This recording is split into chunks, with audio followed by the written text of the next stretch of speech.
Good Thursday morning, everybody. John and Lance along with Dell and AJ. We are out here live. And Joe. Yeah. Joe's here, too. We are out here live at the Golden Nugget DraftKings Sportsbook. What?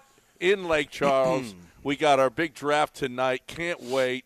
We love coming here. We got all the TVs going already. Joe's already got a bucket of Coors Light chilling for me. All right? It is go time today.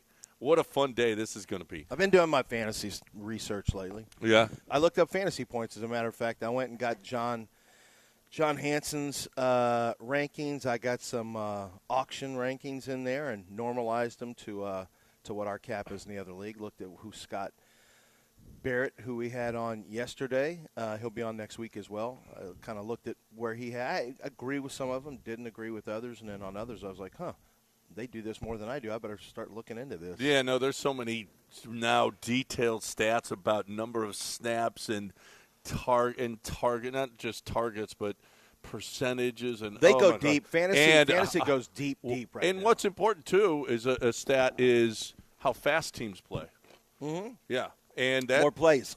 That for is, handicapping, yes, too. Yeah, for handicapping and for pace of play is a definite thing in basketball and it can be if you're at a baseball game where your team is losing. Pace of play is nice. Like let's get this just go faster. Get over with. Let's get this over faster. Well, yeah, and if you're going to bring Bennett Sousa and just let's just get this over with. Stop with the Bennett Sousa. I mean. No, you're not in love with the Sosa. You're in love with the Coco. Isn't that it? They lost last night. Astros got their ass kicked. It was a game for a while, and then it wasn't anymore in the bottom of the seventh. Just terrible. I mean, Peter Lambert was okay. He was okay. 5 2/3. He gave up 2 earned runs, 1 unearned run, and then Bennett Sousa came in again and just collapsed. And, I mean, after he did it in the 8th inning, Joe, you bring him in here in the 7th in a game. This was a game. This was a tie game. And you bring him in and just collapses, just totally collapses. And then you might as well just De Los Santos just give up a couple. Who cares? So you lose Game 2 in New York. You got Game 3 today, and then you go to the Mets. It's a nice little trip to go to the Yankees and then the Mets. It's an easy trip. You stay in New York, and makes it a lot easier. So, but regardless, the Astros lose, and Bennett Sousa. You can't throw him out there again. What are you doing? What are we doing here? Why are we throwing him out there again? Stop, Joe. In a close game, in a tight game, 2 times in a row, he gives it up and gives you a loss. We got to stop doing that stuff. We got to stop giving them losses. Here we are, flirting with 500 again. Honestly, if I'm Joe Espada, I'm not taking advice from anyone going forward. Yeah. You know what? So I ain't going to be here no more. So our I'm doing what I want. Our boy who's a college basketball coach who likes the Rockets, he said this, Z. Last night he calls Z. You know the deal. What was the real deal with the Espada? I said, what do you mean? Family emergency. You hear what it was? I'm like, no, I don't know. He goes, you want to know what I think? I said, what? He goes, what I think on Saturday, they told him, look, you're not getting a contract, so you can do this out or you can leave now. It's up to you, Joe. We're going to give you the option. He said, I'll bet you on Saturday. He said, I need a day to think about this, if I want to do this or not. And I'm like, that actually makes some sense. Omar Lopez made it clear that Joe has been dealing with something for a couple weeks. Okay. Yeah. All right, then that's fine with me. Yeah. If it's family, it's I family. doubt that. I doubt that happened. And here's the thing, though. Chandler Rome said, from 2 sources within the Astros organization, I found out that they had not talked to Joe Espada. I don't. The only one I would trust on that is Joe Espada. Yeah. The only one I would trust on that is Joe Espada. If he says, no, they didn't talk to me, then I would believe it. Because Bob Nightingale said that they did talk to Joe and let him know. And Chandler Rome said they didn't. Yeah, I'm not sure. I'm kind of with you. Like, I think Chandler probably got some. I don't know. I don't want to get blocked by Chandler Rome like Jeremy Branham did. So no, that's not it. It's It's the Astros organization. I'm sorry. I've said stuff before that they denied that I knew was true. Absolutely true. Oh, yeah, that's true. You know what I'm saying? That's true, yeah. Absolutely true. And you know what? That's how they go about it. That's how they go about it. But I know for a fact what happened in certain situations, and I put it out there, and they denied it. And I know for a fact this happened. Yeah, yeah. So I would not. The only one I would trust on this thing is Joe. That's the only one. Yeah. Ultimately, it doesn't really matter. Joe was not going to make it through. He is going to finish the season. We know that. I guess they made it sound like a mutual parting of the ways. If they put that in the press release, no one believes that either. Everyone says, why, for what? Now, the GM, the only thing GM's going to do is, elevate. There's a thought that, well, the GM's not really doing anything from here on out. Well, for the Astros, actually, there's elevating and bringing up and sending down players. Yeah. I mean, that's kind of. You've seen the pitching staff. I mean, you could still have some things going on with the pitching staff, but he's a general manager still does a lot of stuff. Yeah, for the Astros especially. Yeah. There's a lot of injuries and oh, by the way, a lot of ineffectiveness. Yeah, that's what I'm saying. Ineffectiveness more than anything. Right. You don't usually see, Brian King being sent down. Like, you're kind of dialed in on who your roster is. Not with the Astros right now. I would tell you who was shocking to me this year they got sent was Jake Myers. I mean, he's been up with the big club for how long? They just said, we can't do this anymore. And I applauded it. Okay, finally, go to have the guy go down and get better. Yeah, because once you're a veteran for a certain amount of years, we've always been used to it. Well, those guys don't get sent down. They don't get sent down. They don't get sent down.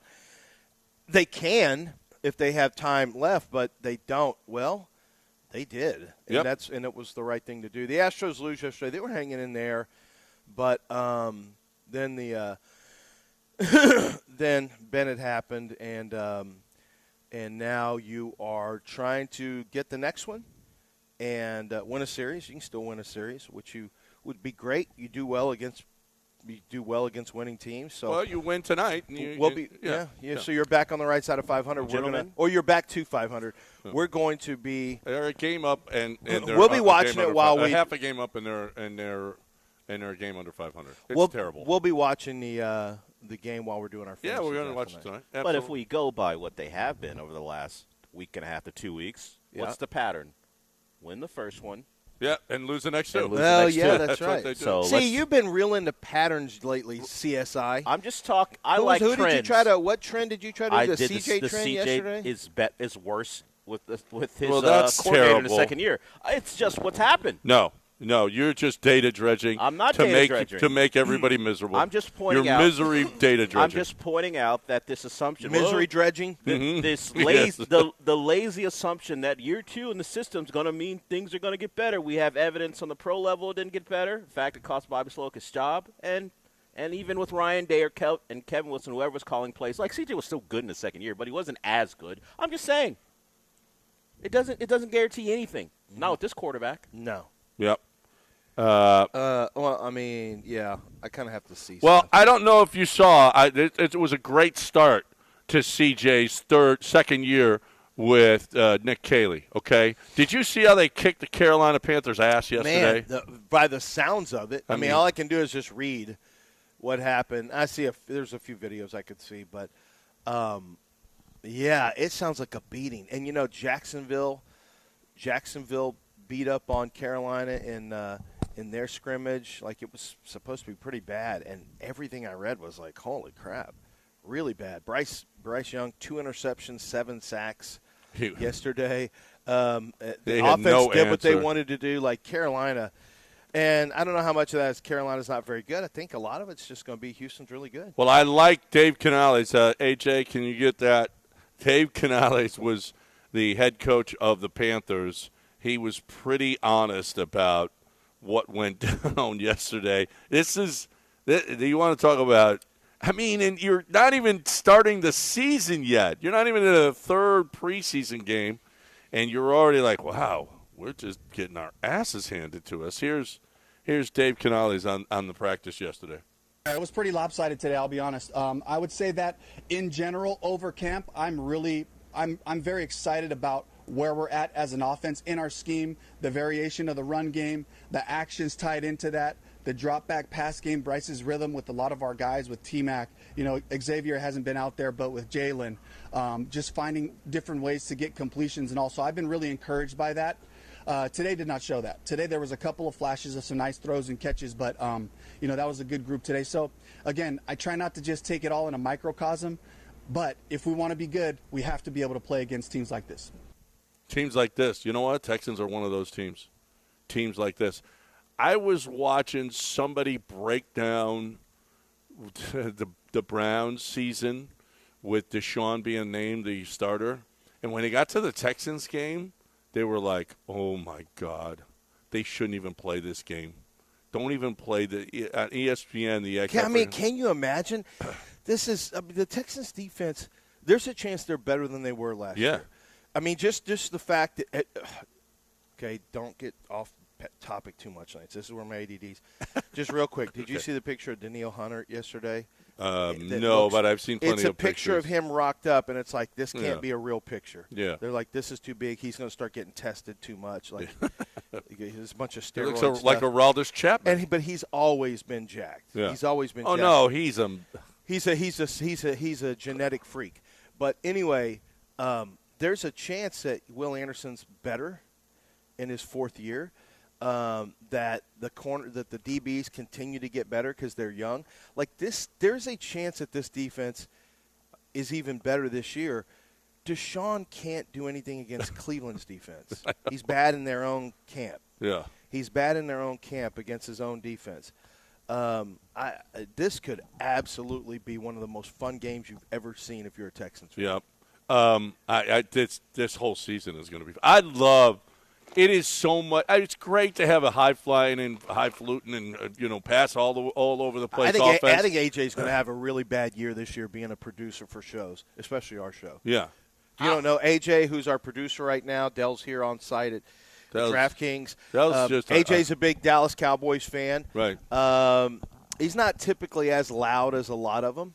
But he'll all of a sudden, he'll pipe in every once in a while. Oh, yeah. I think it's going to be really bad for AJ. I think it's going to be really bad for you when you have to watch what the Texans are doing this year. We'll see.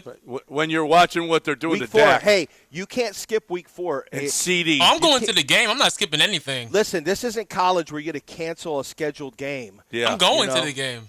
Okay, I'm glad you're going. Stay. You got to stay for the whole thing. And on the way out, out, leave early. Shave your Hitler mustache. Oh, yeah, that's right. Y'all have got a bet. Yeah. We got John a bet. and AJ have a bet. Loser has to shave into a Hitler mustache. Yep. Or grow one. Well, yeah, AJ, you better have that mustache grown out because the next day you're going to have a Hitler going on, okay? We'll see. That's it. Bud. Yeah, that's right. You could get canceled. That Bud was disrespectful. He called Intention. you Bud. Okay, Bud. That was disrespectful. Yeah, I didn't catch that. Okay, Bud. I've never heard him say that before. Like you've never said Bud before. Not in the way you just said it. He's scared now. AJ was like, "Oh, we're gonna beat you." Oh, he's scared now. He saw what we did to the Carolina Panthers. Oh no. Okay. Oh wow. Panthers game. Yeah. That's right. That's right. They got slaughtered. I'll in a take joint, Bryce Young over Dak in any a day. joint practice. Yeah. We'll see about that, John. Yeah. I'm gonna take that. Cowboys better pray they don't see us in a joint practice. That's right. We're playing a real game. Okay. Well, how about a real game? How about that? Well, like I said, they can't. They can't just say. Here's what they could do. They could say, "Oh, plane troubles." Like they could say there's a travel issue, and then the league will just say, "Get on a bus." What if there's they say we hail? They need a hailstorm or hurricane season. They need a hurricane. They need a hurricane. I don't a want 45-minute flight. Yeah, but it'd be hitting us if it was a hurricane. So no, you're right. No, hit Dallas. Dallas doesn't get hit by hurricanes. We don't care if a hurricane hits Dallas. It's not gonna be good for. Yeah, if they did, it's historic. Well, it usually comes right through here. So if Dallas gets hit by a hurricane, we pretty much got wiped Houston off. to go to Dallas because of a hurricane? Yeah. Didn't you run away from? Didn't you call yourself a refugee? Usually on a private plane. On a private plane, call yourself a refugee looking for a discount at Maggiano's. That was one of the most scumbag things you've ever done. Could I please get this calamari? Can we get free calamari? We're refugees from Houston. Yeah. And your pilot's right next to you. Well, he had his driver drive up and meet us. It was kind of funny. Your driver picked you up at the jet. Yeah. And took you to Maggiano's so Took- you could beg for free Italian food. That's right. Because you were a refugee. Well, the hurricanes usually come right through here, it's Lake Charles, and then we could have to take a left. Some of Okay. them do, some of them do. No, most of them do. we don't want to hit this. The No, DraftKings not our Sportsbook. Golden Nugget. No, don't hit the Golden Nugget Lake Charles again, please. Look, how about there's no problems with weather and they just have to come play us, and that's just. the way Oh it my is. God, he doesn't want. AJ don't want no part of that. No. Okay. No. What? He don't. Talking Yeah. real tough about this week four. Now that the reality's here and he's seen what they did to Carolina in a joint practice. Yep. If I was scared, why would I get tickets for the game? Because what you are you can talking stay about? for a half. Because you probably wear I a said. Texans shirt. No, please. Yeah, probably. I would if I were you. You know Wouldn't what? AJ, how old are you? Just turned 24 last month. See, you haven't seen enough. Yeah, you don't If know. you had seen enough, if you'd lived longer, you would have the wisdom to know that this is going to be terrible. You would have never spent money on this. Okay, we got a break. We got a break. It's like spending money on an elimination game for a James Harden. Like, why am I spending any? You're going to Yeah. pay more for that ticket because it's a playoff ticket. And it's like you knew going in this is an elimination game, and you paid this kind of money, and you're sitting there in the second quarter going, "Oh my God."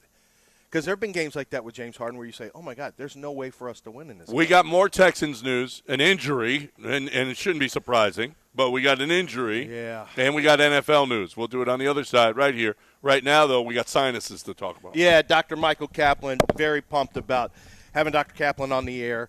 He's been sending videos of when you go in, just trust me, when you tell him that you came in because you heard about Lance having it, he may take out the phone and shoot a video with you in the background and say, Lance, this couple's in. Mr. Davis is going to have his the balloon sinuplasty.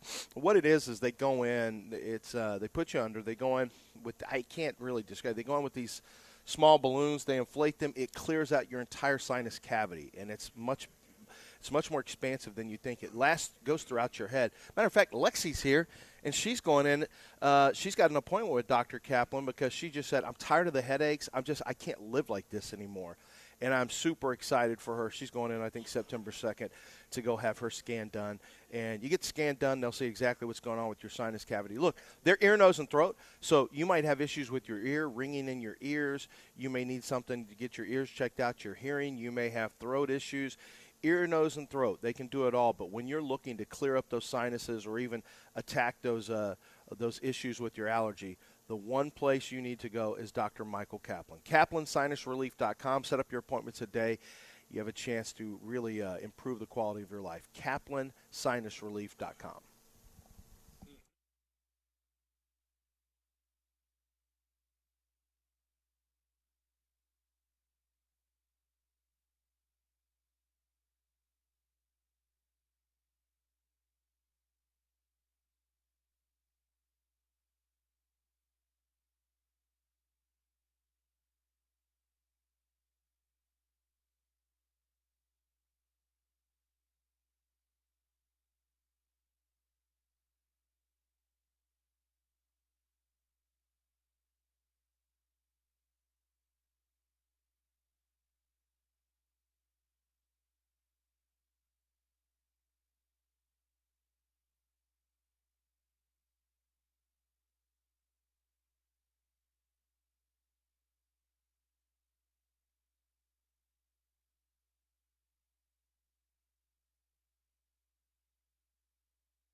This is John and Lance, on ESPN 97.5 and the ESPN Houston app. broadcasting live from the mobile Huntington Bank Studios located at the Golden Nugget Lake Charles. Here's John Granado and Lance Zierlein.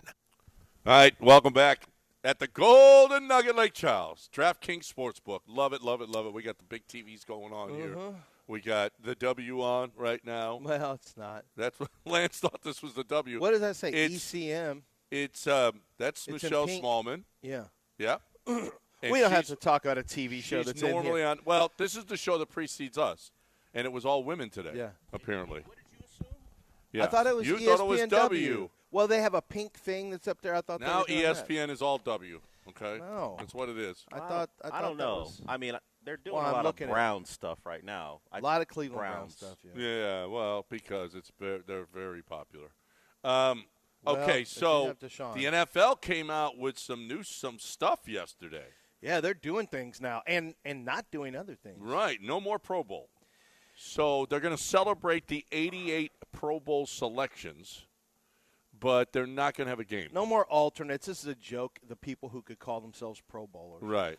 Like when people are arguing for Shador Sanders, it was just one of these dumb things where I'm just watching pro Shador versus anti Shador people fight on Twitter and like, this is just dumb. He was in And the they're Pro like, Bowl. He actually was a Pro Bowler. Like, come on, don't do that. Don't do that. Right. Don't do that. I remember Tyrod Taylor made it in a Pro Bowl one year. He was like the 13th quarterback alternate or 14th alternate. They had 42 alternates in the game. So, yeah, the Pro Bowl's gotten to where they don't even have a game anymore. It's just the league's not paying for a trip for y'all to go somewhere. So that's good. Just call it a Pro Bowl if you Yeah, want. you made the Pro Bowl. I mean, all pro. All pro matters to me. First team, second team, all pro. Pro Bowl basically is like all pro for your conference, I guess. Is just well, what it is, yeah, right? but 'Cause it's not going to mean anything unless there's all pros always meant more. Always yeah, meant no, it always has because it means the whole league. But why are they still doing any kind of Pro Bowl?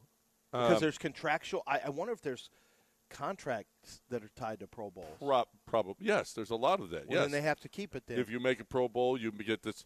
You get bonuses. Yeah, so they have to keep it for now, but at some point that'll get eliminated. well, but it does like Shador making it. He would have never made it in this with no game. He would have never. made it. Well, a ton of guys would have never made Yeah, it. Like I right. said, they had 42 alternates one Yeah, year. right, right. That's well, and it's good because the game is just ridiculous. The NBA game, the WNBA game was just ridiculous. Oh, the All-Star The game. non-try. The only one that's any good is baseball and hockey. and hockey's good. Well, hockey did. did. Hockey doesn't have the same physicality. Well, hockey changed it to that classic the 4-team thing, which Yeah. was awesome. And they do the 4 countries that competed, and then that's and they right. do their skills challenges are good. That stuff is really good. Hockey does it right. And baseball lends itself to Baseball's great. you can try hard in Yeah, baseball. no, you have to try hard. I mean, a pitcher's going to throw hard, and you have to hit. You can't fluff off from that. Yeah, it's okay to try hard in baseball. Right. It's a try hard sport. And then the other, Carlos Lee didn't think so, but 100 RBI a year, Carlos Lee. That one. Okay. Okay.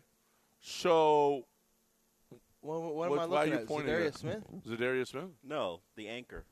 What about him? I don't know that they allowed that haircut on ESPN. Oh, Yeah. yeah. It's a I didn't know they would have let it's a that. Raheel. He looks like An Abdul. early- I like thought a- that was Al like Sayed a over there on the booth. Like a 2013 era Raheel haircut. Yeah. Yeah. Right. Wait a minute, I gotta see him closer. Now Well, you'll see it when we come You'll see back. it when he comes back. But there's also, I mean, this I don't. Okay, let's talk about this.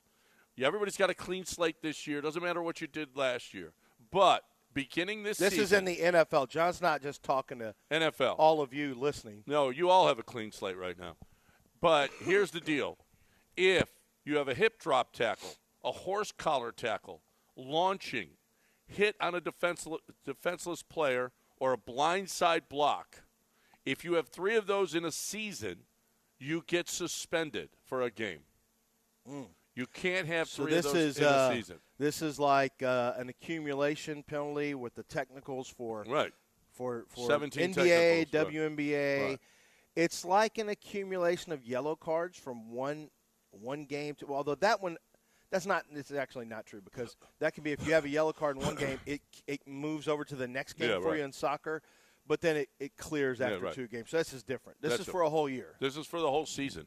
If you have 3 of these, 3 of any of these: hip drop tackle, horse collar, launching, hit on a defenseless player, and a blindside block. Now I'm seeing a lot. Most likely Texan to be suspended. Aziz. Yeah. And number 2. Jalen. Petrie. Yeah. I mean, just the nature of how he plays. Right. Physical.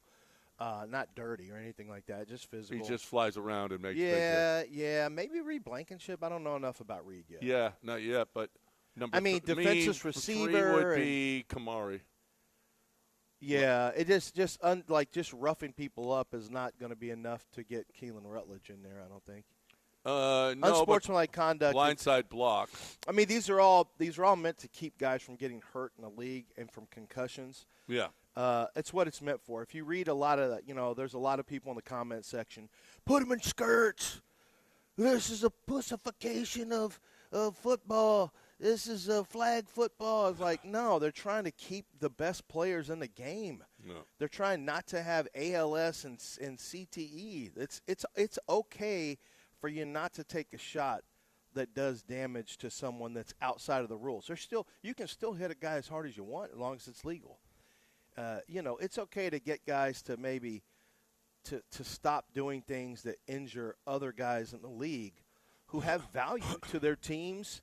I mean, I didn't look. I know he's our guy, Aziz. I didn't like what he did at all to Trevor Lawrence. I thought that was just too much coming in the way he did. And we can make whatever argument you want. Trevor slid too late or whatever, but there's a way to do it. And Aziz is one of these guys who has a hard time. Once the volume's turned up, it's turned up, and he can't just turn it down in the middle of a play. So, it is what it is. He got in trouble, and Trevor Lawrence. It's not the first time. He does. He plays violently, and he plays violently, and look, sometimes out of control. If you get 3 of these in a year, and I have seen it in college where I think I have seen, like I've written on draft prospects who have been ejected for targeting twice at least. Yeah. And it's usually safeties, guys coming over the middle, and it's like they just can't hold up. You think this is going to play into anything? I'm going to predict nobody gets suspended. 3 is a lot. 3 is a lot. 3 is a lot. That's if 3 of these is because you're a hip drop guy, you're probably a linebacker. If you're a defensive receiver, you're probably in the secondary. You're a defensive line. Like, what's a defensive line going to get? Which one of those could be blindside block on an interception? Could be horse collar, but not usually. Blindside blocks the O-line. On an interception. But you also get them on the offensive line on a play. Yeah. When a quarterback scrambles back the other way, we see that happen. Yep. But that won't happen more than once, twice at the most. So I'm not sure this is going to actually result in anyone. No, but it's weird. I don't understand this. While violations in these categories will carry forward to subsequent seasons, all players will begin 2026 with a clean slate. Players will also have a clearer and faster path to reducing the impact of prior offenses than under the previous system. What was the previous system? And I don't understand. I don't understand. So it's not just in a season; it carries over to next season. So there's a possibility next year guys will get, or there's a possibility this year, but there's a higher probability that in subsequent years, if you accumulate, I had a hit on a defensive player. I launched next year. I had a hip drop. If they carry over, then that's. I don't understand this. I don't get this. Yeah, I'm not sure either. We'll see. Hopefully, it doesn't impact us at all. So this is from the NFL. This is the statement from the NFL and NFLPA. So that was it, right? There was nothing new besides no Pro Bowl, and this is agreed upon. Both of those items we talked about, no Pro Bowl, and then these penalties were agreed upon with the league and the Players Association. Yeah. So they're in agreement. Mm-hmm. I mean, the Pro Bowl became a joke. It's been a joke for a long time, and it's just It just doesn't matter at all. Would it be fun to, in basketball you get the Olympics, and basketball, that's really the only time, or unless you see a summer league game where guys are trying hard, a pickup game of scrimmage. This is the one thing with American basketball players. They can't try hard if it's in a game that doesn't matter for their team. They can try really hard in a summer league game. Yeah. Where they're playing pickup with other players. They can try really hard. It's one of these weird things where they just has to be too cool for school if it's in an all-star game. It'd be amazing to watch an all-star game with all these great players playing as hard as they can. You can kind of see stuff like that in the Olympics, I guess, kind of. In baseball, we get to see it. In football, there's nothing we could ever see that would allow you to have the best playing with the best. Too many injuries could take place, but it would be awesome to see, Josh Allen on one side, and you got, Pat Mahomes. I guess it'd be AFC, NFC. So Matt Stafford, and then Josh is throwing to, Josh throwing to Jamar Chase. And you've got Justin Jefferson on the other side with Matt Stafford and Puka Nacua. And, you could just imagine a game. Well, I mean, ever since – who was the running back from Georgia on the beach? Yeah, it's Robert Edwards. Ever since that – But that wasn't a game, though. It wasn't a game. It was on the beach, game, right. Yeah. It was on the beach, but it was during the All-Star. It was a rookie – was it a rookie flag football game? I forget what it was, but when he got hurt, I mean, I don't think Towards we had ACL. another a serious game since then, because everybody's like, I ain't getting hurt here. I'm going to tell you that. If it was I ain't getting serious hurt there, here. yeah. All right, we got a break. We are live at the DraftKings Sportsbook, where we're going to have our fantasy draft tonight, where you should have your fantasy draft. If you didn't do it this year, get your guys together. My buddy is leaving today for a golf trip where they do their fantasy pick. They do a weekend playing golf. That's dumb. Do it here. Do it here where you got the DraftKings Sportsbook. You got a golf course where you can play here. Okay, and then you got all the gambling and everything else. You got a beautiful hotel. You got the swimming pool. You can even bring the wives, and they can hang out by the – I mean, this is the place to get your fantasy draft on. We're doing it here, and I know I saw one of our contestants last night, and it's going to be fun. It's going to be great. And listen, you're thinking it's Thursday, right? And you've been working all week. And you're like, what's going on? Why are we not making as much money as we possibly can? And the answer is probably that you're doing things wrong. You're doing things wrong with your HR. You're doing things wrong with your payroll. You're doing things wrong with your taxes. You're paying too many people to do all of this stuff when you could just pay one entity to do it. Your payroll, your taxes, your HR. They can do it, and they can do it better than you, and they can do it cheaper than you. So that makes a lot of sense. Well, I want to move your people. Move the people that are in that department, move them to sales or something. Do something with them. But the bottom line is the bottom line for your business. You're responsible for a lot of people. If you own a business, you're responsible not only for the people that you employ, but their families as well. So do what's best for everybody and do your payroll and HR as efficiently and as economically as possible, and that's HRP. HRP.net, 281-880-6525 or HRP.net.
This is John and Lance, on ESPN 97.5 and the ESPN Houston app. broadcasting live from the mobile Huntington Bank Studios located at the Golden Nugget Lake Charles. Here's John Granado and Lance Zierlein. I'm not talking to you anymore. All right. Welcome back live at the DraftKings Sportsbook in Lake Charles. My favorite shows of the year, right here at the DraftKings. You can't get more excited than being here. All these TVs, man. The football season is here. Can you imagine coming here? We've done this. It's the overload, the sensory overload is incredible. When you got 10 college football games going on at once, and you're trying to watch all of them, and then the NFL games as well on all of these TVs, it's like, oh, my God, where do I look? Where do I look? Where do I look? So funny. Yesterday when Rock called me, he's like, where are you? And I said, so I had to go. I got here and realized, God, dog it, I forgot my power strip for my CPAP machine. Like, oh, my God. And I look at Amazon. They can't deliver until the 28th because it's Lake Charles, not like in Houston where you have a facility. And so luckily, I put in Google, like, if I can find power strips for this CPAP machine I have. They happen to have one, Carmichael Pharmacy, that's like 8 minutes away, drive. So I was like, I called up. I still had time, so I got there. And we were talking about Astro stuff. We were talking about different stuff going on in my life, personal. And I'm not talking very loud. He's like, what are you doing? Are you there with your wife or something? I said, no, I'm actually here in Lake Charles. He said, what are you doing in Lake Charles? So we're at DraftKings Sportsbook. I'm staying at the Golden Nugget. Me and Granada are doing – who, Granada? You and Granada are doing it? Yeah, Granada. Me and Granada are doing our show here the next couple days. And he's like, oh, my God, Sportsbook.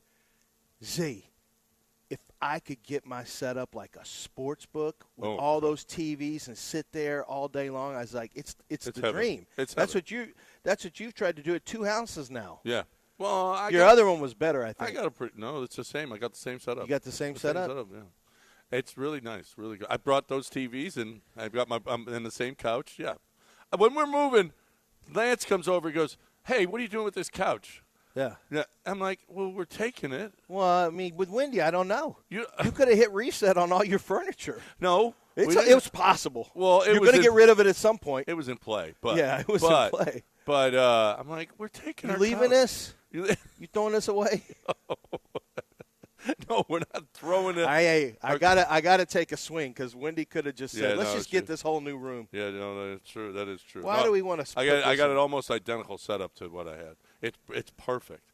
Got the giant screen to watch the Texans, and I got two games. So I got an NFL Plus VIP package they set me up with.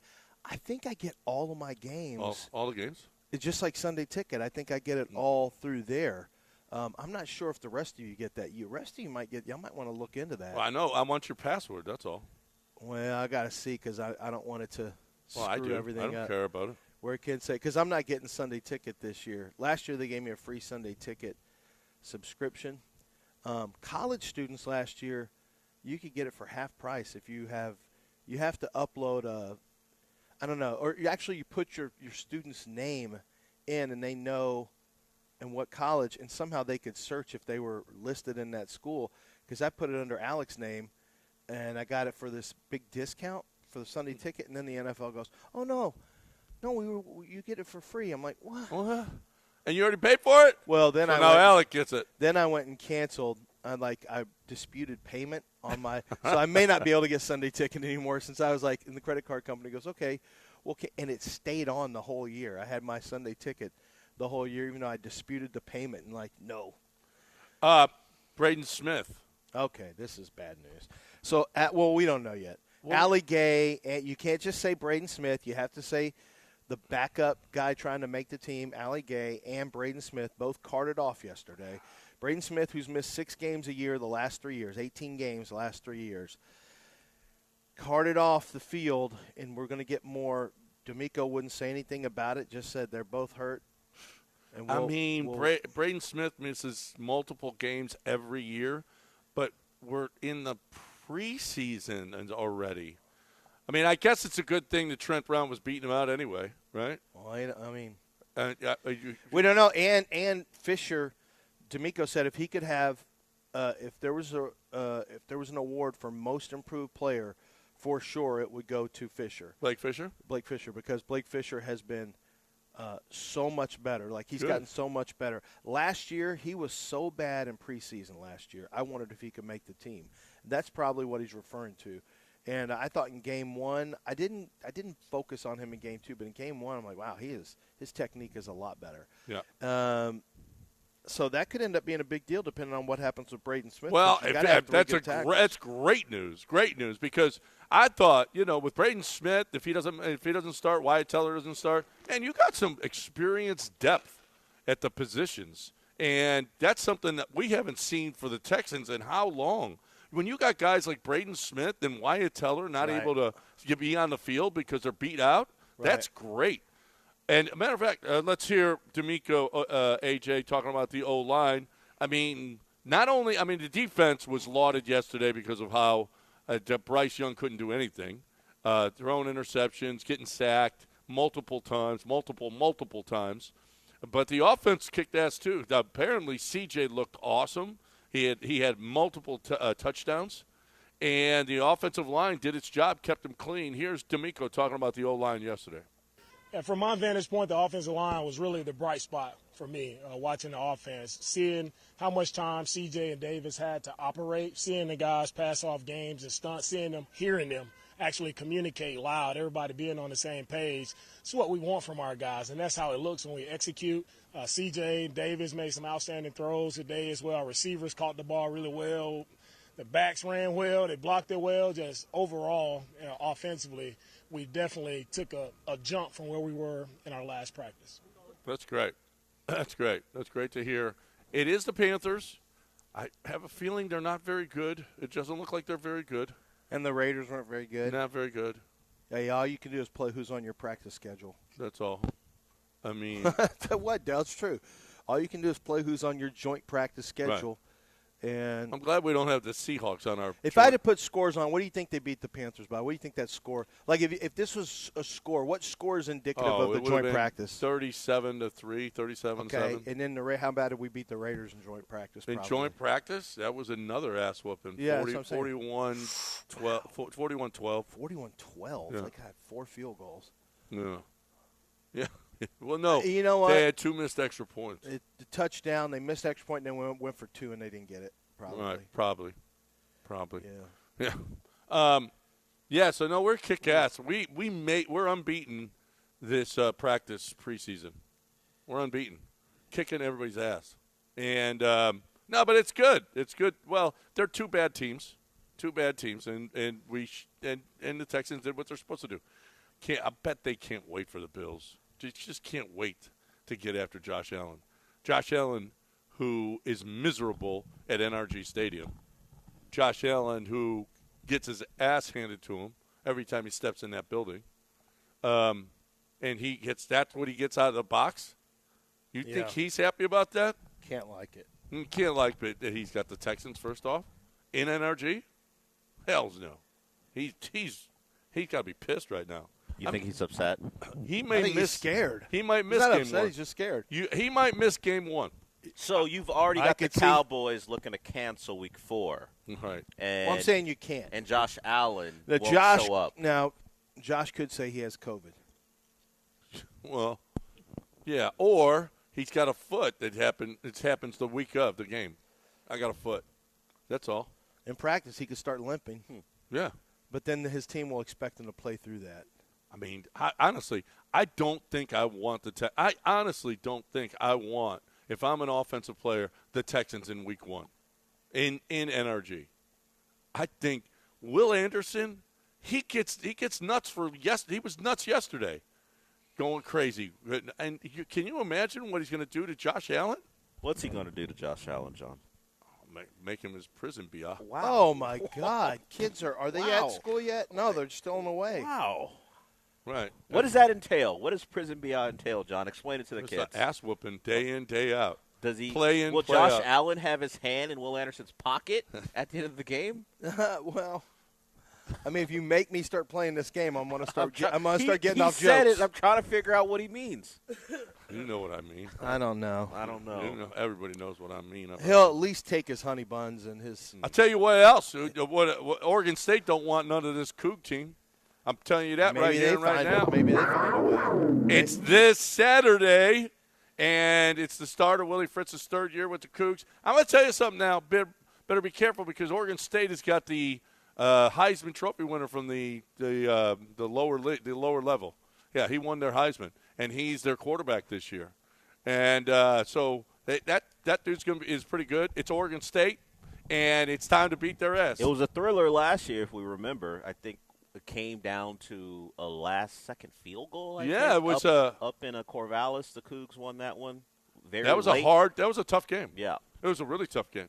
And now they're coming here, 11 o'clock this Saturday, 2 days from now. Let's go. It is it's September 5th. September 5th. Yeah, it's next week, next Saturday. But you still, I'm pumped for it. It's not this Saturday. It's in 9 days. But you got to get your tickets. 713-GO-COUGS. You heard Kelvin Sampson. He was out of practice this week, and he said, dude, the most important thing is you see all of these programs, all these different universities. Football is where you make your money. They need you. They need your support. Willie Fritz is a really good coach. He's looking. They had 10 wins last year. They can win the conference this year.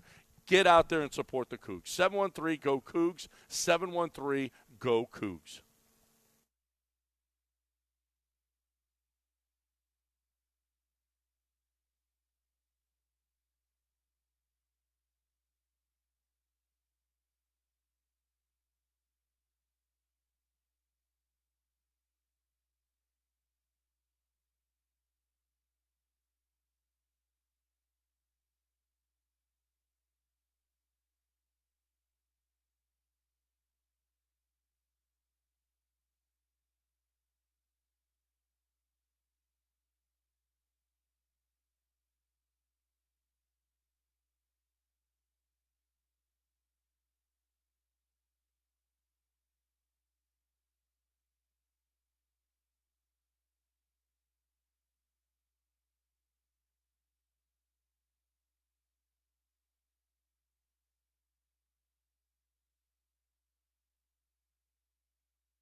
This is John and Lance, On ESPN 97.5 and the ESPN Houston app. broadcasting live from the mobile Huntington Bank Studios located at the Golden Nugget Lake Charles. Here's John Granado and Lance Zierlein. Did you see? Hey, I'm sure this was just a couple of people, but the Jim Brown statue outside the stadium in Cleveland. Mm-hmm.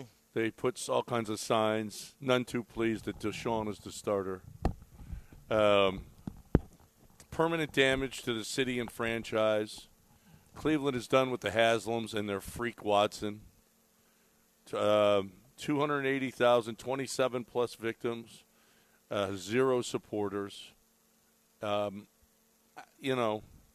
It gets a lot louder when they realize he can't play. Quote, unquote.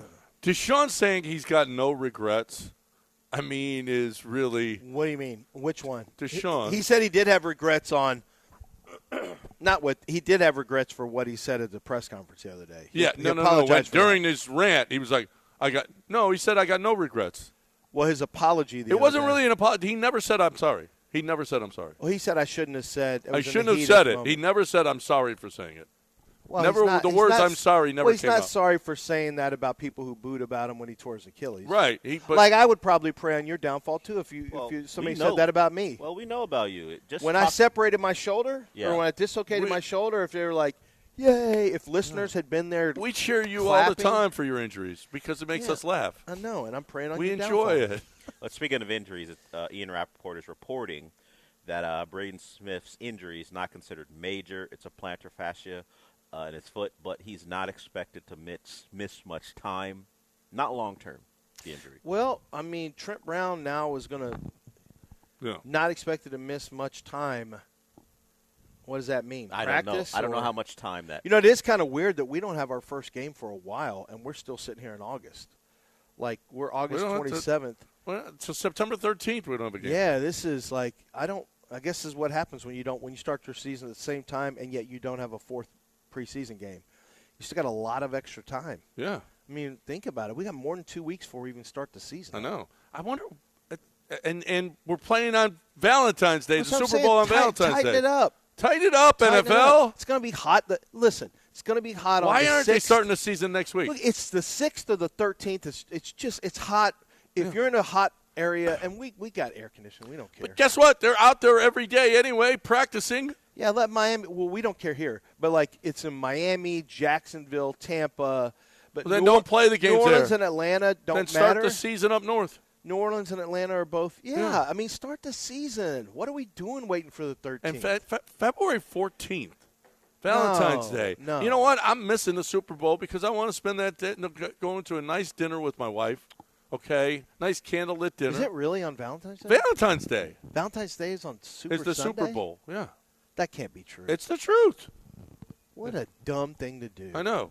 For Valentine's Day. Your Valentine's Day is scheduled on the Super Bowl. You got to change your schedule Valentine's Day. You think it's not even a real thing anyway. Yeah, it is. It's real, and it's important to me. It's because it's harder to get into restaurants. It's more expensive. Well, not this year with the Super Bowl. Well, yeah, good point. It's going to be a lot easier this year. Yeah, for those of you who don't like football, you're going to love Valentine's Day this year. Valentine's Day is going to be great for the ladies, right? I guess. Yep. It's going to be. And guys who don't like football. Are they celebrating Valentine's Day? And guys who don't like football, yeah, probably they're the biggest celebrators of Valentine's Day. Who are these people? Well, you said it's going to be What great. guys don't like football? You said it's going to be great for the ladies. Yeah. Go to the who are they going to the Valentine's? Who are they going to dinner with? Not with a guy that doesn't like football. Well, they're the only ones who are available. No, you don't. You see what he's doing? I see what he's doing. Okay. There's lots of guys who are saying, "I'm just a baseball guy. I only like the Astros. I don't care about the Texans." Okay. What about that guy? If you're listening to the show right now and you don't like football, call in. All right. Okay. Yeah, that's fair. That's fair. They may be waiting for us to talk more about the Astros loss yesterday. And if you do get duped into making that call, just expect John to slander you profusely. No, I want to see what about your. I am fandom. actually curious to see. John, you know what he's going to do. You don't like football? Do you like women? Well, okay. So here's the thing. There were a lot of guys. Is that not the next? That's what you're implying. The logical question. He is going to ask. Is that not the follow up? He is going to ask it. But we did actually have people saying, "I'm glad when the You remember when we didn't have the Texans when the Oilers left, and we had people saying, "I've got my Sundays to do whatever." They didn't watch. They weren't watching football. Remember that? You know how many people there were who said, "It's great that I." Or when the Texans were terrible, And they said, I don't have to watch. Like, they weren't watching football. Well, they said, that's I got not- my Sundays to do That's cool not stuff. they don't like football. They just don't want to watch their team be Yeah, bad. but they got other games they could watch, and they choose not to. Or maybe they don't just buy the Sunday Who ticket. are they that didn't watch? Still watched. They still watched. No, Yeah. no. I Lies. think there's a lot of people. I remember one guy saying, "Yeah, I got to spend my time with my kids because it was nice weather. Did you when the Texans were bad or we didn't have NFL here? Did you spend more time with your kids? We were outside throwing football. Yeah, Were you? Yeah, swear to God. Oh, I don't Yeah, believe you. I mean, I still had the game on. Yes, But I got to turn it off in the second half a lot of times. Like, what are we going to talk about? I don't care. And I just have other games on. So I actually would watch other games. Yes. I mean, I'd actually watch other games. But see, we got zero calls on. I don't like football. Zero. Okay, because there's no guy that listens to this show that doesn't like football. Why would you listen to the show? It's a high percentage. What's the lowest percentage? I think basketball. Guy who doesn't, because there's still people who do the basketball's unwatchable now, right. and they haven't watched basketball since Jordan left, and they still say it even though they don't watch. There's a lot of those guys. Yeah. When actually some basketball is really good. I mean, there's a lot of people that aren't basketball fans, but I don't. But I don't know anybody that's not a But football it's fan. funny. They were basketball fans when Jordan played. Yeah. Most of them. Right. Back in the 80s and 90s, and depending on how old they are, when really you can watch an Oklahoma City Spurs game, and it's a great. I could see it's a during scrap. the Steven Coutinho years where you would turn away. Well, from your own team, yeah. Yeah. Not only that, Rockets in like 2010. Oh God, it was awful. Just, it just wasn't that enjoyable. But in general, now if you don't like the style of play with so many threes, but it is a faster paced game. There's a lot more points. There's some people who checked out on, there's some people who You checked think it's out a better on, game today than it was? I don't. Well, I think it's more enjoyable for people who want action. I think more so than the 90s basketball when it was 86 to 79.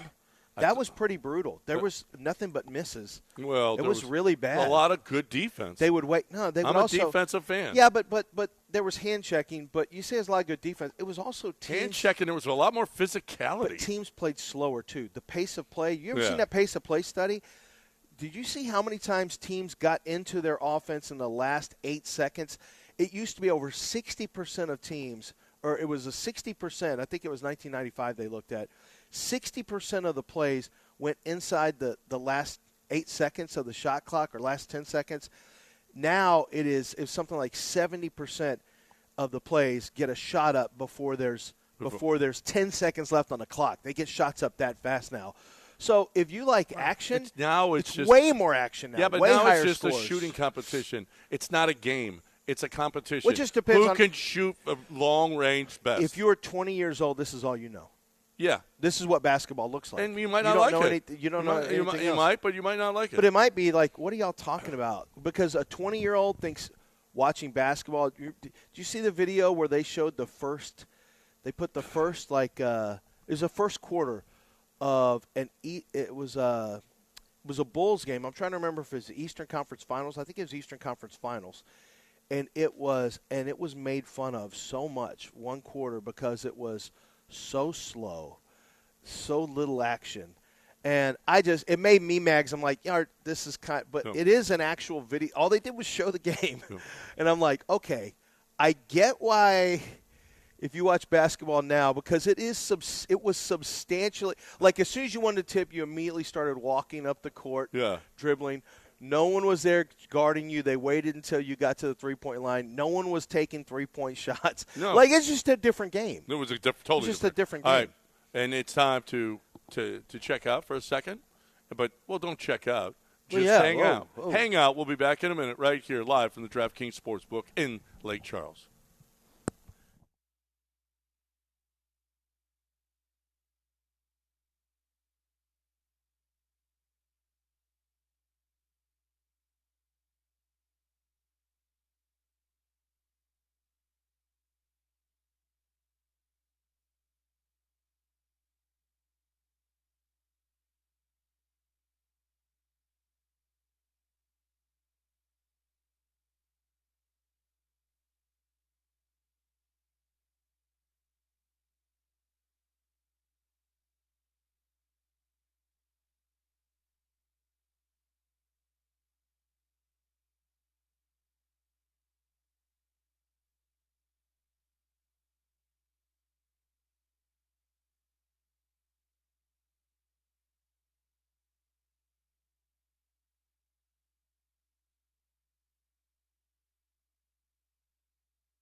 Boom, boom, boom. Boo. Hour number 2, live from the DraftKings Sportsbook right here at the Golden Nugget Lake Charles. Doesn't get any better. Football season is here. Every weekend, this place is going to be rocking. So make your reservation now. Go to goldennugget.com/Lake Charles and make your reservation for the DraftKings Sportsbook because you're going to need a reservation for your table. You're going to need it because every weekend is just nonstop hijinks and hilarity, nonstop football. I mean, it doesn't get any better. With all the games, the window's right here where you get your action in. You're yelling at the TV, yelling at the game. You're playing Carolina Panther unders for the season. Yep. You should. Win totals under. Raiders, win total under. That one's a tricky one for me. Raiders? Uh-huh. We probably need to look at some of these and talk about it one day. Well, I've got some stuff that we have to look at, too. But first coach fired? We always get those odds every year. First coach fired, hot seat stuff in college and pro football. First coach fired is going to be – who's on the hot seat headed into the Aaron year? Glenn. Oh, yeah, AG.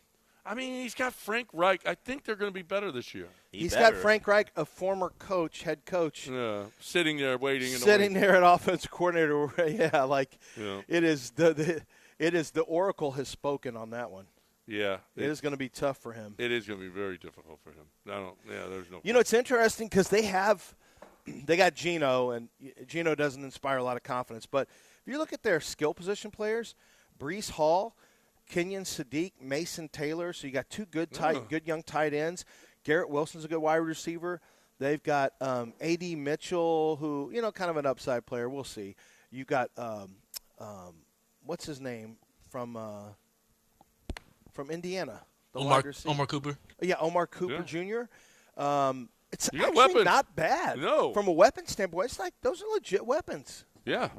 But they're the Jets. And then you got Frank Reich and Geno. So now Geno's their best option for. Geno had a good year in Seattle, and everyone thought maybe. And in Seattle, and he wouldn't take their money. He wanted to roll with Pete Carroll to the Raiders, and Seattle dodged a bullet and won a Super Bowl. I mean, they literally. Geno didn't want their money. He wanted to take the Raider money so he could go with Pete Carroll, and they end up getting Sam Darnold, and they win a World Series, and he flames out with the Raiders and is now with the Jets. Not exactly, victory central over there. But we'll see. I actually think they could be more competitive this year. I don't know if it'll be enough to save Aaron Glenn, though. I just have a hard time believing it'll be enough to save Aaron Glenn. And with Frank Reich sitting there, that's an easy call. If they want to get rid of AG during the season. I've got some unbelievable stats here. Unbelievable stats. And, AJ, you need to listen closely to this, okay? First, the Bears have never had a 4,000-yard passer in 106 seasons. Wow. Not Jay Cutler never hit 4,000. Never hit 4,000. Caleb didn't hit 4,000. All 4 of the Baltimore or Indianapolis Colts Super Bowls were played in Miami. Wow. Okay. Larry Fitzgerald in 17 seasons finished with more tackles, 42, than drops, 29. That is incredible. How about that? You remember this? Of course, the only way he makes the tackles on an interception. The Alex Smith season. You'll remember this, 2014. Kansas City Chiefs did not have a single wide receiver that caught a touchdown pass. Yeah, I remember that. It was all like Tony Gonzalez. Yeah. Or running backs, yeah. Yeah. The Panthers have never recorded back-to-back winning seasons in their franchise history. Wow. Yet they once won the NFC South Division 3 years in a row. Whoo! And they went to a Super Bowl with Jake Delhomme. That's the baseline. Wow, they've won it 3 years in a row, and they've never had back-to-back winning seasons. But it means 2 of them were winning seasons. One was a losing or a 500 season. It was 16 games. Right. Probably 8-8, I bet. 8-8. They won the division. Hey, AJ, every NFC team has played in the NFC Championship game since 2010, except I already knew this stat, brother. the Cowboys. who haven't played in the NFC Championship game since 1995. The Texans ever been to an AFC Championship game? No. Well, they've only been in existence Since I've been born. Actually, before I was born. 2002. Okay? The Cowboys. Oh, my God. Hey, Dell, you'll remember this. Ryan Fitzpatrick led the 2019 Dolphins in rushing with 243 yards. Yeah, I and remember. TDs, 4 of them. He was 37 years old at the time. I remember that year. Get this. This is incredible. Where are you getting all these from, Mr. Weird Facts of the NFL? Tom Brady never played a game in his entire career where he was mathematically eliminated from the playoffs. That makes sense. That's a lot of winning. For his entire career, Tom Brady has a better chance of getting to the Super Bowl, 47.6%, than Steph Curry has of making a three-pointer, 42.2%. That is who's coming up with these things. Is that incredible? Wow, that is really, truly incredible. The Jets. And Steph is automatic. The Jets. Wait, Steph's three-point? That's because Steph takes crazy shots. But I would think Steph's lifetime three-point shooting against the Rockets is good. Feels way more automatic. Really? Yeah. I would have thought it was at least 44-5. Against the Rockets, probably 56%. Do you think his greatest three-point percentage is Rockets in the playoffs? Yes. Yeah, he's 100. I guarantee he shot higher than 42%. 92% against the Rockets. Yeah. The Jets joined the NFL in 1970. They beat the Eagles for the first time in 2023. 53 years it took them to beat the Eagles. Of course, they only play every 4 years. The Lions went 70 straight games without having a 100-yard rusher. Do you know when this was? During the Matthew Stafford era. I remember that. Yeah, that was actually a pretty famous one. 70 straight games. Reggie Bush rushed for it on Thanksgiving, 117, on Thanksgiving 2013. And they didn't have almost 5 seasons. Kerryon Johnson rushed for 101 in 2018. Mm-hmm. That's incredible. It's almost like Texan-like. The Texans had one in the regular season, one 100-yard game last year. Mike Vrabel had 12. Which in the regular season? Did Woody get there for the Steelers game? Jawar got there in the postseason, and Woody got there. No. Jawar had a postseason 100-yard game? Or he had the regular season. Woody had the postseason. Jawar had a 100-yard game in the regular season? It was Jawar, wasn't it? Woody, I remember that the Texans just pushed the Steelers around so badly. I'm trying to recall if that was a 100-yard game for Woody Marks. It was. They had one in the postseason, one in the regular. Okay. Mike Vrabel had 12 career receptions during his career, and every single one of them was a touchdown. Yeah, that's a famous one. Those are some, as we head into the NFL season, wild, and wacky. 713-780-3776, live for the DraftKings Sportsbook. We're having our fantasy draft tonight. So much fun, so much. I brought my clubs, maybe to play golf. Okay, this is a lie. This is a lie. So AI is not ready yet to do the things that we ask it to do. Steph Curry has shot 37.8% from three-point range in his career playoff games against the Rockets. It's 92%. There's no chance it's 37.8%. Of his 27 total playoff games against the Rockets, he averages 4 three-pointers made on 10.6 attempts. Wow. Series by series breakdown. And they got... Well, they're all in the fourth quarter when the game's on the line. Look, 2019 Western Conference semifinals, 29.2%. See what they are in the fourth quarter. What his percentage is in the fourth quarter of playoff games against the Rockets. He legitimately shoots bad against the Rockets. That's what it is crazy. in the fourth quarter of playoff games against the Rockets. And while you're doing that, I'm going to tell everybody about the International Brotherhood of Electrical Workers, Local 66 in Houston. We got it pretty cool. When you got the grid, we have one of 3 grids in the United States. There's 4,800 people working on it. For 125 years, the electrical grid has been here. And the IBEW Local 66 has been taking care of it. IBEW Local 66 is looking for people, and it's a career. It's not a job. High wages, full family health insurance, retirement planning, peace of mind, knowing that you have 4,800 people behind you, all right? Whether you're fresh out of high school, transitioning from the military, exploring a new career, or just want to change, you don't love your job, it takes 3 to 5 years, but you get paid while you're learning. IBEW66.com. It's in Pasadena, all right? Call 713-943-0716. You're looking for a career, not just a job. You got it. IBEW66.com. Powering careers, powering the future.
This is John and Lance. On ESPN 97.5 and the ESPN Houston app. Broadcasting live from the mobile Huntington Bank Studios located at the Golden Nugget Lake Charles. Here's John Granado and Lance Zierlein. All right, welcome back here on ESPN 97.5, live from the DraftKings Sportsbook, our favorite shows. Well, mine anyway. I know that for sure. I know Dell, Well, too. what are you talking about? You too? Yeah. All right. I mean, if I'm winning. Well, I mean, And so far, Joe could set that up. So far, so good. Set them up on the right machines, Joe. What are you talking about? Lexi's I'm so bored with your Lexi's game. the one going to making 6 times. Lexi makes 5 times her money. 6 times. Oh, no, 5 times her money, yeah. Yeah. She put in $6, made $30. Uh-huh. She's all like, woo! I know, Lexi. Today we're Rich going. girl. We're going. Break out your wallet, We're rich going to girl. go bet red today. All She's right. taking it all, and we're going to get a green chip, a red chip. We're going to throw it all on red. See if it hits. Double it up. Bang. 60. Dell's got a story that he's got to tell here. I like this one Because it really tests that where Dell is. What I'm finding is Dell's introspective. He actually asked a question about himself that you need to start asking more questions about John yourself. doesn't. I don't want to questions you about think I want to himself. go into that dark place? You need to start figuring out who you are as a person. I know who I am. I know who I am. And if the things he doesn't know, he doesn't want to know. Right. He doesn't want any I don't more want to insight. know. Yeah. You think I want to look? All right, here's our choices. We can talk about the Astros falling below 500 with a loss where Benasosa was bad, and the Astros lost, and now they're still up by half a game. Yep. But they're also Texas continues to lose. below 500, so now everyone in the division is below 500. Right. Or we can hear a story about a Colombian woman in Dell. Okay. Which one do you choose? Colombian woman. I vote. Okay. Let's vote on that. So yesterday after work, I had to go register the car, or I let it lax, but hadn't gotten a ticket, so it was time to go get that done for the year. And this company, Care International, they're a charitable organization, is smart. They don't have the people they put outside the tax office ask you stuff before you go in. So they wait. So I go in there. I notice them, but I don't really pay them much mind. I go in there, do what I have to do, and when I come out, I'm walking. I don't want to get stopped. I got to get to the Golden Nugget. I got some stuff to do before I came out here. But she runs over, and I go, okay, all right. You made the effort to leave your table, so at least I won't just stiff arm you and keep moving. Did it help that it was an attractive Colombian woman? I would imagine that helped. At least it got me to stop. They didn't send over the 2 dudes. No. So Did you know immediately she was Colombian? No, that came from the conversation. Okay. I can't identify. Hey, girl, where are you from? I didn't ask. Okay. Through the course of a ¿De conversation. dónde eres? Through the course of the conversation, it came up because they have to get your information, and my last name, which is a unique one, came up. She goes, "Oh, where you're from?" I was like, "Oh, I'm from. That's my dad. He's from Nigeria." I'm No, I didn't bi-coastal. say bi-coastal. I Okay. said that name is Nigerian. She goes, "Oh, I have some friends in Africa, and she happened to be Colombian." Did you so know on and them? so Did she forth. hit you with, do you know this guy? No, she wasn't white. White people do that. Yeah, that's our move. Yeah, she didn't do that. I know a guy. Do you know Olajuwon? No, she didn't. She didn't even say You Nigeria. asked him, or I did. Yakubu. No, I did. Oh, yeah. Well, no, I didn't Did ask. you if meet he, him? Yeah, you asked if he met him. Yeah. I asked if he Right.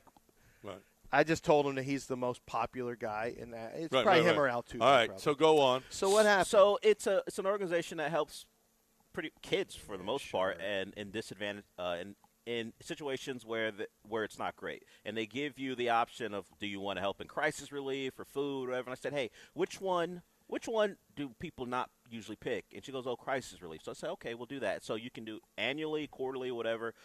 And I chose one. So every quarter, some of my money will go to help a worthy cause. And while we're talking, even in the midst of this conversation, or to her vacation trips. No, okay, possibly. Even in the midst of this conversation going on, I'm like, why am I doing this? Is it because is this because this is a worthy cause, which it is, or it's because this attractive woman came over? Now, I will freely admit, when her being attractive, they didn't send the send dude. the two. They didn't send the dude. I will admit, her coming over, her being attractive, helped their cause. But I do believe I do have some discernment, and once I found out what it was about, would I have said no if it was a cause I didn't deem worthy? Like I was joking off there, but I wasn't joking. If it was for like Kincaid school uniforms, right? I'm like, you know what? You're attractive, but I don't care about them kids. They ain't getting nothing from me. Right? They got plenty of people giving them money, but these were kids in places that don't get a lot of help. So that was the attractive woman. I have already said one stage hit me over there, attractive woman. But but I don't care about strip clubs, so I don't go there because they're attractive women. So I thought to myself, I don't give them money. So I thought to myself, attractive woman? How much? 70%, 30%? How did this go? I am going to be honest and go, 65% of it was because Higher. Of the worthy cause. Higher. Of the worthy Of cause. the worthy cause? No, Yes. I'm going Oh, lower. that's a Lower. No chance. That's lower on that. If it was for a cause I didn't care about, I'd be like, You wouldn't have talked. no, you know if why? It wasn't why? Because I saw that footage. Partly, I saw the footage. You saw that big flood or whatever that took out of town. That happened yesterday too. Well, that's Nepal. But Yeah. No, hold on. Now Colombia had really bad because our friend Meli Blanco, she was trying to raise money and had a GoFundMe that she was sending out. It's really bad in Colombia. It really was bad. Nepal. So I saw that. Did you hear what happened? Holy crap! So the ice. So it's from a glacier that melted. A glacier melted. When it collapsed, it hit a 4.4 seismic. They thought it was an earthquake because it measured 4.4. It caused unbelievable flooding. That water rushing through there, there's 1,300 people missing already right now. Yeah. 1,300. Wow. And if you see it, the water running through there is like crazy through this town. And now the infrastructure's gotten crushed, so people can't get there to the different bridges were wiped out and they can't get to certain areas. I kind of hope that there's like a water main that busts in River Oaks and Dell's money goes there. It's not for the people in River Oaks. Okay. It's Care International. They send this money. Right, but River Oaks aren't people too? I didn't say they're not people. It's just people I don't care about. They're doing fine. Well, but okay, if a water main breaks, then we got a problem. No, if a water main breaks in River Oaks, they will divert water from lesser communities and send it there. That's the point. They will divert the resources, and that's Meyerland, the point. guess what? That's the point when it comes to stuff like Give this. us your water, Meyerland. Yeah, and we don't want to hear any guff about it. We don't want to hear guff this about Meyerland water. So murky. I am not someone Ooh, who this tastes like poverty. yeah. Ew. This Where tastes, did we get this water? This tastes like Ozarka. I wouldn't bathe my dog in this. Yeah. Is this Bel Air water? All right. 713-780-3776. Do attractive women make It you helps. give Yeah, more? there's Of no course, question. it got me over there, but I'm still sticking. I'm sorry, I There's- didn't bring any money. I would have just. You It didn't- would have immediately. You didn't bring Yeah. any money. Here's what I would There's have. a- Hold on one so- second. No, they- Hello. They scanned, Fake phone call. They scanned your card. Immediate fake phone call. No, I have What my, if it rings while you're? If it was the dude. What is? I've seen that on a. Yeah. I've seen that on a movie. See, before, I- like, what is going? This phone is so It got- messed up. I tried to prepare myself because I knew they were out there, so I had my Yeah. earbuds with me, so I put them in. Oh, okay. I put them in as I was Yeah. walking out, but she Veteran made the move. effort. I took You the see? route that was furthest away from them, and she still made the effort. Oh. Okay, I guess I gotta stop. And you know what? 65-30. It You works. feel good about yourself. No, now. not particularly, because I'm still not sure why I did it. No, but We're completely sure why you Well, did. Yeah. that's because you guys are bad people. yeah. No, I know no, why yeah. you would do Turns it. out you No, are no, too. no, he's I know right. why you would do it. He's Turns right out about you that. are too. No, I'm not, because you know what? I could have backed out throughout Actually, the you're not 5-minute a. spiel. You know what? Yeah, at some point you got to Hold go, on a oh, second. man, I got to Yeah, go. but I didn't do it. Hold on a second. It doesn't make you a bad person that an attractive woman ends up influencing you to do something that is good. Okay. That's called marketing. John's a bad person, but he gets people to drink Coors Light and get basketball goals and stuff like that. He's And an that ends up influencer. and that ends up working out for like the basketball goal. You don't think that works out for families? Of course it does. That's Yes. helping families. It does. I do help. That's And what I he's tell a him bad about. influencer, but but it's just about the act. And I make Christmas great for people with Coors Lights, right? Christmas? Christmas, yeah. Dad's wasted and he's not Is bothering that- anybody. I didn't Is know that how- good Laying for, on the is that couch. good for families? Drunk. know It's how great da- for families because Dad's just passed out. And, oh, my goodness, we're going to be drinking beer at St. Arnold. Yeah, St. Arnold is going to be. Oh man, so they've got the Investors Pub, which is 20 to 100, if you're going to have a private event there, and then they got the beer hall, which is up to 300. We're going to be in the beer hall for our listener appreciation party. We're going to have some awesome food there, and one of the people who are providing food, drinks, obviously, is going to be St. Arnold. St. Arnold has some great food, awesome pizzas. Their pizzas are fantastic. I love their hot chicken sandwich as well. A lot of great food over there. A lot of great drinks. You know, they're the OG craft brewery in the city of Houston, and their quality has never waned. They're outstanding, still owned by the same It's the same group. They didn't sell out. So you're getting the same great quality beer and cider. They've got great food. And I tell you all this because I want you to go to St. Arnold just whenever. Go have a good time. Go watch your football this year out on their big patio.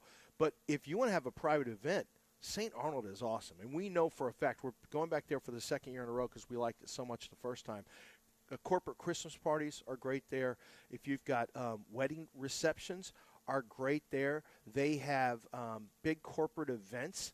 When you have a happy hour, if you want to have a big happy hour, don't forget that they can set up an AV system so that you have your microphone and your computer set up where you have your PowerPoints that you can show. They can do all this. Everything can be done, and they take all the stress out of your hands. They handle all the heavy lifting, including the catering.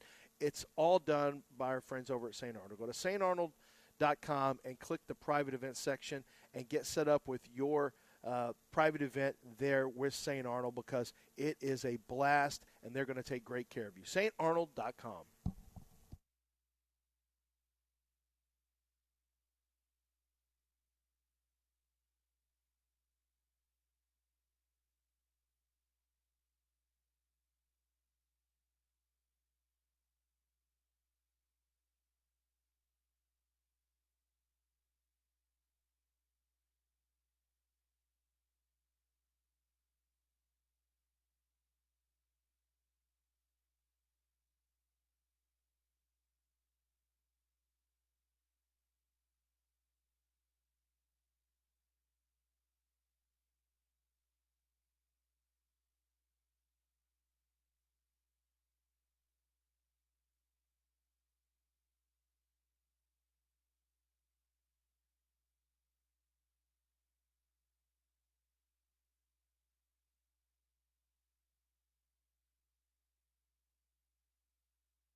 This is John and Lance. On ESPN 97.5 and the ESPN Houston app. Broadcasting live from the mobile Huntington Bank Studios located at the Golden Nugget Lake Charles. Here's John Granado and Lance Zierlein.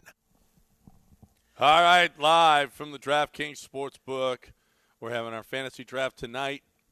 We're going to be back here again tomorrow morning, and then we've got our listener appreciation party tomorrow night. It's a great time to be a 97.5 listener. It is. It's just a great. But it's even better to be a host and be here, and we can't wait to meet all the listeners. I met one last night, Saints Patrick. Do you Del? You know the name Saints Patrick? You know, like Saint Patrick, only he's a Saints fan. No. Okay, I met him last night, and he's going to be wearing his. I'm all for wearing your Saints uniform. That's great. That's your jersey, your kit. That's fine. Don't bring that cowboy crap here. Do not bring that here. Okay? No. We don't need that in our lives. Well, Rent free.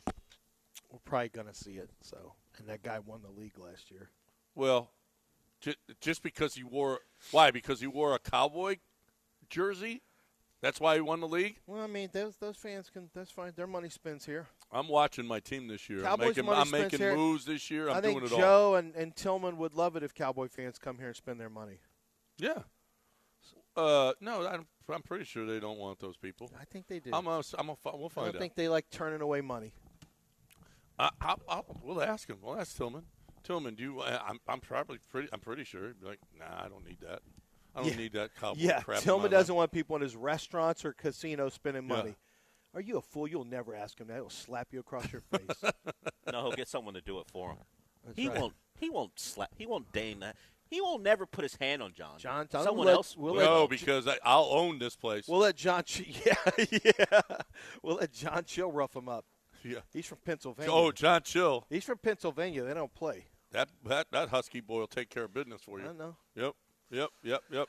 He's coming. He's going to join us today. We haven't talked to Chill in a Can while. we call him Husky Boy? No. Oh, okay. No. I thought that's just a name he I went don't. by. I don't. I don't. I mean, I just I thought played golf with him. He's not small. He was soaking wet on the first hole. It's humid out here. It's I don't know if you it know was. it. This is near water too. They get humid Oh, out you here think too. Louisiana is a little humid? Yeah. Okay. I lived in Houston and New Orleans, the two places I've lived my whole life. I want out of humidity so bad, and New Orleans was. I can honestly say New Orleans was more. It was worse than New Orleans. You would like L.A. No, I know. I go every year. Yeah. Every year I'm there for the week, and there have been sometimes I've been there more than the week. Like in 19, the I would fall go is every perfect. week. In I've the spring. only been in the spring, in late Yes. April, and I've been in March and April. I'm like, wow, I need to wear my windbreaker this morning. It's a little chilly this morning. Yep. It's a little dry. The air's a little dry and cool. Yes. Then in the afternoon it gets super hot, like 78 with no humidity. Yeah. 78 feels like 72. Wait, can you do a negative feels like? Yeah. That can't be possible. That's the one thing about that. I'm not a big fan. I'm not a big fan of the whole state. But you've admitted the weather has spoiled The you. weather is Everyone told me that.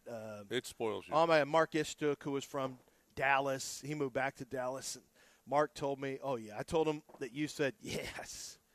It's the weather's got. My other guy from NFL Network told me the same thing. Hey, what's your buddy think of L.A.? You said he lives there. I said, I don't think he loves it, but he does like the weather. He's like, yeah. He said, coming from Dallas, it's once you get that weather and you live in it, you realize, and you go back to some other place that has extreme weather, is either cold or hot, you're like, Did you bring your clubs? No, I got clubs here. You got clubs here? Yeah. So you're going to go play here? Oh, yeah, I brought my clubs here. No, I don't think so. I'm It's going to too play hot poker. for you. It's not too hot. I'm just going to play poker, that's all. It's not too hot in the poker room. It's not that hot in the poker room. It's pretty nice in there, actually. It's real nice Exactly. in there. You're the table's got 10 people, so it's tight. Everybody's, you got that human warmth. Della would love it. You're rubbing shoulders with I don't people. want it to be so warm. I don't want to be so tight that I'm like. It's not that tight. You get the body warmth like your plane crashed and you're trying to survive till the search party gets there. No, that's not it. Yeah. It's just the body it's warmth. perfect. Yeah. It's perfect. It's cool in here, and yet you got a bunch of people around. I will you. say the setup of a poker table, like blackjack, you get plenty of people, but there's enough room. But you don't love it when everyone's at a blackjack table. You like a couple of seats open. Like 3 is a good number, or 4, and then you see that other guy come out. And I know that I don't speak for a casino when I say this, but there's just nothing worse than when I'm sitting there and I've got the cards rolling a little bit, and the guy comes on like, You guys mind if I step in Yes, here? I mind. Like, what are you going to say? No. No. And then they put they put a couple hundred down or 300 down, and you're like, oh, we got to check change. Oh, we got to wait for them to come over and check the 100. We run the cards. Right. We're on a little bit of a roll here. Yeah. Let's not break this up. Well, that's if you're a good, Samaritan, you walk up and say, "You guys good? No, I'll wait. You know what? I'll wait." Or you will if get you're this, on a roll. sit down, the dealer. We need to Yeah, break if these it cards sucks, up. yes, Yeah, sit like down. they want you to come in. Like we got to start taking the dealer's cards away. Yeah, we need. Yeah, absolutely. There's all kinds of casino. Yeah, please sit down. There's all kinds of casino. Either Etiquette.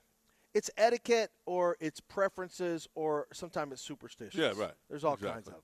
Exactly. Like you start ordering a drink. If you guys want anything to drink and you order something and you start winning, you got to keep that order. If you don't, you got to switch it up. That's me. At least that's what I do. Like, I got to get off the.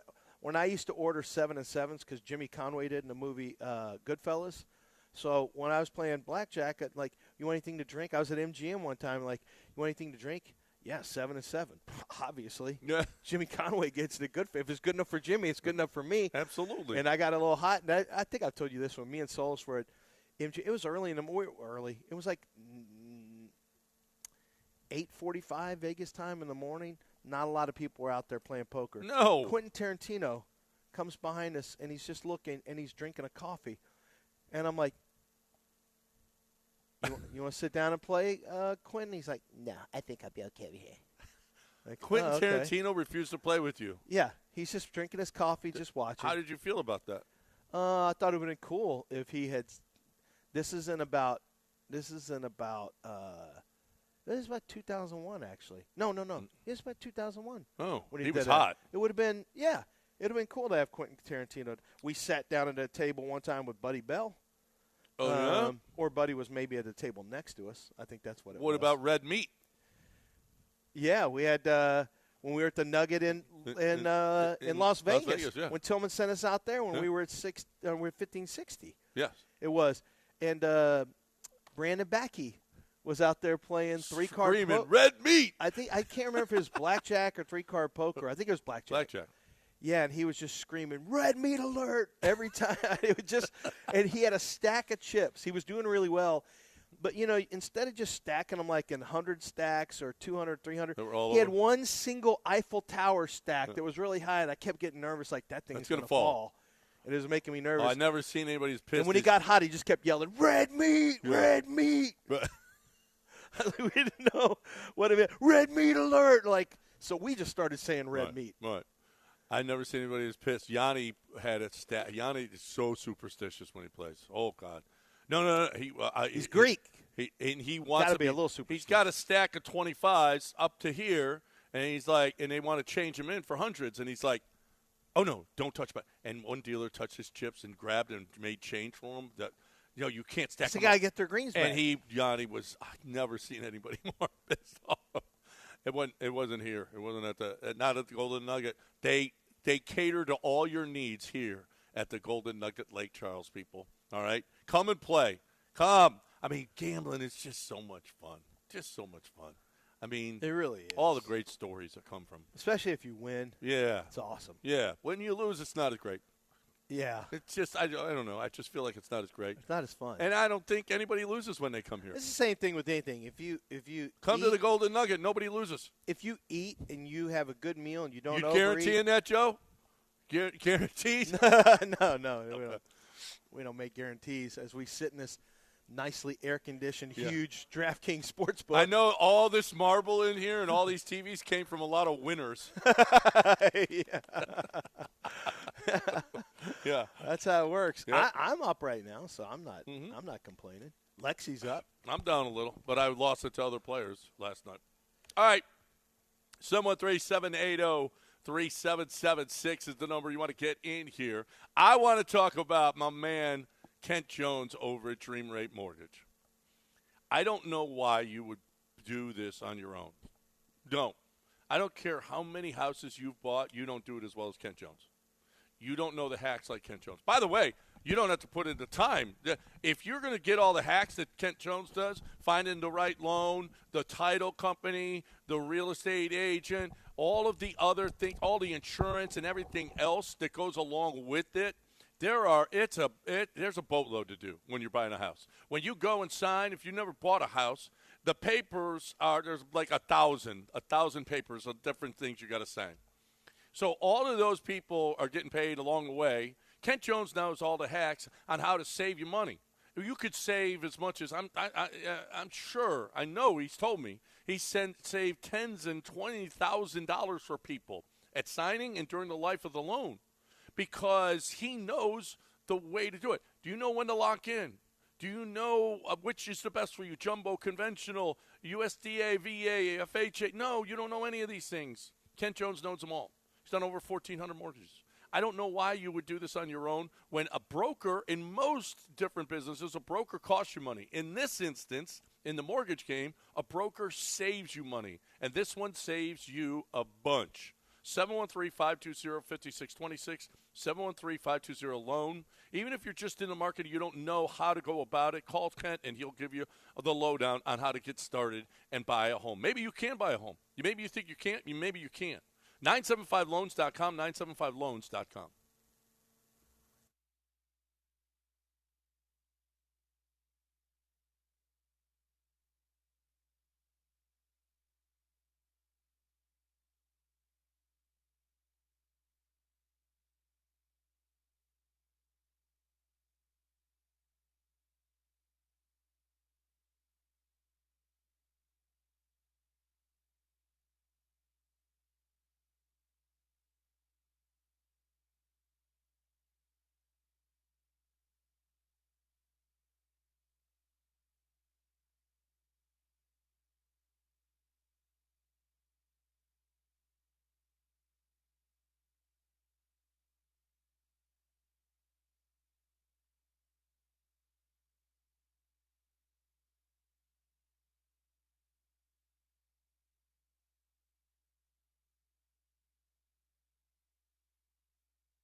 This is John and Lance. On ESPN 97.5 and the ESPN Houston app. Broadcasting live from the mobile Huntington Bank Studios located at the Golden Nugget Lake Charles. Here's John Granado and Lance Zierlein. Wow. Thoughts and prayers, Nate Paul. Watching these videos, this is just as unbelievable, the flash floods from a glacier. Wow. Unbelievable. 713-780-3776. That video looked like something from an AI generated or CGI it didn't from look a real. movie. From a movie. Did not look real. Cowboys' notable defensive additions. Von Miller, Don't care. done, old. Rashawn Gary, no one cares. Caleb Downs, overrated. And then Malachi. So for a real analysis of this, and not John's hater analysis Thank you. of it, Malachi Lawrence, they say, is not doing much right now. Who said that? The people are saying that. The people. Many of the people I heard Valid said source, I guess. they said he got off to a slow start. He's off to a little bit of a slow start. Caleb Downs, I think, is going to have a big tackle year, over 100 tackles. Because everybody's going to be busting through the line. Von Miller, I Had mean, 9 sacks last year. Thank you, Rashawn- Dom, for being a real voice. Who's that? Von Miller had 9 sacks last year. Yeah, Von maybe. He's got more we'll juice see. than Jadeveon Clowney. Well, that's the other thing. I don't expect Not Malachi really. to do. Yes, really. I don't not in expect- real life. No, I saw it in real life last year. Yeah, no, actually, every year he's ever played has been Yeah, better but, than Jadeveon but not Clowney. this year so far. They're You're even. right, 'cause They're even right now, That's true. They are even. right? Think about this. Malachi Lawrence, your rookie, probably not going to do anything because you got Rashawn Gary, Donovan Eziorik or whatever. Ezaraku. Yeah, He doesn't even like you mispronouncing their names. I know. And then you got the third guy is Von Miller. So Malachi Lawrence really isn't going to – I don't think Malachi's going to get a lot of time. I don't think he'll do much. Situation. Probably pass get rusher. cut. Caleb Downs will be So everyone's just going to be bad, huh? a good player for him. Like, come on, no, man. Caleb Downs. They're No, I deep. think What are we I like talking You had about? the worst defense in the league last year. Last year, exactly. Not this year. They got Rashawn Gary, a coordinator people are excited about. 34, first time ever. They Just let them talk. They're going to find out. Go ahead. Oh, They get he their said- ass whooped, he- bro. All They're going to get their ass kicked, I'm bro. trying Let's to go. What's bring up? We already told you can't get your Let's way go. out of this game. You Yeah. can't Let's get your- go. and you bought a Right. ticket, so you got to watch it. Oh, I'm ready.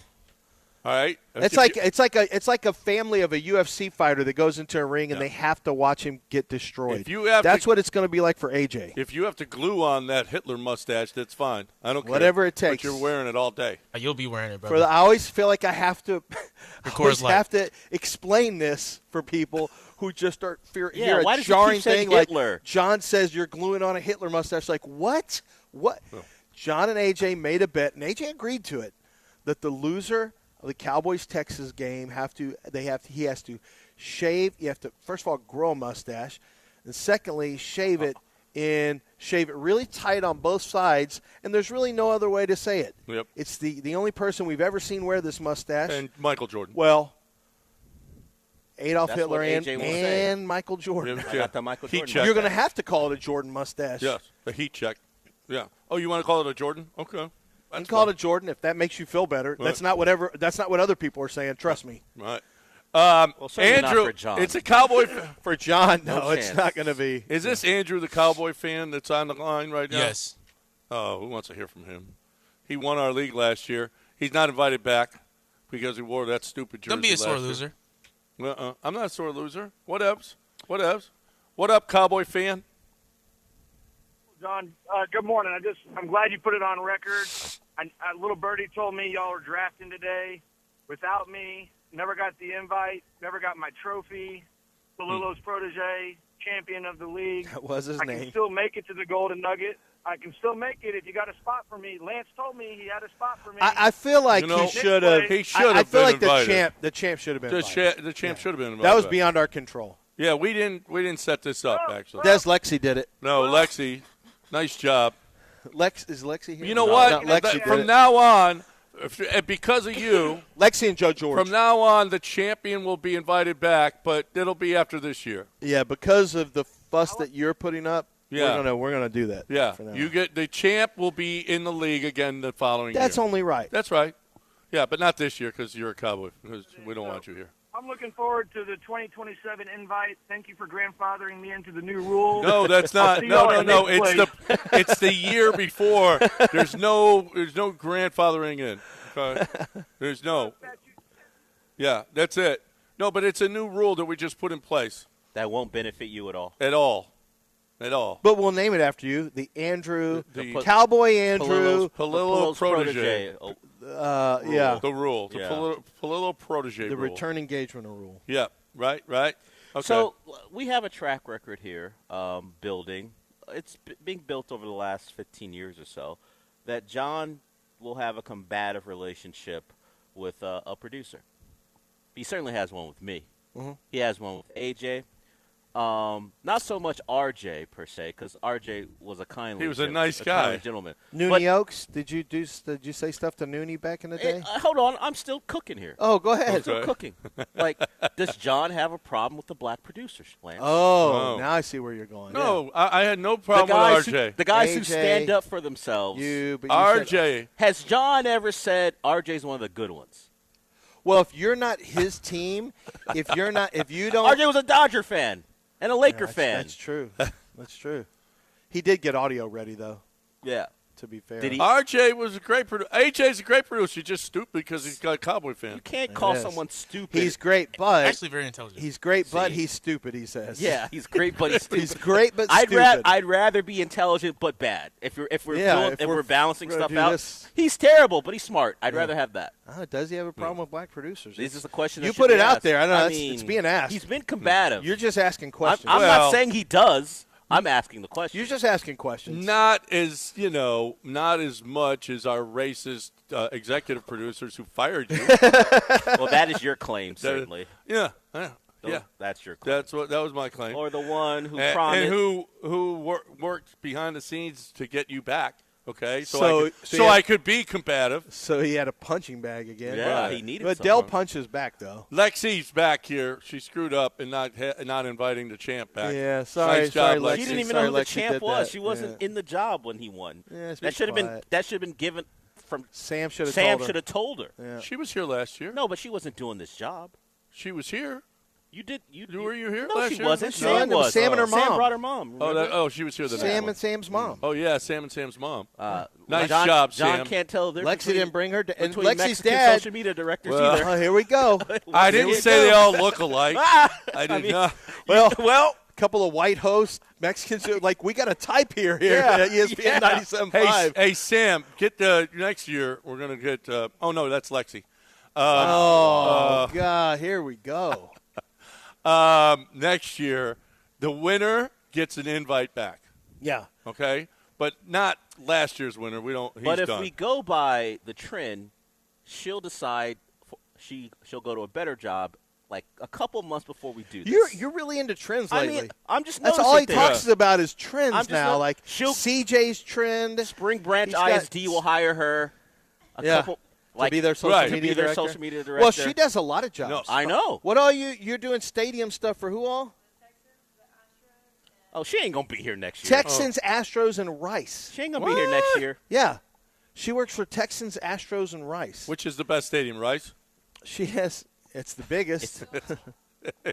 Go Owls, she says. Go Owls. Woo! Hoot!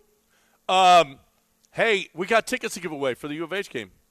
Let's give away a pair. It's September 5th against Oregon State. Oh. Yeah, September 5th, which is next Saturday, 9 days away. We got a pair of tickets to give away at exactly 9:05, AJ, so we give people who are listening on the stream, we give them a chance to win the tickets. 9:05 exactly. You call in 713-780-3776, and caller number 4 is going to win those tickets. How about that? 2 tickets to the U of H game against Oregon State. And use the tickets. If you're not going to use the tickets, don't call in. If you're not going to use the tickets.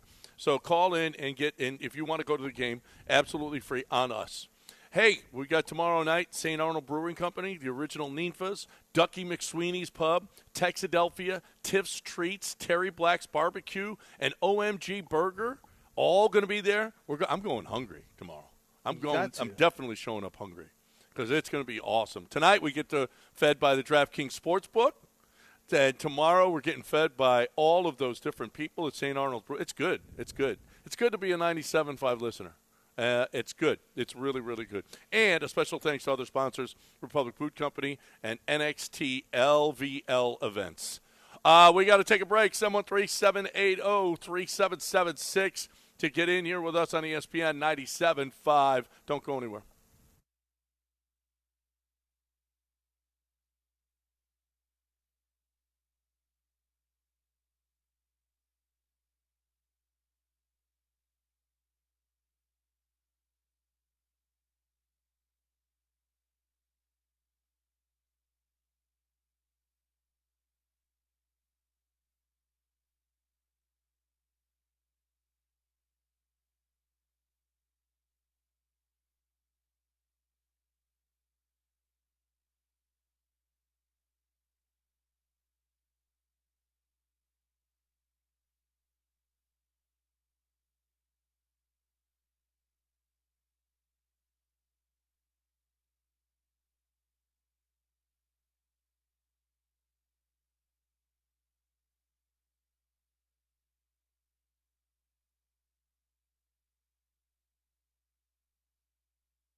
All right, welcome back to the DraftKings Sportsbook live in Lake Charles. We got our draft tonight, and Joe is the man, Joe Florentino. He takes care of us out here. He is a vice president of operations here. What's your marketing? Marketing. And you're repping. Is that I your got school? you. If you want, I'll just put you. Is that your school, ASU? Yes. Yeah, ASU, okay. yeah. How happy are you Sam Levitt left for LSU? I mean, I'm kind of disappointed, but this isn't the first time LSU has taken a quarterback. Jaden Daniels is the last. Yeah. So must be doing something right in Arizona. Yeah. So. Yeah. No, you guys know how to pick them, and LSU just steals them. Well, I mean, hey, Right? it's part of the game now. So, Right. Yeah. But you get to go see them right down the road now. I can. Yeah. Yeah. I'll go down there Not for that another it's as Saturday good. night. Not that it's as good with it being LSU and not Arizona State. I mean, I do miss Tempe and Scottsdale. A Oh, lot of my fun God. there. If I could do it over again. I went right after college. I went and lived in Tempe. Oh, nice. And if I could do it over again, because I was on I went over to the campus a bunch. Yeah. Holy crap! It was the women. It is right up there at best university in the world. Okay. Yeah, Dell wouldn't have been able to walk down the street without having to make a lot more donations. Dell would have been just throwing money. Here you go. Here you go. Nothing Thank but you. donations. Thank you. So Joe is here with us here. Football season is here, right? Yeah. Now, the off season was great. We were here for boxing and for the World Cup, and it was great. But football season's a different animal. It completely is a different animal. It's funny seeing the people ramp up for preseason football. We had really? Yeah, we had the book was packed this past weekend. There was a bunch of fantasy parties. The guys had their trophies out. One guy had to do a walk of shame. Thank God he was still clothed because we didn't want to have to get anyone involved, like the authorities. But they made their presence felt already with the fantasy football draft. Well, and I talked about this. Have your fantasy draft here. Yeah. Yeah. And did we have some? We did have some fantasy drafts that show up coming from your way, so we always appreciate it. We had the big screen open for a couple of them. They really enjoyed it. This whole section was actually filled, like I said, on Saturday with just one fantasy party. That's great. That is great. That's a lot of fun, man. If you're the commissioner of your league or you're in a league, do that next year and have it here. I mean, you can bring the wives. They can be the kids. They can be out at the pool all day. You can play golf. The whole group. I actually all brought my 12 of you. swimsuit for the first time. You did? Yeah, I'm like, it's hot. Yeah. Yeah, so I'm going to play a little, do what I do. Something. Well, do what I do, and then I'm going to go out there for a little bit. Good for you. Got some other stuff. Yeah. Figure Work on your tan. I'm going to treat myself. Yeah. You I'm need a gonna little treat more myself. tan. I get red. I've been in You the don't sun. throw enough frisbees.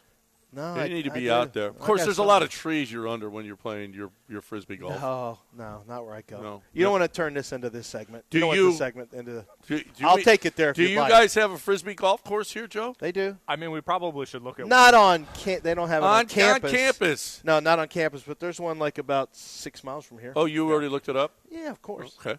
Did you bring your discs? No. Okay. Joe Florentino here.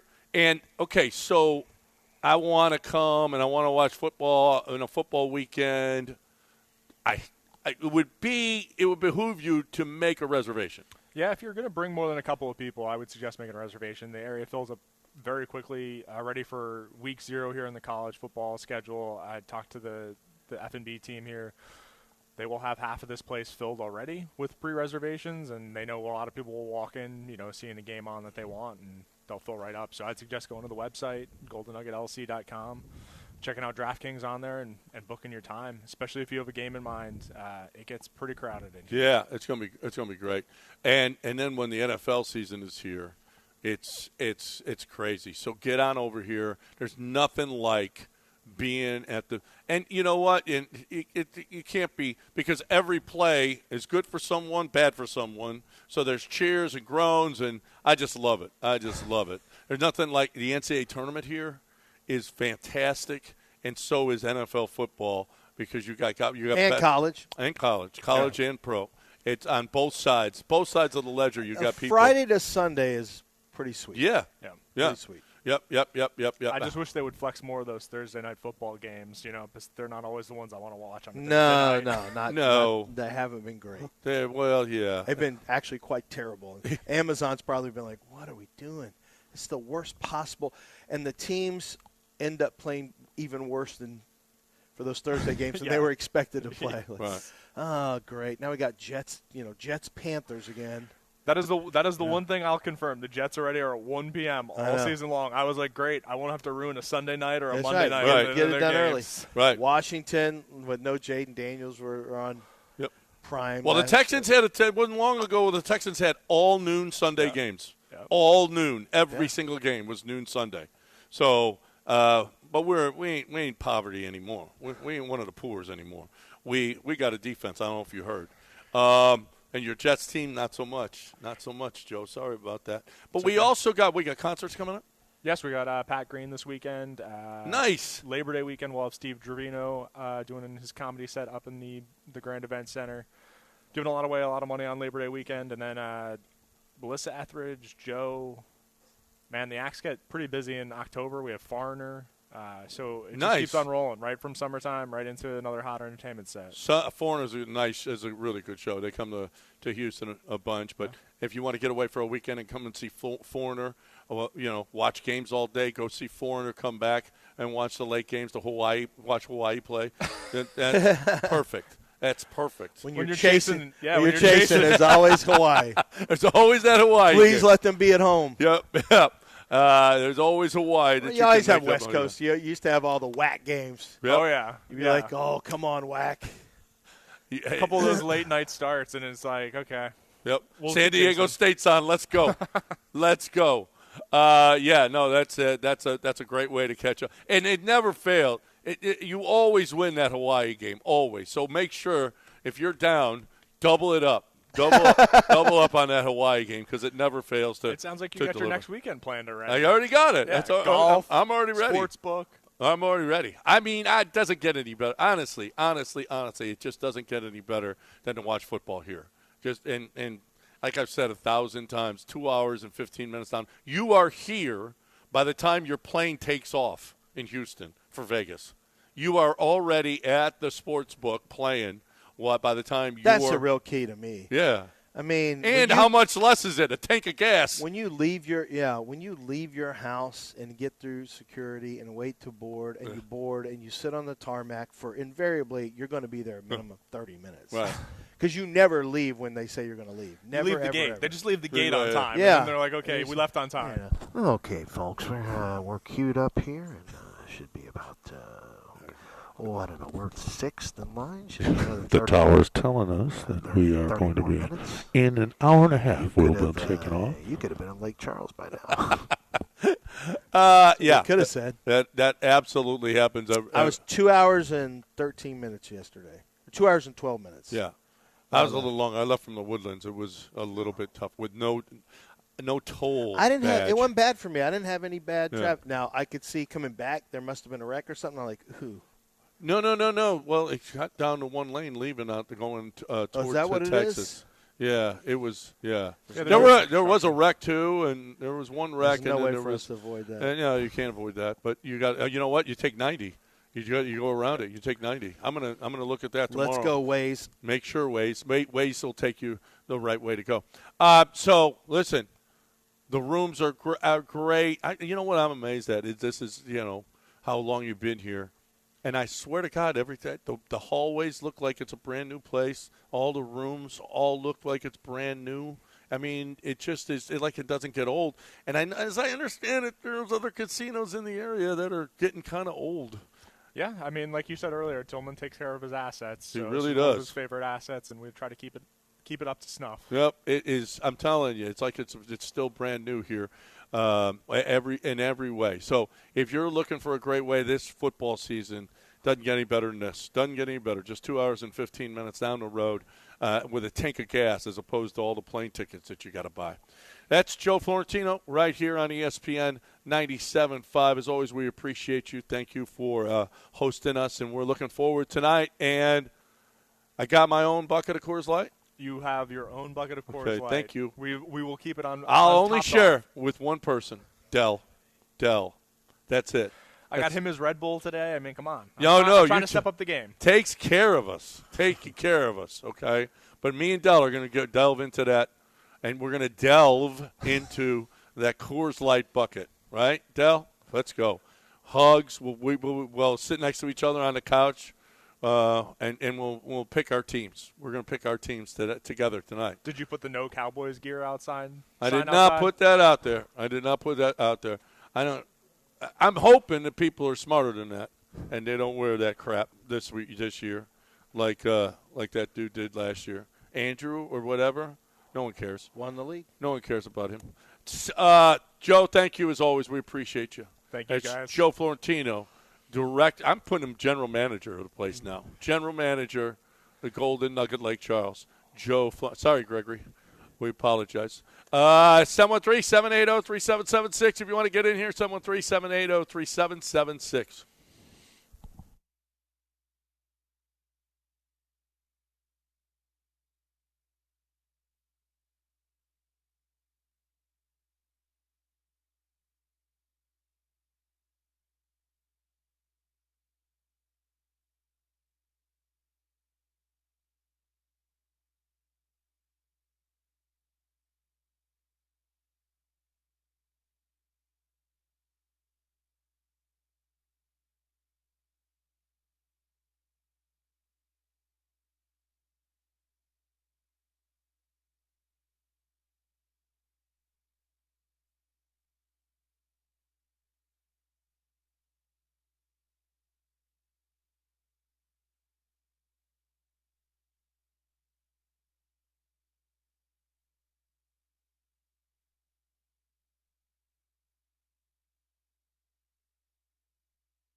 This is John and Lance. On ESPN 97.5 and the ESPN Houston app. Broadcasting live from the mobile Huntington Bank Studios located at the Golden Nugget Lake Charles. Here's John Granado and Lance Zierlein. Use your greasy finger to clean your camera. Yeah, that's good. That's a good idea.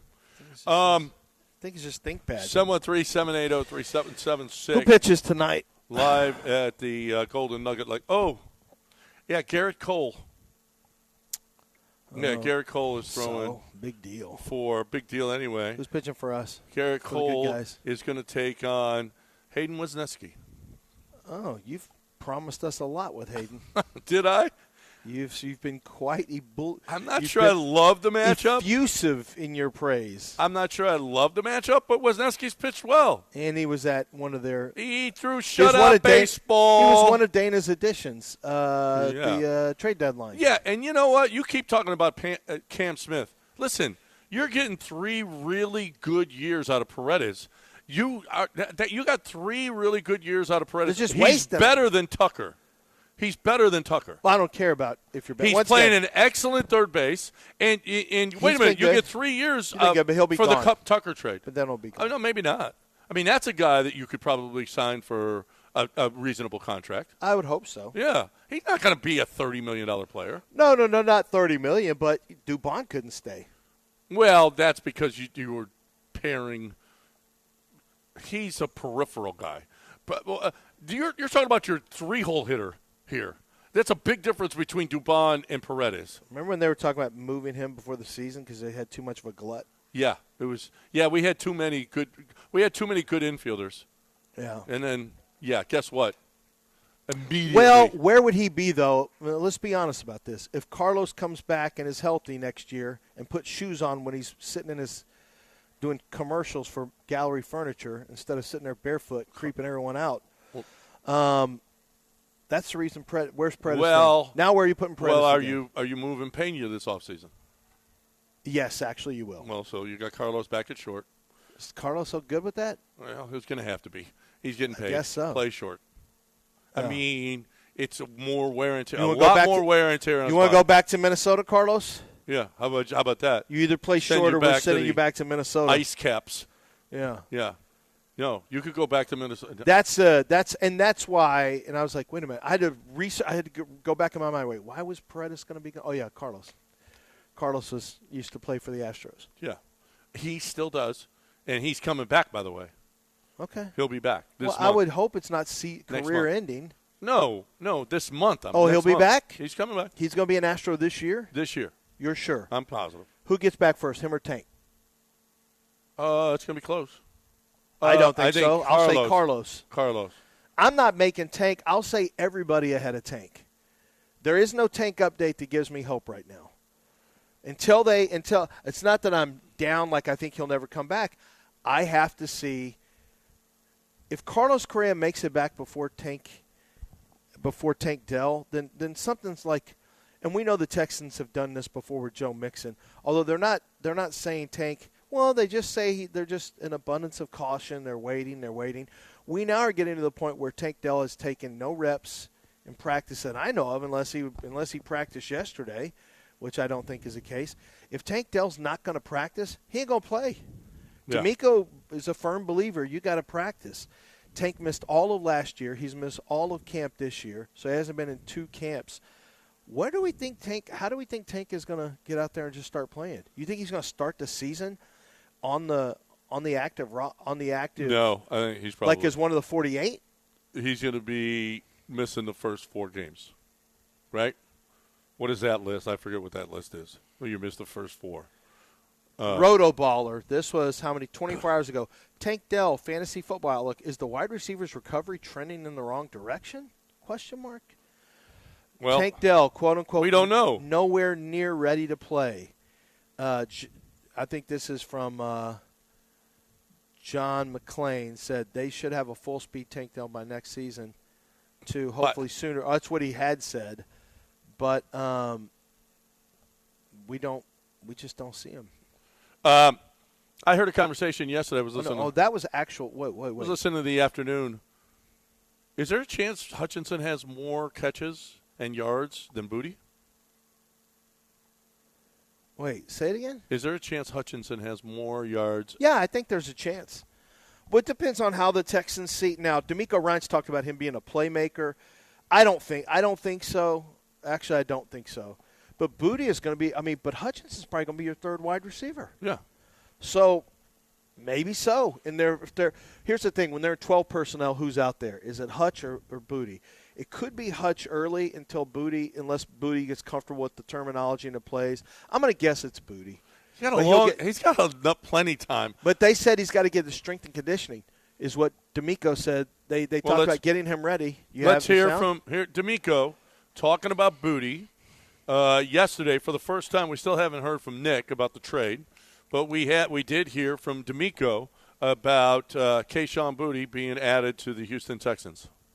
Yeah, adding Kayshon was a big get for us. We know we lost a significant player for us in Jaden Higgins, and it's hard to replace him. When you try to go out and find a guy with the caliber of Kayshon, we've played against Kayshon multiple times over the past couple years.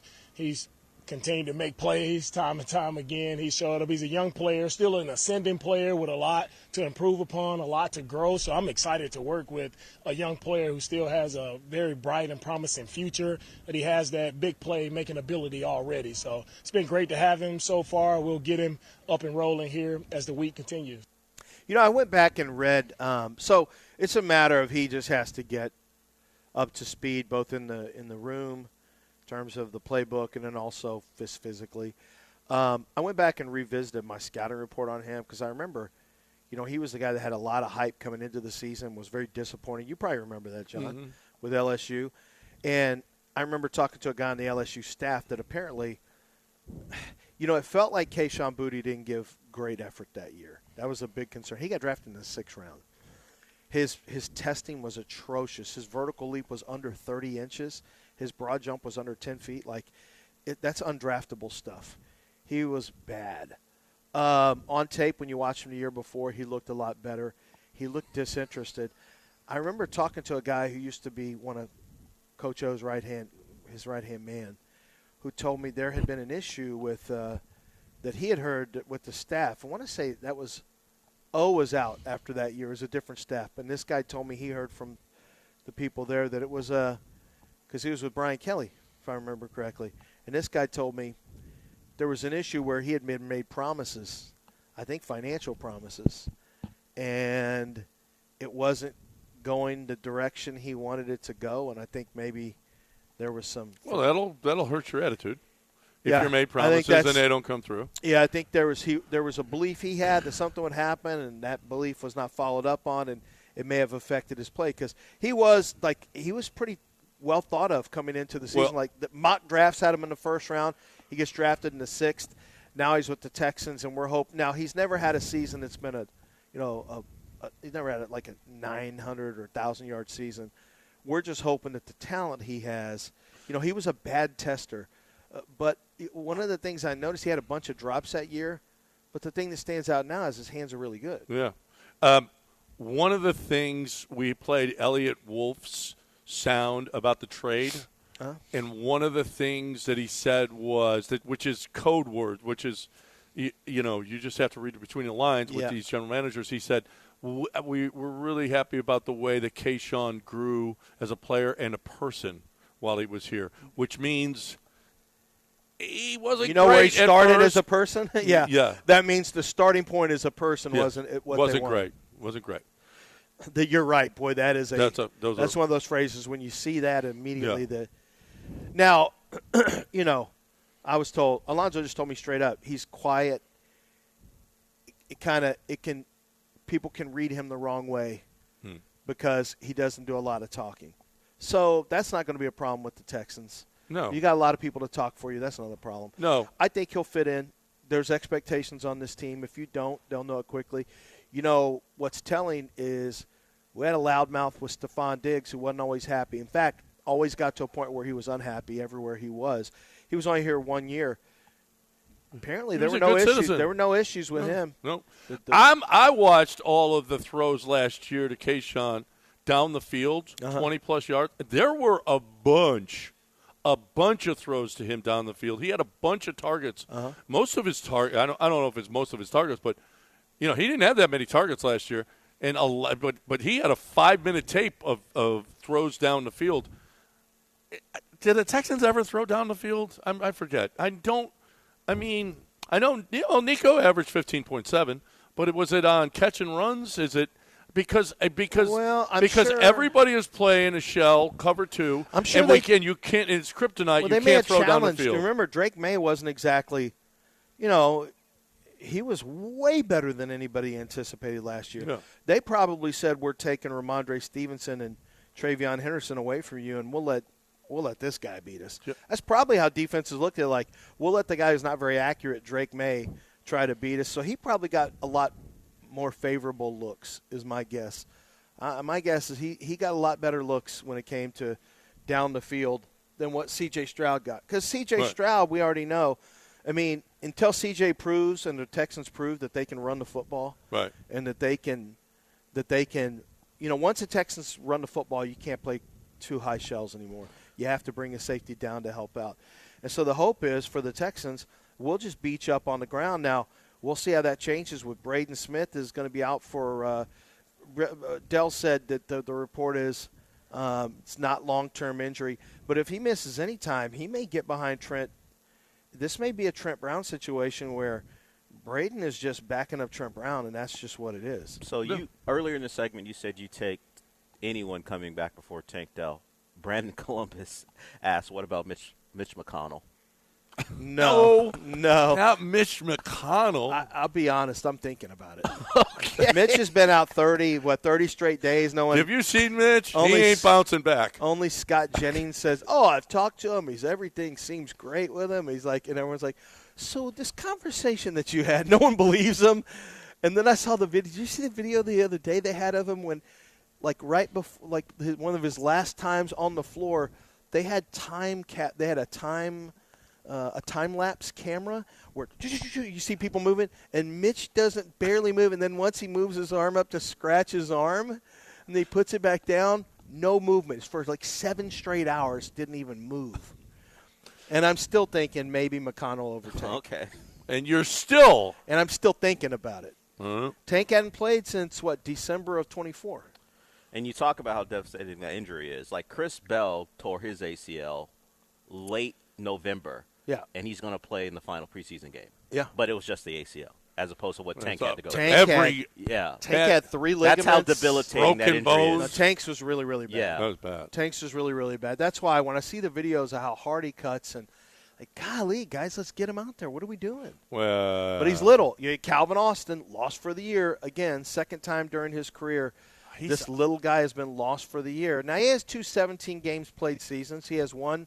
Last year he missed 13 games.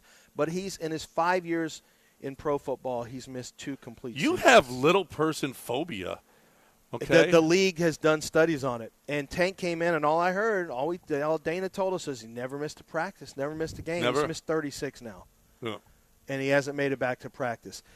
It's just when you get to the league, little guys get hurt at wide receiver and at cornerback. Little guys get hurt, guys who aren't big. What about the Smurfs? Okay. I don't know. I don't know how small they were. They were small. Short. Yeah. They were short. That was in the 80s. I don't know.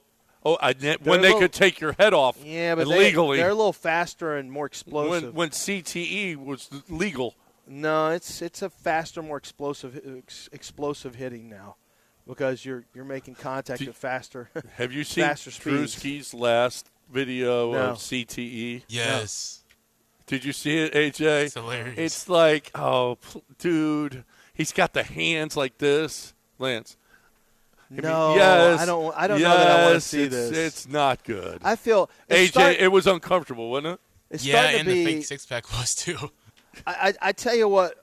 I'm getting a little uncomfortable with is the amount of when I saw the amount of NFL players who have ALS. I was like, oh my God! I didn't realize the list. Was it's that a higher expansive. percentage than the world. Yeah, no.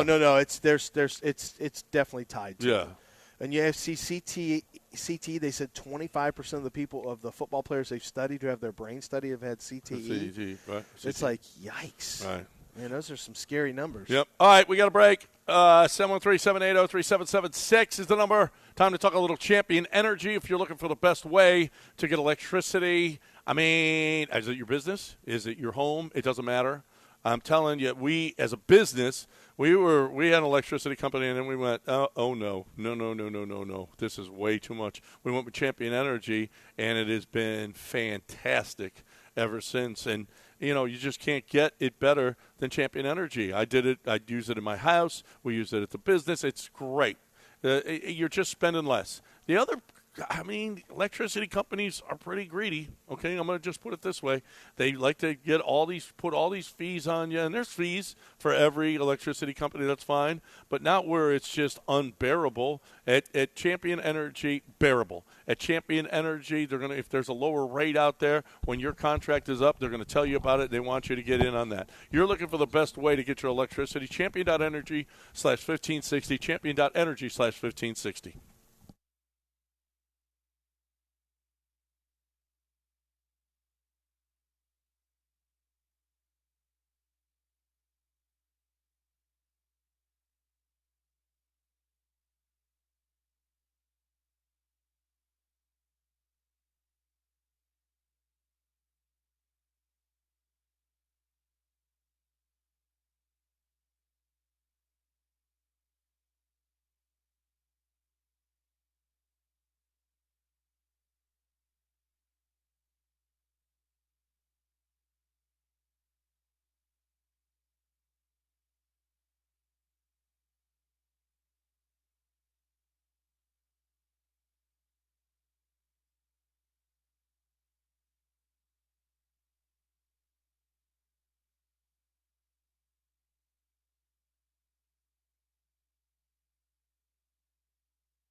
This is John and Lance, On ESPN 97.5 and the ESPN Houston app. broadcasting live from the mobile Huntington Bank Studios located at the Golden Nugget Lake Charles. Here's John Granado and Lance Zierlein. Did you see this story by Patrick Storm? He's a Texans guy. So is this real, or did he just? Is this like a joke? I don't know. He's a Texan guy. No. I know. What did he say it as a joke or? I don't know. He said an anonymous Panthers player talked about Will Anderson Jr. during post-practice interview. He said, Will Anderson Jr. walked in our locker room, walked right by me. He tapped Bryce Young on the leg and said, lace him up. It's going to be a long effing day. That's fake. They do that. They do? Yeah, put your headphones on.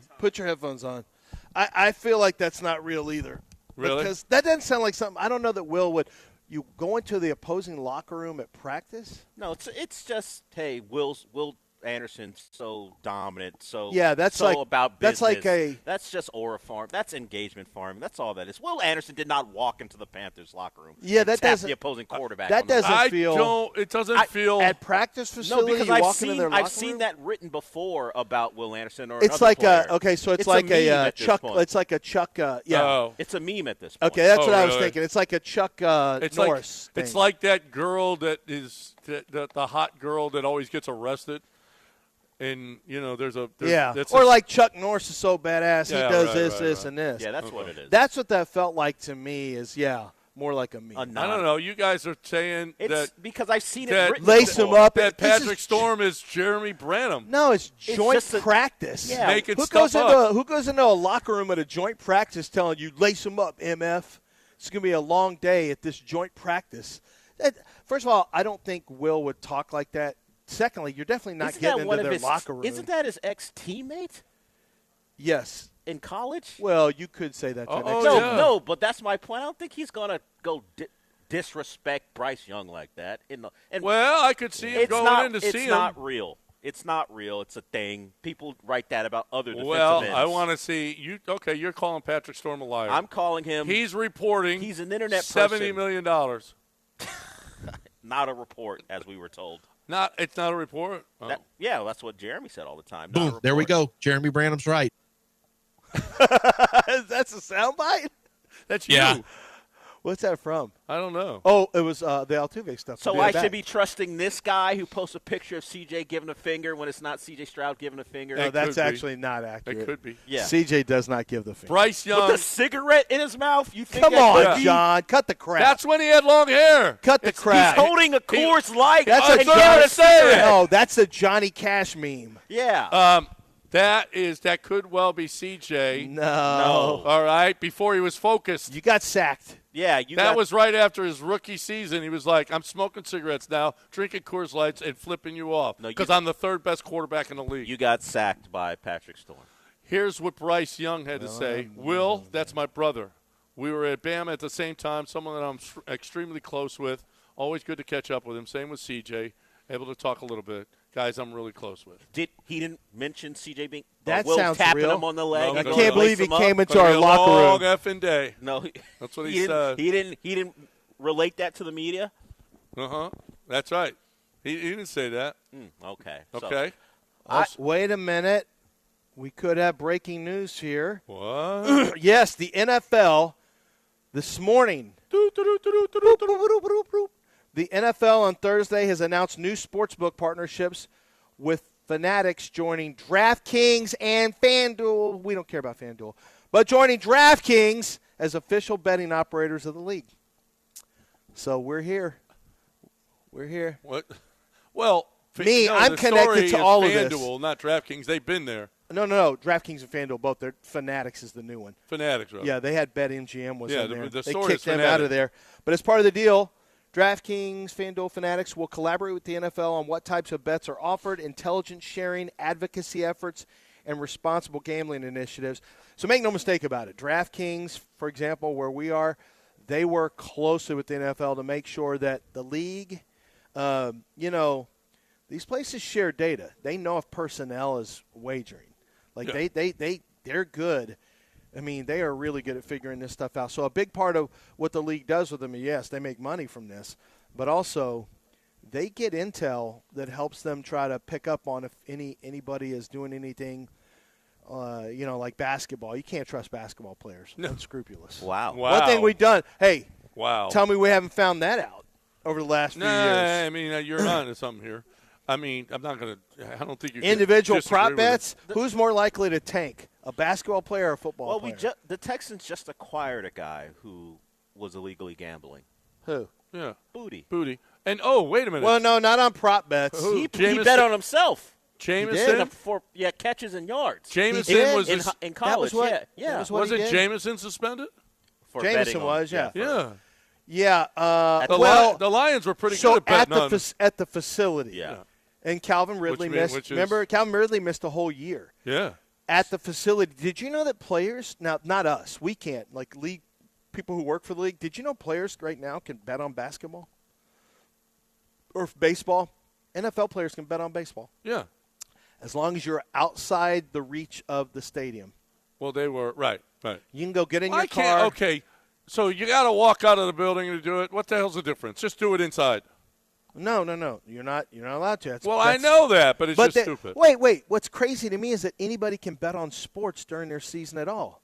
Any athlete. You're not friends with. You can get inside it. Our whole thing is you that can't you don't bet want on football. You don't want to share. NFL players can't bet on football. But what football. I'm saying is, you can get inside info. You can have friends from other sports. You can get inside info. I can't believe they let an athlete bet on any sports.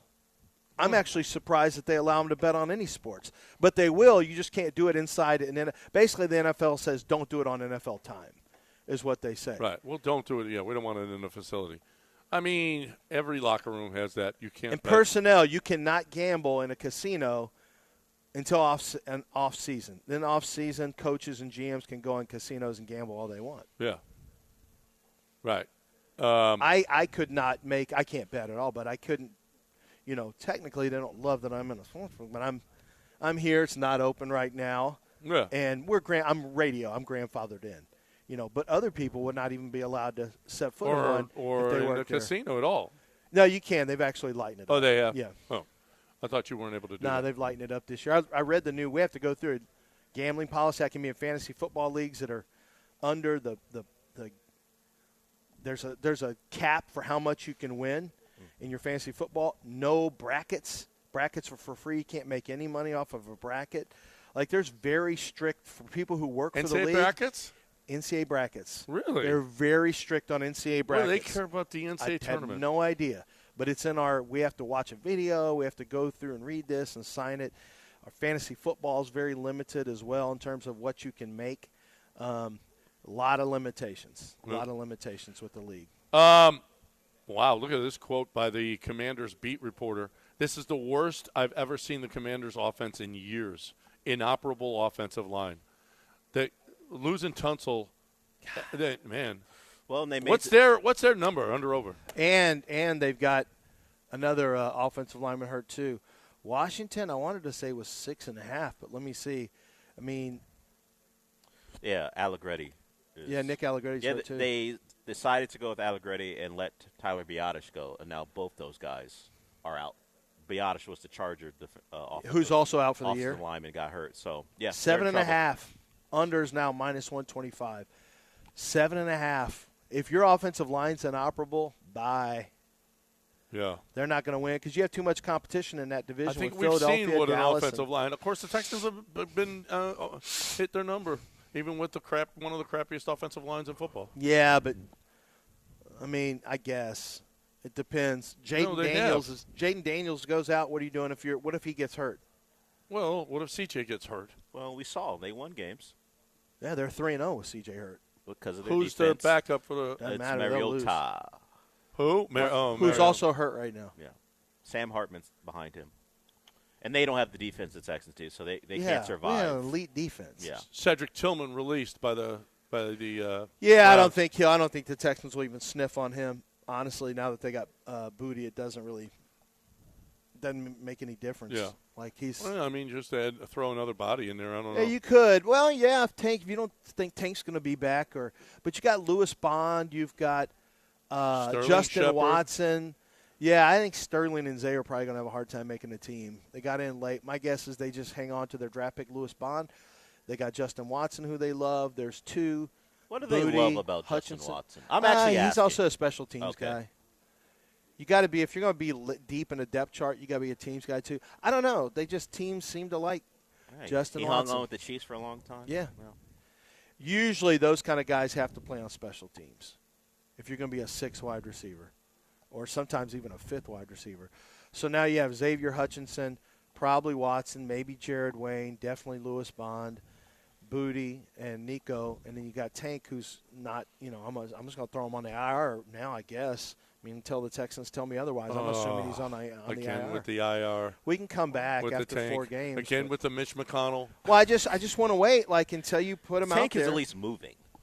Yeah, I've seen Tank move. I've seen him move. I've seen him cut. He looks great on those videos. Yeah, just not in what 11 are we on doing? 11 Throw and him pads. Throw him out there. He can't wear pads. Put him and in a cut. walkthrough. Can't do that, but he can cut in non-contact stuff. Yeah. All right. AJ, we miss anything today?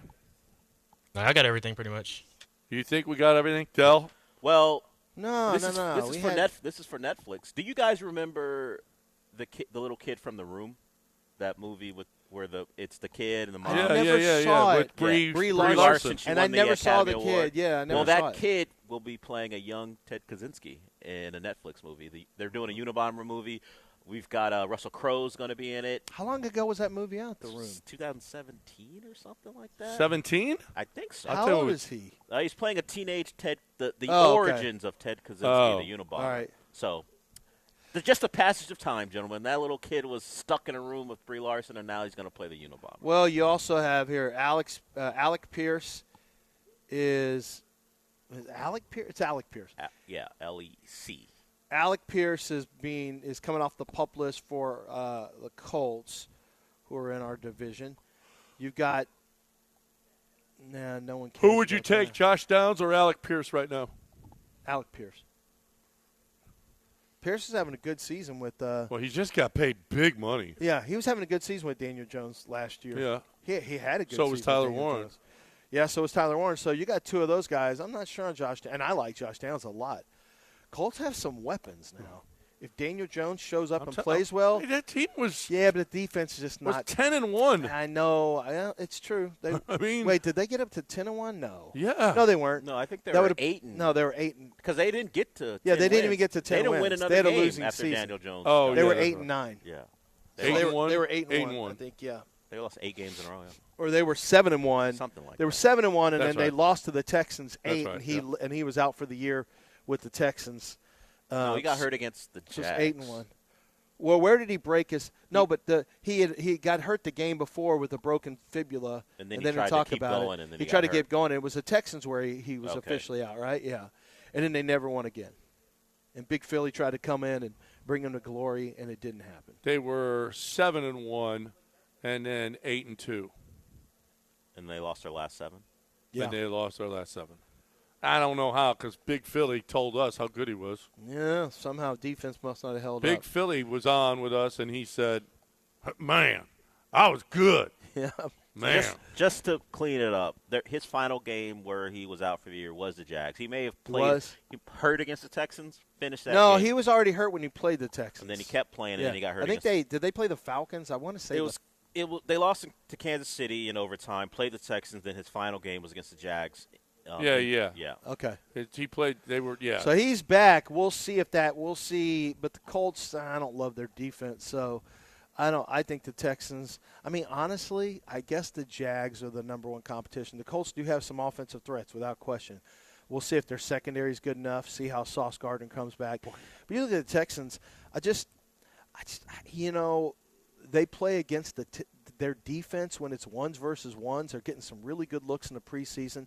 By all accounts, especially, coming from the coaching staff, they are way ahead offensively of where they were last year. Boys, we stay healthy. Boys, this is it.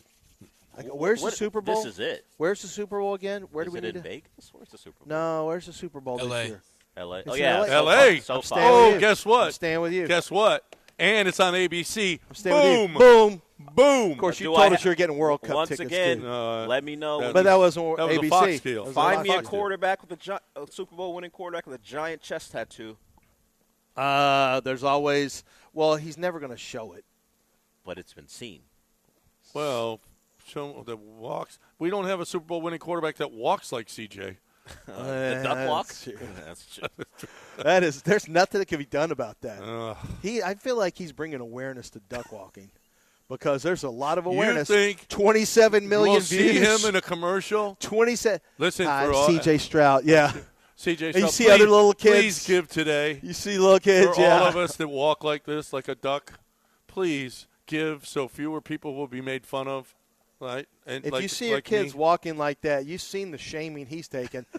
Man, get a brace for Stop your kids. bullying. In fact, put some kind of braces on their legs. That's what that Colombian girl showed me in the Is that what it was? That was one of them? Kids duck feet kids? No, duck feet? No. Mason's a duck foot kid. Is he? Yeah, bad. Bad, like really bad.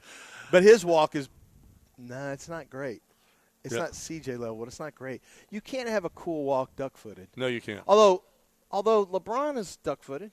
Is he? But he's also bow-legged. It's a weird combo. Oh. You know what's a great combo? Me and Coors Light. Tonight, baby, tonight, we're going to have – I got my own bucket, me and Dell. We're going to be sharing Coors Lights. It's going to be one of the great nights in DraftKings Sportsbook history. You sure about that? Right here. Me and Dell, arm in arm. Is this a commercial? Throwing down. I don't know what throwing this down is. Coors Just making Lights. sure. Yeah. Well, you talk about it. It could just be you talking. Yeah. I had to check. It's a commercial. Because you see the time, we're done. We're done. No, we're not. We got news of the weird. We got news. No, Dell, we're Yes. done. You have to take it's over. his segment. I don't know what you want from me. All I know is that I'm going to be throwing down some Coors. I threw down a bunch yesterday, a bunch, and maybe that led to making erratic decisions at the poker table. Okay, but that's okay. Sometimes you don't make great decisions, but most of the time when I've got my best decision is drinking Coors Light instead of that other crap that's out there. You're looking for the best way to stay chill. Cold, clean, crisp, and refreshing. All of those. There's one way to go. It's good. Coors Lights are going to be flying here. I hope they're flying at your house. Make sure you got them in your fridge when your boys come over to watch games or just hang out. Cold, clean, crisp, refreshing Coors Light. Climb on, brother.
All right, welcome back.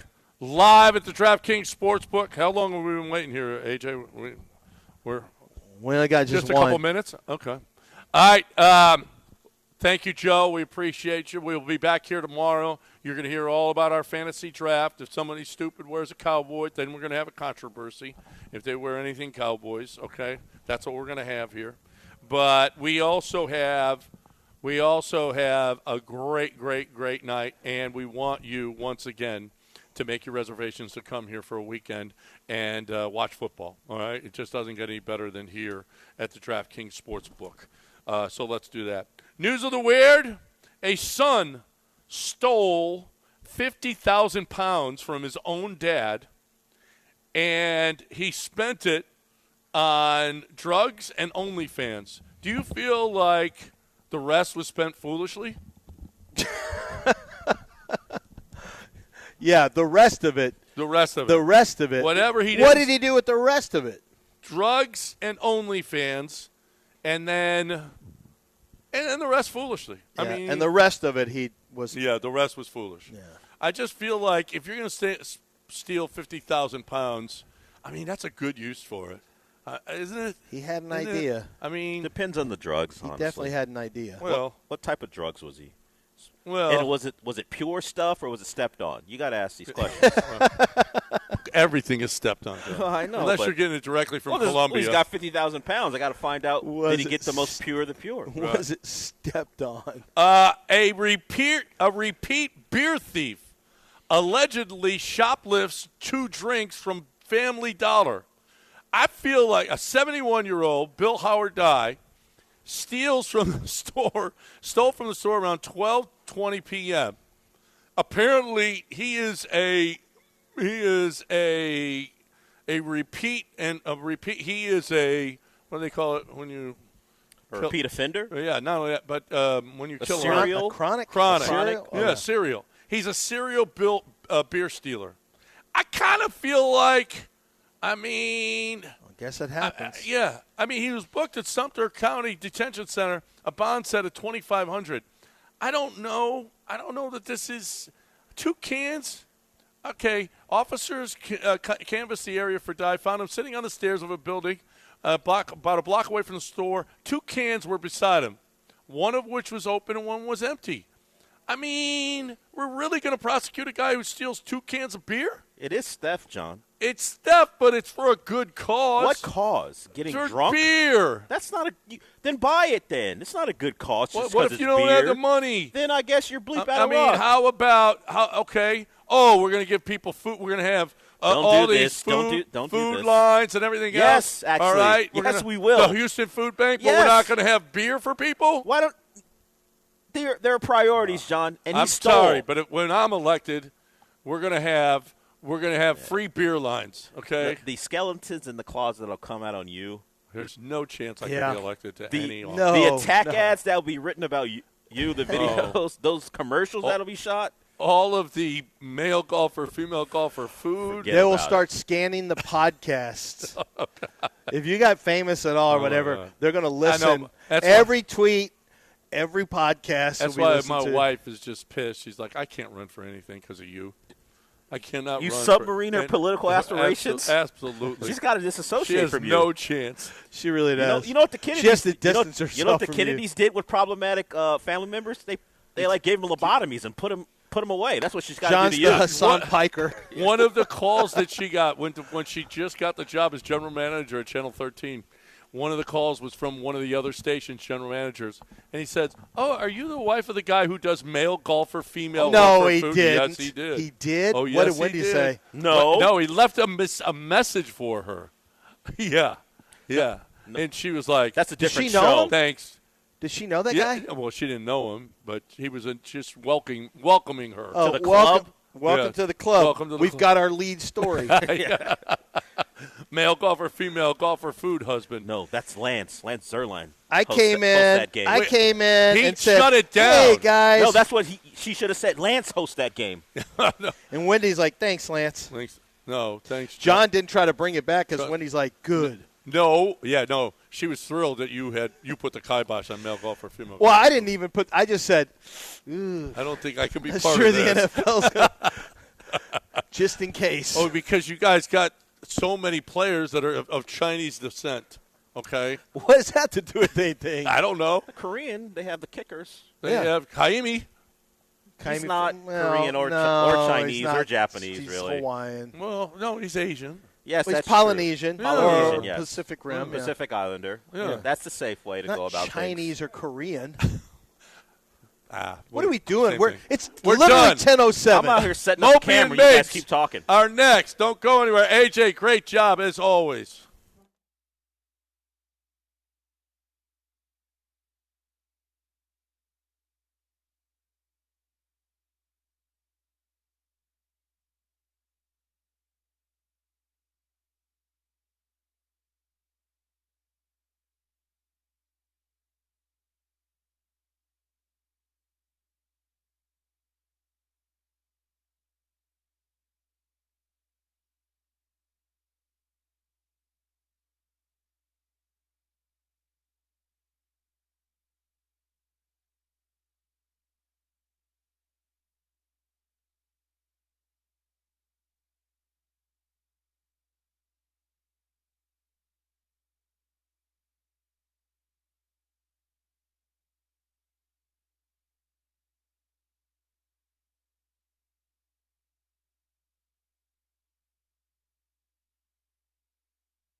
Golden Nugget in Lake Charles.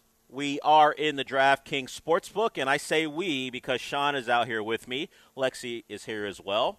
We'll be a part of the fantasy draft. That's in several hours, about 6.5 hours from now. We'll do that with the contestants. So it's going to be a full day here for us at the Gold Nugget. And in between, maybe someone will do some slots. I know Lexi already is up $30. Big spender that she is, but she won 6 times your money or 5 times. You bet $5 and won $30. Oh, $6 and won $30. So yeah. I don't know how the 6 number came about. Maybe that's just what was available to her at the time. There's a 1 that was put in and then a 5 that was Oh, okay, that's how it went. And she won 30. So yeah. I don't want to just say that the Gold Nugget has loose slots, but the woman put $6 in and won 30. So maybe you guys should make your way down. Imagine if you put 1,000 in. Yeah, well, that's what I was going to use an awful word to describe John. So I'll just say, let's just the debaucherous individual that is John Granado say, hey, you know what? The Hall of Famer. Sure. If you put 6,000 in, think how much you could win. Yeah. That's logical. Sure. So come on out here. Put thousands of dollars into a that works out for people. Either you do it because you want to come join us, or maybe you're already out here because you were one of the contestants, or just, hey, it's football season right around the corner. In fact, we'll have college football games tonight. Not good ones, not ones we care about, but maybe they'll be entertaining, but also on Saturday. So it's a perfect time to come out here and enjoy what the Golden Nugget has to provide. So what wasn't enjoyable is getting here a little later than I expected, through no fault of anyone but myself, and then tuning in the Astros baseball. And after Wisniewski gave us what we asked of him, Peter Lambert, gave us what we asked of him, you go, hey, go on out there and not be terrible. Don't do what you did in your last start. And he was like, you know what, guys? Good suggestion. He went out there and was the guy he had been over the last month and a half or so. 5 2/3, stuff like that. 5 innings, 5 2/3. Only giving up a couple runs. That's what he has been outside of that last blow-up start. The guy who we probably should have challenged more, Souza, because he gave us an atrocity. Can I challenge Souza to the Sugarland Space Cowboys? Well, that would be an Espada and acting GM, whoever that might be, Jeff Bagwell, per se. Perhaps he might be the guy who has to send Souza away, or maybe Espada should simply not pitch Souza because he hasn't been good. He's been a disaster, and he was again. So the Astros go down 9-3. Thankfully, as has been the case throughout this season, the American League West continues to be bad along with the Astros, so they don't lose any ground. The Mariners lose, the Rangers lose, so they remain a half a game up. But the trend, if they don't break it today, continues of winning the first game of a series and then losing the next 2. So you hopefully that trend is broken as you're just trying to find a way to I don't know. Are we I don't know. When I say I don't know, I was going to say try to avoid finishing the season under 500, but that might not even matter. I can't just assume being under 500 is going to keep them out of the playoffs. That's just what the American League West is. But you would like for your, I don't know if you want to say just aesthetically, you'd like to be a team who makes the playoffs above 500. I'll look it up right now, I guess, or during a break. When's the last time a Major League Baseball team made the playoffs under 500? Has strictly been pretty much a baseball thing. Maybe it happened in basketball at some point with the basketball. With like an 8 seed. It actually happened last year. Yeah, there'll be like a 36 the Heat were the 10th team, seed and made it into the playoffs after finishing the season below 500. So it'll happen in basketball. I don't remember it happening in baseball. No. There's just too many games. You just figure it out. A division winner will win more than 81 games. I think we've looked it up. I think the record's like the Padres won 83. Yeah, I think that's the least amount of games for a divisional winner. And they haven't had the wild card for that long in baseball history, and for the most part, just like who the best non-division winner was, and normally that team's pretty good too. So yeah, I mean, I can't imagine there's been a below 5. Maybe if you go back to 1890. There's always a 1890 provision in every baseball stat. And I'll use this caveat because it is AI overview. But for a 162 game season, a normal season, because there was a strike. There was a strike in 1981. So the Royals were 50-53, but they made the playoffs. Yeah. Oh, I guess the Astros in 2020. Yeah, another shortened season. But as far as a full season, 82 wins by the Mets in 1973. Okay, so you basically do have to be over 500. And the Padres, 82 and 80. So it's the Mets and the Padres. Those are the two. So, yes, for a 162-game season, baseball, because of the length of the season, allows for or just it is set up for some team to find their way above 500 and make the playoffs. And yet the ALS is testing that in what has been an awful season for every team involved. I was thinking when we said, or when you were saying, like, they should be what they're shooting for this season, and I was like, to not be the worst team ever to make the playoffs. Now, I kind of want that. I kind of want. How many games below 500 would you like? I think you have to be like 80 and 82. Like I don't think you can actually be that far, like to still win it. You know, because the Rangers are pushing you. Yeah, the Rangers are pushing you, but at 66 and 68. Sure, so. At being two games below, and so the Astros retain their half-game lead. Yeah, I mean, I would love a 79 in there, but like I would like less than 80 wins. If they're going to finish below 500 and make the playoffs, give me less than 80 wins, just to put it out of view for anyone to really challenge. Because I don't imagine this happening again, unless I guess it could be the AOS next year. But I don't imagine this type of season making the playoffs, particularly a division winner, doing it at less than 80 wins. So if you're going to do it, give me 79, maybe 78. I don't know what the number is, but I need less than 80 just to stamp that this season is unacceptable, and the Astros have at least said so through their actions with the dismissal or mutual parting of ways of Dana Brown. So we are where we are, where every night is a night. I won't say they sink to new lows because they have been a really bad baseball team in modern times, but as far as this recent run, this decade long of being competitive and in some ways the dominant team in the AL, not just AOS, we're at a point now where it's like, hey, how far can you fall below the standard and still find a way to win? And I'm rooting for the guys. It's weird to say that because they have to play poorly and continue to play poorly, but I'm rooting for them to be as bad as they can and still win the division. So I was like, okay, obviously these teams are going to have to play each other, and like teams are going to have to win. Actually, no. The Astros only have 2 games left against against Seattle. They don't play the Rangers again, and Seattle has those 2 games against Houston and a 3-game series against the Rangers, and that's it. So they don't. There isn't even the the math says there has to be enough winners in these games. No, really, there isn't.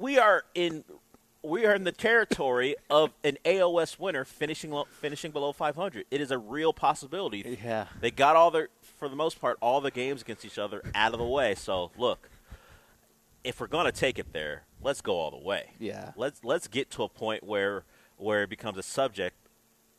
Like, the Astros don't make a lot of news on ESPN. They're, at this point, strictly, outside of the dismissal of Dana Brown, I'm sure that made one of the talk shows, I would guess. I don't know. Maybe. Outside of MLB Network talk, there's not a lot of national conversations about this Astros team on an actual television network. I'm sure the podcast will do it because they are somewhat newsworthy in regards to what's going to happen for the future of this team. But I need Stephen A. to pretend he knows anything about the Astros and talk about a team winning the division, not finishing above 500, and then let's start the fake conversation. Does baseball need to put a rule in place to keep this from happening again? Yeah, that feels like no matter what happens, no matter what happens, if one of these teams wins the division under 5, that's catnip for the C block of a Mad Dog and Stephen A. to have a conversation. They got their baseball guy to have this conversation. Russo, what are you angry about this Wednesday? Oh, I can't believe the ALS.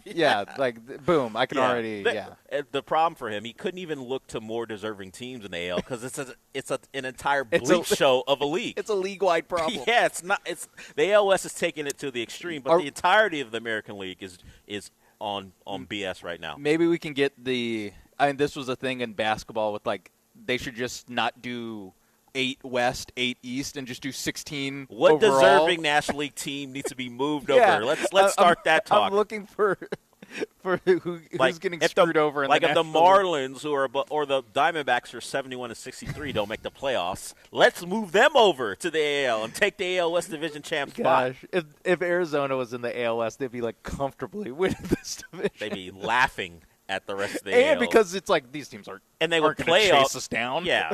What are We're not even that. The Diamondbacks are resting guys as they get ready for the playoffs. Yeah, they can do the thing like we talk about. Like, don't you have to get Imai out there just to like work through some things? Like, not really. You're still in a race. Like, normally a 68 is what 66 and 67 You're team. projecting for like, the future. Yeah, you could like say, we're like the the St. Louis Cardinals are 6 games back out of the final wild card. Like, yeah, they can do that.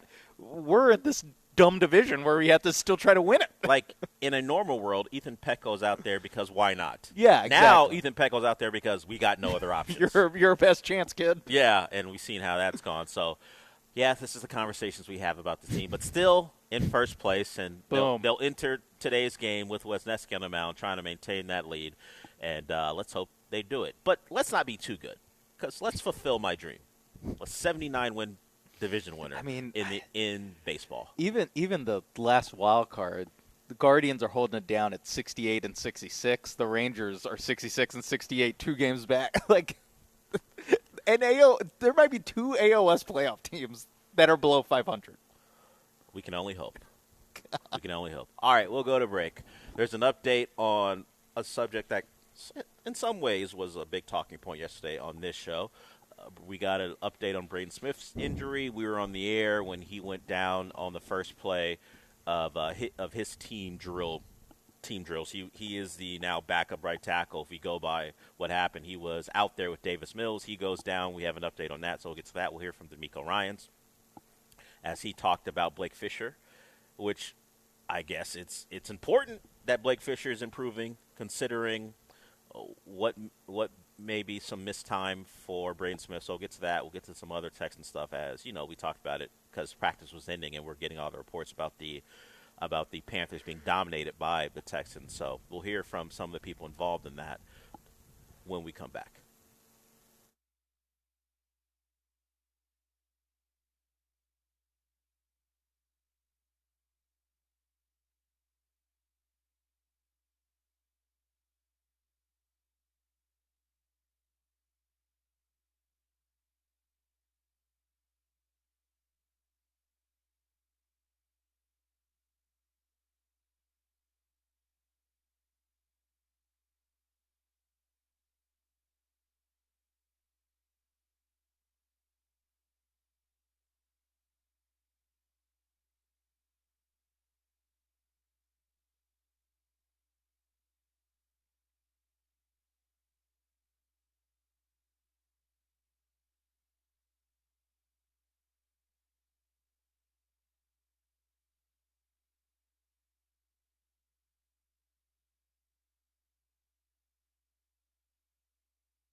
You're listening to the Del Olalea Show on ESPN 97.5 and the ESPN Houston app. Broadcasting live from the mobile Huntington Bank Studios located at the Golden Nugget, Lake Charles. Here's Del Olalea.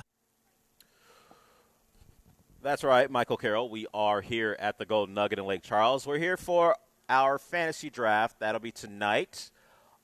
I got to tell the truth. Not a lot of research done, but I got a plan. Okay.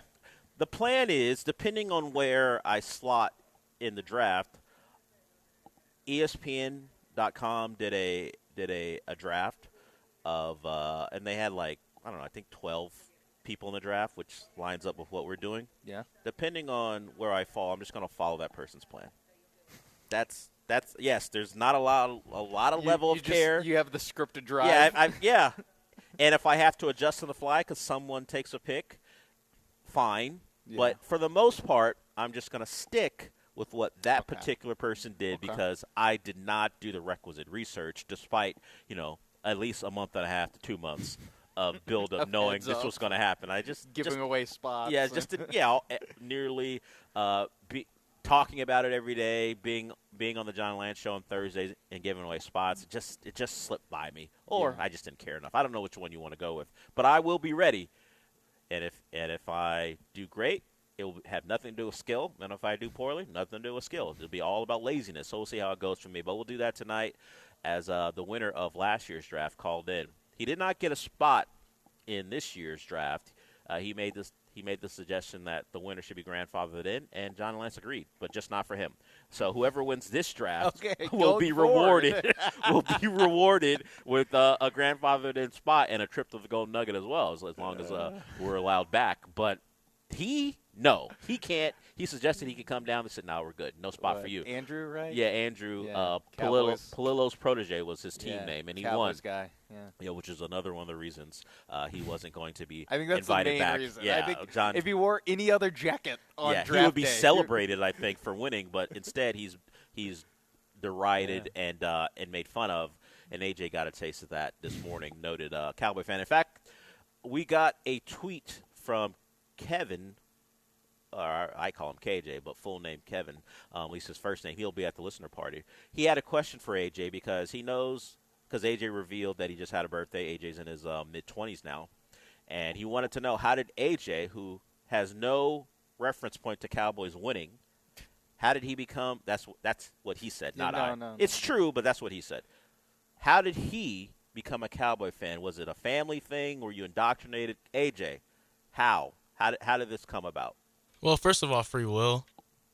And then, there's half of my family that's Texans fans. No one made me do it. I Cowboys chose it. fans, so, I just made my decision. You made a choice, and you chose the Cowboys. Look, at the time, he had you were two hats on the at table. the time. Yeah, the hat game, and he picked up the Texans hat and then stomped on it and put on the Cowboys hat. Facts. And look, at the time, there wasn't really any appeal to being a Texan fan. No, at least you had history with the Cowboy fan. You go, look, they do great stuff with they do a great job of with making things that I can't figure out the word, with making things that are from the past look a little bit new. He could watch Michael Irvin in semi HD. Oh, catch passes. Remaster. Yeah. Thank you for that. Yeah, remaster. He could enjoy that. Last year there was a 8-part Netflix documentary. I mean, when are how many years will have to go by? What would have to happen for the Texans to get an 8-part documentary made about their franchise? Giant scandal. I was going to say they but how draft big, the new but Aaron Hernandez. But an 8-part doc, that'd be a giant scandal.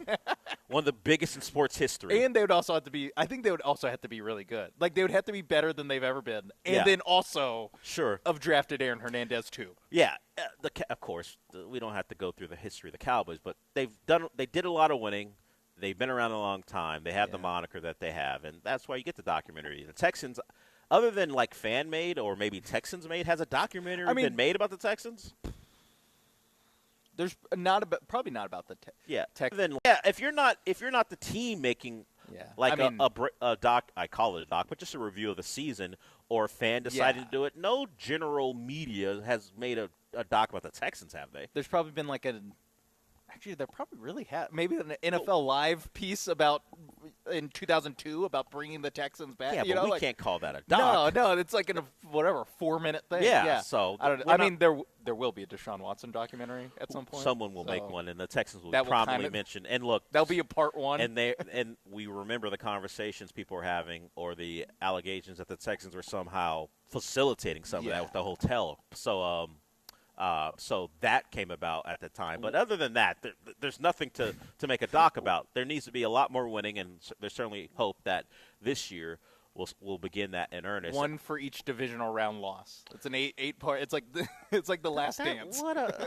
Who's the Texan fans wouldn't watch it and no one else would. What a waste. They give it the full, because we were just having full treatment of it. And you bring that up, and I say the Texans fans wouldn't watch it because of course you're talking about losing a divisional round game, and meanwhile I've got they switched the channel, so I don't have to deal with it anymore. Yeah.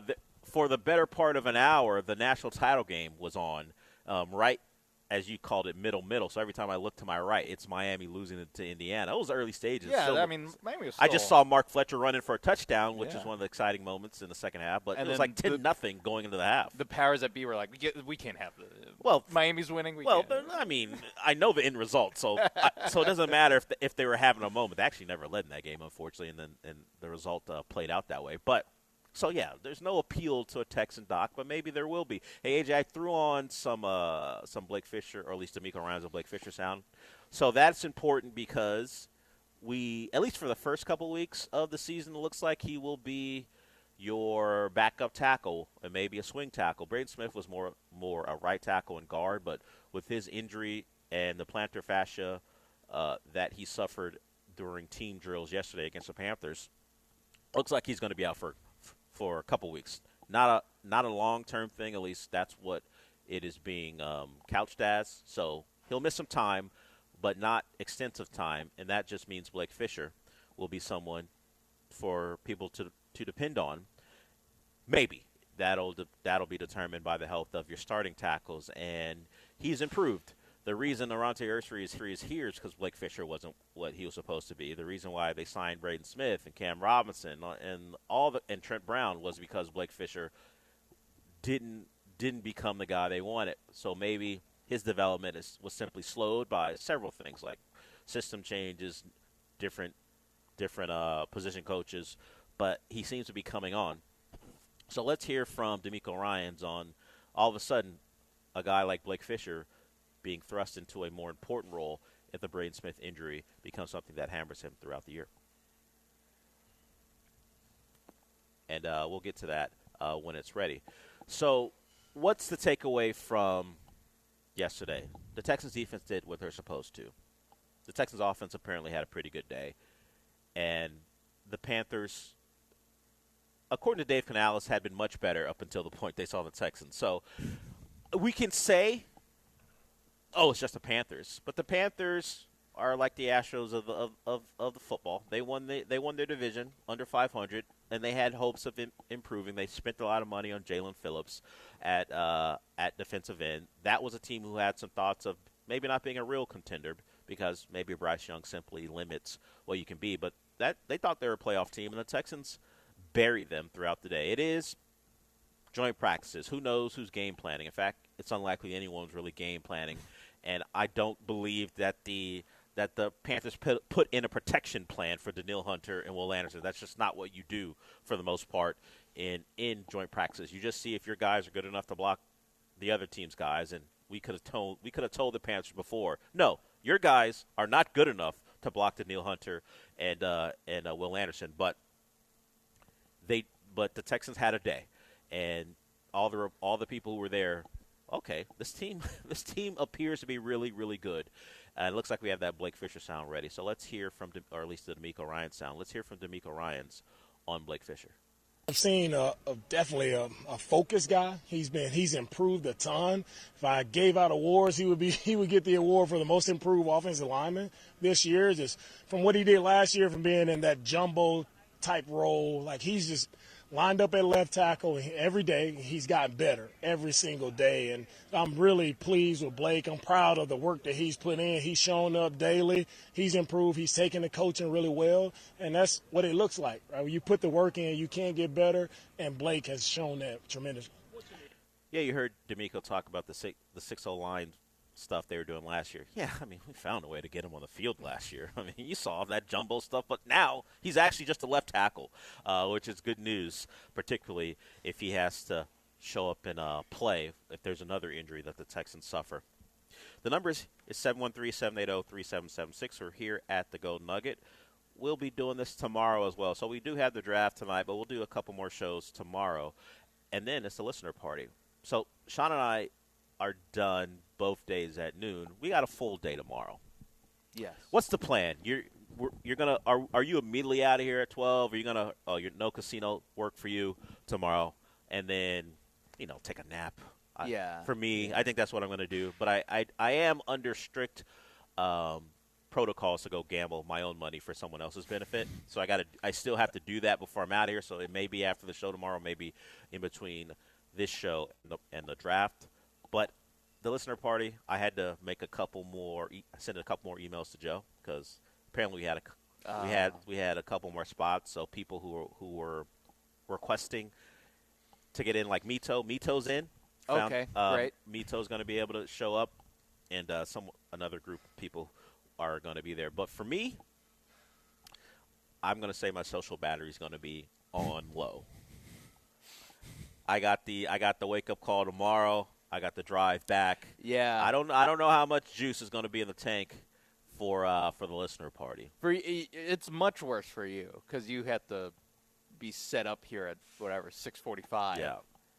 And I have 3 hours later. 3 hours later, true. I have to. That's true. Be down here. So yeah, that is that's something you have to consider too with how do you want to attack? Because I almost am like, should I not nap and instead just power through energy drink and just keep it rolling? Because sometimes you take a nap and then it doesn't actually help. Refresh you. You're just tired. You just want to sleep more. Yeah. Yeah. So it'll be a dangerous game tomorrow, and I'll use it as cover for if there's any interaction at the listener party that people aren't satisfied with. I'm like, hey, listen, man, I woke up this morning in Louisiana, all right? Yeah. I was across state lines. Yeah. I had to cross state lines to get here. Don't ask me for a lot. I'm just telling everyone, I'm not the most jovial person anyway. But tomorrow at about 7:45, it's not going to be a lot. If I look glassy-eyed, that's the reason. Yeah, and if I yawn while you're telling me something, it's probably don't take it personally. Look, you're probably not that interesting. Most people aren't, but it's not. But I wouldn't normally yawn. Not specifically about you. Yes, it is. I have other things going on, but that aside, it should be a good time. Ducky McSweeney's will be there. OMG Burgers will be there. Ninfas will be there. We're going to have a lot of great sponsors to feed you guys while you're out there. And I've already been hit up enough. So if you got another – quit asking. If you got another contact inside ESPN 97.5, hit them up because there may be spots available for people to go.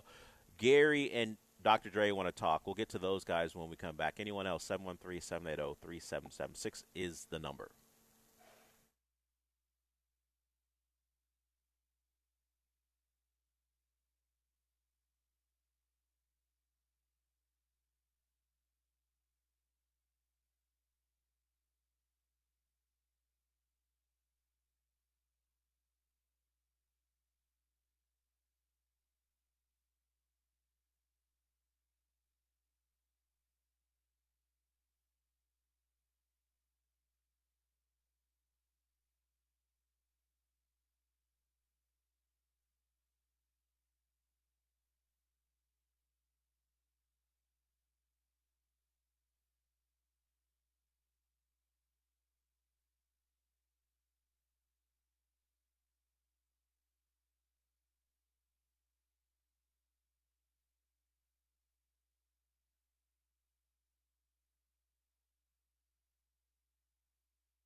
You're listening to the Del Olalea Show. On ESPN 97.5 and the ESPN Houston app. Broadcasting live from the mobile Huntington Bank Studios located at the Golden Nugget Lake Charles. Here's Del Olalea.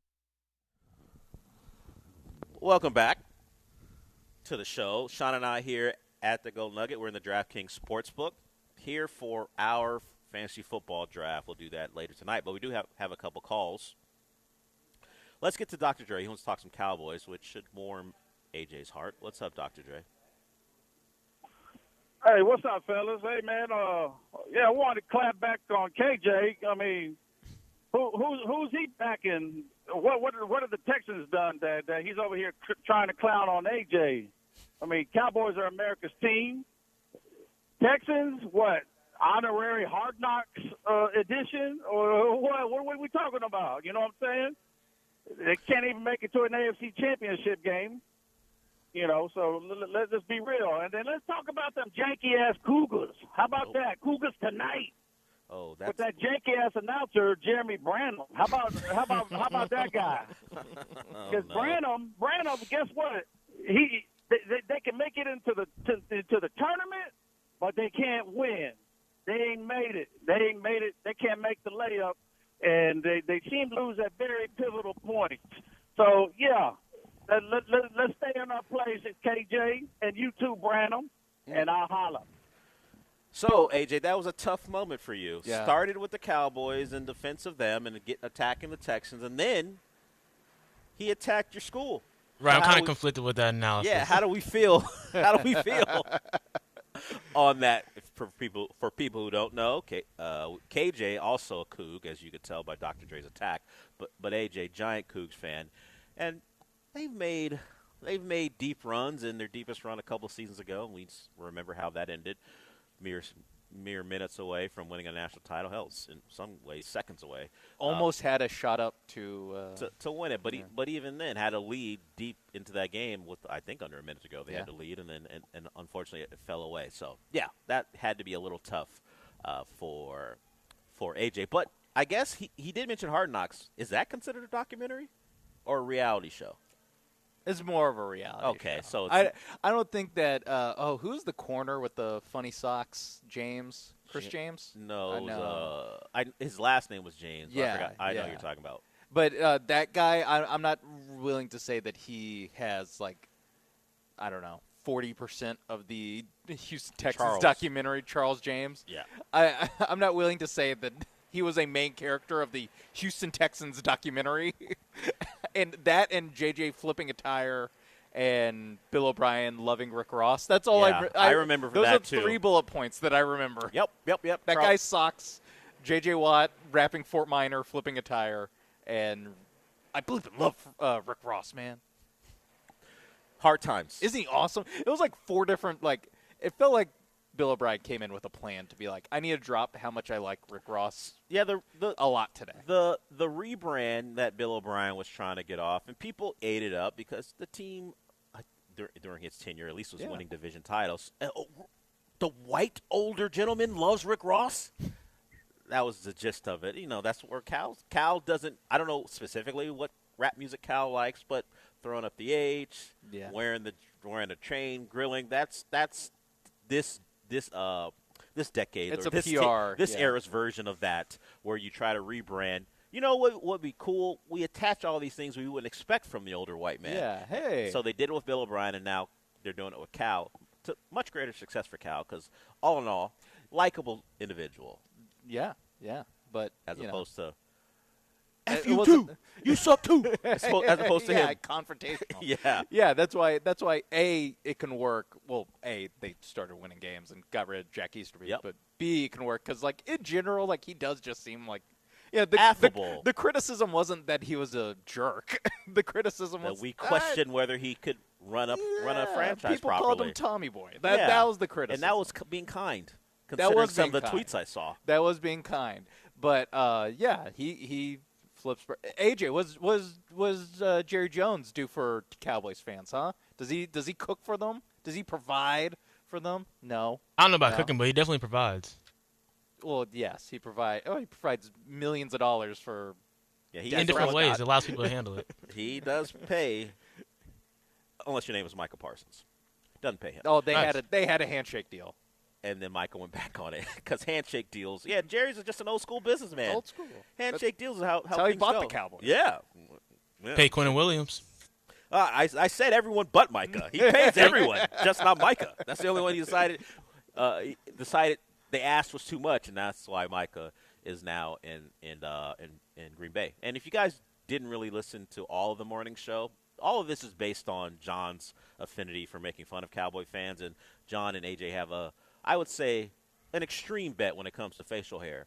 A win or lose, we've got Cowboys, Texans in Week 4 of the season, and that game's in Houston. So I don't know how AJ's going to pay off. Does he have to take a picture? Is he going to – because when does the – Whoa. I have to pay off.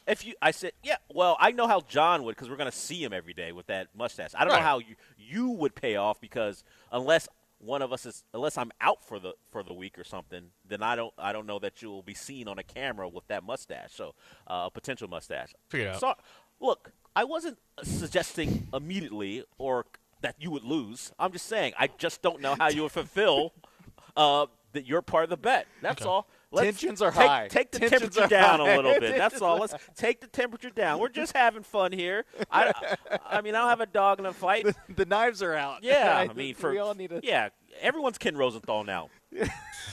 When just attacking, it's fine. John Granado throwing a hissy fit the day after the Texans lose to the Cowboys. Oh, he won't. All the energy he puts into his Cowboy hate, it's going to be a tough Monday if that game goes AJ's way. AJ will be at that game, as he told us this morning. Let's get to Gary. He wants to talk to Texans. What's up, Gary?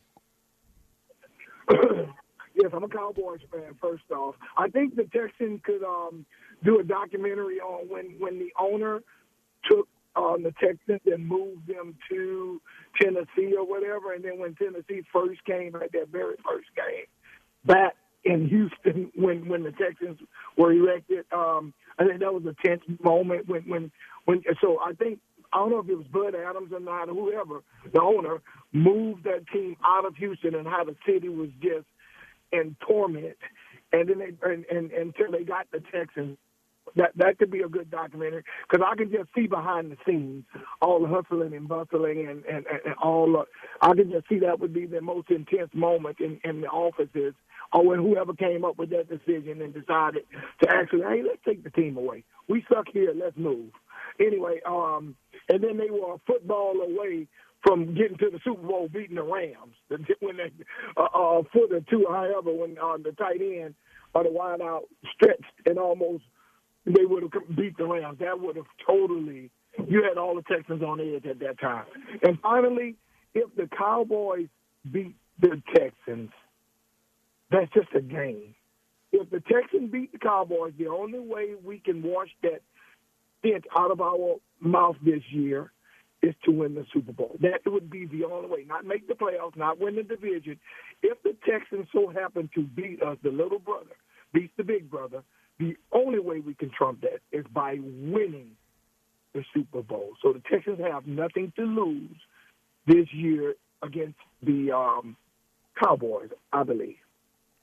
Thank you for the call, Gary. That is certainly one view of things. Other than the fact that you were the first franchise, what is little brotherish about that relationship or the back and forth? You rarely play each other. So there isn't a real rivalry other than you just happen to reside in the same state. I get what you're saying. It's America's team versus the 32nd. I can expand on that. No, I'm sure you could. But I get the history. I laid it out why the Cowboys get documentaries and the Texans don't. And what Gary laid out just seems like a Titans documentary more than anything else. It's more of an Oilers Titan. Houston, Tennessee thing, but less so about the Texans. No, I understand. Cowboys were here first in the NFL. Won titles, all those things. But my whole point is it happens, every 4 years they play each other? I mean, we get into it because we're stupid football fans. We get into everything. But as far as any consequential things happening, part of a rivalry, there has to be something consequential. And because of the setup, AFC, NFC, you're rarely going to have those things happen. If they ever met in a Super Bowl, of course, it takes it to a different level. But I think if the Texans beat the Cowboys, there will be Texan fans who will enjoy it because they hate Cowboy fans. But I would hope, I can't guarantee it, but I would hope Texan fans have risen in their esteem of their team to a point where who cares about beating the Cowboys? They're just the Cowboys. It's just another win, potential win. Sorry, AJ, don't get upset. Another potential win on the path to what they really want to accomplish. Okay. So you're saying Texans fans probably don't storm the field at Reliant Stadium if they win. Probably doesn't. Well, Probably the NFL doesn't allow it. Yes, so I'm going to say they don't.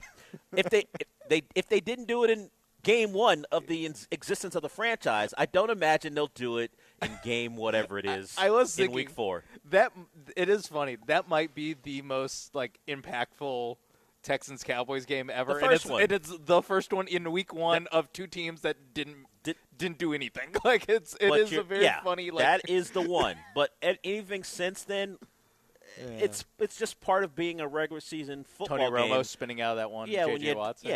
There are moments, I guess. But as far as the rivalry, DeAndre Hopkins. A rivalry needs. I know a lot of rivalries, particularly in college sports, are based on location. But they go to another level when there are things on the line, and rarely, if ever, have there been things on the line outside of week 1. I mean, game 1, not week 1. And the rivalries at college, not only is it location, which this has, but it's also they play every year. And they play every year, and the results matter to the success of your season as far as maybe winning a conference title or going to back then going to a bowl game, but now more so going to the playoff if you're one of those contenders. So I am not naive to the back and forth. But this is more a plea to Texan fans. Rise above caring about a franchise who you guys always point out doesn't win playoff games. Rise above that mattering more than taking out the Jags, because they are actually the opposition you should be concerned about when it comes to achieving the things you think you're capable of achieving this year. The Cowboys Cowboys win should be a footnote if you think you're a real contender. It should just be another check mark. All right. That's week 4. Hopefully you're 4-0. That's the 4th win, and then we keep it moving. If it becomes a thing where it's like, can we beat the Cowboys? Then I know the franchise you hold so dear, you kind of think it's a poverty franchise if we're still talking about beating the Cowboys. Yeah. I mean, it's not a poverty franchise. I know it's not. But if you're acting like it's not, if you're acting like a week 4 win, I don't look. I push back on Gary's assessment. But if any of that is real, we got to grow up. Yeah. The comps to the Cowboys need to stop. I think part of it is that like you mentioned, the Jags are the actual rival or I think it's because the AFC South is just so swaggerless. And it's a bunch of teams other than the Titans, I guess. Even the Titans. Yeah. Even the Titans, they're in the division with the team in Indiana and a team in Florida. This is this is the American. This is the AAC. It's I've always found it hard to really. I mean, I'm by far the least passionate of any of my fandoms is Texans fandom, but it's I think part of it is that there's not I can't really get the blood flowing for any of these matchups. Yeah, it's like when Cincinnati would come to Houston for a game, and it's supposed to be a big game, but it's the Bearcats. Yeah, it's the Bearcats. Yeah, and and I always thought that Jacksonville and Houston, the Texans and the Jags, it's we're the same. It's every once in a while we win this crappy division, but there's never going to be a first take segment centered around our team unless it's should you pay this quarterback that's mid. And the Texans have played one playoff game against a division rival, right? The Colts game that they lost, have they played another game against a division rival in their history? No, they have not. So that doesn't help either. As far as getting the juices flowing, when the one time you played them, it was the Colts came in here and beat you 21-7 or 20. Yeah. I believe that was the final. Maybe they went up 21-0, and there was I forgot if 1 or 2 garbage time touchdowns. The Texans got a touchdown, and maybe were on their way if they had converted a 4th down. They never got there, so maybe it was 21-14, 21-7. But either way, there hasn't been a lot of impactful, meaningful matchups between any of these teams because they, particularly with the Texans, don't see them in the playoffs. All right, thanks for the 2 calls from 2 Cowboy fans. Thanks, guys. Appreciate you chiming in. We'll go to break with that. We'll get to hour 2 of our time here at the Golden Nugget. We're in the DraftKings Sportsbook. You guys, telling you, all the TVs are on, but they're doing us a favor by not turning on the sound, so we can do this. But for you guys, when you stop by, the sound will be on, and college football begins today. And I won't say in earnest on Saturday, but we will have games from Power 4 schools, and then of course next Saturday we're really into it. So this is a great place to watch your games, and of course the NFL follows closely behind, so you can come here for that too. All right, we'll go to break, hour 2, when we come back.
We're into hour 2 here at the Golden Nugget. It's me and Sean. We'll be here till noon, and then we'll do it all again tomorrow in the DraftKings Sportsbook. So Michael Carroll is the voice of this show. He will join us tomorrow at 11:30. And while this guy we never saw, unless you were a big nerd and wound up at a con or something, Comic-Con, a convention, the man behind Optimus Prime, died. So we had Dolly Parton, Tim Curry, and Peter Cullen dead now he's dead at 85. He was the voice of Optimus Prime. He was the guy in all the Michael Bay movies. I didn't know his face, but I do of course know the voice and the name. And he passed away yesterday. It's the voice acting career is a pretty interesting one. You can do it clearly until you're 85 if you want, as long as that voice holds up, and never be known unless you show up at one of the conventions, or I check your IMDb and go, oh yeah, that's that guy's name. That's that guy's name. So he was primarily, and I say primarily, and what I probably should just say only, a voice actor. I'm just going through the IMDb, and I don't know a time where Peter Cullen was actually seen on screen. Yeah, I think if you do Optimus Prime, you can be more selective. You don't have to. Your Optimus Prime, and particularly with how Transformers came on, starting with the first Michael Bay movie, you do that, and the franchise gets rolling, and you can just be Optimus Prime. Yeah. So for the better part of, looks like, when did the first one come out? In 2007? So the Shia LaBeouf, Megan Fox one in 2007. He did Optimus Prime up until the last one in 2023, Rise of the Beast. Now they've had the animated one. He wasn't the Optimus Prime for that one because that was the origin story of Optimus Prime, Transformers 1. But he, in all the live action ones and some of the video games based off of it, he was that. So he had that role for 16 years as far as the movie franchise is concerned. But he does pass away. So it's free. Tim Curry, I know the face. I know him from Home Alone 2, I believe, and some other things. Hunt for Red October. Yeah, he was in Clue as well. Kyle Brandt had a passionate walk and talk. I never understood the walk. Like he's walking, he's filming himself, and he's talking about how much Tim Curry meant to him. Certainly Dolly Parton got that as well. I don't know if Peter Cullen is going to get that, but for people who know, they know.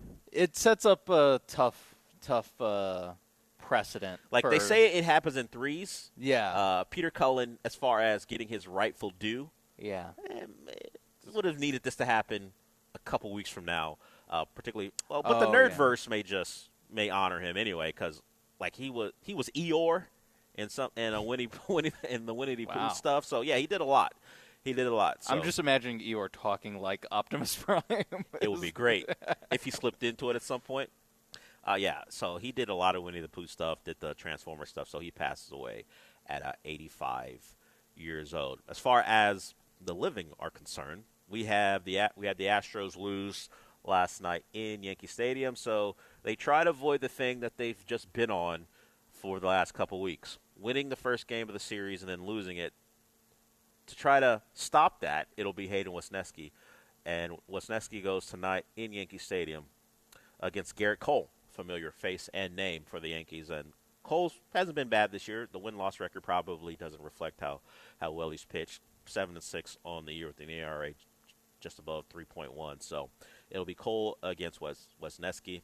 Seems like a mismatch, but we'll see. Back of the baseball card tells you it's a mismatch. Yeah, certainly. And I appreciate you pulling that out because that was an Astros feels like. It wasn't an official slogan, but it's a thing they used a lot to justify some of their moves that were not going well, and they continue not to go well. So whatever it takes to break this string,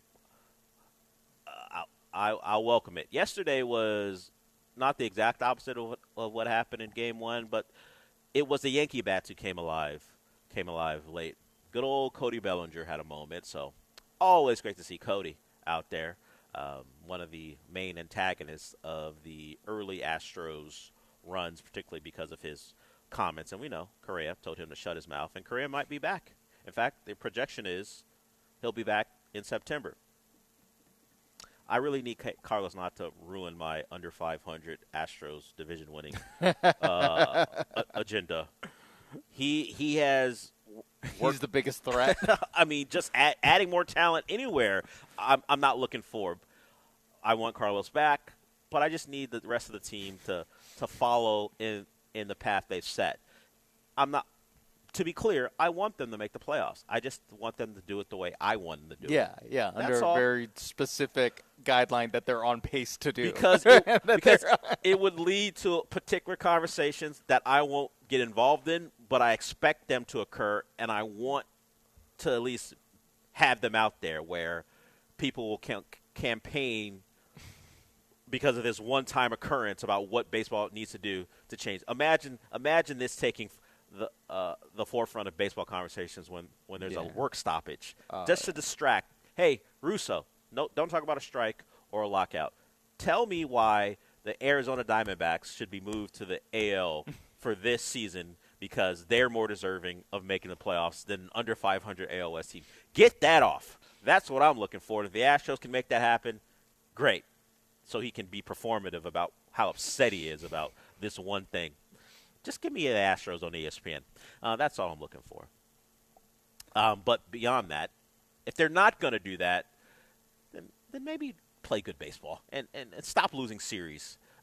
It was unacceptable, but nothing we could do about it to lose those series to those bad baseball teams. The Yankees are a better baseball team, but if you have any inkling of what you were during the good times, you turn this around by winning a series against the Yankees. Not that I need to see Nick Tortoro. Oh yeah. Again, he already made an appearance after Game 1, but if that's what it takes, just to upset him, let's win a series. How about that? I'm not asking for much. That's another walk and talk, right? He does. Yes, Tortoro? he's a walk and talk guy. Yeah. It's him. Kyle Brandt. I don't know, Bill Simmons will do it. There's a lot of guys who do it. I think Adam Wexler will do the walk and talk at Texans camp when he's coming off the field for practice. So the walk and talk has become a thing. And no walk and talk's coming. I don't use Twitter very much anymore, but you know what you won't get? A walk and talk. A walk video? and talk. Yeah. I mean, man, the Cougs really took it to Texas Tech. Hey, man. We're giving away tickets to not this show, but the John and Lance show and then the Jeremy and Joe show are giving away tickets to the Cougs versus Oregon State to open up the season. If I attended that game as a media member, I'm not walking out of there talking about, man, it was great to see Connor Wegman get going. And Connor Wegman dealing against the Red Raider defense. Or the Oregon State defense in this case. For Game 1. And then, Keyshawn Henderson got in there. He was everything he's cracked up to be. Nope. I'm just going to sit home, watch the game, and root on the Cougs as they try to get their season started. So if you want to go to that game, keep listening to John and Lance and then Jeremy and Joe because they're giving away tickets up until September 4th. They're going to give away tickets every day as the Cougs get their season started. Willie Fritz will join the John Lance show every week. So if you want to hear from the Cougs head coach, we'll do that for you. The John Lance show will always have coaches on, so expect that to continue. I don't know that Mike Elko has been confirmed. The Mike Elko show will be on ESPN 97.5 because college football is here, and we are your home for that, whether it be on the weekends with games or just hearing from the coaches throughout the weekend.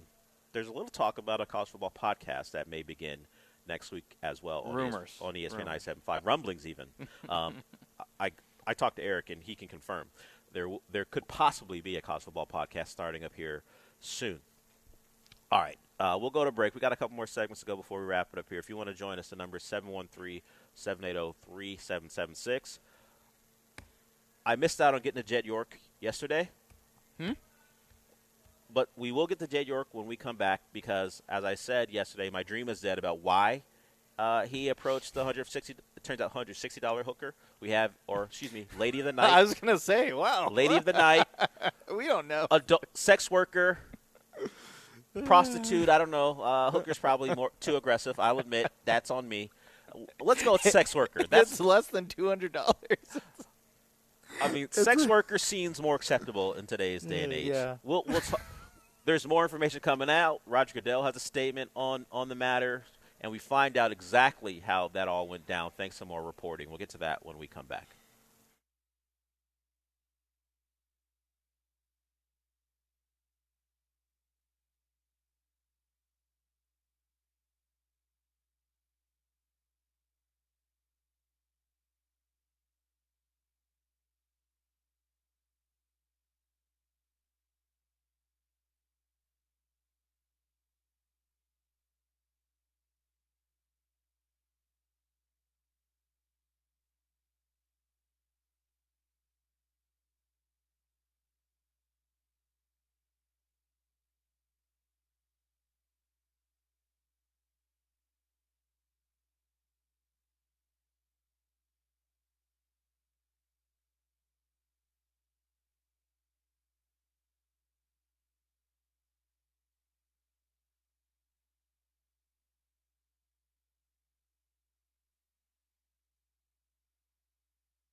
You're listening to the Del Olaleya Show. On ESPN 97.5 and the ESPN Houston app. Broadcasting live from the mobile Huntington Bank Studios located at the Golden Nugget Lake Charles. Here's Del Olaleya. So we're here for our draft, and on the television in the sports book, there is a fantasy show going on, and one of the people who made the list of do not draft guys are David Montgomery. According to Heath. Whoever Heath is on CBS Sports, he says don't draft David Montgomery. He has him as RB22 in fantasy leagues. So it got me thinking, first of all, shut up, Heath. You don't know nothing. But unless you're Heath Miller, which I don't think you are. No, I looked at him. That's not Heath Miller. Okay. There's a lot more hair than Heath Miller had the last time I saw him. Different body types. One an NFL fullback, one a fantasy nerd. That's how things go. But think about recent Texans running backs. Now, Nick Chubb just retired. He was on the path for that anyway, but he comes here, spends a year here, retires. Joe Mixon has a good year here, and he never plays football again. Dave Montgomery, secure an extension before the season's over. You got 1 year. Because if we just go by recent Texans running back history, he'll have 1 year. It could be on the Joe Mixon end. That's what we're hoping for. The Nick Chubb end, we're certainly not looking for that.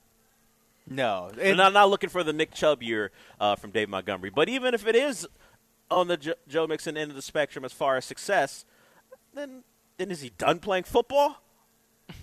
I've been looking at trends lately. From C.J. Stroud not going great in year 2, no matter whose coordinator is. He's spent short time. I mean, it's Ryan Day or Kevin Wilson at Ohio State. Now Bobby Slowick. We'll see about Nick Caley in his second year with C.J. The Astros not winning a series after winning the first game of the series, and now Texans veteran running backs the last couple times, and not just having bad careers the rest of the way. Just done. Just stop playing football. Just done. You come here for a year and you stop playing football. So I'm hoping David Montgomery breaks the trend. Have a good year, and whether the Texans pay you or someone else, let's hope this isn't where running back careers come to die. And Lamar Miller had 1 year after the Texans because we're looking even going further. We went further back. Now Lamar had 3 pretty good years with the Texans. Did not play the following year, and then played 1 game in 2020, and he was done. So even as far back as the Bill O'Brien era, we've had Texans running backs. Now, at least Lamar got 3 years in. It's to the extreme now, where it's 1 and you're done. But let's hope that doesn't change, or at least let's hope that does change. And let's hope Heath from CBS Sports is right. Heath or Cummings. wrong, excuse me. Yeah, I ain't gonna trust the Heath. I didn't like Heath Evans either, mostly because he was a Patriot. But Caleb Williams also do not draft. Who's this guy drafting now? Are they still in that portion of it, or are they just now talking about that? Yeah. Oh, Caleb Williams is on the do not draft because they had list? all of them. Okay, and now so they're going one by one. So Caleb Williams, I won't take him in the draft tonight if I believe what Heath has to say. Okay, as far as other NFL news, beyond the fact that the Pro Bowl is no longer a thing, the Pro Bowl game had lessened in importance over the last 10 years or so. Now they're just not having even the skills competitions that they're doing. No flag football, no Pro Bowl games. They'll just announce Pro Bowlers, and that will be it. So that goes away. I don't know that. Actually, I do know. I won't miss it. I don't know the last time I did watch a Pro Bowl. The only thing that comes up around Pro Bowl time that I pay attention to is when Sean Taylor drilled that punter. That pops up all the time. Oh, yes. It goes viral for the last 20 years. Yeah, and then I go, I remember that. Was it Brian Mormon that he drilled? I forgot who that it was the Bills punter. Yeah. How dare he run a fake punt when Sean Taylor's out there. Got what he deserved. But, hey, you should know better. Yeah, no, I mean. What are you doing running for a first down? I understand, hey, we'll do some trick plays. It's the Pro Bowl, whatever. But if I'm the punter, excuse me? Yeah. Who's lining up? I'm checking out of that. When I see 21 he looks with no gloves on. Yeah. What are we doing? That guy tapes his fingers. I'm not gonna try to get to the sideline. He tried and couldn't make it, and that was the end of Brian Mormon trying to run for first downs in Pro Bowls. So that is gone. The NFL is instituting rules to punish players for what they deem as dangerous behavior, whether it be a hip drop tackle or a blindside block or lowering your helmet to spear a guy. They're doing, and those are already rules. Those are already things you can't do, but an accumulation of those will lead to suspensions and could carry over from season to season. So the NFL is doing what they can, whether it's met with approval from the players and the fans. Don't know that they care that much. So be on the lookout for that. If you start to see a hard-hitting Texan and the conversations about if he does this one more time, he's going to miss he's going to miss a game. So we did it this morning. Who's most likely? Of course, Azeez Ashayer came up. Jalen Petrie, just because of the way he plays. The Texans are big hits all day. We know, thanks to Kamari Lassiter. So they may be susceptible. Got to keep it within the rules, or you won't just get fined. Over the course of the season, it could cost you a game, like how the NBA does with their point system when it comes to technicals and flagrants and stuff like that. So need to avoid that.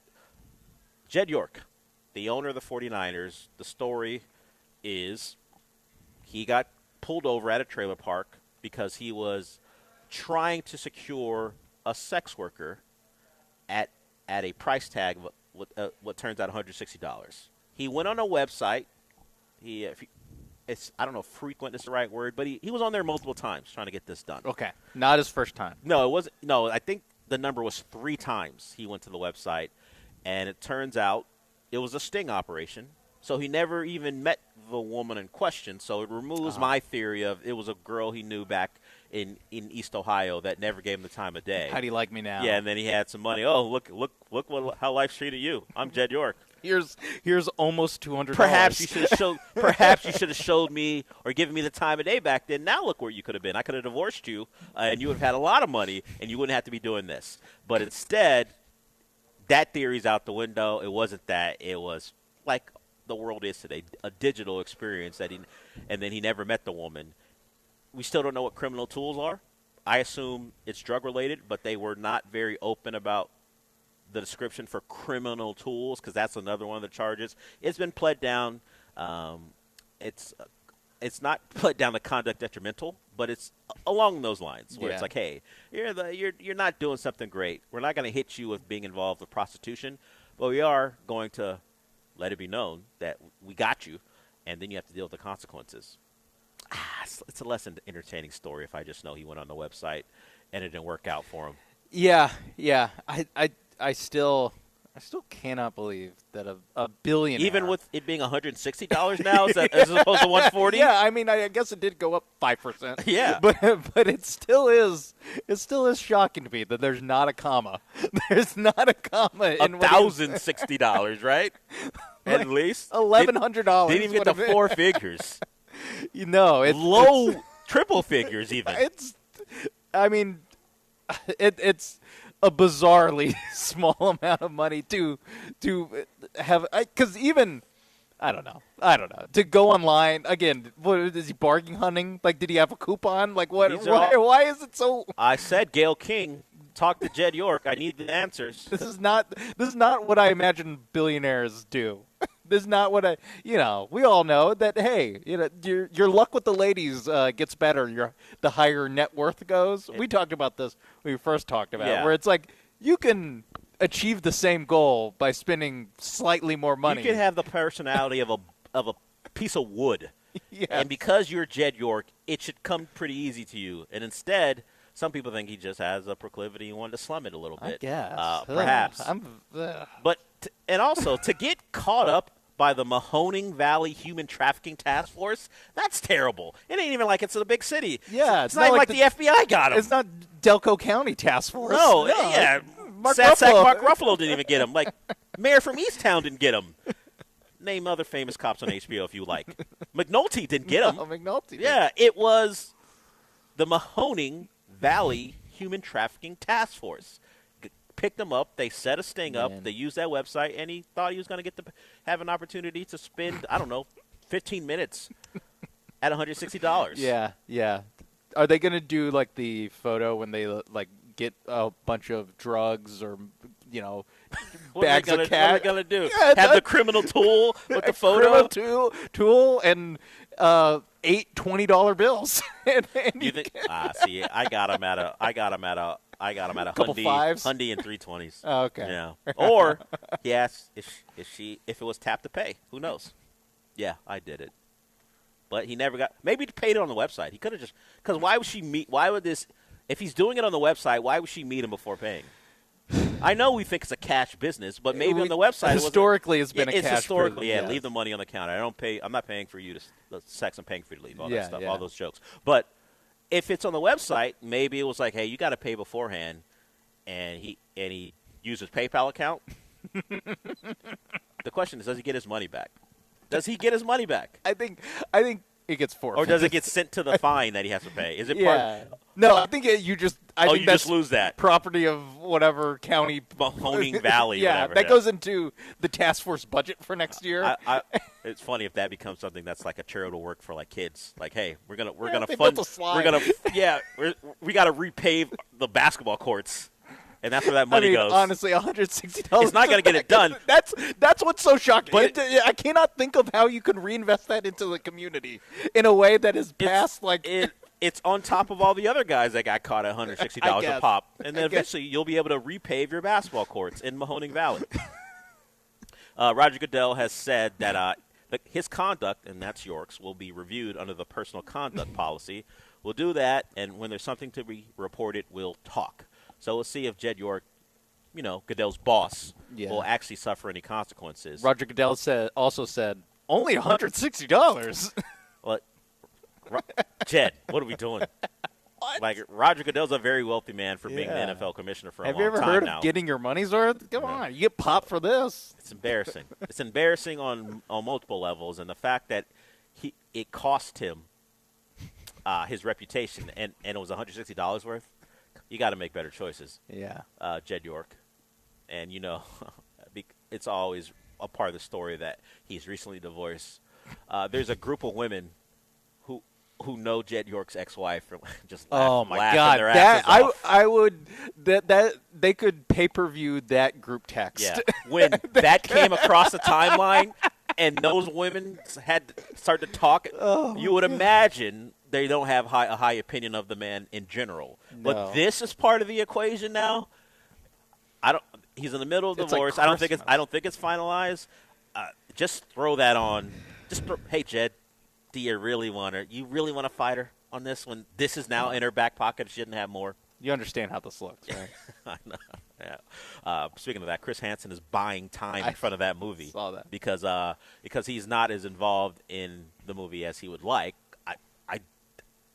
As from what I was told, from what I read, this isn't going to be this exaltation of Chris Hansen. No, it's not going to be. Wasn't Michael Jackson awesome? Yeah, it's not going to be that. Wasn't Prince or wasn't Queen really cool? Yeah, for all the things that you would say Chris Hansen did that are good because he's exposing pedophiles, it appears that Chris Hansen's not going to come out great. No. In this this movie. So we'll see. But buying time in front of the movie, hey, I'm Chris Hansen, and whatever thing he's promoting, you're going to hear something. Will be part of your experience. And they're patently false. Robert Pattinson, hack. We'll see how his him laying the groundwork for how much the movie doesn't represent who he is goes. Let's get to some calls. We do have a couple people, and we were talking about the 49ers and Jed York. Let's talk to Julian about his favorite team. What's up, Julian? What's going on, guys? I think everyone is really missing what is really going on, man. We looked at the East Coast and saw that New England had 6 championships, and what their owner do? Get caught up where? Jed is just trying to be a team player. Bang, bang, hooker gang. Have a good day, guys. So if we take what he said at face value, and why wouldn't we? It's this show. Did all the Super Bowl wins come before the scandal? When did Robert Kraft get caught up? Robert Kraft scandal. Orchids of Asia. I remember that the name is great. So great. When did that happen? That happened in 2019. February 25th, 2019. It looks like. So apparently. January 2019. That's when he was charged. That might sneak in another Super Bowl. Was Tom Brady going into ending his second to last year? Didn't he play for the Patriots In 2019 was So his last February year. 2019 was. So 0 Super Bowls since Orchid of Asia. So wrong. That's well, did they win that one? Did they win He the didn't go Rams out on Super top. Bowl? No, the Rams Super that- Bowl was would have been February 2019, right? So it came after. Oh yeah. Yeah. So it's close. So it's close. Robert Kraft might have been involved before the Super Bowl, but he was Yeah. charged afterwards. So it's close. But how long was he doing it? Maybe that was the secret sauce the entire time. He was always involved in and massages. and then he got caught, and then he couldn't keep frequently the same spot, and then boom. Yeah, February 3rd, 2019 was 13. Patriots 13, Rams and 3. He got charged about a month after, so it happened before. Okay. So they did win the Super Bowl before it came to light, I believe. Yeah, Or at least and then- before he got charged. And then, they did go to Super Bowl last year. Yeah, did not win. So, Julian, we see you working, but there are some timeline concerns we have here. There's a thread to pull on Yeah, here, but that having your owner get involved in something so embarrassing could possibly lead to championships. Cal McNair, what do you got? Oh, my God. No, it doesn't have to be this type of embarrassing. He could put out a rap song. That'd be embarrassing, too. That would be and less and more legal than what way more legal. That depends on what he says in the song, actually.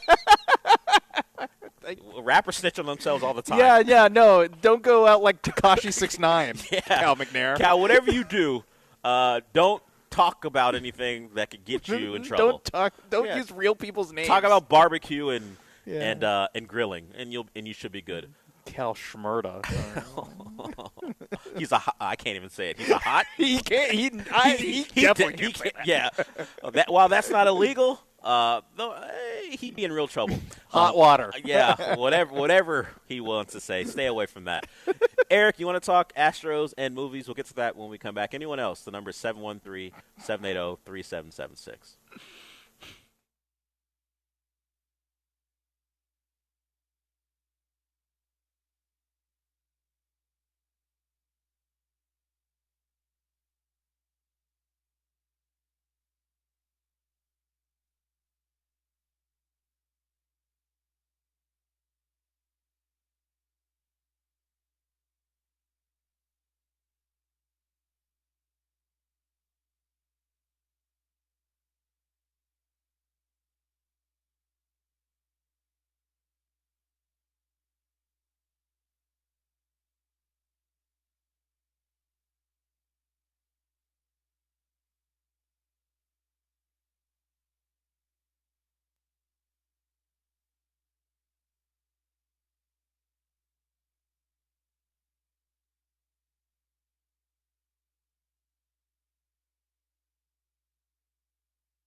You're listening to the Del Olalea Show. On ESPN 97.5 and the ESPN Houston app. Broadcasting live from the mobile Huntington Bank Studios located at the Golden Nugget Lake Charles. Here's Del Olalea. All right, let's get to Eric here. He held to the break. We appreciate that. He wants to talk about movies and the Astros. What's up, Eric? Hey, Del, great show. Yeah, I heard Man of Tomorrow is going to break all records. It's going to break Avengers, the new Avengers movie. Also, Lanterns is such a good show. Are you keeping up with it? I just caught up with episode 2. I can't get enough of that Lanterns. And do you think the Astros should have traded Hunter Brown at least, or Jordan to rebuild? And Are you ready for your massage, Eric? well, I got to go. I do appreciate some production. Yeah. There's a. I gotta look. I like it. I like the bit. We did talk earlier about Eric and whether her name is Candy one day or a different name another day. Brandy. Brandy. They have been in some way, shape, or form a part of ESPN 97.5 for at least 5 to 6 years, maybe longer than that. That same voice that you just heard asking Eric about his massage. They have been together for a good while. At least as a creative team. Yeah, I don't know if they're romantically involved, but whenever Eric wants to get a bit off and wants her to call in, she does it. So congratulations to you two. If you're a writing team or in a relationship, either way, we congratulate you on how long you guys have been together. As far as what he asks about, let's start with the sportsy thing he asks about. Should the Astros have traded Hunter Brown? It does feel inevitable, considering who his agent is, that Hunter Brown will be playing someplace else. You know, we got a taste of that with Garrett Cole, who will be pitching tonight for the Yankees. A star pitcher for the Astros who leaves because they don't play that game where they're paying a guy big money for long years. Should they have traded him? That's a tough sell. If we're talking about guys you should keep, the youngish pitcher, ace of the staff type, that's the guy you should be willing to have a real conversation with. I don't know how deep they would get into it because the demands that Scott Boras makes for his clients always exceed what the Astros are willing to acquiesce to. So that's not a trade you make this year. Maybe it's a trade you seriously consider in the offseason, no matter when baseball begins again. It should be under consideration, but I understand not doing it this year. Completely submarining whatever you think this year could have been. And that goes for Jordan. It's because it's not something you need to do immediately. Yeah. Certainly as the years go and team control goes as far as his contract, then he becomes less valuable of a player. But sometimes for the greater good of the city, and I don't know that they operate this way, you see breaking news and it's Yordan Alvarez has been traded when he's in the midst of a real chance at the Triple Crown. It is a tough thing because you still got to deal with the aftermath, and particularly when it comes to any results you get from it are likely not going to be seen for 3 or 4 years if it's young prospects. So that's a tough sell. That's why whoever is the new general manager should be someone that Jim Crane gives the type of carte blanche to make that type of trade. That you know it's going to go over poorly, but you believe in what you're doing, and you believe in the valuation that you're making about the guys you get back. And that's why Dana Brown shouldn't have been the guy to do it, because it was clear that faith in him, whatever was there, was gone. Yeah, they also had won 11 of their last 12 before the trade deadline. That's the other thing. I forget because of they've reverted back. Yeah. But, yeah, they were a hot baseball team. And remember, if we think back to it, they were hot, and the problem was not keeping your stars. It was Varsho? Varsho, and that's it? What are you guys doing? Yeah. You guys are playing good baseball. It looks like you got a chance to run away from the ALS. What a dumb thought that was, clearly. But the thought was you could run away with the ALS, and who knows if you acquire a couple guys who can contribute in a bad American League, where could you be? Instead, you get Varsho. He did hit a home run, I believe, last night. But that's all. Yeah. And you have been a bad baseball team since that point. Especially, like, look at your pitching. There's a little bit of, like, well, you could have avoided this skid with how you've played after the trade deadline had you been more aggressive at it. There is there is a road not taken that could have led you out of this abyss. But, yeah, it is something where you have to remember at the time. Like, it before the season was – I think these are, like, off-season moves. I think even this off-season, it's more likely that one of these guys get traded. Probably not Jordan, I'd imagine, but maybe Jordan if he wins MVP, Triple Crown. His value will never be higher. It's a little bit like when the Marlins traded Stanton. Like, they traded him after the 60-year season, or the 60-home-run season. Like, they took this is our perfect off-ramp. It was right when that contract was going to get crazy expensive, and you do it like that where, Jordan – the next contract you're going to have to pay him will probably be a bad deal, no matter who signs him to it. Particularly the last couple of years of that deal. So you think about the league where transactions kind of feed the beast. That's basketball. And how long was Giannis, even if you remove this offseason when he finally gets traded, that stretched back to the All-Star break? I was going to say at least, or maybe like last offseason.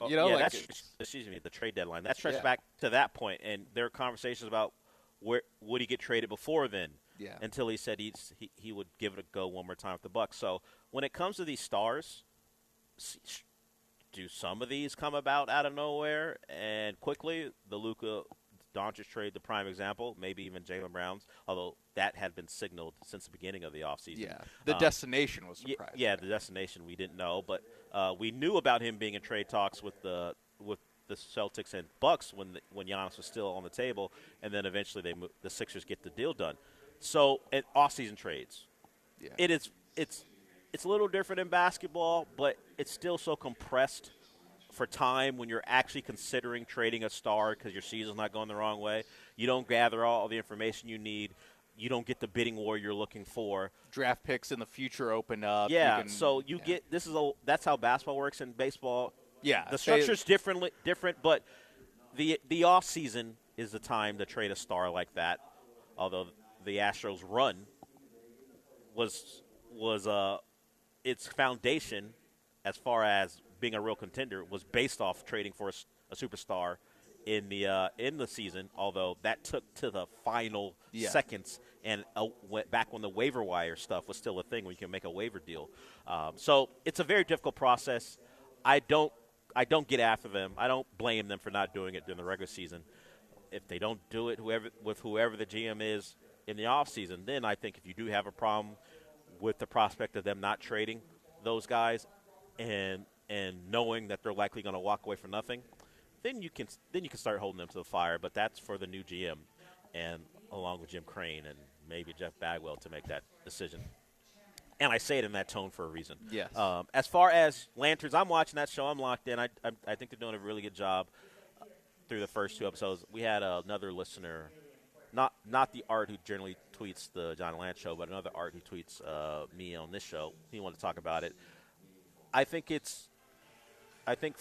they made the smart decision of putting that show, and you probably should have seen it as a tip-off about how good that show was going to be, that they put it in their prestige time slot on Sunday nights. That should have kind of been our clue. And then you throw in Damon Lindelof of Lost fame, and he did The Watchmen as well. So that guy knows how to make genre television. And this is one of those shows where you've got, sure, the kind of the hokiness of a ring giving you all that power, but they based it on the relationships between the characters in the show, and I think they're doing a great job there. I'm looking forward to episode 3 on Sunday night, and HBO's got another hit on their hands. People are enjoying it, so we'll see the at least the show. It looks like for another season. I don't know about the characters, considering what we saw at the end of season 1. Who will be available? Who will be around in season 2? But we know Guy Gardner will make an appearance at some point, so still waiting on that. But through 2 episodes, I think they're doing a great job there. Let's get to Chris. He wants to talk about a documentary, and then I'll wrap it up for the day here at the Golden Nugget. What's up, Chris? Hey, what's up, guys? Love the show. Yeah, I don't know if y'all had spoke on it already about the Vince Young documentary, but it's kind of crazy to know that that national championship probably would have never happened had Steve McNair not made that call to get him back to campus whenever he was talking about transferring. So I don't know. I thought that was crazy because I actually I had no affiliation with the Longhorns, but when I seen that game versus USC, I was completely a Longhorn fan, like, for life. So, yeah, it's just crazy to know that I never knew that Steve McNair made that call to him to get him back on campus. So I was wondering you guys thought about that, too. I appreciate the little show. Appreciate it, Chris. I haven't seen it. The thing that came out of it the most was that his relationship with Jeff Fisher wasn't good, and Jeff Fisher doesn't look good coming off of it. I will watch it at some point. I did not know that Vince Young was close to leaving. And, yeah, well, what would they be? Who was in line? Oh, no, God. does anyone remember the backup? Like, that guy played a lot because Texas was dominating games, particularly in 2005. I just don't remember the backup quarterback for Texas in 2005. Yeah. I don't. I imagine. Was it Jevin Sneed? You would have had a different level of success, whoever that guy was. Like, Mac had the program rolling, but you needed this transformational figure. Yeah, I mean, I don't need to explain it, Sean. It's unnecessary. You saw the game. Yeah, it's unnecessary. That's a great football team that needed not just a transformational figure, a transcendent game. Yes. Because USC was USC. You needed Superman to be on your team to beat that team, that USC team in the final seconds. That's how good that team was. You needed Vince Young at the peak of his powers, plus the foundation of that Texas team that Mac built. Whatever, 40 other pros. Yeah, so I'll take a look. I did not know Steve McNair changed the trajectory of Texas football. Yeah. Did not know that. And it's interesting considering both of those guys wound up playing for the Titans. And Jeff Fisher, seemingly better relationship with Steve McNair than he had with Vince Young. That's on Netflix right now. It's the untold Vince Young story. People seem to enjoy that one quite a bit. I'll get a look at that at some point. They should do director's cut where it's just an hour and a half of highlights, just one after, just every play he ever had. Yeah, just why not? Just do that. I'd watch. I'm sure that. there's a YouTube version of it already. Yeah, but if you wanna double down and give it more production, why not do that? I'll be in my hotel room, alone, watching it. Yeah, that's a little pay-per-view. Wow. Lights off. Curtains drawn. All right. We're done. That's what that music means. AJ, since we're done, what's it going to be? Appreciate the work you guys putting in.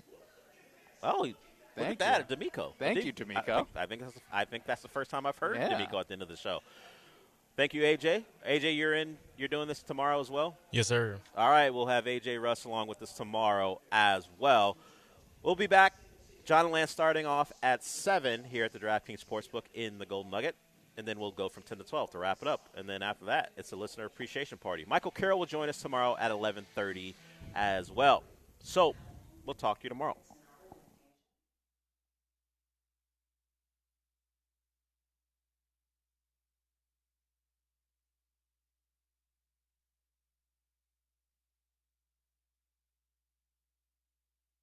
With your market scoreboard report on ESPN 97.5. I'm Frank Miller for Ron and Sana. Well, a new study is revealing that over 150 Poly market accounts may have traded on inside military information. Research from the Anti-Corruption Data Collective shows more than 150 accounts made $8 million on defense predictions, including the timing of U.S. and Israeli airstrikes on Iran. It's boasting an average win rate of 97%. Experts warn that the trades profit off confidential data while tipping off foreign adversaries. In consumer safety news, the FDA is upgrading a recall on frozen blueberries sold at Publix to its most severe Class 1 risk level. The agency is warning of potential E. coli contamination that carries a reasonable probability of serious illness or death. Shoppers are urged to either throw out the affected berries or return them for a full refund. And Apple Music is announcing that it will start tagging songs with a Made with AI label later this year. Record labels and distributors will now be required to flag any tracks where AI was used to create a significant portion of the material.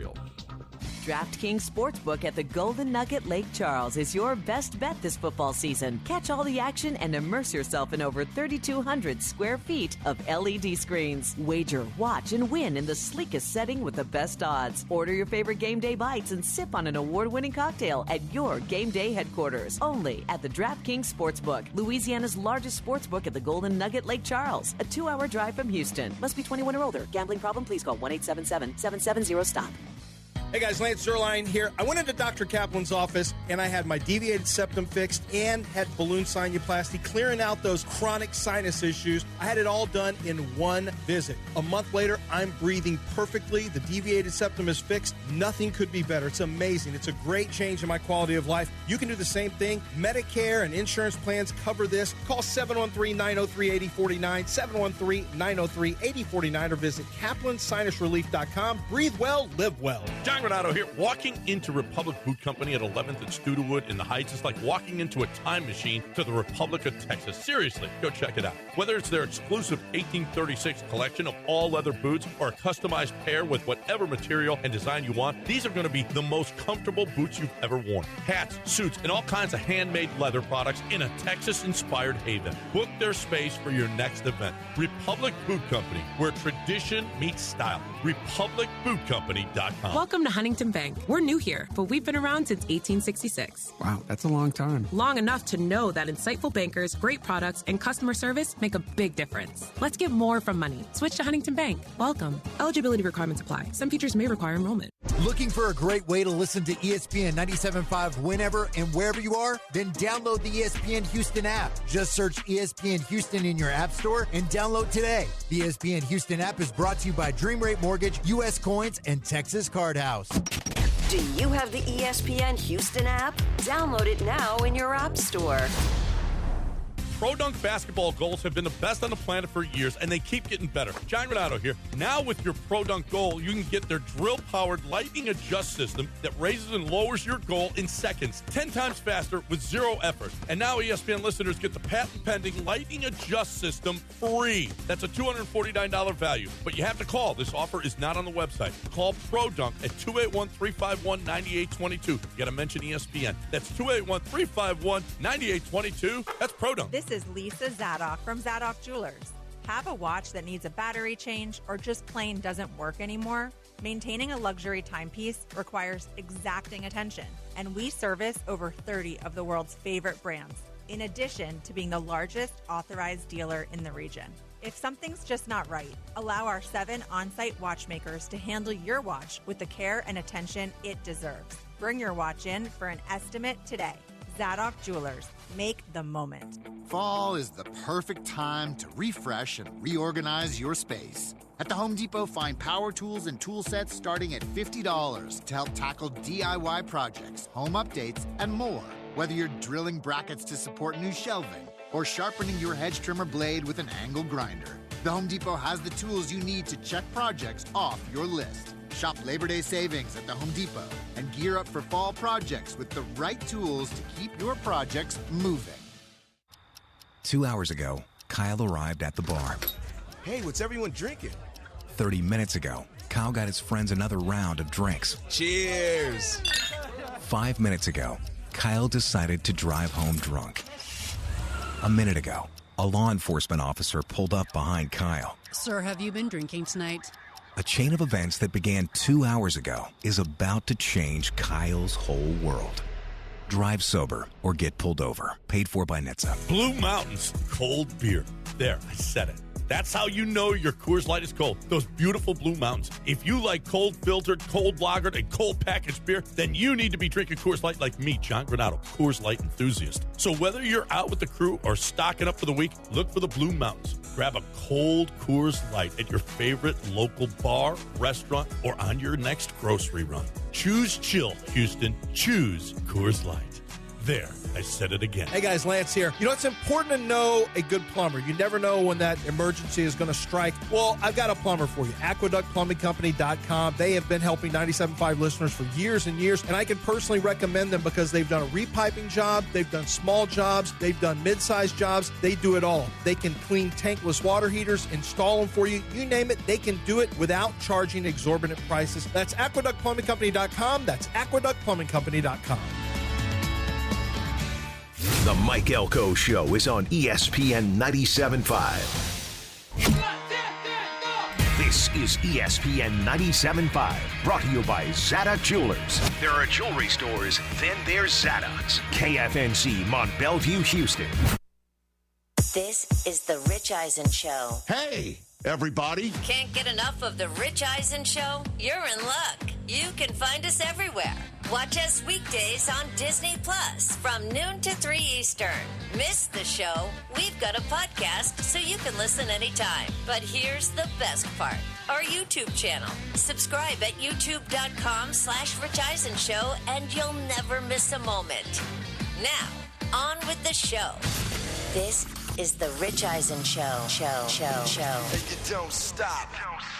With guest host, Bobby Bones. Rich Eisen. He's calling me. That's cool. From the Rich Eisen Show studio in Los Angeles, today's guests, NFL Network insider Ian Rappaport, college football insider for The Athletic, Stuart Mandel, actor and musician Nick Jonas, and now, sitting in for Rich, it's Bobby Bones.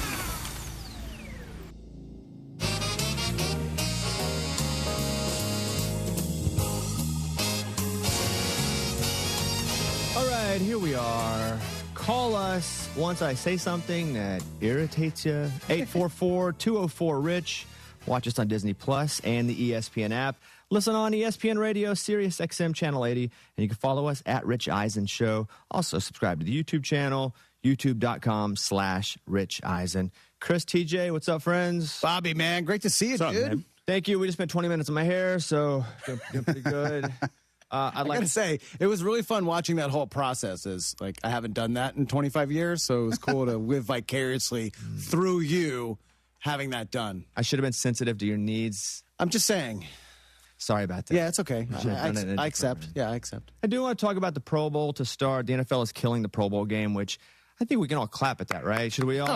Oh, really? You don't want to clap at the? Are we pouring one out, TJ, for the Pro Bowl games? I don't know yet. I'm still trying to process. Oh, you're doing games too. So first they did kill the Pro Bowl. Now they're killing tug of war. Yeah, three-legged race. They were doing the potato sack race. That was all pretty stupid. You know what it felt like? The Scholastic Book Fair back in the day. Whenever I was in school, they would. Did you guys have this where they would bring this thing to you? And at your school in the library, they would sell a bunch of like bookmarks. Books, and it was a big event. Loved it. That's what the Pro Bowl games felt like to me. Remember when we were kids and you went to Pizza Hut for the book it and you got your stars? And if you got your 5 stars, you got a personal pan pizza? That was the greatest day of my life when you filled the stars. That's how I used to eat. You don't want that. Bring that back. You don't want that sad story, though. I read so many books just to have dinner. Yeah, you don't want that sad story right now. That's not what we're here to do. That's not what we're here to do. I'm sorry for your plight. Yeah, you got trauma. We both have trauma. You have bald head trauma? No, I'm a proud bald man. Fair enough. Pro Bowl games are gone, which are good. Could this be that Shedeur Sanders killed the Pro Bowl? I saw this take yesterday, TJ. Oh, someone had it before me? Oh, yeah. People have jokes. The internet moves fast, Bobby. And it was like, look, Shedeur made 1 Pro Bowl. And they killed the games. That's wild. I don't know. I enjoyed the games. You didn't find them fun, entertaining? The flag football was cool. The old quarterback challenge. Remember those when we were kids? They kind of did a modified version of that. It was a fun attempt. Look, all-star games are kind of all pointless and meaningless now.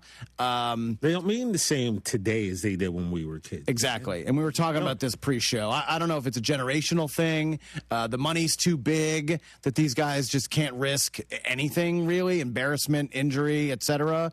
But I thought the games was kind of a fun attempt for the kids, and I didn't mind it. But the fact that it's gone, I guess, is in a way sad because the Pro Bowl used to be awesome. Yeah. Did it, though?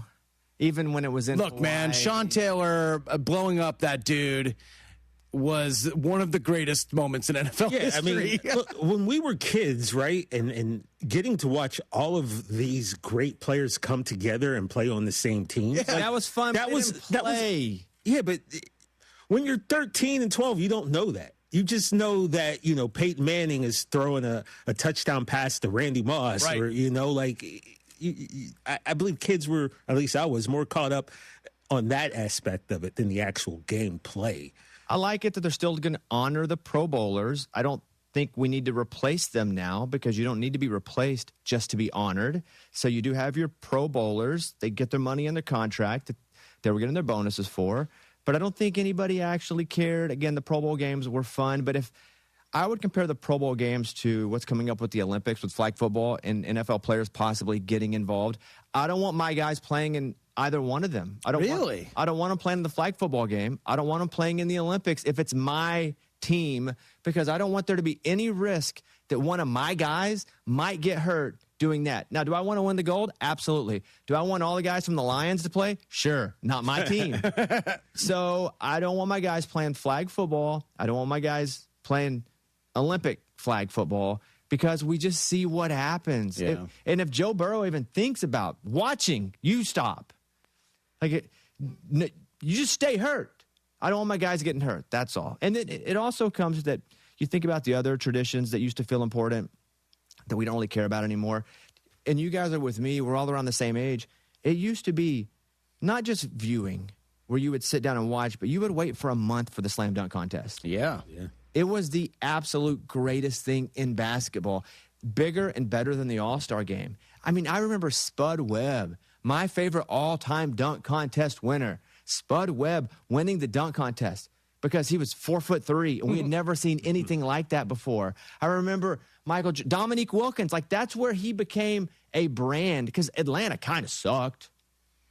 It was Dominique, it was Doc Rivers. Atlanta kind of sucked as a team, but Dominique rushed the court and slammed harder than anybody else. Man, with authority. So even D. Brown, I can go to D. Brown. Yes, it was on the cover of Sports Illustrated. Even They put it on the bottom of his Reebok pump. That all mattered then. It doesn't matter now. The same thing I think is going to happen to the Pro Bowl. I would say bowl games are getting there. Yeah, I kind of like the idea. I don't know who had this, but play the bowl games first. Play them at the beginning of the year. Talk more. Play them at the beginning of the year where they actually matter. But how do you get the teams for the bowl games at the beginning of the year? All the bowl games are usually promised to conferences. A random bowl game is SEC 4th place against Big Ten 5th place. Are we speculating? Sure. Preseason rankings. Who cares? It's too much speculation. It does feel a bit, though, when they do ACC versus SEC challenge. Right. So I guess you could do that type of thing in football, but then still make the money. And we pretty much know who's going to be good and who, what bowl games feature how many? 60 teams? You pretty much know what the top 60 is going to look like, give or take a random here and there. You can offer up invites, and if someone says yes, they say yes. Let's do it at the beginning of the season. Then we can really enjoy the college football year, and then boom, playoffs hit. I don't mind it if we treat it like college basketball does, where we just go ACC versus SEC, Big 12 versus, because the only reason we're still having them, honestly, we all know this is money. Sure. There are so many. I mean, they start now. It's the day before Thanksgiving, and they roll all the way to the national championship game. It's the most wonderful time of the year, bowl season. It's crazy. So I would say bowl games are falling into that more. But I hope they get rid of the conference championship games. Yeah. And I know that's been talked about. If I were a team that were going to play in the playoff, and if there were two teams for sure going to play in the playoff, and you're going to stick them both in the conference championship game, I don't want to play the game. I don't want to play the game because, well, same reason I don't want my guys playing flag football in the Olympics. Yeah, you're going to see guys sit out conference championship games, right? If they're already kind of a lock for the playoff, even at 12 teams, 16, we're probably going to expand at some point. I would sit guys, maybe not in the first quarter, but yeah, I don't want my guys getting hurt. Yeah. So the Pro Bowl's gone. Goodbye. But I think we should just have our. But then you get into Pro Bowl versus all-pro guys.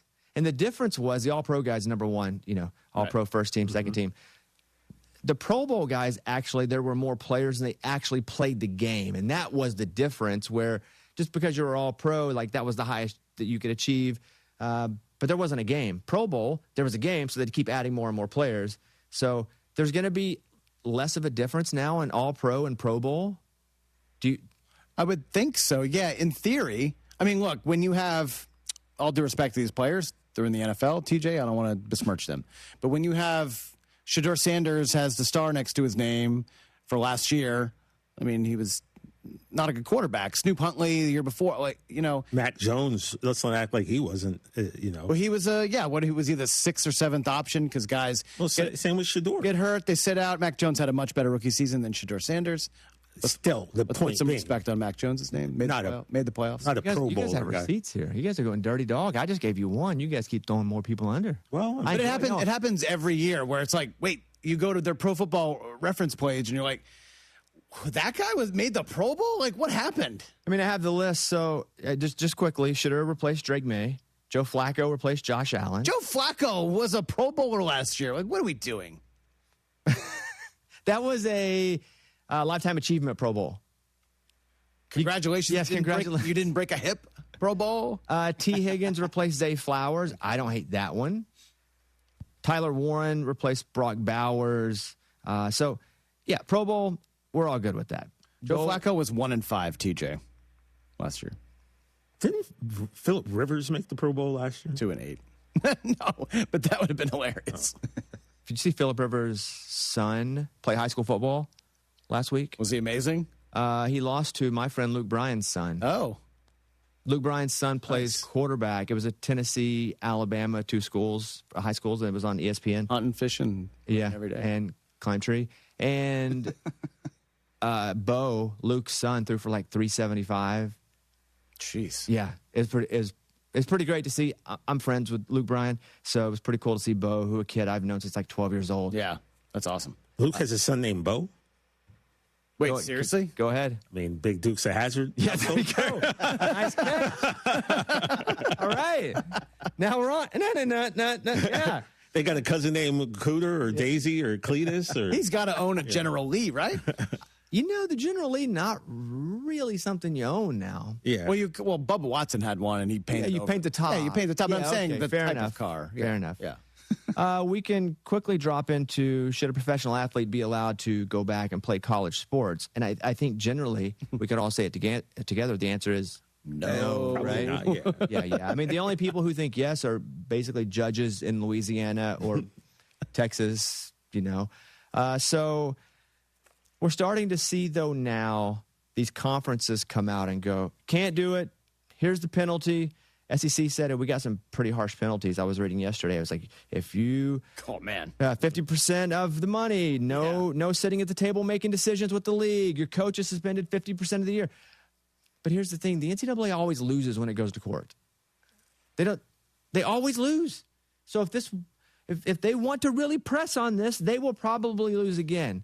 So the penalty. This is from Pat Forty. He tweeted this: half-season suspension for the head coach. The fine 50% of the sports budget. SEC voting privilege is revoked on business matters, and the commissioner has latitude to apply other sanctions. Boy, that last one's hardcore. That's just they can do whatever they want to you. So we all agree, but here is my medium warmest of takes. Ooh. I want there to be pros in college football. You do? I want every pro to come back and play college football. Interesting. I want it to be such mayhem that they are forced to fix it and quickly, because it is not going to be fixed. We have seen a McDonald's playground slide down into college football being weird and terrible and just sad, because it doesn't need to be what we grew up at being. That is not how life works. Everything changes. But it sucks now because of the transfers, because of how NIL is handled, all of these things. The one-year transfer has really made college football not fun because we can't bond with our players. It's why I've kind of checked out on college basketball recently. Yes. Like when we were when I was a kid, but guys stayed 3-4 years. We got to know TJ, one of your favorite college basketball players of all time, Grant Hill, was a 4-year super duper star, and we had connections to these guys, the Michigan players, guys that went to Syracuse, Georgetown. We got to know them and know their games. We were excited for them coming back next year and looking forward to, just speculating on how they were going to play in the tournament and what their draft prospects were going to be like. And then all the one and dones happened, and you're just like, I don't know who any of these guys are. I have no connection, even though they wear the same jersey that I, grew up rooting for. At Arkansas, those were our guys because we didn't have a sports team, a pro sports team. Yeah. Right. And so I think Big nasty. It needs to be so terribly run and organized, and everybody needs to be so angry that a change has to be forced, because a change, they've tried, they've almost got some legislation. They can't get everybody to vote because they always try to pork belly some odd things in it as well.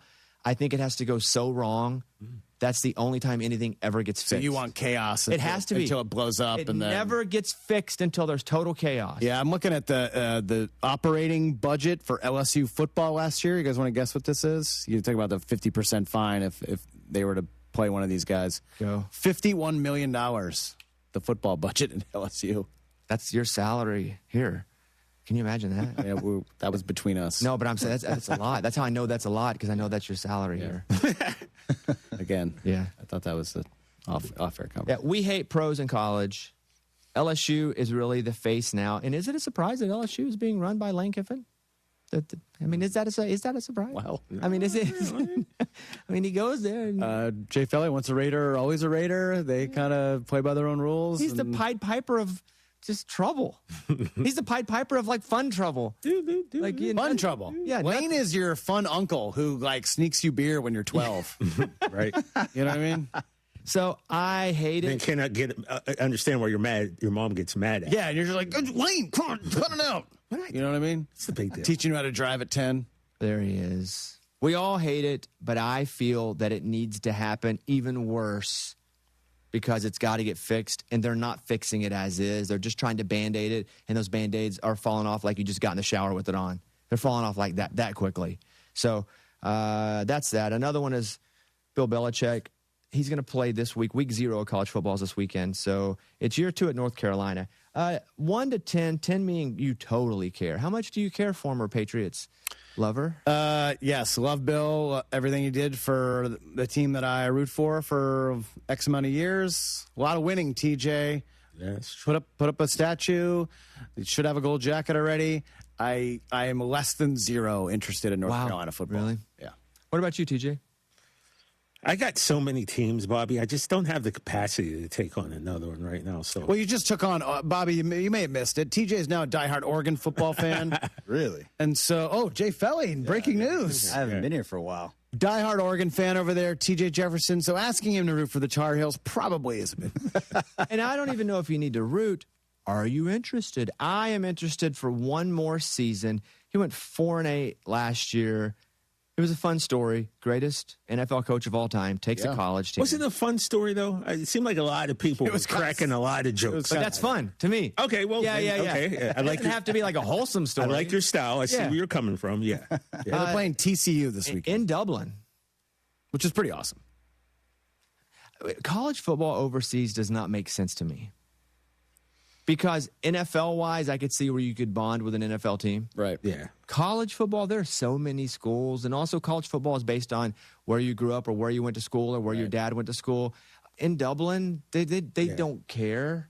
There's no real attachment. Yeah, I feel that Bill Belichick going 4-8 last year, if he doesn't have 7 wins this year, I think he probably says, hey, I'm going to go ahead and call it. They're going to let him call it. And he's probably going to step away. But it'll be interesting. Is it still novel? No. I think a little bit some of that shine of Bill Belichick being the greatest coach ever. You think this is tainting the legacy a little bit? I think it's, we'll call it acute tanking. Because what will happen is Michael Jordan on the Wizards. We can do all these where you're going to ruin your legacy. But Brett Favre is a great Packer, regardless of what happened. Right. Belichick is the greatest coach of all time. It's just going to take about 3 years to fully wash it off. Does it make you think that it was all Tom Brady? No, it doesn't. It makes me think that Tom Brady probably wouldn't have been Tom Brady without the exact coaching style of Bill Belichick. Agree. I do a podcast for the NFL with Matt Castle, and who was under Brady, obviously came in when Brady was out. Sure. And he talks a lot about that dynamic, and he thinks that it's very much those two were together at the right time, the right place, and they worked together wonderfully. And he talks if you about were someone you care about is searching for a stable, meaningful career, IBEW on the team, and how hard Bill Belichick was as a coach. And what's funny to me is when talking with other Patriots, just through Matt, is that once Tom left, and Tom was the example on that team of, hey, you're the best player, and you also take coaching wonderfully. Like that once Tom left, they didn't have that anymore. And so Belichick really wasn't able to coach them as hard because there wasn't the main guy going, yeah, I'll be coached hard. Everybody else can too. Yeah. So I think it was the perfect mix. But all right, Bill Belichick, we don't care. Is that what we're saying? Very higher register. Kind of higher register. They go on the run, we'll care. Yep. They will not go on a run, so we will not care. So true. Ian Rappaport's coming up. I love Ian Rappaport. ESPN, NFL Network Insider, the go-to guy. If there's somebody I'm going to read, it's Ian. We will come back with Ian Rappaport in just a second. I'm Bobby Bones, in for Rich Eisen. Thank you, guys. Bobby Bones! It's Rich Eisen for Pella Windows and Doors. Sometimes teams take a timeout to regroup and call the right play. When it comes to your home, Pella Windows and Doors always has the winning game plan. They do it every day, and that's why your neighbors trust them. Visit Pella.com/Eisen today. Right now, Pella Windows and Doors of Houston is offering 50% off installation and no interest, no payments for 12 months. Some restrictions may apply. See local showroom for details. Offer ends August 31st, 2026. When's the last time payroll was the easy part of your week? With Gusto, it can be. Gusto is the all-in-one platform designed to take the hassle out of managing your team, from payroll and compliance to hiring, onboarding, and more. With Gusto, you can get back 2 full days each month with all the time you've saved. Go to gusto.com today and learn why over 500,000 small businesses choose Gusto. That's GUSTO.com. Gusto.com. If you or someone you care about is searching for a stable, meaningful career, IBEW Local 66 Houston wants to talk to you. With paid apprenticeships, it's an earn-while-you-learn path that lasts a lifetime. Visit IBEW66.com, powering careers, powering the future. What's one of the best spots in Houston for sushi? Ducky McSweeney's. Yeah, you heard me right. Next door, Ducky's sister restaurant, Sushi on Post Oak, serves up classics like California, Philly, and Tiger Eye rolls, plus specialty favorites like the Choo Choo and Lickety Split. That's just part of the incredible food selection at Ducky's, paired with a huge selection of beer, wine, and cocktails. Get lucky at Ducky's and get sushi too. Ducky McSweeney's on Post Oak, just north of Westheimer, next to Maggiano's. Hey guys, Joe George here. The biggest trap in today's car market, 84-month financing just to afford the payment. At D&M Leasing, there's a smarter solution. With their best-in-class Easy Lease, you drive a newer vehicle with the latest technology for a much lower monthly payment. No long financing, just a smarter choice. Call D&M Leasing at 713-290-1000 or visit dmautoleasing.com and tell them that Joe George sent you by. We make leasing easy at D&M. Hurricane season is here. Is your family prepared? This is Kirsten Stokes with Stokes Hardware, and Stokes Hardware has everything you need to weather the storm. Stock up now on batteries, flashlights, generators, gas cans, and all the hurricane essentials before the shelves are empty. Don't wait until a storm is in the forecast. Prepare early and stay ready. Stop by Stokes Hardware, where we've been helping our community stay prepared since 1954. Stokes Hardware. Be prepared today so you're ready tomorrow.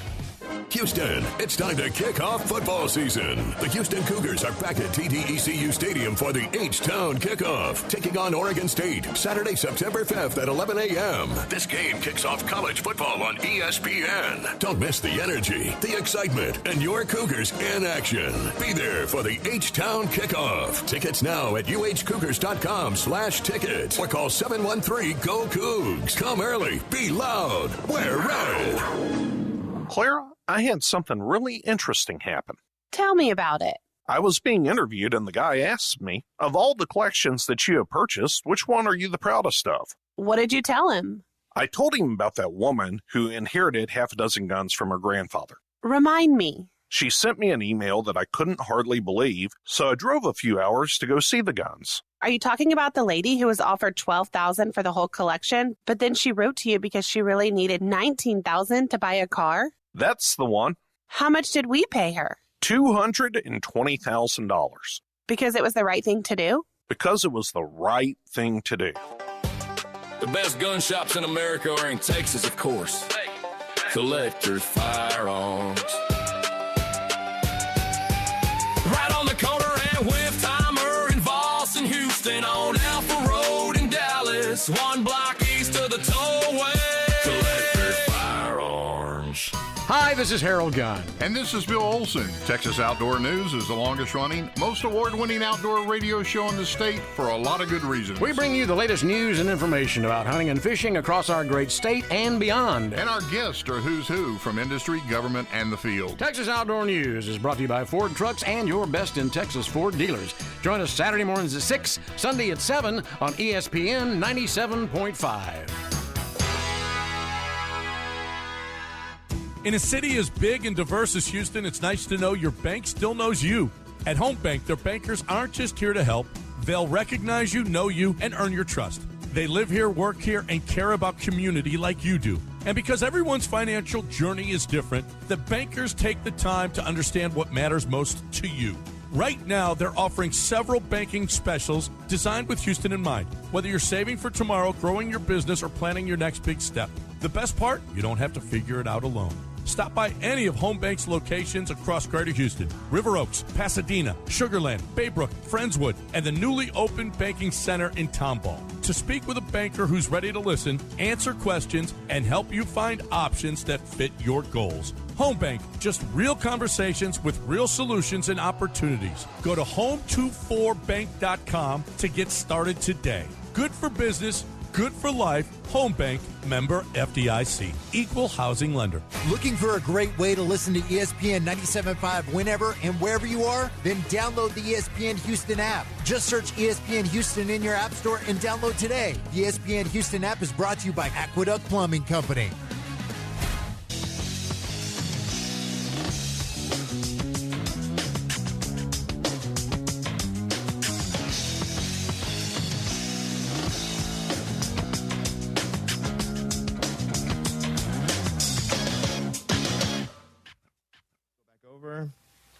All right, call us, 844-204-RICH. Would love to hear from you, especially about our Pro Bowl talk, if you think the Pro Bowl was a complete waste of everybody's time and the Pro Bowl games. Ian Rappaport, co-host of The Insiders on NFL Network, ESPN+. Let's go to the Pro Bowl for a second. Obviously, they're not doing the games now. They're just going to recognize the players. What do you think, Ian? Good move? You know, I never really watched the Pro Bowl, if we're being totally honest. Thank you, Ian. So I don't know that it really affects my life very much. I think they tried. You know, I've been to some Pro Bowls. It was surely a fascinating experience. Not a lot of people trying, not a lot of people playing hard. One or two guys would try to play hard, and you're like, what are you doing? And it's just like, also guys aren't really in shape, and there's always freaked me out about, like, would a guy get an injury or not? So, you know, it's probably the right decision. I mean, it wasn't a good game. I think the flag football attempt was a really good effort, a really good answer. I think they tried. They really tried. And, like, flag football is obviously having a moment, so that was a really good thought. I just don't know that players want to work out after and, like, try hard after taking off for 3 weeks. Like, that just leads to their bodies feeling terrible, and it's just like, I don't know who needs it, and if there's an opportunity to cut it, like, cut it. Should be honored, should still have Pro Bowlers. Like, I really like that players are Pro Bowlers. Like, I like all of it. Just not the game part of it. So probably the right decision. Patrick Mahomes continues to hit all of his rehab checkpoints. I don't really see it. I don't know what that means even, except I feel like he's getting healthier. But how much of this is propaganda? How much of this is Patrick Mahomes is going to be ready to go week one? Yeah, I mean, it feels like Patrick Mahomes is going to be ready to go week one. I was there in Kansas City, one of the last training camp practices, and I was there with Brian Baldinger, and like, I really could not believe, honestly, how good he looked. I was sort of told going in, like, he's going to look good. He's doing a lot of things. I'm like, okay. He looked not good, but great. Is he 100% speed-wise? Like, can he do everything? Like, I don't know. But, 8 or 9 months off an ACL, he's doing everything in practice. And he looks like Mahomes. Like, might they have to rely on the run game a little more? Like, maybe. But I thought he looked great. And the Chiefs are very, very good, from a health and safety standpoint. They have a great athletic training staff. They have really good medical situation. Their players do very, very well. I trust them to make the right decision. I do think there's a pretty good chance he's out there. This is going to be an elementary question, but can the Chiefs be good this year? It should be good. I mean, I think some of it depends on, draft-wise, how quickly can some of these guys come in and hit the ground running? They got 2 first-rounders who are on defense. They got Mansour Delane, they got Woods. Woods sounds like he's had a really good camp. Peter Woods from Clemson. Delane was injured some, but is healthy now and is like a crazy talent. If those guys come in and start, I think they're going to be, really good. And, remember, it's the Chiefs, so if their defense is, let's say, top 12, they're probably going deep into the playoffs, really, just because of what they can do on offense. I think the receiving core will be fine as well. Injuries. Jamar Chase's knee, what have you heard about that? It sounded like a mild hyperextension, probably scared him a little bit. But I think overall he's going to be okay. 53-man roster cuts are going to happen. Anybody that you're hearing that probably will be surprised by that gets cut? I haven't heard a ton of that. I think what has happened more and more is teams feel like their guys might not be making, they shop them much earlier.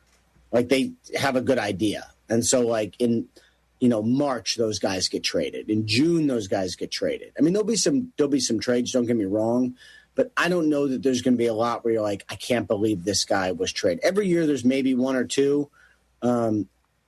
I just don't get the chance. I don't get the sense there's just a huge amount of starters who are going to get cut because, guys know the landscape. A lot of time guys want to stay with, the team they're with and will take pay cuts. So I don't know, there's going to be a ton of surprises coming. Help me read between the lines here because we would see this a bit, and even going back to Jamar Chase, when a star player says he's fine, got it, no problem, but then misses practice the next day, how are we supposed to feel about that? I mean, players are generally terrible sources on their own injuries. So, I've had it happen a bunch back when I used to cover the Patriots hanging out in locker rooms. It's you ask the guy on his way out, how's your knee? I'm good, man. I'm good. No problem. And then he'd be out for the season. You're like, oh, okay. Players are terrible sources. Now, this one, from what my understanding, I feel confident that he's going to be okay. But I'm just saying in general, a player saying he's okay doesn't always mean that he's just going to be fine. It means probably no long-term injury, which is my sense on this one too. Are there any teams that maybe would try to trade a player now that we would know because, again, going back to the cuts, that they think they may have to cut them? I think a lot, yeah. And that's really what's going on today, tomorrow, and Saturday is, I think it's Saturday will probably be a big trade day.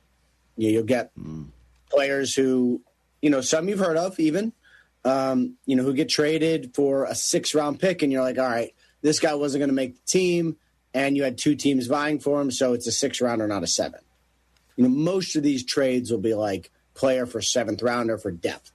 I don't know if there's going to be a lot of starters, unless it's a situation where a player wants a new contract, but I don't know if there's going to be a lot of starters traded. Maybe 1 or 2, but certainly doesn't seem like that many to me. I'd like to know the vibe on Kyler Murray now that he is the starter and up in Minnesota, how they're feeling about that. I think they're feeling okay and pretty optimistic. Kyler's an interesting one because he's a flyer on a quarterback who's cheap because the Cardinals are playing, but he's still young. And so I think, if he goes out there and plays average, let's say he's the 16th best quarterback, they're going to be pretty good. Defense is good. Brian Flores does a great job. Kevin O'Connell has always put his quarterback in position to succeed. And this is, maybe what they kind of should have done with Sam Darnold, which is take a flyer on a quarterback. If he hits, extend him on like a 3-year deal, and like there's your guy. And you can stop wandering in the wilderness looking for a quarterback for the next several years. I mean, that's all anyone wants is you just want an answer. And, there's a chance that Kyler Murray is the answer for them. And I think that would be great for all parties. What about down in Atlanta where we got the dual lefties? Who's going to be quarterback? Who's going to be healthy? It's not really who's going to be healthy, but it's really just who seizes the job. So you had, Tua Tagovailoa with a big-time head start. Really someone who I think a lot of people thought would earn the job. He's had an up-and-down camp. Maybe gotten better the last couple of days, but up-and-down camp. And then you have Michael Penix Jr., who, they really thought they were going to be taking it slow with. And then because Tua maybe hasn't performed like you wanted, you get Penix, he passes physical, he's in, full team practices, and all of a sudden he has a chance at the starting job. Now, he's not going to play in their final preseason game, so he kind of misses that opportunity. But, if Tua goes out and really struggles, then I think the door is wide open. Now, if Tua goes out and plays well, then maybe you say, all right, hit the pause button for a little bit. But, I think the Falcons' quarterback battle is probably more open than you'd really want. What about ODB? Will he be on the Giants roster? Got a chance. I think tonight, whenever they play, is it tonight or Friday? Whenever it is. He goes out and has a good game. I think he's probably on the roster. The Calvin Austin injury helped. Hate to see it because Austin was having a nice camp, but that helped. Probably created a spot. It doesn't have to be a receiver. It could be someone else. But Odell has been really good, kind of been what they wanted. A good performance, I think, really solidifies him making the Giants, which would be, really just a great outcome. Really would. Great pivot, because I accidentally asked about one of my favorite rappers from the 90s, Yes. Old Dirty Bastard. Rest in peace. Yeah, rest in peace, Old Dirty Bastard. I said ODB thinking, hey, Dirty, baby, I got your money, don't you worry. Oh, Ian's going back to the... What Yes! There he is. Okay. Maybe I didn't even know you had that right there. Yeah, boy. As soon as I asked... That was awesome. I wonder... What is the story? How did you get that? Yeah, what... One of my buddies was over watching football, and I go upstairs, and I see him leaving my office, and I'm like, oh, okay, he was, taking a peek, I guess. And he put it in my background, and then the next time I was on, I think, McAfee or something, he was like, do you see anything in your background? I'm like, no. And I look, and there it is. One of the classics. One of the classic MTV segments. That's amazing. So anyway, I'm a fan as well. I've seen Wu-Tang in concert twice. The most amazing show of all time. They're unbelievable. So yeah, rest in peace, ODB. That's amazing. Maybe I was supposed to mix up Odell Beckham Jr. and ODB just to get that story. That's what I'm saying. There you He's go. got it. Never know what you're going to get. Got that as... Giants play Friday, Ian. Friday, there you go. Obviously, I was paying close attention. The Texans almost, you could say, won it all with a great defense. Almost, maybe not close enough. But, man, they were so elite defensively. What do they expect from C.J. Stroud this year? I think they still really believe in C.J. Stroud. He didn't play well at the end of last year, but look, we'll see. But by all accounts, he has had a really, really good training camp. The C.J. Stroud we saw as a rookie and the flashes that we've seen since are a really, really good quarterback. I mean, he seems like he's in a really good place. There's been some discussion about the contract. We'll see on that. But, I mean, he sounds like he is primed to have a really big year. Now, the Texans' defense is pretty awesome, and I expect them to be awesome again. They are just, they're awesome. They've drafted well. They are ferocious. They are nasty. Matt Burke, their defensive coordinator, has done an unbelievable job coordinating their defense and calling the plays. They are really good. I don't see why they, shouldn't be one of the, let's say, 8 or 10 teams that has a chance to win the Super Bowl. I've got 2 final questions. I want to go to Miami. I don't know.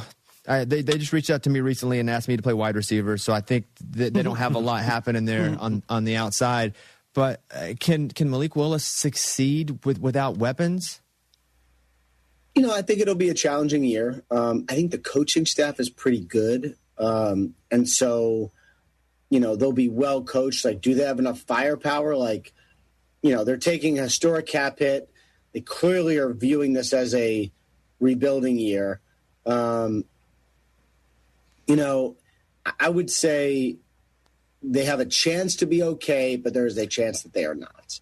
Now, it's a great year to have an early pick, and they're just taking their medicine. Like, Chris Greer did some good things as the GM, but, it's fair to say, like, their cap situation was a mess. They spent all sorts of money in weird places. Quarterback contract turned out to be a disaster.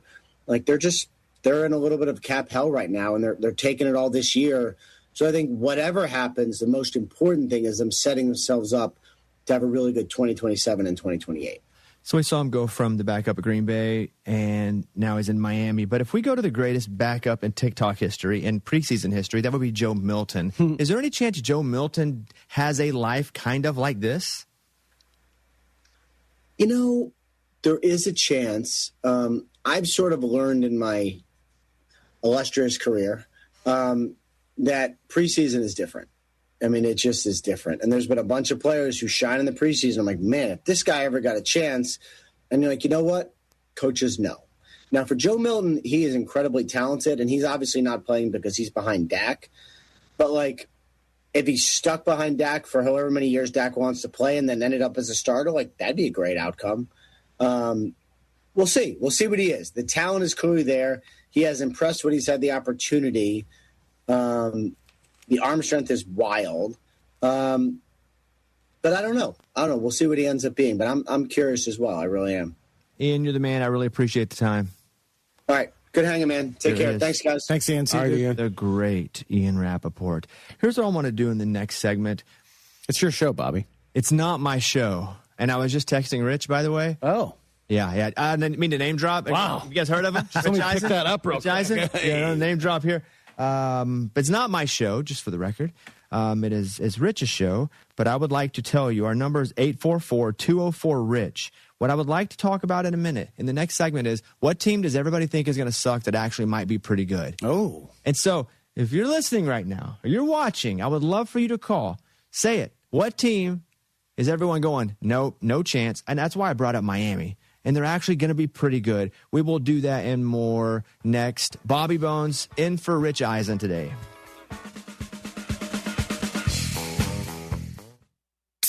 If Twisted Tea Hard Iced Tea was your best friend, it would be the kind of friend that starts an impromptu dance party in the supermarket aisle that turns into an all-day pool party rager at your place, and you don't even own a pool.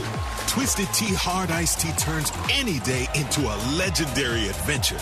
It's smooth and refreshing real iced tea with just the right kick of alcohol. Twisted Tea Hard Iced Tea.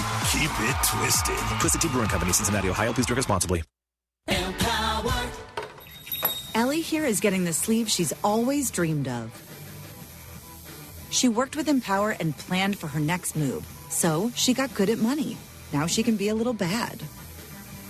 Oh, by the way, you spelled journey wrong. No worries. She can afford the cover-up, too. Ooh, check out my tat. It says, invest well, live a little. Start today at Empower.com.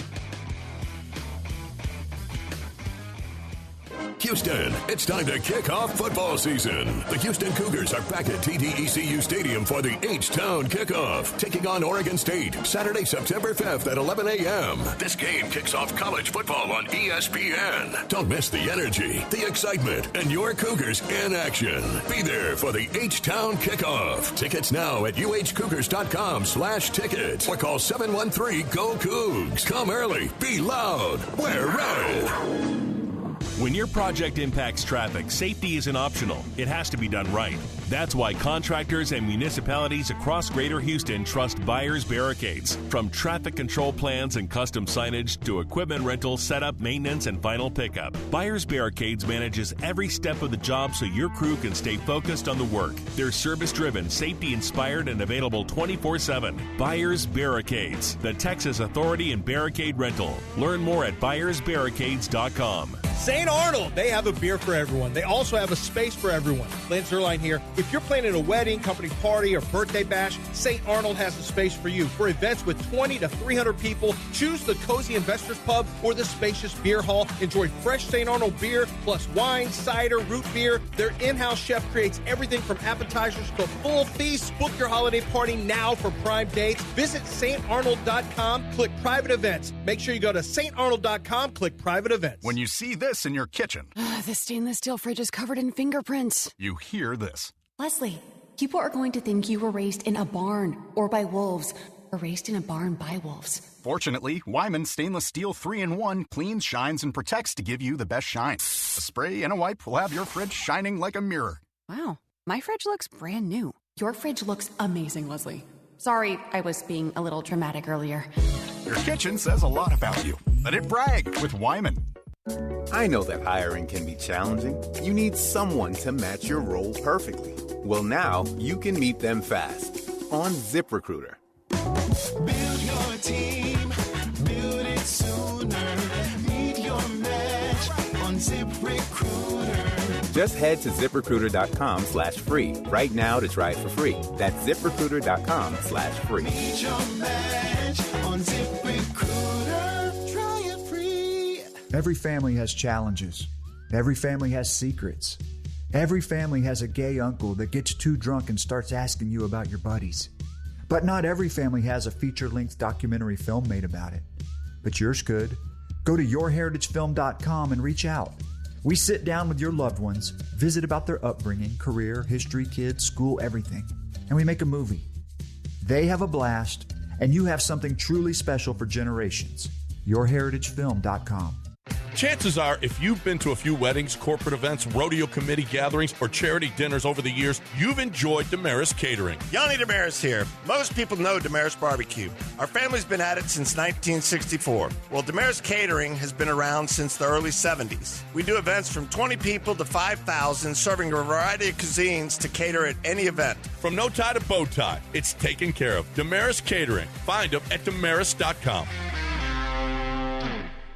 Spring is calling at Two Creeks Crossing Resort, just 90 minutes north of Houston. Spend the day relaxing by the water, then stick around for live music, great food, and can't-miss events happening all season long. From cook-offs and holiday celebrations to outdoor adventures and family-friendly fun. Whether you're rolling in with the RV, booking a waterfront cabin, or planning a glamping getaway, there's a perfect spot waiting for you. See everything coming up and reserve your stay now at twocreekscrossingresort.com.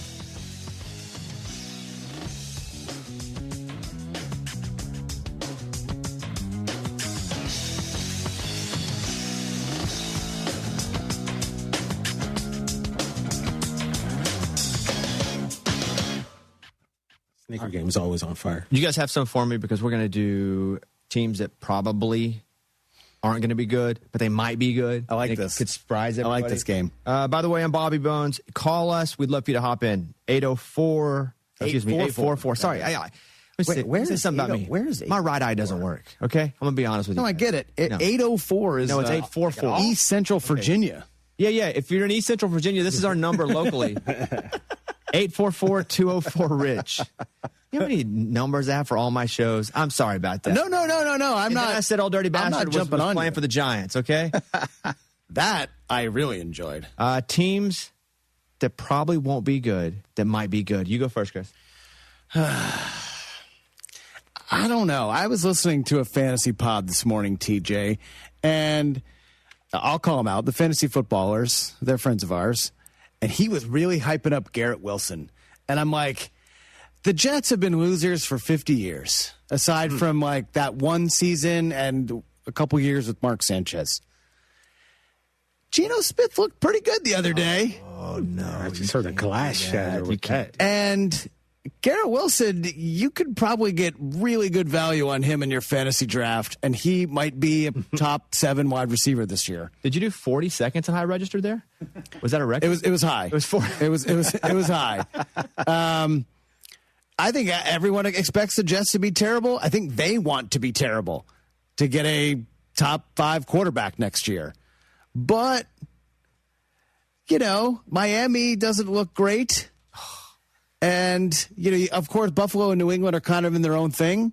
But could the Jets win 7 or 8 games this year? Probably. I would say probably not, but maybe. Right? Yeah. This fits in the construct of this segment. Yes, I agree. Okay. Yes, that fits in the construct of this segment. You know what I mean? Yeah. I mean, Geno Smith, like, you never know. TJ. I hadn't thought about this until the second that you mentioned it. What I do. A second ago. Can I pick a team that we think is going to be bad and is going to be bad? Not quite, but you know what? We're just 3 dudes talking, so go for it. I mean, sure. All right. Well, based upon the fact that the Cleveland Browns announced Deshaun Watson as their quarterback, even though statistically Shador has had better preseason numbers, tells me something. Tells me they don't want to win football. They don't want to win any games. So, and it tells me that my nephew Archibald Jefferson Manning, they really want Arch Manning, is someone who's on their radar, and I think they think by starting Watson, that's going to help them ensure the fact that my nephew goes there, and therefore buying me a boat in the future. That's a story for another day, Bobby. We won't have to get into it now. But yeah, I think the Browns, people think they're going to be bad, and they are gonna. Man, I hate to do this. I hate to counter you on this. I think the Browns are going to be better than we think, and it's only because of schedule. Can I just read you the schedule? Sure. Please. And they have a lot of talent, too. Defensively, they're going to be great. I really like a lot of their skill position guys. They hit on both rookie receivers. Right, let's see what we got here. And I don't want to be honestly, they should bring Joe Flacco back. Yeah, yes, correct. Okay, at Jacksonville. That could be a win. Oh. I didn't say it would, but that's one they could win. Guys, they have a great defense. Okay. It's not like they are, we'll call it anti-elite on both sides. They have a pretty good offensive line. Okay, Jags. Tampa Bay. They're at Tampa Bay. Maybe. There's 2 maybes. We don't know what Tampa's going to look like this year. Versus Carolina. Maybe. We're looking at possibly 1-2 or 2-1 here. Okay. Pittsburgh. Maybe. That's 4 maybes right there. 4 maybes. You know how the rivalry goes. Let's go to the Jets. Maybe. Right? They're possibly 2-3 or 3-2 at this point. They're going to lose to Baltimore. The Titans. Maybe. I was going to put the Titans on this list, too. Pittsburgh again. At New Orleans. I'm just saying, and I think the over-under was like 5.5. I think they can win 6 or 7 games. They're playing the Giants. Who knows? They're playing Las Vegas. Maybe. I'm just saying the Browns may not be as terrible as they hope they're going to be as well. Did this segment just turn into Higher Register? Hit it. The Rich Eisen shows. It could be Higher Register. Take of the week. Maybe. I am going to do the Saints. We got to add your maybe to that. I think Tyler Shuck really showed the last third of the season last year that he actually could be something. Oh, Bobby, you don't know we're high on the Saints. We're big on Shuck in this this room. He played in college for 13 years. Pretty cool. Got a solid he's got that experience. Yes. He got that grown man strength, Bobby. He does.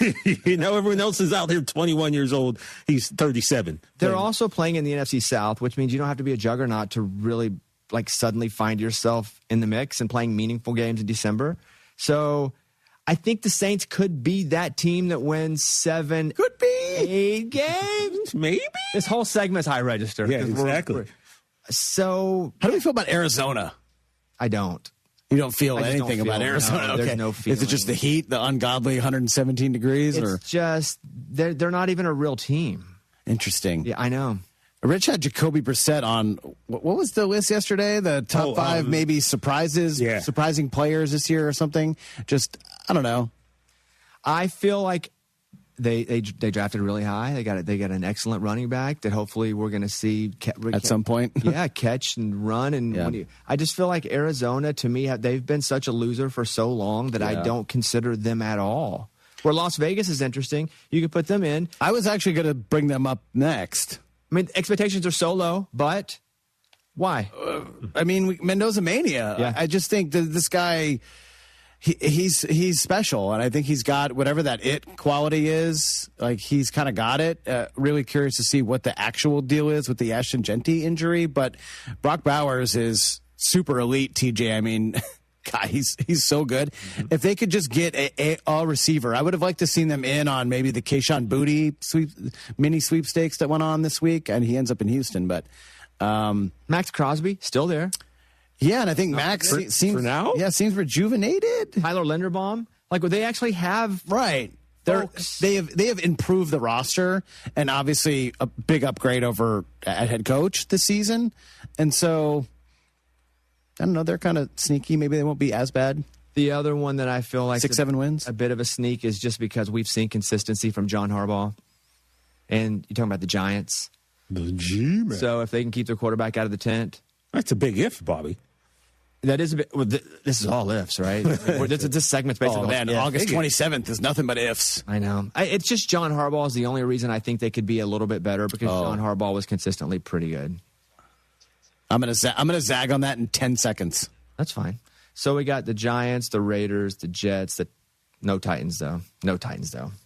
Progressive presents ways to save money that aren't bundling your home and auto insurance with Progressive. I can't believe the deal we got on these seats for the game. Wow, they must be pretty high up here. I think my ears just popped. Yeah, here, put this on.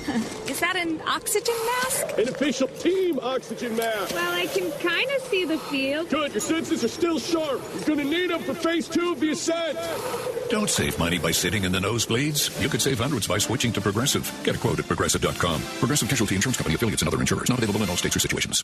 Rich Eisen here with some advice. If high-interest credit card debt is grinding you down, it might be time to call an Audible with a SoFi personal loan. It consolidates your debt into one low monthly payment with no fees required. And with as soon as the same-day funding, you can make the right play fast. Call an Audible on your debt today at SoFi.com/debtplay. Loans originated by SoFi Bank N.A., member FDIC. Terms and conditions apply. NMLS 696891. Fast funds terms apply at SoFi.com/debtplay.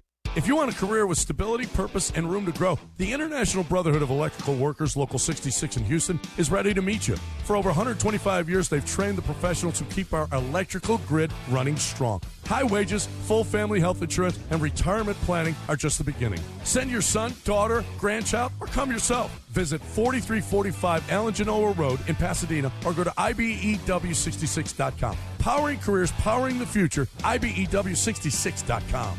Clara, I had something really interesting happen. Tell me about it. I was being interviewed, and the guy asked me, of all the collections that you have purchased, which one are you the proudest of? What did you tell him?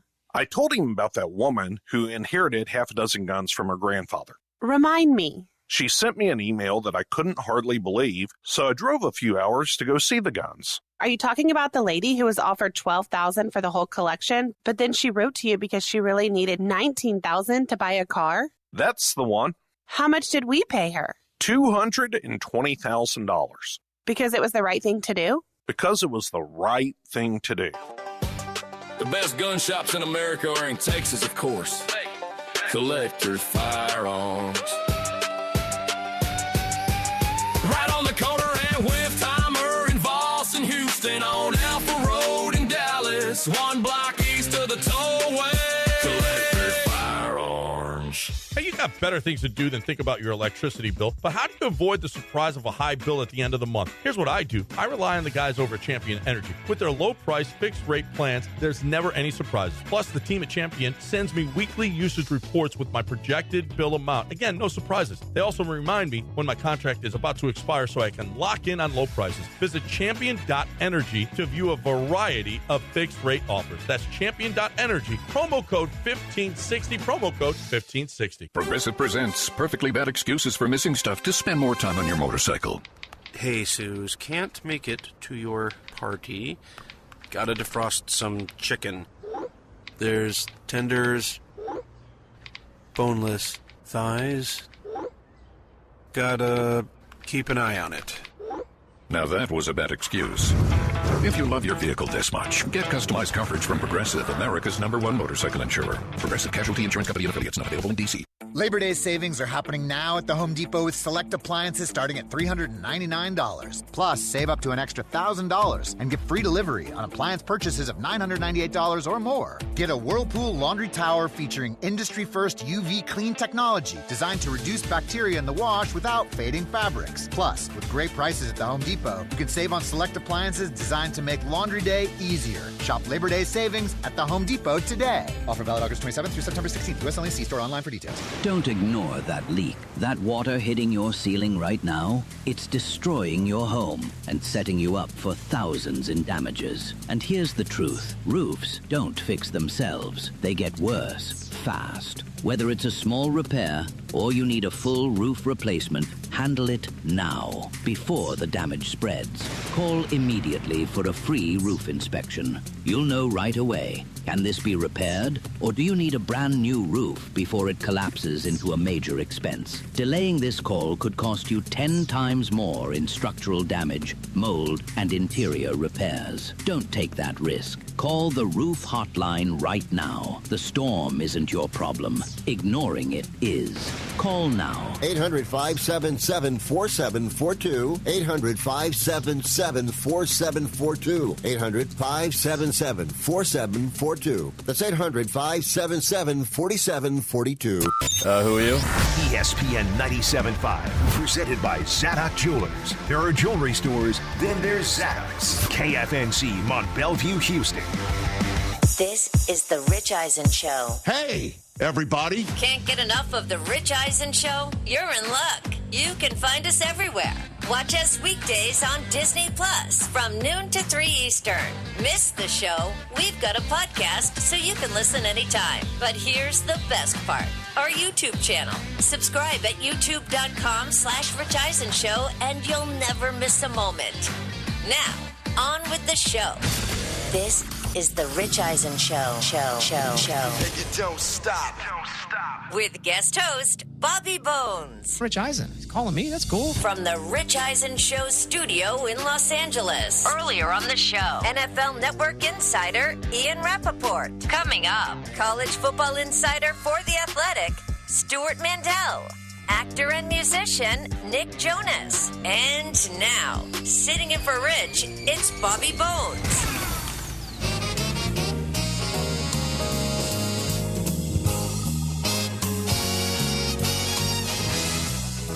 Hey, everybody. I'm Bobby. Let's welcome in all my friends here today that are making me look halfway decent. The great Chris Brockman. Chris, how are you, buddy? Hey, Bobby. Great to see you, man. And TJ Jefferson. How are you, my friend? I'm great, man. How you doing? I'm okay. TJ just told me to say my name more. Oh. Well, Bobby Bones! Bobby Bones! That is right. For everybody that's on the phone, I want to talk to you. Do not hang up, please. I just want to say that we will come to you in a second. I promise you. Or my name's not Bobby Bones. Bobby Bones! Thank you. All right, we're going to bring on college football editor-in-chief for The Athletic and co-host of The Audible, Stuart Mandel. And college football's back. Yeah. And yes, this is my favorite. When he posts an article, I am on it. I'm a subscriber. I get the little thing on my phone that goes, your $6.99 has now been charged. And part of that reason, Stuart, is because of you. Thank you for coming on. Thank you for having me. I can probably get you a better deal than that. Yes, all right. That's how we... 10% off, though, that's 60 cents. Friends of the program. Okay, let's talk first of all about the Big Ten and the SEC taking a stand as far as pro players in college. Where does this end up shaking out? Yeah, it's an interesting window into what the college football might look like going forward. If the NCAA can't enforce any of its rules, even one that seems so common sense as this, judge after court striking them down, maybe we see conferences take it into their own hands. Without getting too into the weeds on legal things, there is a wide opinion that a conference can make more stringent rules, because it's not like, okay, if these guys that were going to play for LSU can't play in the SEC, they do have other options, right? Which is a lot different than the NCAA saying you can't play anywhere. So do we think this is all going back to court again for the 100th time? Mm-hmm. Well, it's hard to keep track of all the different court cases out there. But I think the thing that football has going for it, if they want to keep these NFL players off the field, so the season's about to start. And in fact, the teams that are playing this weekend have to lock in their rosters by Friday. LSU's playing next weekend, so they'd have to lock in theirs by next Friday. And as long as there's motions and appeals and all, the clock might just run out. Because it is the SEC and the Big Ten that we're seeing right now really draw a line in the sand. Is there a chance that a MAC school or a Sun Belt school could go, hey, all you pro guys, you can come play with us? Yeah, possibly. Right now, that injunction in Louisiana that allowed those guys to be eligible is still in effect. And those guys could, as of now, play college football. Just can't play it right now in the SEC, Big Ten, and actually the Big 12 put in a similar rule. In fact, the Big 12 extends to all sports, not just football or basketball. So you had the Big 10 go first, and there's a specific to the NFL. And then the SEC said NFL, NBA, WNBA, and the Big 12 said we'll top that and say any sport. You can't come back if you've signed a contract. So what if you have, and we can Chris Winky this, what if you've played baseball and you want to come and play football? That, I believe, is still an NCAA rule that you're allowed to do that. So I don't think there's any reason why the conferences would be against that. I think of Russell Wilson back in the day, played like 3 years of minor league baseball while also playing college football. And I don't think that's changed. So the concern is a football player who went to the NFL, went through camp, played in preseason games, and by the way, has had access, that means, for all these months to, best of the best coaching and training, coming back and playing against 18-year-olds. My theory earlier was we need absolute chaos for there to be real change. We flirted with change. None has actually happened. We've got close to litigation. We saw Saban testifying. But it's like, let all the pros play, let everybody go crazy, and then we will finally actually get what we want as change, because it's going to get so bad. Poke a hole in my theory, please. I mean, first of all, we've already had, pure K. We had at one point this summer a guy who was going to play for Texas Tech after being caught gambling on his own team. So if the case to Congress is help, we're screwed, right? I think we're there. The challenge that the conferences and the NCAA have had is that these bills keep getting close to getting up for vote. And then because politics is politics, somebody will get in the way and say, well, I'm not voting for this unless you take care of my state or do this pet thing. And that's why I've always thought it's very unrealistic to think Congress is going to save you. I think at some point they're going to have to acknowledge that, hey, we have to negotiate these things with the players, right? We have to have some form of collective bargaining, but colleges have been avoiding that like the plague to this point, hoping Congress will just step in and say, no, you have the right to make your own rules and you don't have to do that. Another wild theory that I'd love to share with you, if you to poke a hole in, is that I say it's not so much NIL money anymore, or facilities, or even coaches. To actually win, you need a great local judge to allow you to win. Your thoughts? Yeah, I think there's some truth to that. We have seen that in isolation. I mean, Trinidad Chambliss could win the Heisman at Ole Miss, right? He could be the best quarterback in the country this year, and he wasn't supposed to be eligible. He found a judge that was very sympathetic in Mississippi to this medical issue he had in Division II 4 years ago. And so, some of these things are involving kind of peripheral guys. That's involving one of the best players in the country.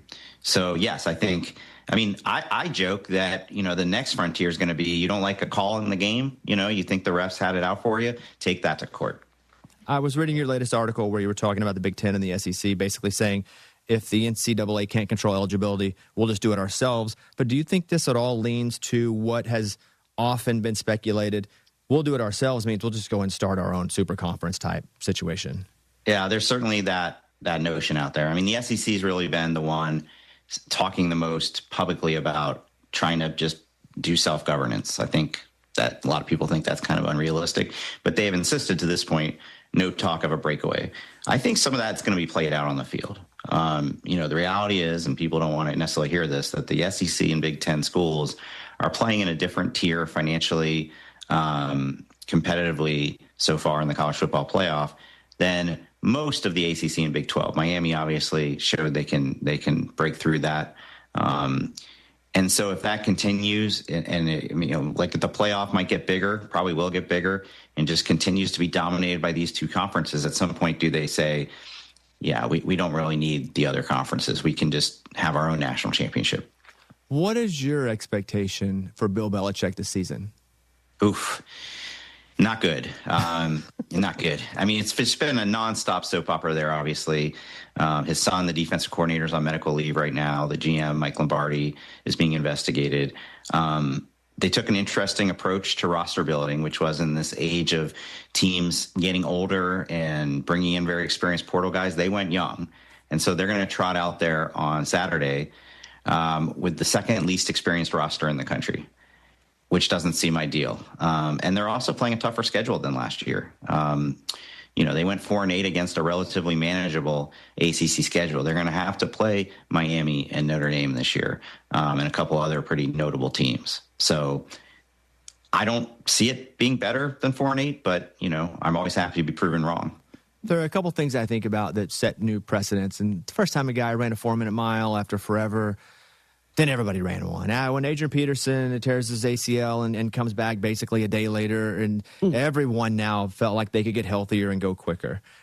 Indiana, Cignetti comes in, is really great year one, wins a national title year two, and now I think everybody's comparing whomever they're hiring to, is this the next Cignetti? Do you think this is now going to be the culture of hiring new coaches, and that's the comparison? I think he's a unicorn. I mean, we may be looking at one of the all-time great coaches, and there aren't a lot of those floating out there. I do think what they showed, though, is the wisdom of hiring guys who have won consistently at stop after stop. And it doesn't matter that was, D3, D2, whatever it may be. UCLA just made a very similar hire in Bob Chesney, who actually followed Curt Cignetti at James Madison and took them to the playoff. But he, before that, had won at D3 and D2 and FCS. And for me personally, that's more impressive or more indicative of a guy's ability to lead a program at the highest level than hot defensive coordinator X, or guy who became a group of 5 coach, had a couple good years, and is already moving up to a power conference school. Indiana's ranked 6 in the first AP poll of this year. At 6, is that something Cignetti can look at and go, look at the disrespect? Probably. I mean, as I learned doing a big story on him this spring, that's his thing. He will find any sort of snub to go out there and try to kick the team's ass. And look, 6th is a lot better than Indiana's ever been in the preseason before, but he has a right to say we finished the season number 1 and perfect. And they're saying, we can't do that again. They're behind 2 teams in the Big Ten in Ohio State and Oregon that they beat last year, Oregon twice. So, I would think he'll use that as motivation. We have Stuart Mandel on with us talking college football. I'd just like to throw a team at you, and you tell me their ceiling and then even a terrible floor. Like, what's the lowest that could happen with a team like Ohio State? I'm assuming the ceiling for them is going to be national championship. Yes, and they have won double-digit games every year since 2012. But if ever they were going to go 9-3, it might be this year when they're playing at Texas, at USC, at Indiana, Oregon at home. It's a tougher schedule than Ohio State usually plays. So can't see it being worse than that, and probably they will continue the streak of 10, 11, 12-win seasons. But if you're asking worst-case scenario, 9-3, which, by the way, might still get them in the playoff. I do want to go to Oregon next because I think Dan Lanningen's got the reputation of, just hasn't won the big one. But, his big ones are always in the Final Four or Ohio State. They've been the really, really big ones. Oregon, are they set up to win it this year? Yeah, I think that's an unfair reputation. I think it's because, the last 2 playoffs, they got blown out by Ohio State and then by Indiana. But they've won a lot of big games there. I think they're set up to possibly win the national championship finally. My concern with them isn't the talent. They definitely have it.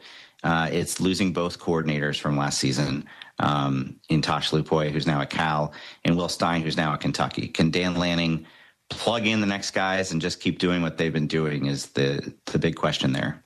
The only other team I want to ask about is Notre Dame because they are stacked. They have a great roster. However, they're playing 8 high school teams. So how many games can they lose in order to not make the playoff? Well, I think that depends on who they beat. And also, by the way, rule change this year in the playoff. If they finish in the top 12, they're in. And so that means they would have been in last year, even when they got snubbed.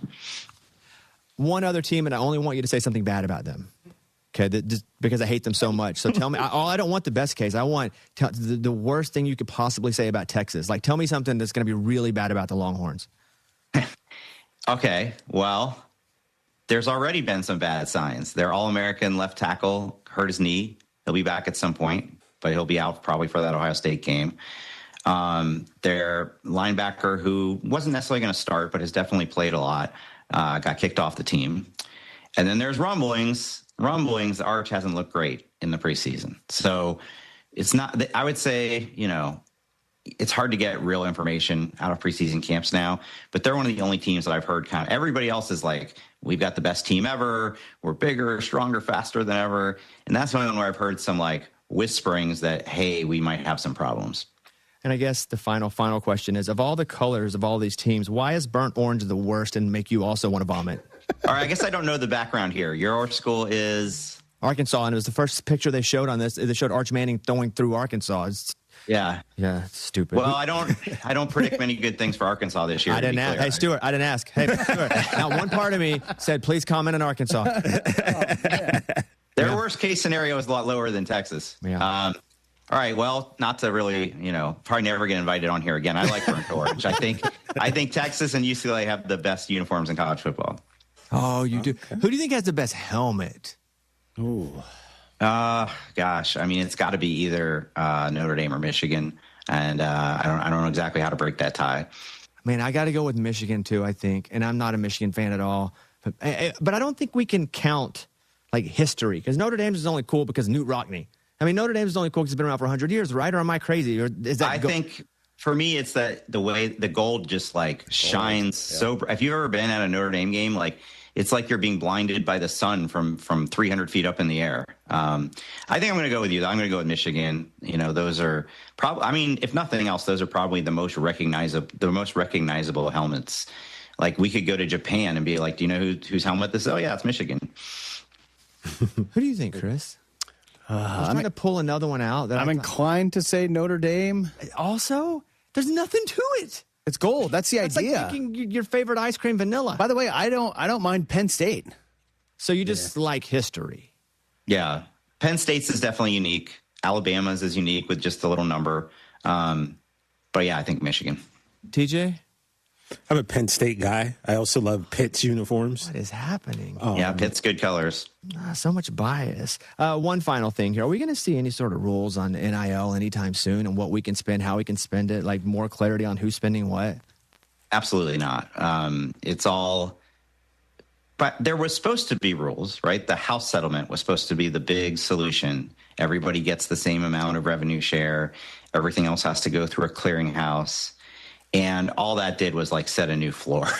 Now the starting point is 20 million. 2 years ago, Ohio State's $20 million roster was the big talk. And now, like, if they had 20 million, they would be in real rough shape. The top end rosters are closer to 50 million at this point. So, short of some miracle Congress intervention, I would think you're going to have at least another year of those costs going up. You guys follow him, SL Mandel. Also, read his articles. I'm a massive fan. Stuart, thank you so much for being on, and I hope you have a great day. Yeah, thanks for having me. All right, Stuart. Texas Longhorns helmet. I also don't mind Florida State, USC. Those are just iconic. Also, though, I got to say, my Oregon Ducks, they definitely... Okay, I feel like iconic shouldn't count. Those uniforms are amazing. Because a reputation is affecting what you think is... It also just looks cool. No? Only because it's iconic. Really? Yeah, but it got to be iconic. Like with no bias whatsoever, I'm going to pick Arkansas Razorbacks as the best uniform. No bias whatsoever? That sounds extremely biased to me. It's completely biased. I like the cues. All orange. It's sick. When the cues is in the house. You know what? I Pumpkin heads, baby. That is cool and different. That orange is so different. Yeah. I just... I don't know how I would say this. I just named something after myself at the University of Arkansas. Yeah, you did. Wait, what do you mean? Yeah, I did. No, I'm like pumping you up. Like, yeah, you did. Oh, yeah, I did. Yeah. So my brother-in-law is the head softball coach at Tulsa, right? And so I bought the outfield because you can just buy anything and put your name on it now. So to help him in recruiting and building facilities, he just took the job. I bought left field and put my name on the left field wall, and it's called the Boneyard if they hit a home run. Of course it is. And then I donate to the Children's Hospital in Tulsa, right? Every home run that's hit, and that's cool. And so my school, Arkansas, hits me up and goes, "Hey, you're spending money with them. What's up?"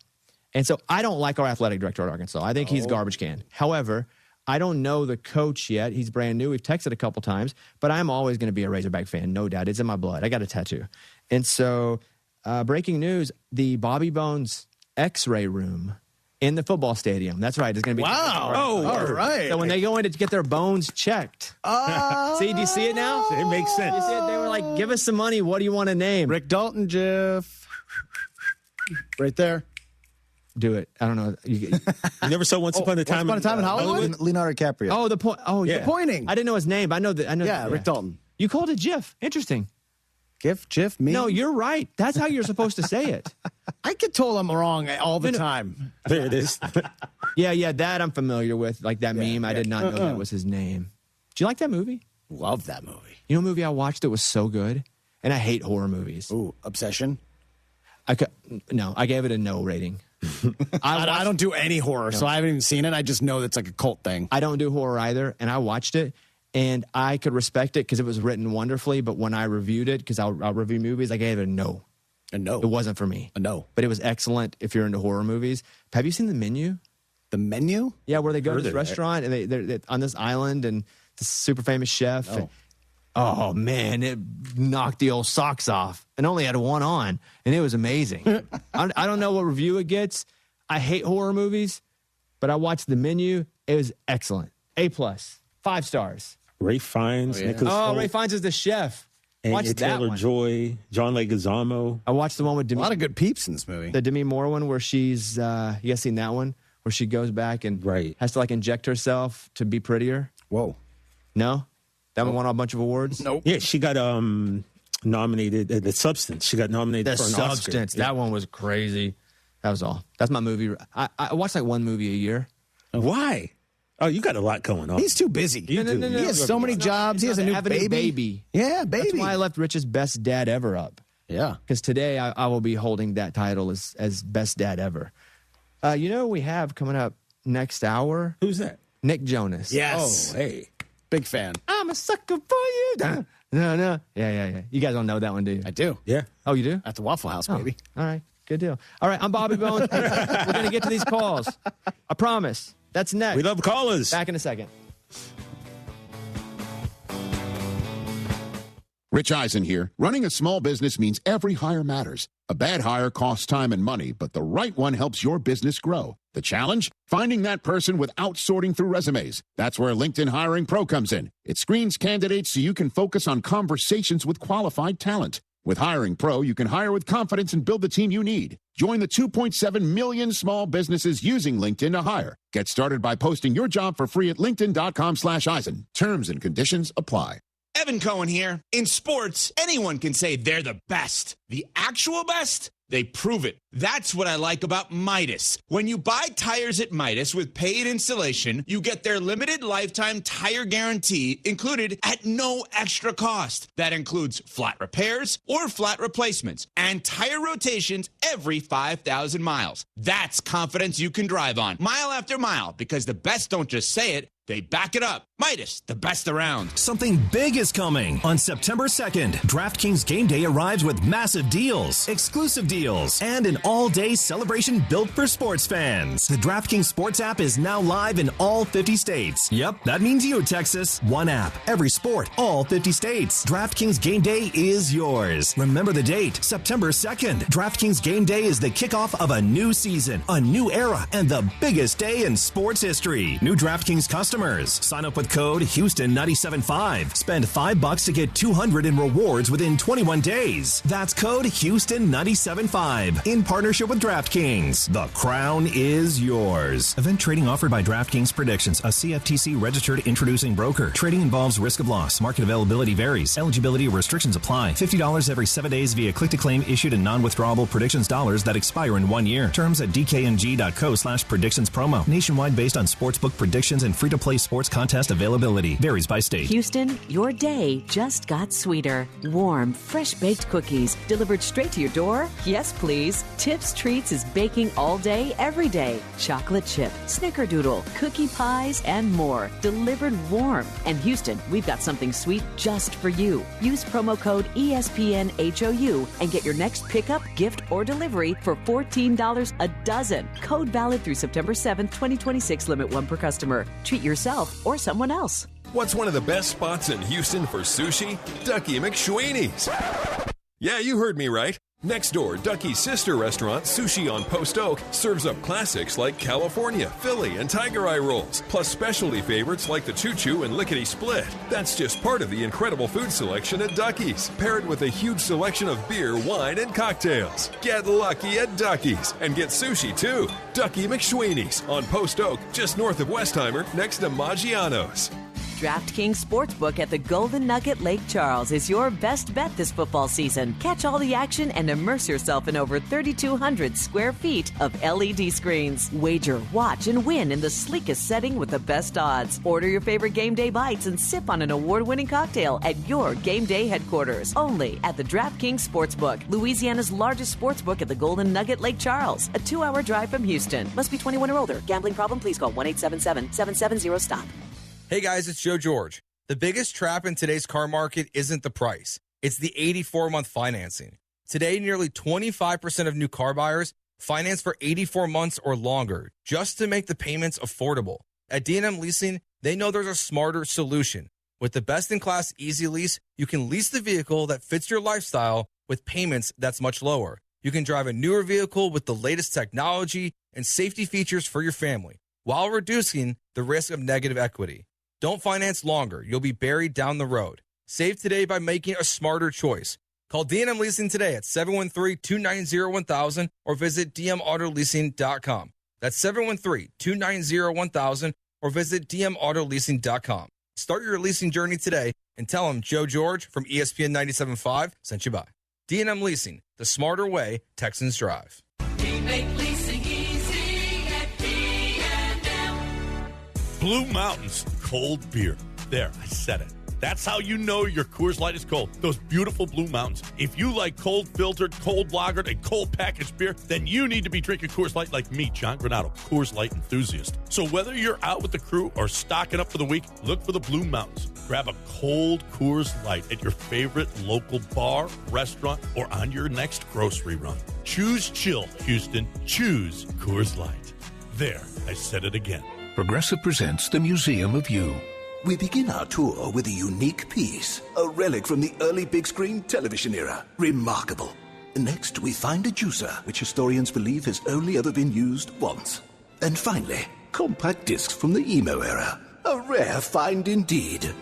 Some things should be history, but until then, you could protect what's important to you and save by bundling your auto insurance with a renter's policy from Progressive. Progressive Casualty Insurance Company affiliates and other insurers. Not available in all states or situations. Finding great candidates to hire can be like, well, trying to find a needle in a haystack, but not with ZipRecruiter. Its powerful technology actively finds and invites qualified candidates to apply to your job. So while other companies might deliver a lot of hay, ZipRecruiter finds you the needle in the haystack. See why 4 out of 5 employers who post a job on ZipRecruiter get a quality candidate within the first day. Try ZipRecruiter for free at ZipRecruiter.com/free. That's ZipRecruiter.com/free. ZipRecruiter.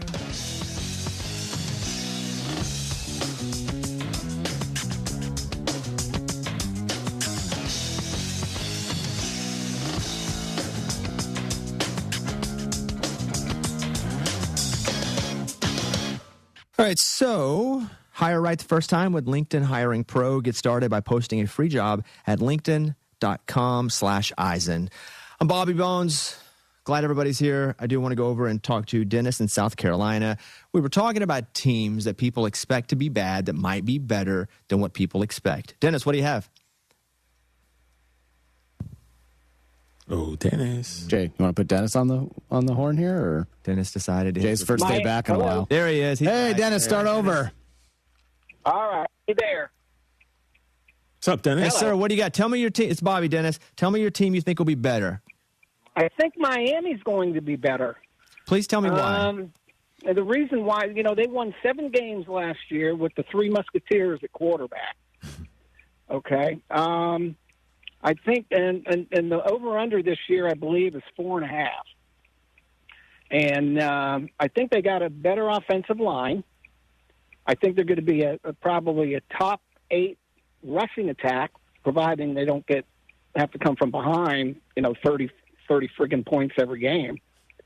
But, a Chain, when they interviewed him a couple of months ago, he says he's sick and tired of hearing people that they're rebuilding for this year.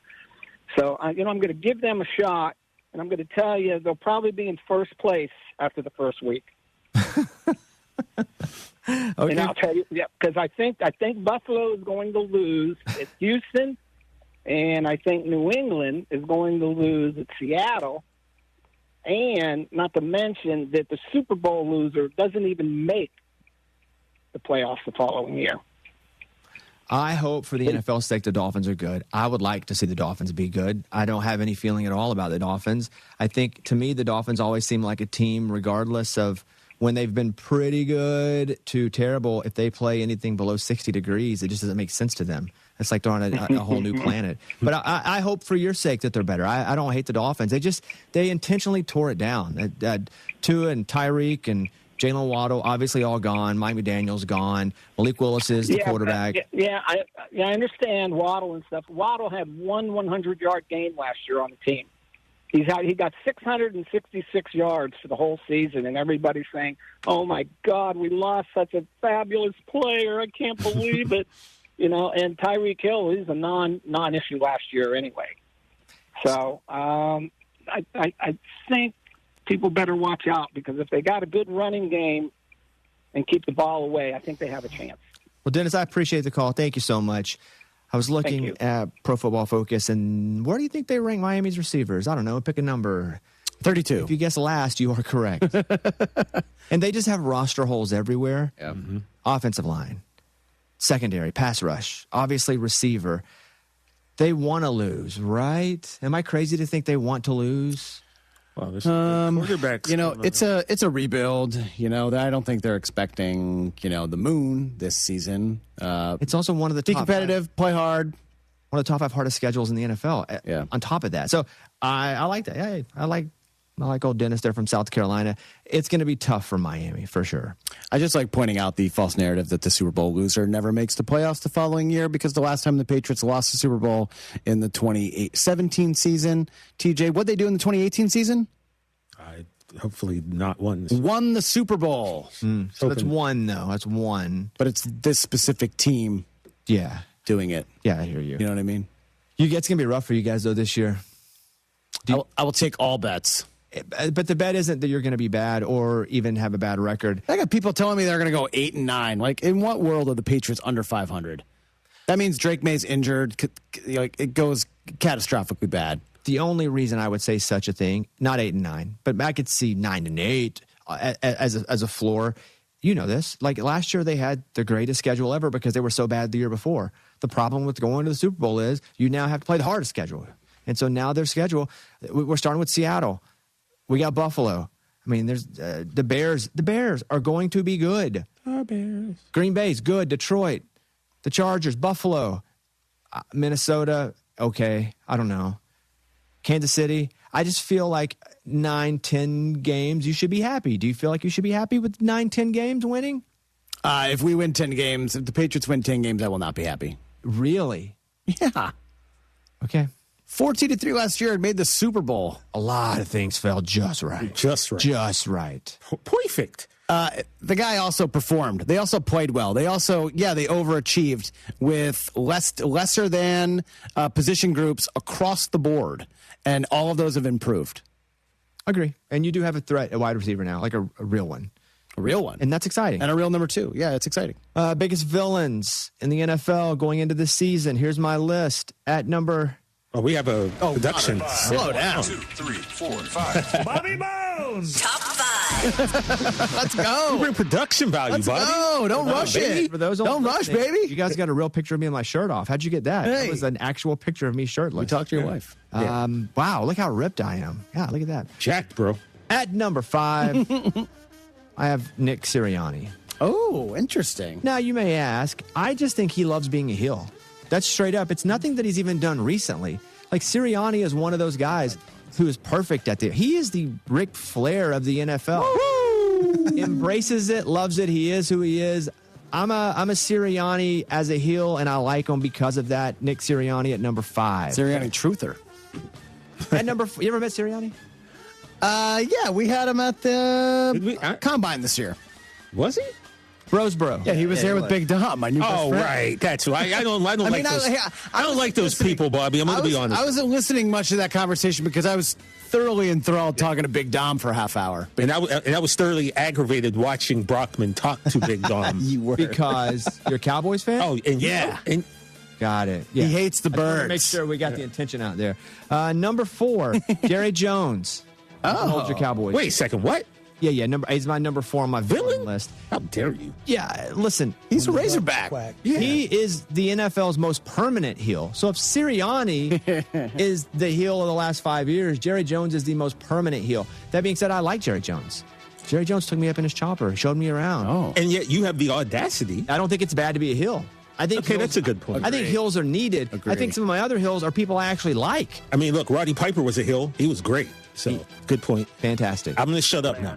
Number 4, Jerry. I think people hate Jerry Jones because the Cowboys, they spend a lot of money. They have a lot of flash. They don't really win, although I think this year, I'm not a Cowboys fan, but I think this could be the year. Oh. I don't say that because I'm not a Cowboys fan, but I think this could be the year. From your lips to TJ, they hate us because they ain't us, baby. That's what I'm saying. And number 3, Travis Kelce. Really? Right. Interesting. Exactly. I would be curious to know why you think I have Travis Kelce at number 3 of my NFL heels. Yeah, Bobby, explain yourself. I think I know. Go ahead. Well, no, maybe not. Never mind. He's too famous. Too famous. Too famous. Yeah, you can't outgrow everyone. You're too good for everybody, and I don't think he is. But I think the perception is now that he's Taylor Swift's husband, doesn't need the NFL anymore. He's hosting game shows. He doesn't need the. He was doing this before that. Not really, not the same. Yes, he hosted Saturday Night Live. He was not a married man. Okay, he hosted the game show. He was not a married. He was with Taylor though, and he had his own reality show. Yeah, when he was at Cincinnati. No, when he was with the Chiefs. Are you talking about the one where he was dating? Yes. Catching Kelce. Kelce. Like 12. I just assumed he was at Cincinnati.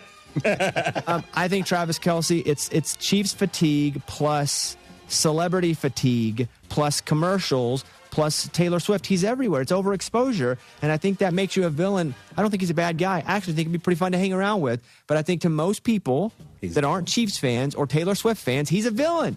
Okay, he's the number 3 villain. I'll argue that. Thank you. Number 2. It's a great list. Patrick Mahomes. No. You could have done a 2-for-1 right here, Bobby Bones. I love Patrick Mahomes. I'd like to say it again before I tell you why he's a villain. I don't think being a villain is a bad guy. I love Patrick Mahomes, but this is the you're too good for too long villain role. Yeah, you know what happens then. Yeah. People start to hate you. You live, what is it? You're a hero. You die the hero, or you live long enough to see yourself become the villain. Yeah, whatever that was. Yeah, Dark Knight. Yeah. So it's basically what happened to Brady. And God forbid they win another championship.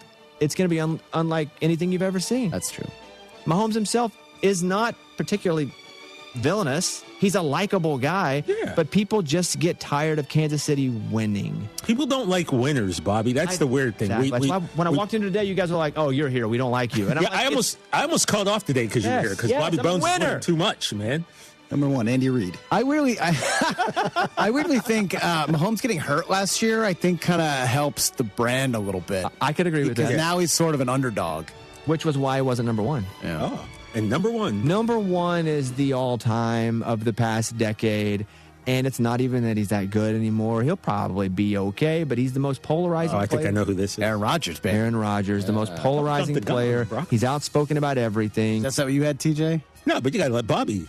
I thought we were all saying it at the same time. Yeah, I mean, people will tune in to watch show. Aaron Rodgers, I think, just hoping he fails, and that's rare. Sure.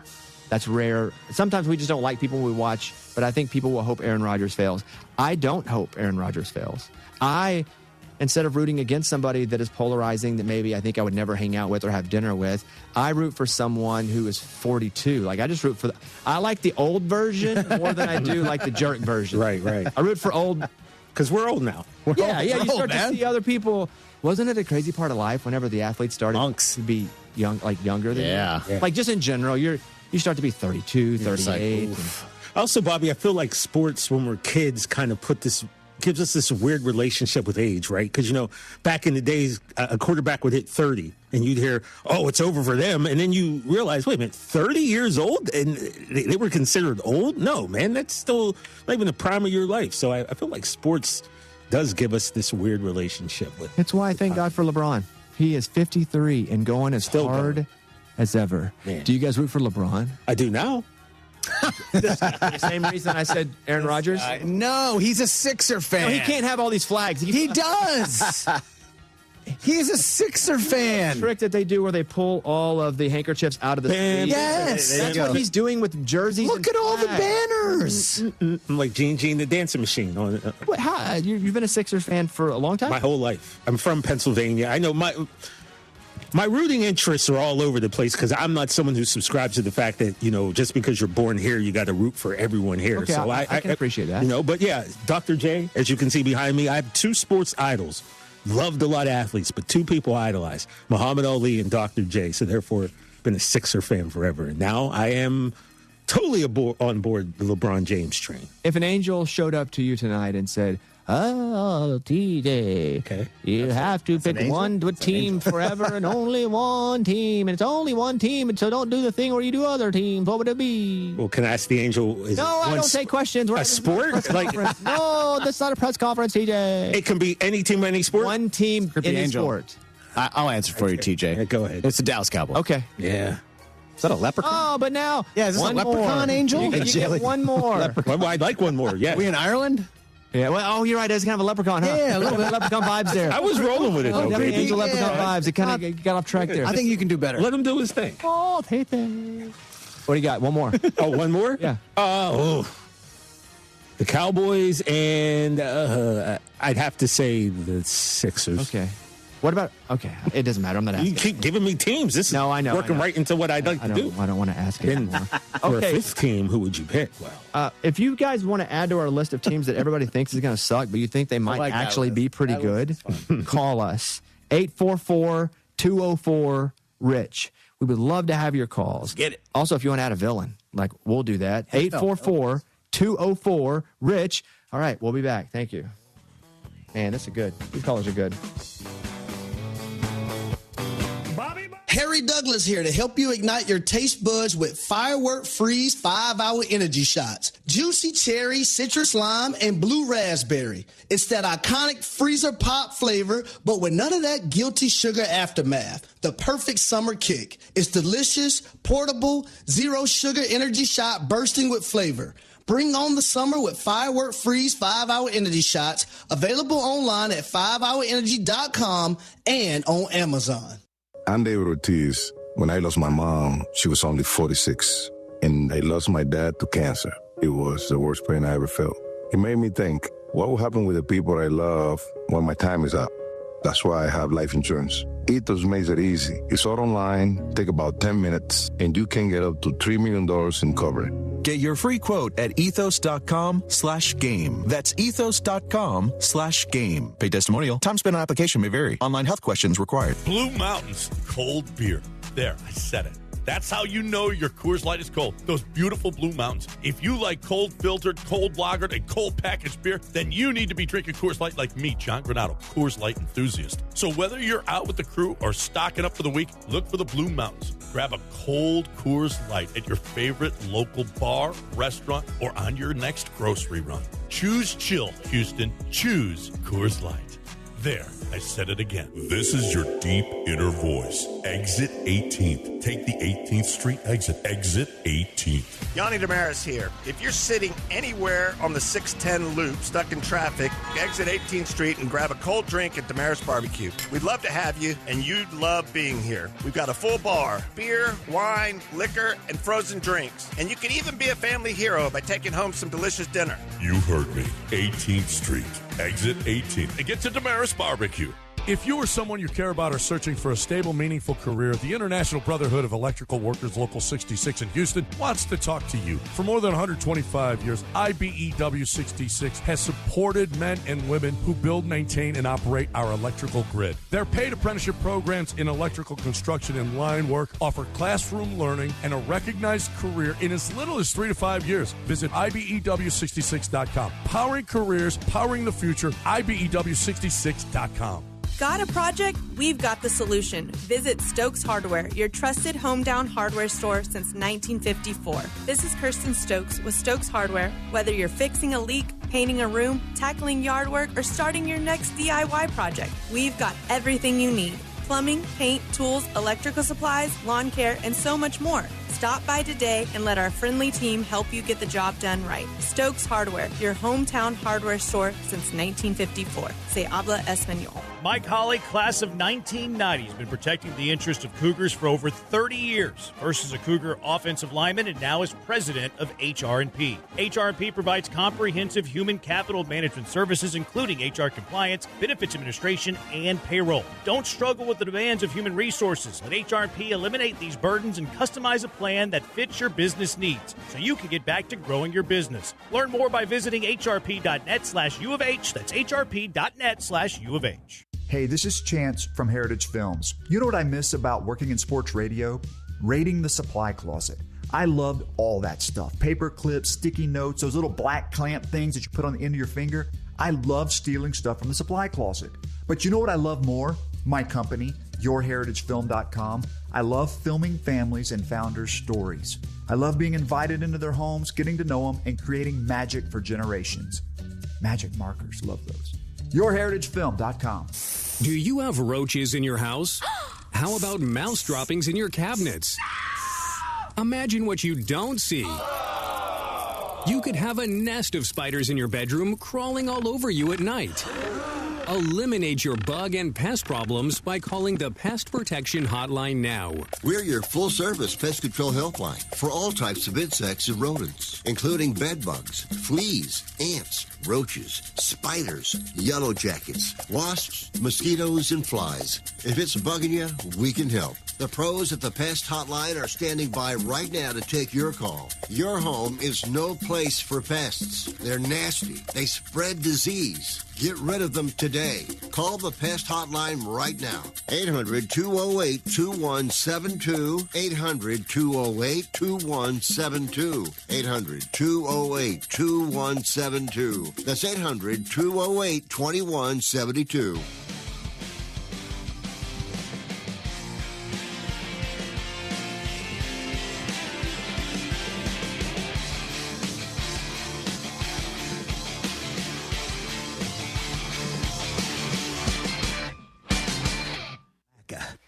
All right, you guys hit us up, 844-204-RICH. I'm Bobby Bones. You can watch us on Disney Plus and the ESPN app. We have calls. And so teams that, pretty much everybody says they're going to suck. However, you don't think so. I want to go to James in New Jersey. James. What's up, fella? Yeah, I'm here. What's up, buddy? Tell me who you think is going to be better. My boys in New Orleans, the Saints. Why do you think so? I mean, coming off what we did at the end of last season, putting in show, he showed out. Shuck, we call him show. But putting in show, he showed out. We improved that receiver. We improved that running back. We still got a decent secondary. We very much improved with all our receiving core. Like, our conference is always up for grabs. Yeah, and I said that Tampa earlier, Bay too. doesn't look impressive. Yeah, they're playing in the NFC South. I think our team of guys here could finish second or third just from the guys in the room. Yeah, and Shuck may be good. 5-4 as a starter, as a rookie, but you're talking about a guy who played for the Saints and 5-4 playing for the Saints as a rookie. Win. That's a win. Yeah. And you're right. He has weapons. I mean, Olave, Jordan Tyson. I mean, they drafted him top 10. Yeah, but he's a little injured right now. Yeah, but he will not be injured forever. Oh, he might be injured forever? Well, I mean, he gets hurt a lot. Fair enough. Brown from LSU will be the difference maker. Ooh. I agree. I also want to say Kellen Moore being back year two. Yeah. I like that. Yep. So I agreed with you. I don't know if you heard me say that earlier. That was my pick, James. But you're in New Jersey. No, I didn't. I'm sorry. No, it's all right. Who cares what I say? You're in New Jersey as a Saints fan. How'd that happen? Well, when I was younger, first of all, in New Jersey, I live in southern New Jersey, which is either you're an Eagles fan or you pick who you want. Fair enough. That's what I was like in Arkansas. Yeah. We don't have our own team, so I always like the Saints. Favorite Saint? I'm in the Legion of Doom. Since the Jesus Christ. Since Jesus Christ. Early 90s when we had the linebacker core. I can't even remember the nickname at this time. I kind of like Since Jesus Christ. Ricky Jackson? Yeah. Yes. Ricky Jackson. Favorite Saint of all time? Sam Mills, Ricky Jackson. Yeah, they were nice. You have one? Favorite Saint of all time? Favorite what? I'm sorry? Favorite Saint of all time? It got to be Drew. Yeah, that's. You got to go with Drew. Yeah, that's. I should have. He took us to the promised land. You're right. You're absolutely right. That's a dumb question. Other than Drew Brees. Deuce McAllister. Oh, I'm going to go Reggie Bush. Just because. Oh, yeah. I just wanted to watch Reggie him. was fun. Reggie was fun. You, Chris? Favorite Saint of all time? Man, just for the celebration alone, I love Jimmy Graham. Oh, man, he was amazing, right? Like, they had to ban dunking on the goalpost because of him. When we traded Jimmy Graham, it broke my heart. Yeah. I'm not going to lie. Well, I appreciate the call. Thank you so much for calling, James. I did like Deuce McAllister, too. Thinking about some other villains, Bobby. What do you think about this one? How about the whole Rams team as an entity? So can I give you an outsider perspective? Yeah. The Rams, they don't really have fans. Wow. So they're not annoying. Interesting. And so when a fan base isn't annoying, regardless of how good they are. Okay, so fan base is influencing the villain. It's hard for us to hate them. Now, if they continue to win, which, again, they were really good. Then they had a couple little bad. And now they're loaded up. But people, they don't fight for them outwardly and passionately. Okay. So it's hard for us to hate them. I actually root for the Rams. Fair. Yeah. So how's that argument to that? Fan bases are who we hate more than teams. I think that's true. You're onto something there. I think onto something there. Okay, all right. What about Tom Brady, or is he just like goofy divorced dad at this point? He's wearing leather pants now. I'm trying to block it out of my mind. And I was going to ask you. He did the thing for Gucci, right? He goes and he models, and I'm all about living your best life. Don't hate that. No, I live your best life, and to me, in my head, Tom Brady is the greatest of all time, the guy that focused on his work and made that his priority to be the greatest of all time. We didn't know a lot about him because you know why? There was not a lot to know except the guy played football and he won. Right. That was my relationship with Tom Brady. Now he's making out with Instagram influencers and he's wearing leather pants and it feels like two people. We got to separate the art from the artist. Interesting. We have to, or it's going to hurt his image. It can't hurt his image. Tom Brady, to me, is the football player. This guy now is like Thomas Brada or something. This is not Tom Brady to me. Brada. I can't have. But he's got multiple personalities because he's also, running the Raiders and he's the broadcaster on Tom Fox. Brady. That's Tom Brady. And he's the guy with the giant statue in New England. That's Tom Brady. Thomas Brada and the leather pants. Giselle's ex-husband. Is Thomas Brada at the white parties and stuff? Absolutely. That's Thomas Brada. Yeah, Thomas Brada. Yeah. They have to be two, or it tarnishes. That's funny. Yeah, it tarnishes the legacy of the great Tom Brady. He's so good looking, though. It's annoying. He's getting older and better looking. Well, money will do that. Yeah. No, it's not just money. Bobby, we're not ugly. We're just poor. Hold on. I got money, and I ain't that pretty. You ain't ugly? You're a handsome man, Bobby. Bobby, we've seen your wife. That is not because of my looks. It's because I'm funny. Okay, great. Got it. I got funny, and then I got a wife. Women love humor. I'm a solid 6.5. Don't think I don't know that. Bobby, in Arkansas, you're like a 9. Yeah, you're like a 12. Now, why are we insulting my state? I'm just out of nowhere. All we're doing is having a little chit chat. Pig suey. I'm just saying, I was watching wrestling yesterday, and they were in, I think, Scotland, and MJF came out, and he pointed to a girl. He was like, hey, she's perfect here in Scotland, but in the United States, she'd be a 4. And then people lost. Yeah, that was rude. It was very rude. That's pretty rude. Very funny, though. Very funny. I'll just go with very funny. That was rude. Do we think Shador is a villain? No. What? This Shador doesn't He didn't do anything. He's very polarizing. Yeah, but that's not because of him. It isn't because of him. The media made us feel about Shador. Yeah, if you listen to everything this kid says, man, it's like, I agree. How could you not love him? In college, I could see him being a villain because it was watches and flash. Right. Okay. Now he's playing in Cleveland and he's just trying to make it. Yeah. How do we feel about Lamar Jackson? I'm rooting for him. And, who does Lamar Jackson bother? Yeah, I'm rooting for him, and his mom's his agent. Like, gotta love that. People have issues with him because they feel like, he hasn't won a Super Bowl or this, that, and the third. But in reality... No, we're not mad at you. It does feel like we're mad at Chris. We shouldn't attack him like that. We should just say no. We're sometimes mad at Chris. Yeah, not for that one, though. I apologize. LeBron would say Chris is more of a villain than any of the people that we've named. Hey, that LeBron stuff, I was laughing out loud. Just so you know, I was at home. It was funny. I was laughing out loud. And I've been at the crosshairs to some crazy stuff. I couldn't get enough of it. And I was going to reach out and go, like, how's your mental health? He talked about us like 3 days in a row. Yeah, first repost. It was We went to Fanatics and talked about it. Yeah.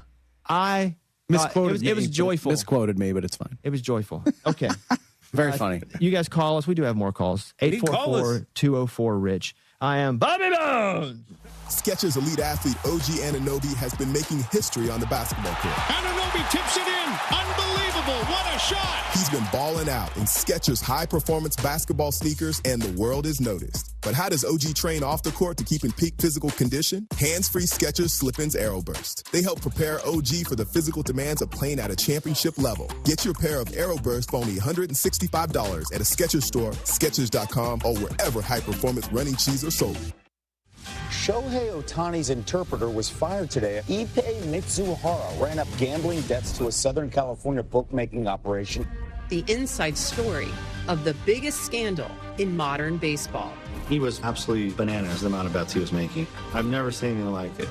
From 30 for 30 podcasts, this is The Betrayal of Shohei Ohtani. Presented by Gusto. New episodes available now. Listen wherever you get your podcasts. Small business owners, does your bank get your life? Does it let you switch from your personal to your business account with a tap? Or let you give your CPA direct access? We do. Let's give more from money. Switch to Huntington Bank. Welcome. Eligibility requirements apply. Some features may require enrollment. Buyers Barricades. Service-driven, safety-inspired. BuyersBarricades.com. Hey, Houston, Nick of Nick's Place here. You got plans for this Saturday? Well, now you do. Nick's Place, super fantastic end of summer party. We kick off the day with college football. Then at 5 p.m., compete in our Singo Bingo contest for a chance to win tickets to our hometown pro football team's first game. Drink specials all night with our sponsors Corona Beer and Espolon Tequila. Then at 8 p.m., live music featuring Last Call Hero. This is one party you will not want to miss. This Saturday, Nick's Place, Rocky Ridge and Westheimer. Hey, you got better things to do than think about your electricity bill. But how do you avoid the surprise of a high bill at the end of the month? Here's what I do. I rely on the guys over at Champion Energy. With their low-price, fixed-rate plans, there's never any surprises. Plus, the team at Champion sends me weekly usage reports with my projected bill amount. Again, no surprises. They also remind me when my contract is about to expire so I can lock in on low prices. Visit champion.energy to view a variety of fixed-rate offers. That's champion.energy. Promo code 1560. Promo code 1560. Do you have diabetes and Medicare or other types of insurance? We have great news for you. Medicare and many other insurance companies are making it possible to help you control your diabetes better. For many of you listening out there with diabetes and using insulin, they've increased their benefits to now include continuous glucose monitors at little or no cost to you. Call our special diabetes hotline today. Let our experts check your insurance and see if you qualify to get a brand new continuous glucose monitor shipped directly to your door at little or no cost to you. And the shipping may even be free. If you're still pricking your fingers, those days are gone. The new way to stay on top of your diabetes is with a continuous glucose monitor. Call right now. Let us check your insurance for you. 800-451-4785. 800-451-4785. 800-451-4785. That's 800-451-4785. Progressive presents Perfectly Bad Excuses for Missing Stuff to Spend More Time on Your Motorcycle. Hey, Suze, can't make it to your party. Gotta defrost some chicken. There's tenders, boneless thighs. Gotta keep an eye on it. Now that was a bad excuse. If you love your vehicle this much, get customized coverage from Progressive, America's #1 motorcycle insurer. Progressive Casualty Insurance Company and affiliates, not available in D.C. Labor Day savings are happening now at the Home Depot with select appliances starting at $399. Plus, save up to an extra $1,000 and get free delivery on appliance purchases of $998 or more. Get a Whirlpool laundry tower featuring industry-first UV clean technology designed to reduce bacteria in the wash without fading fabrics. Plus, with great prices at the Home Depot, you can save on select appliances designed to make laundry day easier. Shop Labor Day savings at the Home Depot today. Offer valid August 27th through September 16th. U.S. only. See store online for details. Hey guys, Lance Zerline here. I went into Dr. Kaplan's office and I had my deviated septum fixed and had balloon sinuplasty, clearing out those chronic sinus issues. I had it all done in one visit. A month later, I'm breathing perfectly. The deviated septum is fixed. Nothing could be better. It's amazing. It's a great change in my quality of life. You can do the same thing. Medicare and insurance plans cover this. Call 713-903-8049, 713-903-8049, or visit kaplansinusrelief.com. Breathe well, live well. Sure, Jeremy and Joe. We can't talk about the scenario. It's like, well, she's gonna like chicken salad when she's pregnant. More reason to get her pregnant. That's what you just did. Weekday afternoons from 3 to 6. Your name, please, your name. ESPN 97.5, KFNC, Mont Bellevue, Houston. Brought to you by Zadok Jewelers. This is the Rich Eisen Show. Hey, everybody. Can't get enough of the Rich Eisen Show? You're in luck. You can find us everywhere. Watch us weekdays on Disney Plus from noon to 3 Eastern. Miss the show? We've got a podcast so you can listen anytime. But here's the best part. Our YouTube channel. Subscribe at youtube.com/Rich Eisen Show and you'll never miss a moment. Now, on with the show. This is the Rich Eisen Show. And you don't stop. With guest host, Bobby Bones. Rich Eisen. He's calling me. That's cool. From the Rich Eisen Show studio in Los Angeles. Earlier on the show, NFL Network insider Ian Rappaport. College football insider for The Athletic, Stuart Mandel. Coming up, actor and musician Nick Jonas. And now, sitting in for Rich, it's Bobby Bones.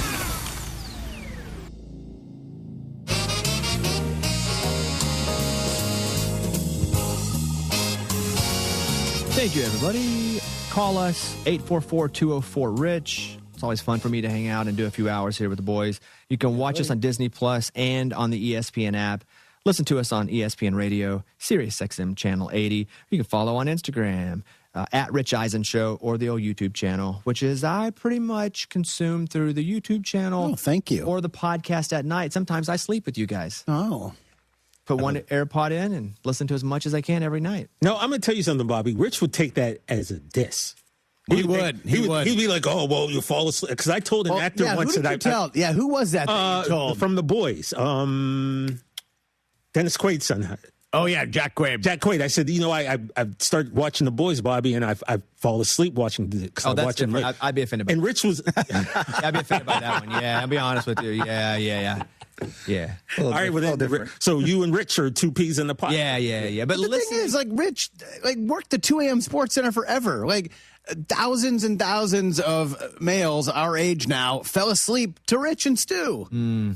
Or as I said, slept with them.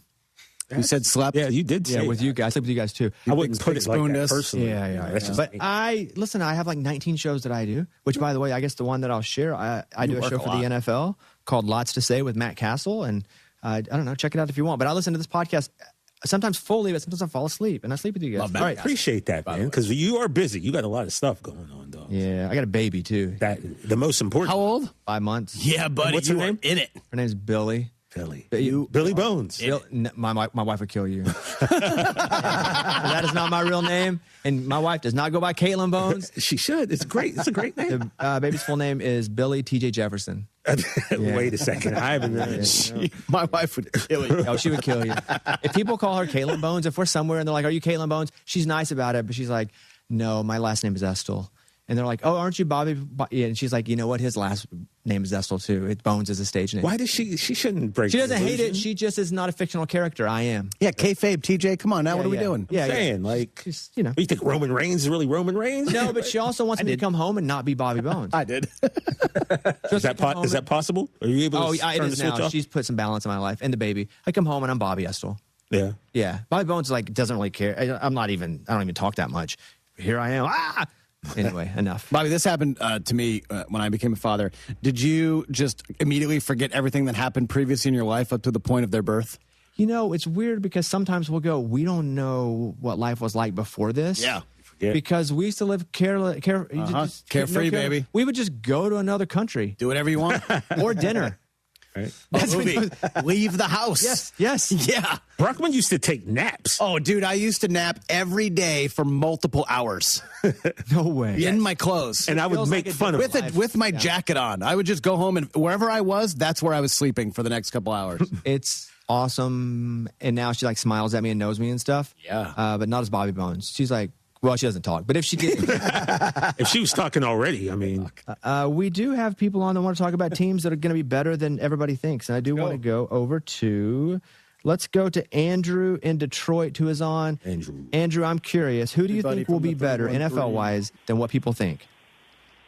I think the Tampa Bay Buccaneers will win the NFC South, and I believe they will be the team that's going to be the surprise that you would think Carolina, and some folks were saying the same, but I think with contract year, I believe that especially if Vita Vea stays there for the year, I believe that the Tampa Bay Buccaneers will win their division and win a playoff game. Side note, I also believe that most universities are the reason why they don't become great. Too many universities like to live in the past, or we won the championship like this 30, 40 years ago. You have to move with the times. There's no reason why teams like Nebraska or Georgia Tech still be doing the triple option when those type of teams have not won in almost 40 years.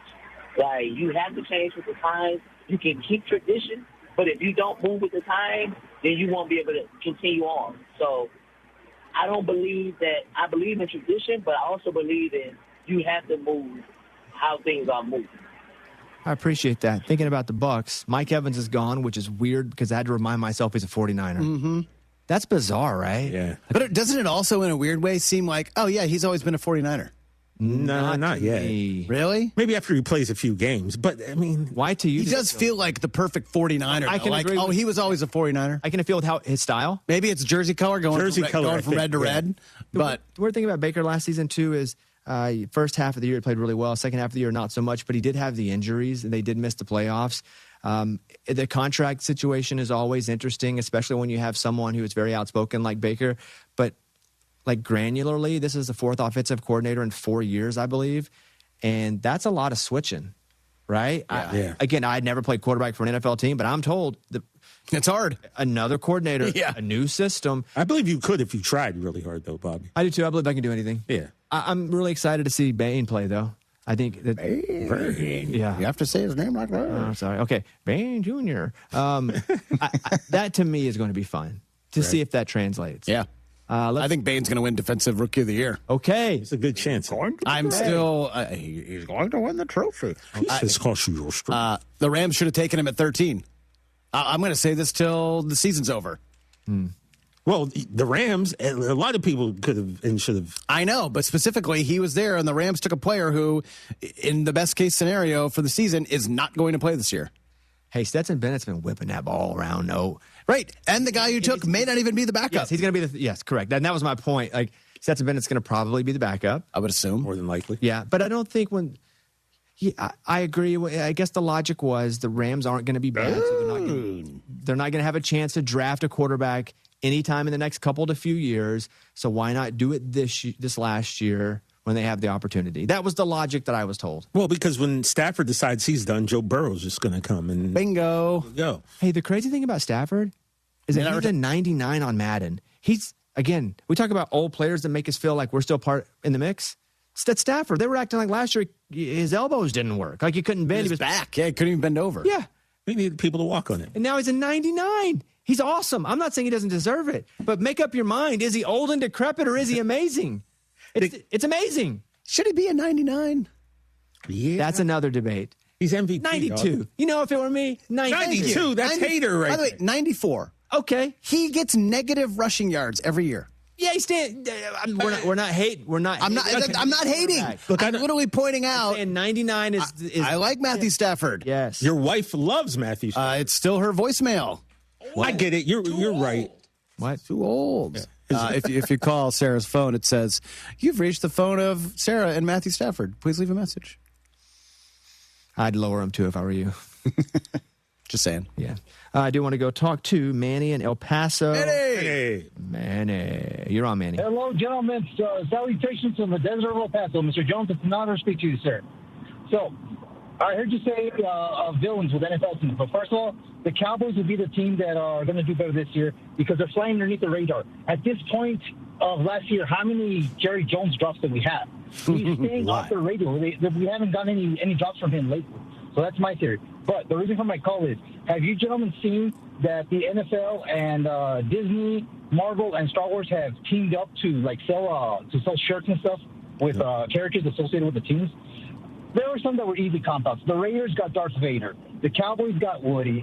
Brockman, I'm not sure if you're a Marvel fan, but you got a good one. You got Captain America. Yeah, buddy. Yeah, we did. I'm just wondering if you've seen this. And the article I did see is on Sports Illustrated and on Bleacher Report. So you want to take a look at that, guys? That's all I got. Love the show. Be safe. Be kind. Let's watch some sports, guys. Bye-bye. All right, man. That's the energy we want. Okay. Man, he's great. You know what's fun? NFL teams as Marvel characters, and I'm not sure that if this has already been done. This is the first I've heard of it. But if I were to do characters, I would go the Kansas City Chiefs are Thanos. And I think Thanos is the most misunderstood, most ill-interpreted villain of all time. Oh, please explain this. These are all sold out, too, on the Disney Store. He's got to make a choice. Everybody dies or he has to kill half to save the other half. Like, what a terrible position to be in. That's the worst position to be in. Like, everybody dies, okay? We're just going to let it go. All die. Or I have to snap my fingers and kill half so the earth can live. Yeah, not a fun decision to make, but leaders don't have it easy. If you're going to be a leader, you've got to make tough decisions. Dang it, Justice for Thanos. This is a nice At least he did it at random, too. I never looked at it like that. Yeah, it's because I'm a leader. I have to make tough decisions. I get it. Tomorrow, one of you must go. Oh, no. Which one? I won't be here tomorrow, so there's your answer. I'm not going to be here either. Yeah, I made it easy for you. By the way, half. Hey, 2/3 of the population are gone. Mr. Stark, I don't feel so well. Dallas Cowboys, Iron Man. Okay. That's what I would put there. Really? Technologically advanced. Rich, famous, flashy, enormous ego. Come on. Yeah. I give you one more. I got a call to take. Buffalo Bills or Spider-Man. Is that Marvel? Yeah.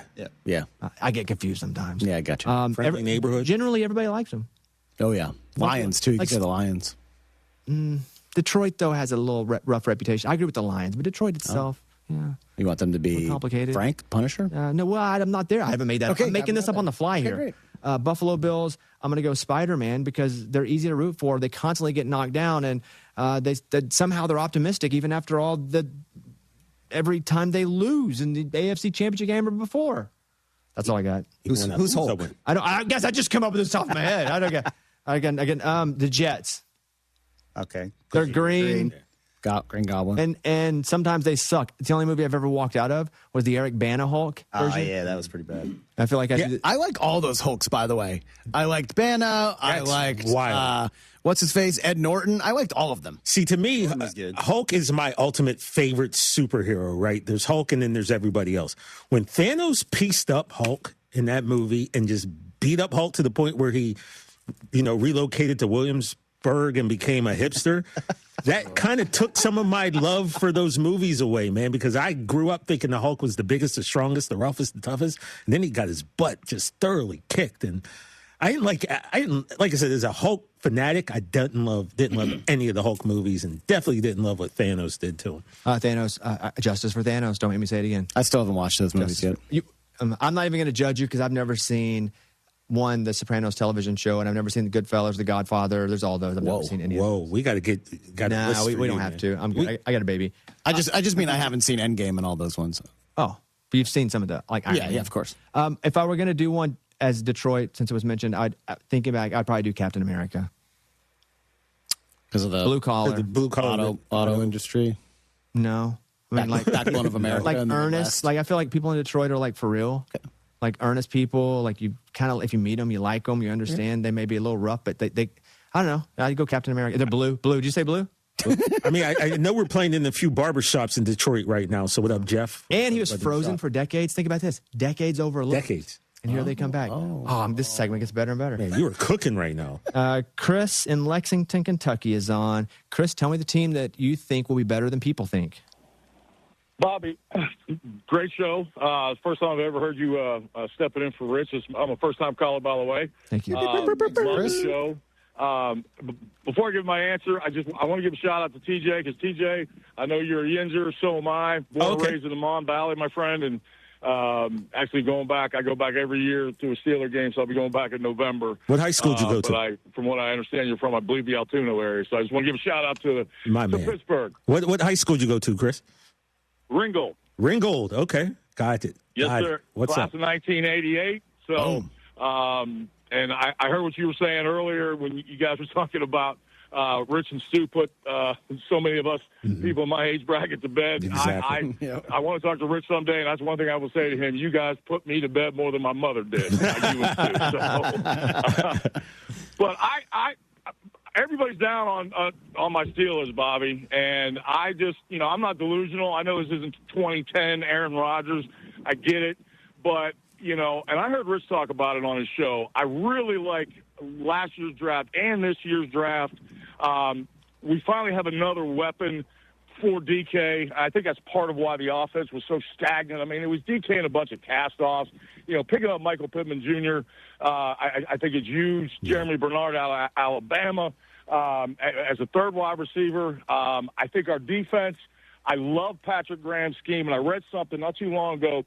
He said when he was the defensive coordinator for the Raiders last year, he could only run about 50% of his schemes just because the personnel wasn't there. And he was so excited when he looked at our personnel because he's an attack kind of guy, which that's the kind of style I miss us playing defensively. I'm not saying we're a Super Bowl contender, but I also believe that we're going to win 10, 11 games. Call me crazy, but that's where I think we're going to fall, and I think we're going to be in the running for maybe not the division, but at least a wild card spot. Just kind of wanted to bounce that off you guys, see if you guys think I'm nuts or not. It would be fun as a Steelers fan to win 10 or 11 games after a lot of 9 and 8, those type seasons. I think Mike McCarthy's there now, right? Am I crazy? You are crazy, but Mike McCarthy is there. Okay, so I don't. And there's a 13-year relationship with him and Aaron, and I know won a Super Bowl together. Supposedly ended on a sour note, but I've read too much this summer. They've kissed and made up, and and that's the other thing, Bobby. I mean, I don't think this is going to be Aaron playing games with us. I think this time next year, Aaron will be off in Malibu, having a cold drink on the beach.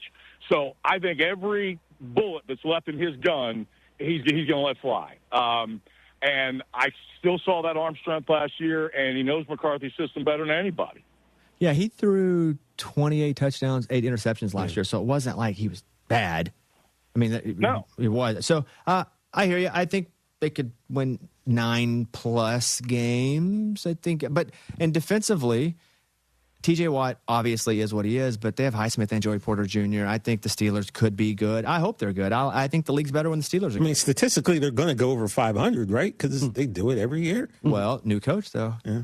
Hey, you know who the second most famous Ringgold High School alumni is after Chris? I don't know the first. Joe Montana. I do, TJ. Yeah. Do. That's after you. You're number one. Montana. Yeah, you're number one, Joe Montana number 2. That's awesome. I said Joe Montana. Exactly. It's really cool. It was a replica. It's obviously not real, but when they won their first Super Bowl back in the early 80s, I can still see it in our gymnasium, and it's a lot of pride. TJ, you're going to know, as I grew up in Finleyville, so, about 10 miles away from Monongahela, which is where Joe's from, and it was really, really cool once I graduated and got out into the world, and to say I went to Ringgold High School and they said, hey, guess you know who graduated from Ringgold? And no, Joe Montana. I was like, look it up. So. Well, we really appreciate that call, Chris. Thanks, Chris, man. Call us back, Chris. So we're going to talk to Nick Jonas in a second. Also, I'm a big Cubs fan, and I love drama, so we'll get into a little Cubs drama. You love drama? I love talking about drama. Oh, okay. Since I got married, I don't love it as much. I used to fight everybody. Oh, yeah? I got married, and I don't really do that anymore. And softened you up a bit? Well, fatherhood definitely softened you up, right? Yeah, his fatherhood makes me sleepier. That's what it does. Okay, we will come back, and we will talk to Nick Jonas next here on The Rich Eisen Show.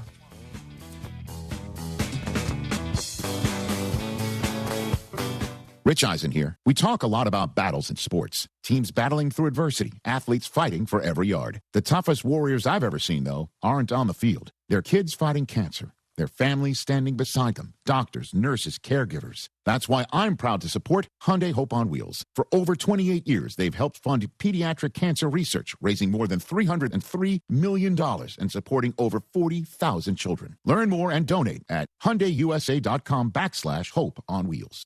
Kenny here to help you ignite your taste buds with Firework Freeze 5-Hour Energy Shots. Juicy cherry, citrus lime, and blue raspberry. It's that iconic freezer pop flavor, but with none of the guilty sugar aftermath. The perfect summer kick. It's a delicious, portable, zero-sugar energy shot bursting with flavor. Bring on summer with Firework Freeze 5-Hour Energy Shots. Available online at 5hourenergy.com or on Amazon. DraftKings Sportsbook at the Golden Nugget Lake Charles is your best bet this football season. Catch all the action and immerse yourself in over 3,200 square feet of LED screens. Wager, watch, and win in the sleekest setting with the best odds. Order your favorite game day bites and sip on an award-winning cocktail at your game day headquarters. Only at the DraftKings Sportsbook, Louisiana's largest sportsbook at the Golden Nugget Lake Charles. A 2-hour drive from Houston. Must be 21 or older. Gambling problem? Please call 1-877-770-STOP. Chances are, if you've been to a few weddings, corporate events, rodeo committee gatherings, or charity dinners over the years, you've enjoyed Damaris Catering. Yanni Damaris here. Most people know Damaris Barbecue. Our family's been at it since 1964. Well, Damaris Catering has been around since the early 70s. We do events from 20 people to 5,000, serving a variety of cuisines to cater at any event. From no tie to bow tie, it's taken care of. Damaris Catering. Find them at damaris.com. St. Arnold, they have a beer for everyone. They also have a space for everyone. Lance Zerline here. If you're planning a wedding, company party, or birthday bash, St. Arnold has a space for you. For events with 20 to 300 people, choose the Cozy Investors Pub or the spacious beer hall. Enjoy fresh St. Arnold beer, plus wine, cider, root beer. Their in-house chef creates everything from appetizers to full feasts. Book your holiday party now for prime dates. Visit StArnold.com, click private events. Make sure you go to StArnold.com, click private events. Hey guys, it's Joe George. What if I could tell you one expert could do all the work and help you find a lower monthly payment? 50 years ago, my friends at D&M Leasing came up with a simpler process designed around you. At D&M Leasing, you work with one person from start to finish. They learn exactly what you want, shop hundreds of vehicles, and find you the lowest monthly payment with their best-in-class easy lease. They'll handle all the details, coordinate the paperwork, and deliver your vehicle straight to your home or office. It's a smart, convenient way to get the vehicle you want for less. One expert, hundreds of choices delivered to your door. That's D&M Leasing. Call D&M Leasing today at 713-290-1000 or visit dmautoleasing.com. That's 713-290-1000 or visit them at dmautoleasing.com and tell them Joe George from ESPN 97.5 sent you by. We make leasing easy at D&M. Hey, soccer fans, Glenn Davis here. Thank you for supporting Soccer Matters on ESPN 97.5, brought to you by presenting sponsor, the Daspit Law Firm. Don't forget, join me for the best in soccer talk and football talk weekly on ESPN 97.5. Need traffic control? Trust Buyers Barricades. Visit buyersbarricades.com today. Hey, listen up. Before the weather changes, get new windows in your home and save possibly hundreds on your energy bill. Call the Window Replacement Hotline right now and take advantage of their special savings event. Get your leaky, drafty windows replaced with energy-efficient, beautiful, virtually maintenance-free windows at this year's rock-bottom prices. Our prices are so low, we don't want to scare the competition. The only way to hear about our window savings is to call. Yes, you must call our special toll-free number for the best window replacement prices in town. Get your new windows, patio doors, and more from the Window Replacement Hotline. Get ready for the change in weather. Save on your energy bills. Call right now for tremendous prices on new windows and beautify your home. Call the Window Replacement Hotline now. 800-430-0928. 800-430-0928. 800-430-0928. That's 800-430-0928. If you missed the Del Olalea show, you missed this. Is this the beginning of the turnaround for Javier? And then you realize, no, why would it be? No. He's just like everybody else. Weekday mornings from 10 to noon. Do you have diabetes and Medicare or other types of insurance? We have great news for you. Medicare and many other insurance companies are making it possible to help you control your diabetes better. For many of you listening out there with diabetes and using insulin, they've increased their benefits to now include continuous glucose monitors at little or no cost to you. Call our special diabetes hotline today. Let our experts check your insurance and see if you qualify to get a brand new continuous glucose glucose monitor shipped directly to your door at little or no cost to you. And the shipping may even be free. If you're still pricking your fingers, those days are gone. The new way to stay on top of your diabetes is with a continuous glucose monitor. Call right now. Let us check your insurance for you. 800-451-4785. 800-451-4785. 800-451-4785. That's 800-451-4785.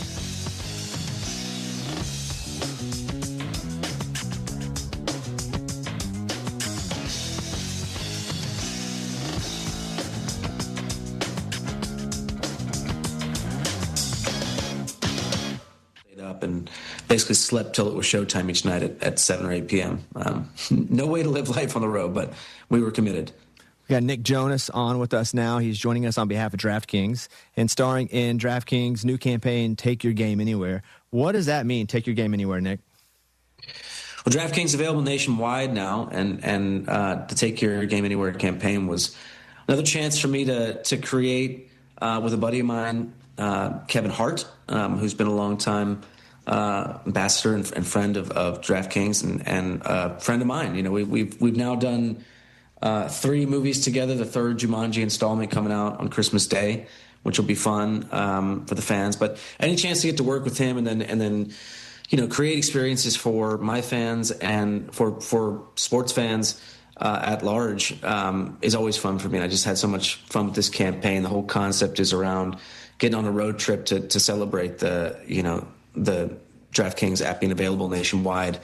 And I think it's just a really fun campaign and you know, perfect for this next sort of chapter of the sports season coming up. We have Nick Jonas on with us. I'm going to let you two decide who wants to ask him about the Christmas movie because they love the Christmas movie. That would be me. Chris, you want to go? Oh, man. Okay. Nick, huge fan. Love the Christmas movie. Are we getting a sequel? We had a lot of fun with the Christmas movie. You know, we teamed back up with our friends over at Disney, and it was just a ball. You know, we've always dreamt of doing a Christmas film, and it wasn't until we sat down with the team over at Disney back in 2019 and resurrected a bunch of ideas that we had started back in our first, you know, couple of years working with Disney back in the day. And they put a great team around it and came to us with a great creative. And you know, as dads now, all of us are dads. I think creating experiences for families to share together that are just fun, don't take themselves too seriously, and create that feeling of togetherness during the holiday season is what it's all about. So as far as the sequel goes, I'm not entirely sure. Anything could happen. We did just produce and do a little cameo in our second project with Disney since kind of coming back to them, which is Camp Rock 3, which came out about a week and a half ago. The response has been incredible, and you know, we're down for whatever they want to throw at us. Yeah, super fun. Immediately entered the rotation on the holiday season. So congrats on that, and looking forward to it. Appreciate that. We were talking about being dads a minute ago. I have a 5-month-old baby, first baby for me. Yours 4 or 5, around that age, right? 4.5. Yeah. So what have you learned about you? Because I'm going through this now. What have you learned about you since having a kid? Well, I think that the main thing I've learned about myself through having a kid is just there's that first couple of years where you really realize how quickly we fall into certain patterns and start to see the world certain ways. And when you have to explain why glass is clear, you know, for instance, it kind of opens your mind up beyond just being quick on your feet and coming up with answers that make sense. You're also helping shape their worldview and who they become and what's important to them and how they treat others and all these things that, you know, we know we're stepping into as parents, but until you're in it in real time and these little moments matter as much as they do, I think, you know, you just have to sort of lock in and it also makes you see the world in new and exciting ways and with the same wonder that their little minds are seeing it for the first time. So you've obviously done music, you've acted in movies and television, but you've also done Broadway. Like, what's the difference for you as a performer when you're on Broadway? Well, I mean, for me, I think it's the closest thing to being an athlete. I really admire Broadway performers and you know, I've done a bunch of shows now and love tapping back into it, but but those that do it, day in, day out for a year or more, it's 8 shows a week, 6 days a week. So it's really, I think, the most physically taxing kind of version of performing you can do. I mean, it's a grind, and it is something that I think, is reserved for the strong at heart and a strong mind. So I hats off to those that are the performing on Broadway at the moment, or Broadway performers as a whole. It's really an impressive thing, and I love doing it and getting to express myself in that way through, acting, dancing, singing, all on one stage, and always look forward to my return to Broadway someday. We have Nick Jonas on with us, who is joining us on behalf of DraftKings and starring in the new DraftKings new campaign, Take Your Game Anywhere. You have a favorite NFL team? Well, as I mentioned, we grew up in Jersey, and been lifelong Giants fans, and really looking forward to this season. Coach Harbaugh and Jackson Dart and Scadaboo. Scadaboo actually came out to a show, which was awesome, and got to meet him. And he and my oldest brother Kevin and Jackson Dart were, I guess, at Game 4 of the Knicks series in the finals, which was a pretty epic game to be at. Some New Jersey / New York royalty all in the box together, watching the Knicks, take their journey to destiny. I may have you dig back for a second. When you think about people that come to your shows, and you mentioned people there that you're obviously fans of, who's come to your show that you thought, this is crazy, they're even here at this show, they wanted to watch us perform?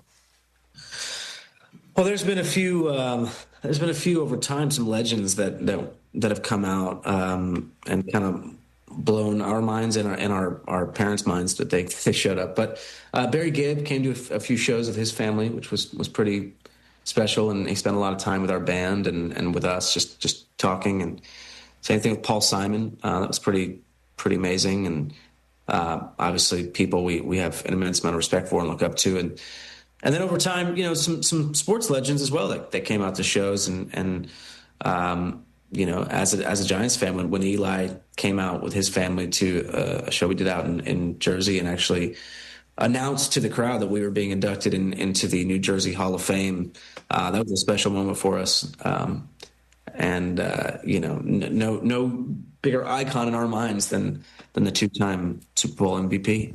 I'm going to ask you a music question, and I live most of my life in the music space. I only come over here and flirt in sports, but musically, I'll talk to people about artists who, if they were born today and they made the same exact music, that music would still be relevant today. And the couple that I put on the list would be Biggie, for sure, because he just sounded so different. And then also Led Zeppelin, because I think what they did, their style, sonically, who comes to mind that if you take their music from whenever, or they're born today doing the same thing, that it would still be so relevant today? Well, I mean, I think there's a lot that would be, I think, it's just a matter of what kind of music you're into, I guess. But, I would say Tupac for sure would have been one. Janis Joplin. There's so many that we've lost that I feel if they were here today, we'd still be rocking out at a Coachella set for sure. You still enjoy the shows, like going and because you guys are crushing it again, playing these massive shows. Is it fun again?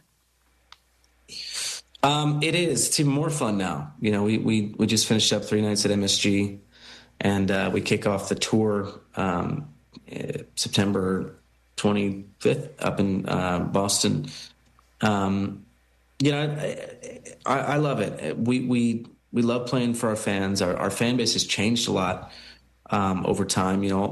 Looking out and seeing that multi-generational effect. People that used to come to shows with their parents who now have kids of their own that they want to come with. But the parents who are now grandparents still want to come. It's such a rare thing to have that kind of love throughout those generations, and to see that this music that we wrote, when we were younger, and then the music that we're writing today still really connects, means the world to us, and we can't wait to get back out there and see our fans here in the fall. TJ? Hey, what's up, Nick? Rich Eisen Show got its start with DirecTV's Audience Network. you were also a very big part of my favorite show that the audience ever did, which was called Kingdom. You played an MMA fighter, which kind of puts you in a different light than people were used to seeing you put in. Let's talk about Kingdom, man. What are your memories of that show? I love doing that show. It was a kind of a strange time. It was really right before streaming really took off. Yeah. And it was on, as you mentioned, the Audience Network. And it was just a great show about, a family of MMA fighters and their dysfunction and their inability to say that they cared about each other, which is probably the flaw in all of them. And I just, getting to take on that character was super complex. And as you said, showed me in a different light, was a challenge I really needed at that point in my life and career. I hear from people all the time that they love that show. And I think, over time, more and more people will discover it through different channels and different things. And hopefully one day it ends up back on Netflix or somewhere else. But I'm glad you called that out. I loved doing the show and have love for the fan base of the show. Do you think your perception, or did you see the way your perception was changed by people? Because, people think boy band member, they think one thing, but you're playing Nate Kalina and you're a badass MMA fighter. What was the noise around you? How did it change after Kingdom? Well, when I first got the script for Kingdom, I recall telling my agents that I wanted to read for it, and they reached out to the casting folks and the producers, and they said that they didn't want to see a Jonas brother for the role. And that just made me all the more determined to kind of, push that wall down and just get in the room and fight for it. And, now I'm very close with the guy who created the show, Byron Belasco. Yeah.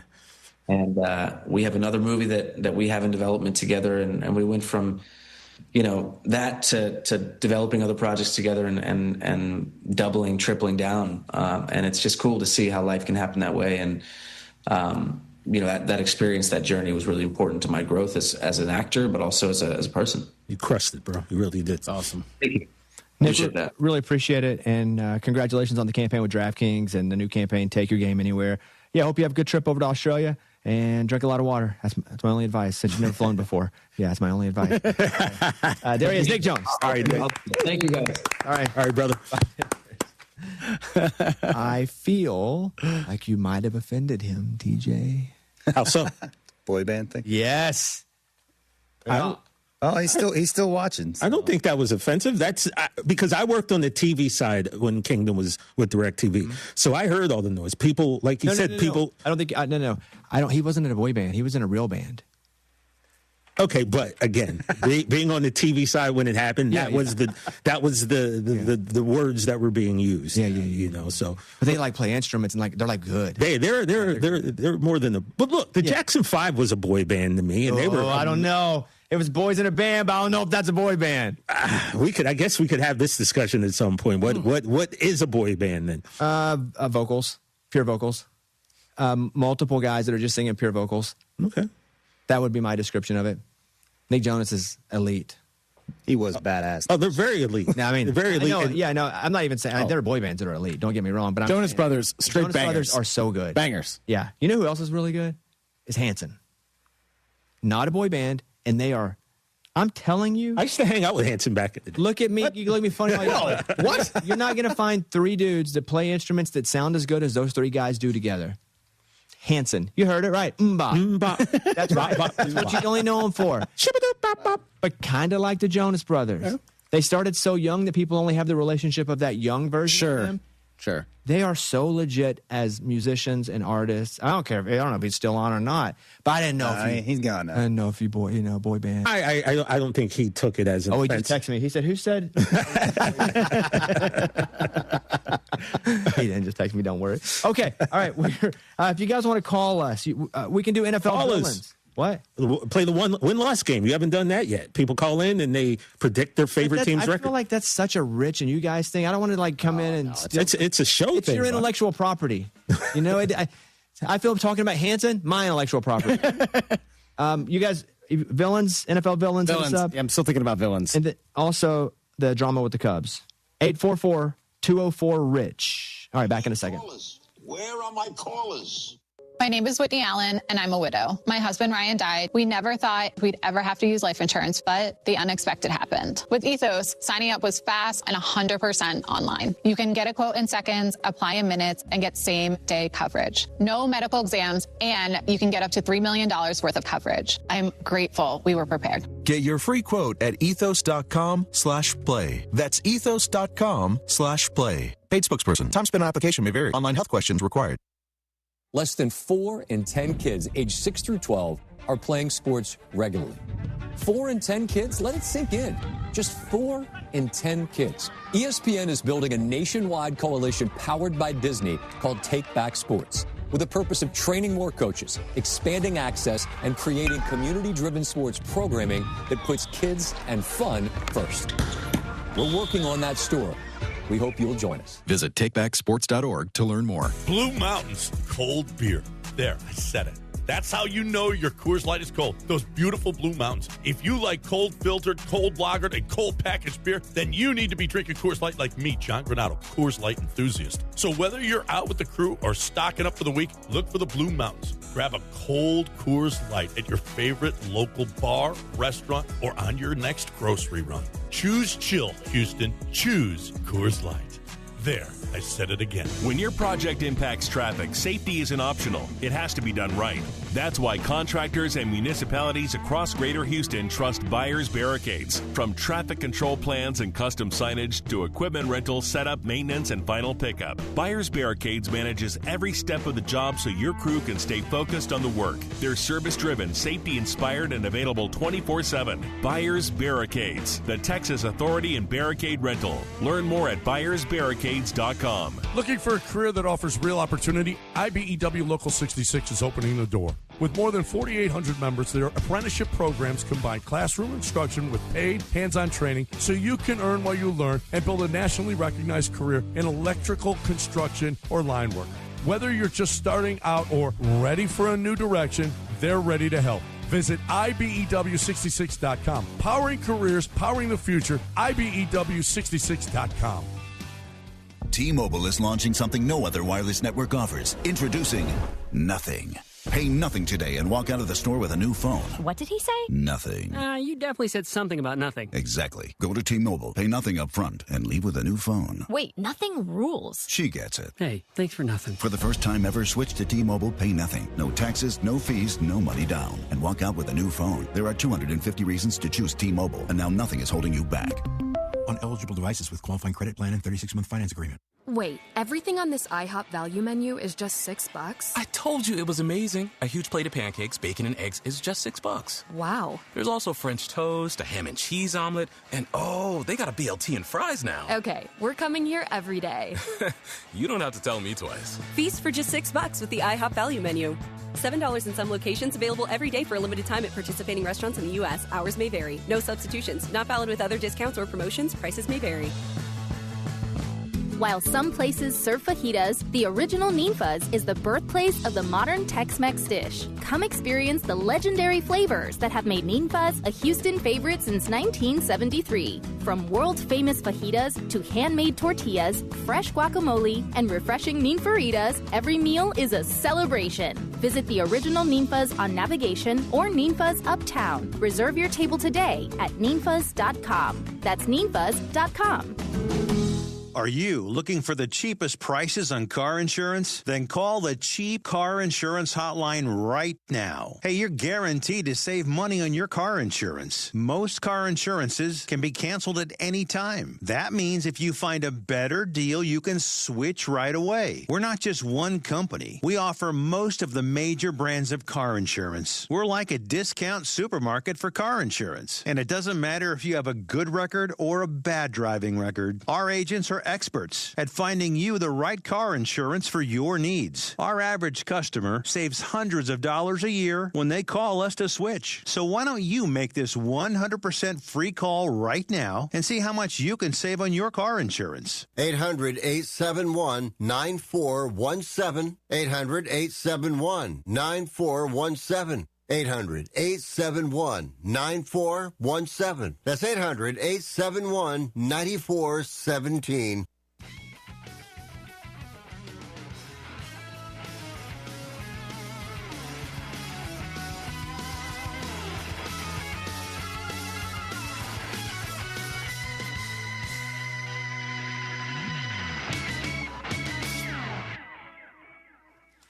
I am Bobby Bones. Hi, Bobby Bones. Thank you. Bobby Bones. Woo! Bobby Bones. Bobby Bones. Lecture from TJ saying you need to say your name more. Well, it was just that one time. I said at the beginning of the show, he started. Not me. I'm just trying to keep people here. Yeah, but I mean, people want to know. They don't. They don't want to know. I want to go over to Coley in New York. Let's do win-loss. Let's do it. I'm going to feel good about this. I'm not going to. Well, you got to keep notes. You got to write it down, the results. We'll write them down for you. I got a pen here. Coley. Hi, I'm here. Yes, sir. What's up, man? All right, you want to do Saints or Steelers win-loss? Steelers win-loss. Yes, sir. Let's go. Right, let's get the schedule up here. Here we go. Week 1. We are versus Atlanta. What do you got? Yeah, that's a dub. Okay, there's one win there. We're at New England, week 2. That's probably going to be a loss. Week 3, we're at home versus Cincinnati. Oh, geez. I gotta go take the home game for a win. Week 4, we're going to Cleveland. Yeah, that's a win. 3-1. Week 5, we're staying in Pittsburgh. We're playing the Colts. I can't believe I'm saying this, but I think that's another win. Ooh. We're going to Tampa Bay, week 6. I think we're going to lose. We are versus New Orleans, double stars. We're going to France. What do you got? Geez. I think we're old. I think that plane ride's going to kill us. I think we're going to lose. Okay. Swell up the travel? Compression socks. Yeah, exactly. Super necessary. All right, week 8. You're at home, Cleveland. That's another win. Week 10, going to Cincinnati. There's a bye, by the way, week 9. Week 10, we're going to Cincinnati. I picked them to. I think they're going to take this one. I think we're going to split with them. All right, we're in the middle of the Steelers schedule. Week 11, you're going to Philly. Oh man, I don't know. I think we're probably going to lose that one too. Week 5-5. What is it right now? 5-5? 5-5. That's what I have to. Week 12 versus Denver. You're in Pittsburgh against the Broncos. Oh, jeez. I can't go under 500, so I have to take the win. Week 13, you're staying at home versus the Texans. Oh my God, last year was a nightmare. I think we're going to go back to 6-6. I feel like this hurts him. I feel like he's in so much pain with every one of these. All right, we are week 14. You're going to Jacksonville. Yeah, once again, I can't dip under 500. I got to take the win. Week 15 at home, Ravens. Oh, we're gonna take that one. Week 16 at home, Panthers. Carolina, great defense. Where am I at right now? Sorry. 8-6. 8-6. You said that you were going to beat Baltimore, right? Yeah. Yeah, 8-6. Oh, so if I go 8, oh man, I gotta take the win because we're gonna lose the last week to Baltimore and probably get knocked out of the playoffs. I'm a realist. I feel like you're reverse engineering this more so than just like going with it. But that's okay. Do your thing. Week 17, you're going to Nashville to play the Titans. Oh, yeah, we're going to take them. And then week 18, final game, you're at Baltimore. Yeah, we're going to lose that one. Okay. What do you got? 10-7. How do you feel about 10-7, Coley? Same as last year, right? It was like 9-8. 10-7 would be a huge. I'm not. I have to hope. Yeah, I'm a realist. I'm one of the few that doesn't predict 14-3.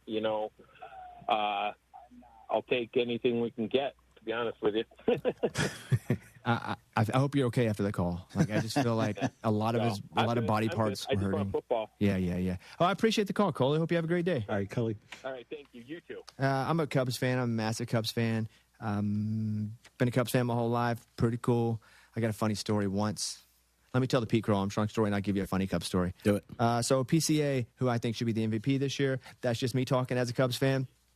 So Here we go. He hits double, moves to third on an out, and he's doing the thing where he's kind of dancing in between third and home. Mm-hmm. Thinks that the guy balks. He doesn't balk, doesn't score. This is there's the fight if you're watching this. And I just want to play you a little post game here from PCA, if you'll hit that. I saw 4 umpires miss a pretty obvious play. So they're out there every day just like we are. Their one job is to get calls right. And if they get it wrong, they're supposed to talk about it, figure it out, and get it right. And they didn't. Now, it's not to take away from what Eduardo was doing to us today, because he was all-star Eduardo Rodriguez, and he was nails. So when a guy is shoving it down your throat, pause. You got to find any way you can to make something happen, and that's exactly what I was just trying to do. And I executed. And it would have been nice if the umpires did the same. But, you know, I get it from Alfonso's point of view at home plate. Tough to see with 2 people standing in front of you, and all you're trying to do is call the right pitch. But I don't know how you miss somebody starting their motion and then stopping it and stepping off, and I just don't know. So you'll have to talk to them. You know, if I'm going to sit here and about all this stuff, like, I should have done better today. Shouldn't have punched out 3 times. Should have had better at-bats all series. I was pretty non-existent, so I think you guys just saw my frustrations from the last 3 days kind of come out, and I'm going to stick by it and say rightfully so, because, you know, I didn't appreciate the other umpire coming up to me, and after Q had calmed the situation down, you know, it's just, I think they find new ways to screw something up every day. So there you go. That's MVP talking right there. That's MVP. There you go. That's how an MVP talks. By the way, if it was a balk. If you ask me, it was a balk. Yeah. And not only that, the Cubs would have taken a 1-0 lead. Instead, Arizona scored a run in the bottom of the next half inning and then ended up losing the game. So that's what's up. That's what an MVP just says. MVP gets out and says stuff. I like that about our MVPs. You know PCA's parents are actors. Did you know that? Yeah, his mom is at Rookie of the Year. His mom's Rookie of the Year. His dad was in American Horror Story, Heroes, American Dreams. He went to Harvard Westlake in the Valley. This is local high school. Yeah. Yeah, you guys keep talking high schools, and I'm just staring with nothing to say. 'Cause the only high school I know is Mountain Pine, where I went. Are you in their Hall of Fame? There's a sign when you drive into my hometown that says population 772, Mountain Pine, Arkansas, home of Bobby Bones. That's cool. That's pretty dope. That's amazing. We had 40 kids in our graduating class. I don't even know that there's a Hall of Fame. 40? 40. Our high school reunions are not reunions from one class that graduated. It's a reunion of every year on this date. Anyone that's ever graduated goes back. Can come. Whoa, that's awesome. That's how small Mountain Pine, Arkansas is. You got to send them an x-ray machine. That's right. I did put that on because they have the plate that goes up. Because the plate goes up on the wall, and it says Bobby Bones X-ray room at the University of Arkansas. And I did say highlight or hero of Mountain Pine, Arkansas. By the way, according to the 2020 census, Mountain Pine's at 585. Yeah, we're going down. Wow. We'll follow that boy. We're going down. I appreciate everybody listening. I'm going to be here tomorrow. So it went fast, man. Great to see you, dude. It was great. Did it go fast or did it go slow? It went fast. When I come, be honest. Yeah, I'm no Seth. I get it. I'm no Seth Rollins. Well, I get it. I'm no Seth Rollins. Even I'm like, that's crazy. Seth gets to host the show. Yeah, but am I on the top 20 of guest hosts, even though it's probably like 6? It's funny you said that because I literally just sent Seth Rollins a text message like 4 minutes. That said what? He's no Seth Rollins. Just You're talking smack about Bobby to Seth? No, I was. His wife Becky Lynch is going to be the guest next week for No Contest Wrestling's 100th episode, and I was just sending him a note to tell her thank you while I was here. I was doing a commercial break, you know. I don't know. It just feels like, somebody's cheating on me in the next room. Yeah. Like wait till I leave. Wait till I leave. Yeah. But I'll be here tomorrow as well. Yes, sir.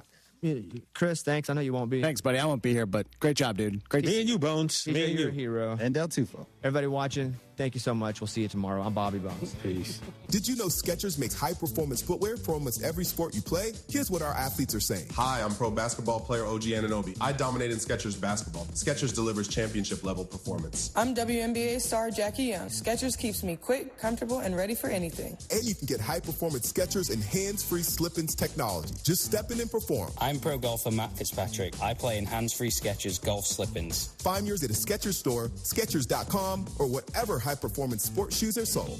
Rich Eisen here. Running a small business means every hire matters. A bad hire costs time and money, but the right one helps your business grow. The challenge? Finding that person without sorting through resumes. That's where LinkedIn Hiring Pro comes in. It screens candidates so you can focus on conversations with qualified talent. With Hiring Pro, you can hire with confidence and build the team you need. Join the 2.7 million small businesses using LinkedIn to hire. Get started by posting your job for free at linkedin.com/Eisen. Terms and conditions apply.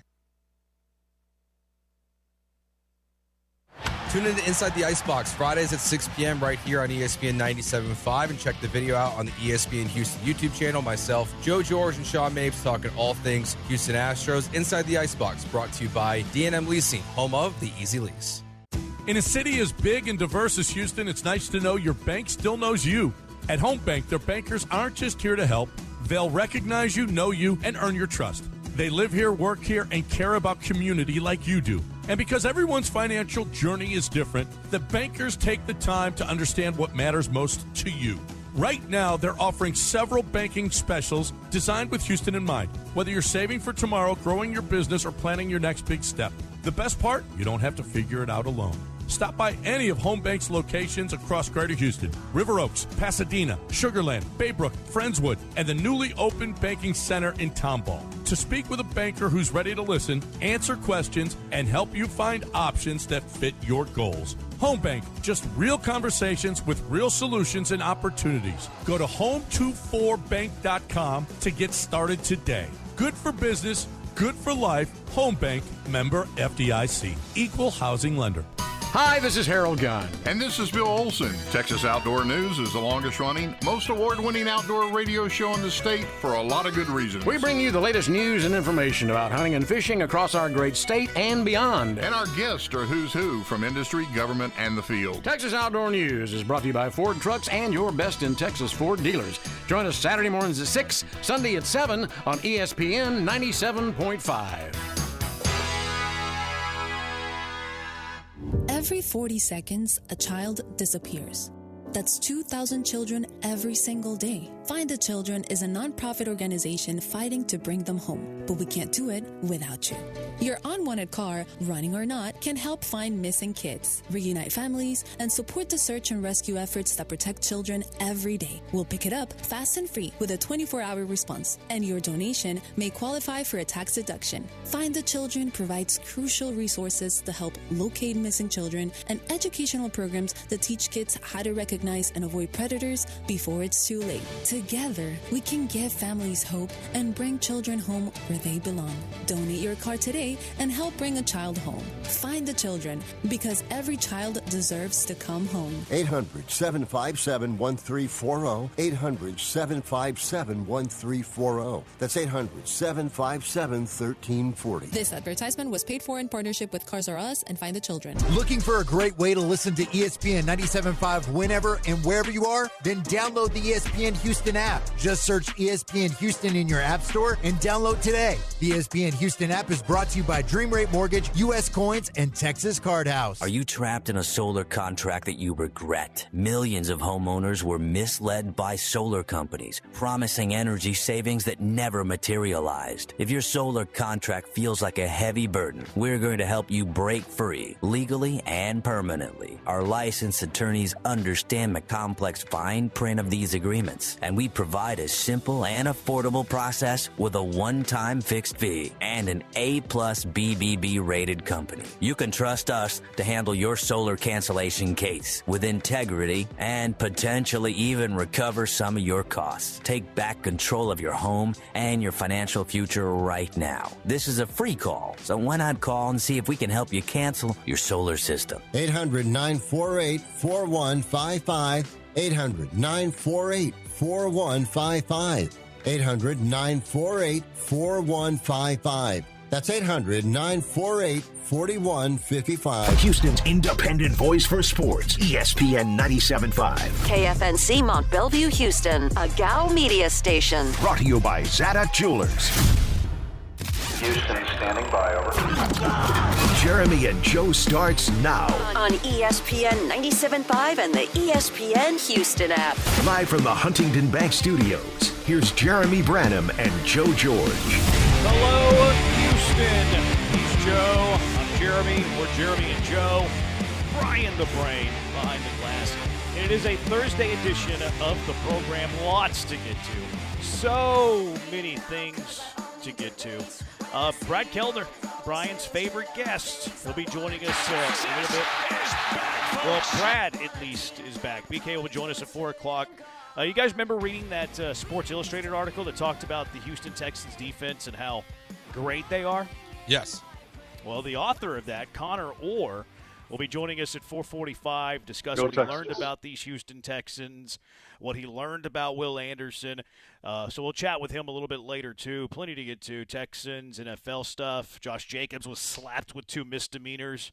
And we'll get to the Astros here in a second, too. Lots of fun at Nick's Place yesterday. Have you had a chance to evaluate your roster? What do you like about it? What do you love about it? What do you hate about it? I feel okay about my running back room. I feel very nervous about where I'm at with wide receivers. Okay. All right. That's my best evaluation right now. We'll see how things go for you, Brian. Where you stand with your fantasy football teams in the dozens and dozens of Junkies Fantasy Football League? Yeah, similar to Joe, I like my running backs. I like my quarterbacks, but with wide receiver depth past the first couple is maybe iffy. Okay, all right. Everybody's playing for second place in my league. My team is the greatest team ever assembled. Some are calling it the Dream Team.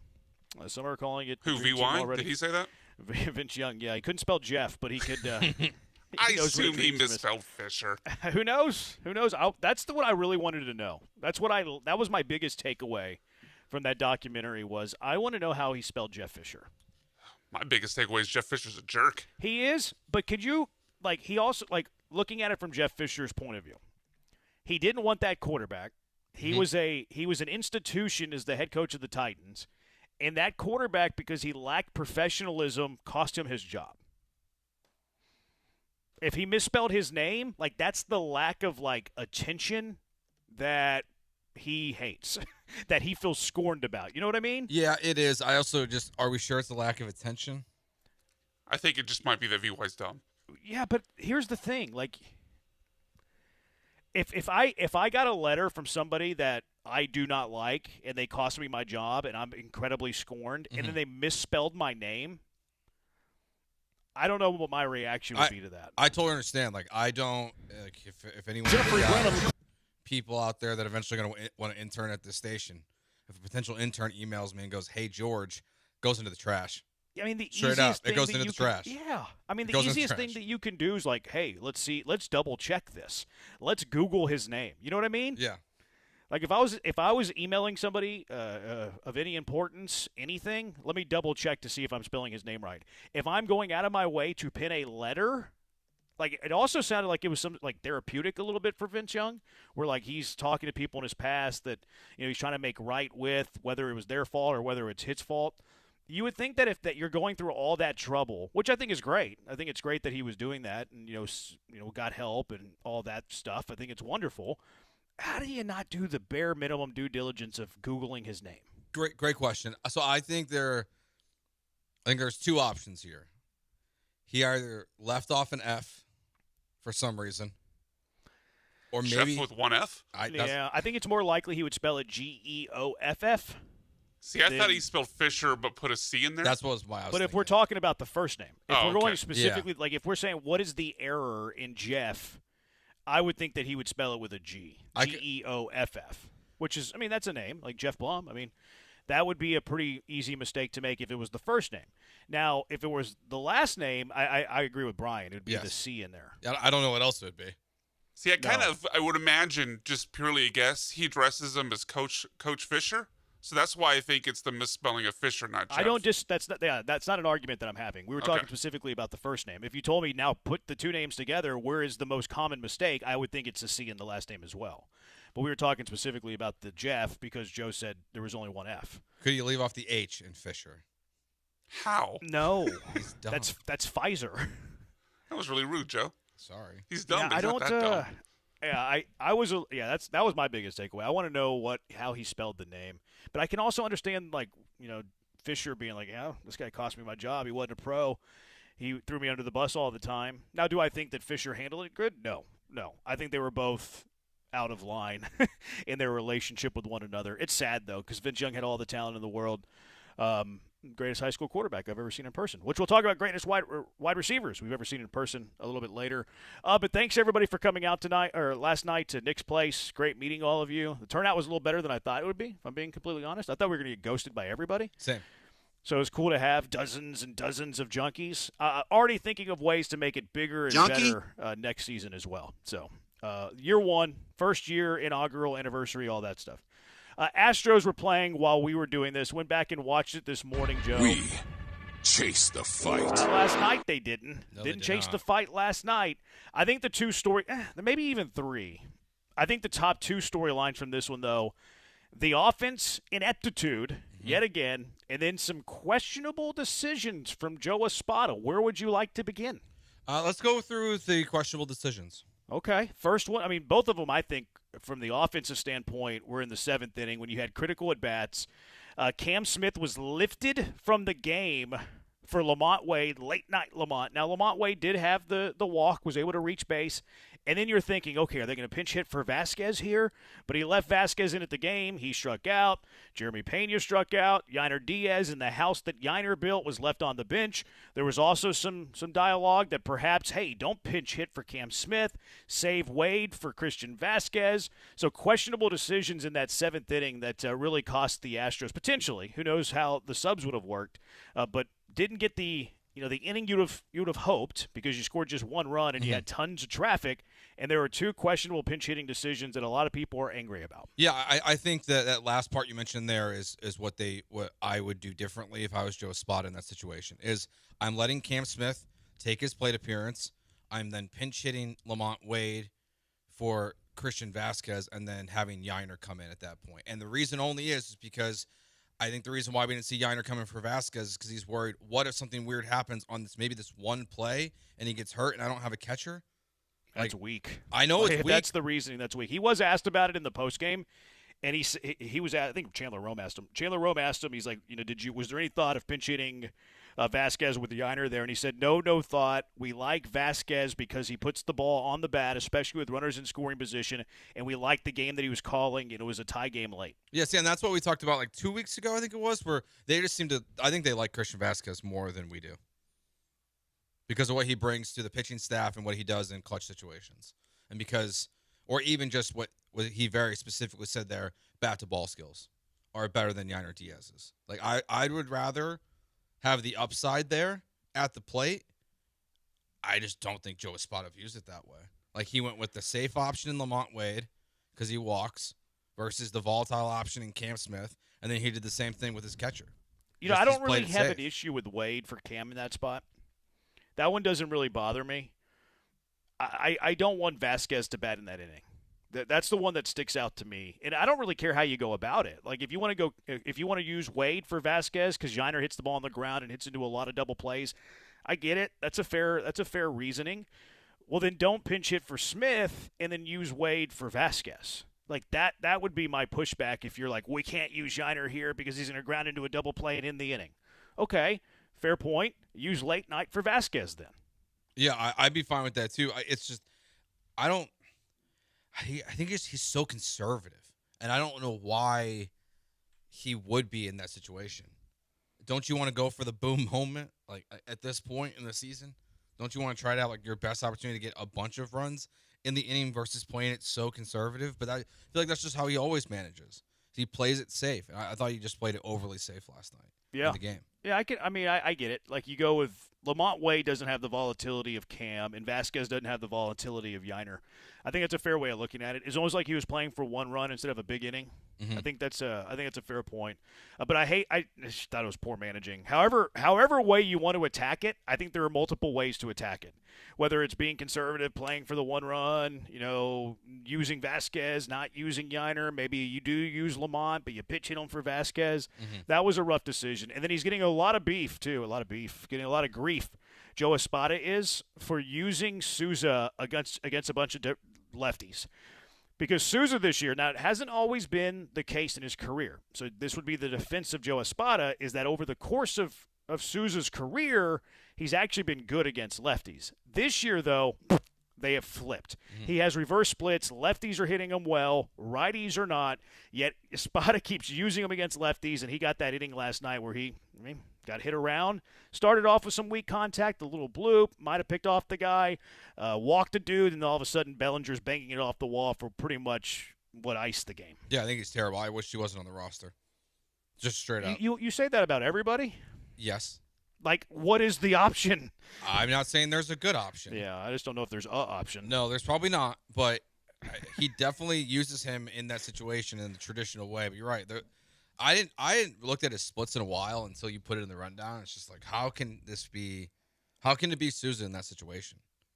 Like, he's going off career numbers. He's going off back of baseball card career numbers instead of the recent. On the back of his baseball card. I don't like that. That's what he's doing. Yeah, it's a bad decision. I mean, it's pretty clear, right? Yeah. And he was asked about it after the game, too. He's like, yeah, I don't know why he's not getting lefties out. He's done it over the course of his career, which is a huge indicator that he is managing based on his numbers over the course of his entire career. On the back of his baseball card. Not how you should manage a Which, by the way, team, especially at this point in the season. Which, by the way, because this year's been so bad, it's actually flipped today. Today's the first time that his OPS against has flipped, where now he has reverse splits over the course of his career now, too. Like, this season against right-handed hitters, he has allowed a 637 OPS. Not bad. Not bad. Against lefties, his OPS allowed is over 1,000. Jeez. Like, a 410 batting average against him against lefties. This is Yordan Alvarez. Like, Bennett Souza, when he faces a lefty, turns every lefty he faces into a better version of Yordan Alvarez. Yeah, that ain't going to work. And over his career now, it's flipped. It's 688 versus righties, 696 versus lefties. So, like, you don't have there's no answer to this now. Well, he's better over the course of his – no, he's not. No more. He's no longer better against lefties over the course of his career because he's been so bad this year. Yeah, and like you said, I don't know where else they turn in that moment. Like, is there someone else you'd rather see on the mound there? Yeah, anybody. Probably blue ball. I mean, I think anybody is a fair enough answer, but I'm definitely good with blue ball if that's where you want to go in that situation. I'm ready to promote blue ball to my third best reliever. Do you think they are? Because I don't feel that way. No, they haven't operated that way at all. I don't feel like they haven't even really given him an opportunity. You want to know about blue ball's reverse numbers? They're probably pretty good. Blue ball against righties is allowed a 740 OPS. Meh. Against lefties, he's allowed a 585 OPS. He also has reverse splits. So you should start using blue ball against lefties and Souza against righties. But Espada doesn't do it, Sleepy Joe. They should have got rid of him when they got rid of Dana. Maybe they tried. They shouldn't have tried. No, they should have got rid of him. Sorry, Joe, you're not boarding the flight to New York. I'm not sure it'd be much better for Omar, but I'm just tired of watching him manage. I think I've defended Espada over the course of the year. I think he's meh, right? Agree with that. I would agree. You defended him. And then the lack of fire. Like, remember when Dalton Varsho was traded to the Astros, and he was like, what have you heard about this team? He's like, well, they're a low heartbeat team. It's like, okay, you can be a low heartbeat team when you're making 7 straight ALCSs in a row. Mm-hmm. You know, like if you're in the midst of the golden era, I have no problem being a low heartbeat team because you're going to roll out of bed, you're going to win 95 to 100 games, and you're going to wake up in the ALCS every single year. But if you're coming off 2 years in which 2 years ago you went 2-2 in the first round to Detroit at home, nonetheless. Last year you don't make the playoffs at all. All 3 of these years under Espada, you get off to these very sluggish, slow starts. This year, thanks to a bad division, they're fighting for the division lead and actually still in first place because the Rangers lost yesterday. But you're under 500. Like, this is not a low – like, you don't need a low heartbeat manager for a team who's sub 500 and has missed the playoffs last year, barely made the playoffs the year before that. I'm tired of the low heartbeat stuff. I'm ready for some fire in that dugout. Yeah, I think a new approach is going to be refreshing next season from whoever it is. Just they don't have to get ejected all the time, but someone that just operates in a a fire? Yeah, just has some of it. Because I want him ejected every now, not every game. None of it. Not every game. Even when he gets ejected, he's nice. Yell at the opposite dugout. Somebody's Bush League and cuts into the infield to get in the way of the throw. You get run because it's Bush League, because it should be interference. Like this, I hate that rule. Which, by the way, like Luis Garcia cutting into the infield yesterday. Luis Garcia yesterday got into the play. Luis Garcia's at first base. I think it was Bellinger rolls over, hits a little chopper to Walker. Walker trying to close the angle to throw to the inside of the bag. So Luis Garcia, when he sees Walker do that, by the way, Luis Garcia is looking over his shoulder. Mm-hmm. He's looking over his shoulder to see the angle in which Walker's going to throw it, and then darts 5 feet from where he's at into the infield grass and wears one on his shoulder that rolls out into center field. Mm-hmm. That's interference, bro. Yes, and I understand that umpires don't enforce it that way. You're right. They don't enforce it that way almost never. There's been a couple of occasions that it has happened, but it's usually really egregious. The answer is, did he intentionally get in the way of the throw? If the answer is yes, he is out. That's according to rule. And it's the second time we've seen the Yankees try to do that in as many nights. It didn't work yesterday. Jazz Chisholm tried it. Or 2 days ago, Jazz tried it. Didn't work. Yesterday it worked. That's got to be called, man. That is ruining the spirit of the rule the way that it was supposed to be. Like, how is Major League Baseball watching an infielder dart into the infield grass to get in the way of the throw? Like, yeah, that's totally okay. Like, no, it's not. I don't know why. Get that out of the game. I agree, especially I think in last night's instance, because it's so egregious and intentional there. Like you said, he looks over his shoulder. It's not just like, oh, I know where this ball's hit. I'm pretty sure where I need to go to get in the way. He looks down Walker and so bad moves into the grass to get hit. It's absolutely interference. Rule 509, Section B3. Any runner is out when he intentionally interferes with a thrown ball. It is that simple. It is that cut and dry. Did he intentionally get hit by a thrown ball? Yes. End of conversation. Batter should be out. It's it. It's that simple. But these umpires lack any courage to make these calls because they're path of least resistance. And I don't know how you're in the dugout and you don't run out there and get run. I would have been run before I stepped out of the dugout. Yeah. But I would have got my money's worth. Like, I need some fire, man. Like, there's 29 games left. They're trying these Bush League antics, and you're just ho-humming in the dugout on what should be an ejection. That was pathetic. The low heartbeat stuff cannot work with 29 games left on a mediocre baseball team. It's why Joe Espada was, quote-unquote, fired but got to finish the season. Ticks me off. And then also, you know what upsets me? If they're going to do that, and look, I don't blame Luis Garcia. Like, if the umpires aren't going to call it, it gains your team an advantage, I would do the same thing. Mm-hmm. Luis Garcia should have been dotted in the 8th inning. He should have been dotted in the 8th inning. Enyel De Los Santos should have dotted him. Instead, he puts one into the short porch in right field. How do you not hit him there? Masters music ain't working with this. This supersedes Masters music. I don't think Joe Espada has the I'm sweating. I'm worked up about that. I get triggered over this stupid play. I don't think Joe Espada has the ability to call someone getting thrown out. Christian Walker should have dotted him right in the neck on that Bush League crap. You're going to do it, there's repercussions for doing it. And Major League Baseball should clean it up. They should clean it up, too. It's a joke. You remember the Astros the other day? Who was the little jabroni middle infielder? Adam Frazier, maybe? Remember the ball was hit to first base to Lamont Wade, and they were throwing to the plate? And the dude ran more to the pitcher's mound than the bag. You got to clean that out of the game. Not Adam Frazier, but I do remember that. How do you know what Adam Frazier? Is Adam Frazier still an active Major League Baseball player? That was my first thought. I think he's retired. He's got numbers this year, bros. Oh, maybe you're right then. I don't remember who that was. He literally played 2 days ago. It was him. It was? Okay. Yeah, look at you guys. Amateur hour over I don't think he's played baseball. The name didn't sound right. I nailed it. There we go. Jeremy Branham's right. I get worked up over that play. I'm not even hiding it. Like I get worked up over that play. It shouldn't. It's against Bush the rules. League. Just get rid of it. It is literally against the rules, but these Major League Baseball umpires are so soft they don't want an argument. Joe Espada is so soft he sits on his tail as it happens. They don't hit the dude, and he hits a home run against you. Yeah. That should have been enforced by – if it wasn't, it should be enforced by the umpires. But if they're not going to enforce it, you take it into your own hands and you enforce it in the 8th inning of a blowout game, and you let Luis Garcia and the New York Yankees, you're not going to put up with that, because what are they going to do today now that they just got by? They're going to do the same thing. Yeah. They're going to – look, they might have done the same thing anyways, but at least they'd feel it. At least they'd feel it. That ticked me off. Well, I don't know. They might not do it again if you throw it at them. Maybe not. That's what I'm saying. I don't want it in the butt. I want it in the rib cage. I want to feel it. That's why Major League Baseball should enforce it for the safety of the game. But if they're not going to enforce it, who should enforce it? The team. Enyel De Los Santos to Luis Garcia with a bull right in the rib cage. Low heartbeat team. There's 29 games left in the season. They're a game below 500, and they're just finishing up the season. They're just riding it out. No big deal. You want to do Bush League stuff with us? That's okay. Mr. Nice Guy Espada ticks me off. 713-780-ESPN. Now let's talk about that crappy offense. It's Jeremy and Joe. Lots to get to today. Plenty to get to today.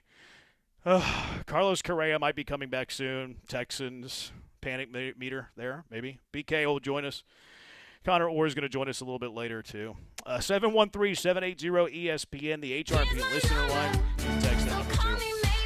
Carly might bring a smile to my face. The Twitch is jacked up. I think I might just log off the Twitch. It's messed up. But twitch.tv/ESPN975. Not an us problem. Twitch is having issues for a change. Not an us problem. YouTube, ESPN Houston. TikTok, ESPN975. Twitter, ESPN975. Joe's at Joe George Radio. Brian's at Sack by BMAC. I'm at Jeremy Branham. It is Jeremy and Joe, ESPN at 97.5. Here's something that can probably ease my mind, ease my stress, ease my anxiety, ease that low heartbeat sub 500 baseball team we have to ease that crappy enforcement of a rule. Two Creeks Crossing Resort on Lake Livingston. They're the best.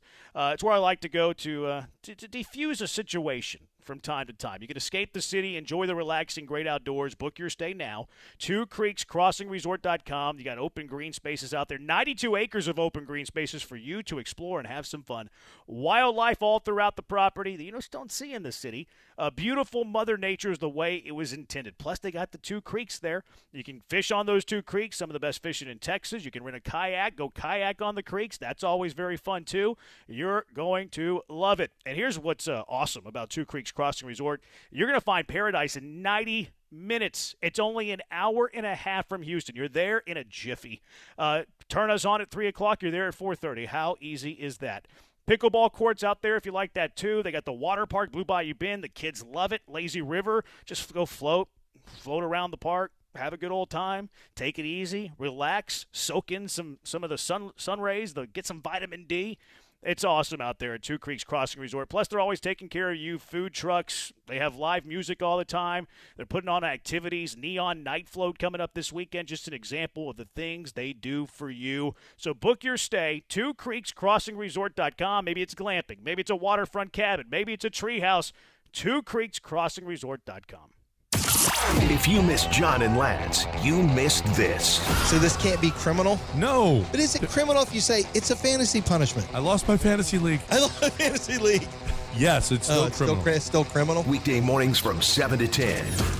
Gagranata here. Brinkman Quality Roofing has been the most trusted name in Houston for 50 years for roof repairs, roof maintenance, and roof replacements on both homes and businesses. Brinkman workmanship is backed by the largest roofing manufacturers against leaks for up to 30 years. Brinkman has 100% financing available and free, no-obligation estimates. Brinkman Quality Roofing is the one to call at 281-480-ROOF. That's 281-480-ROOF, or go to brinkmanquality.com.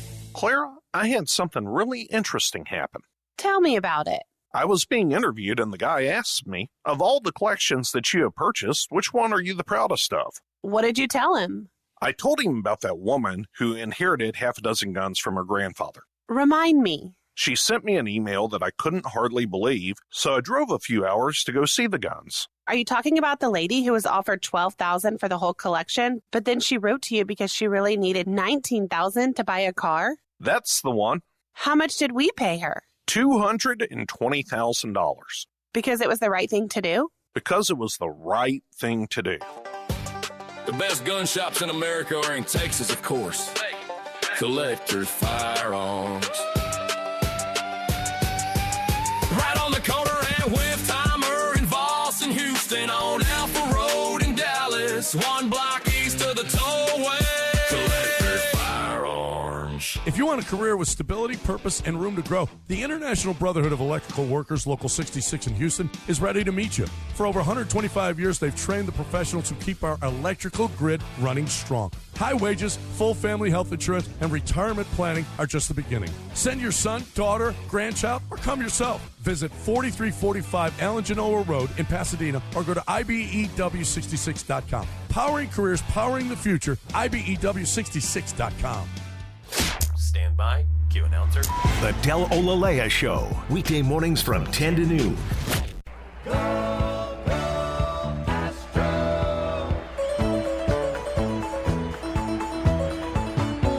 Here come the Astros, burning with desire. Here come the Astros, breathing orange fire. Here Here come the Astros, number one every time. You're listening to Jeremy and Joe On ESPN 97.5 and the ESPN Houston app. live from the Huntington Bank Studios. Here's Jeremy Branham and Joe George. What orange fire are they breathing? Why do you played breathe orange fire whenever you've scored 3 runs on 4 hits? I played it for the irony of Joe Espada having no fire or passion. No fire. They need somebody in that dugout breathing orange fire. That's what they need. They don't got that. They got low heartbeat. Joe Espada's fighting for his job, sitting on his hands on some Bush League antics. It should have been an out. Should have ordered the code red in the 8th inning. Makes me sick. Makes me sick. Where's Bagwell when you need him? Probably made Bagwell sick too. You think Bagwell watches that and is like, oh yeah, that's probably why I wanted to fire Espada. Because I think Bagwell calls the code red. Should have.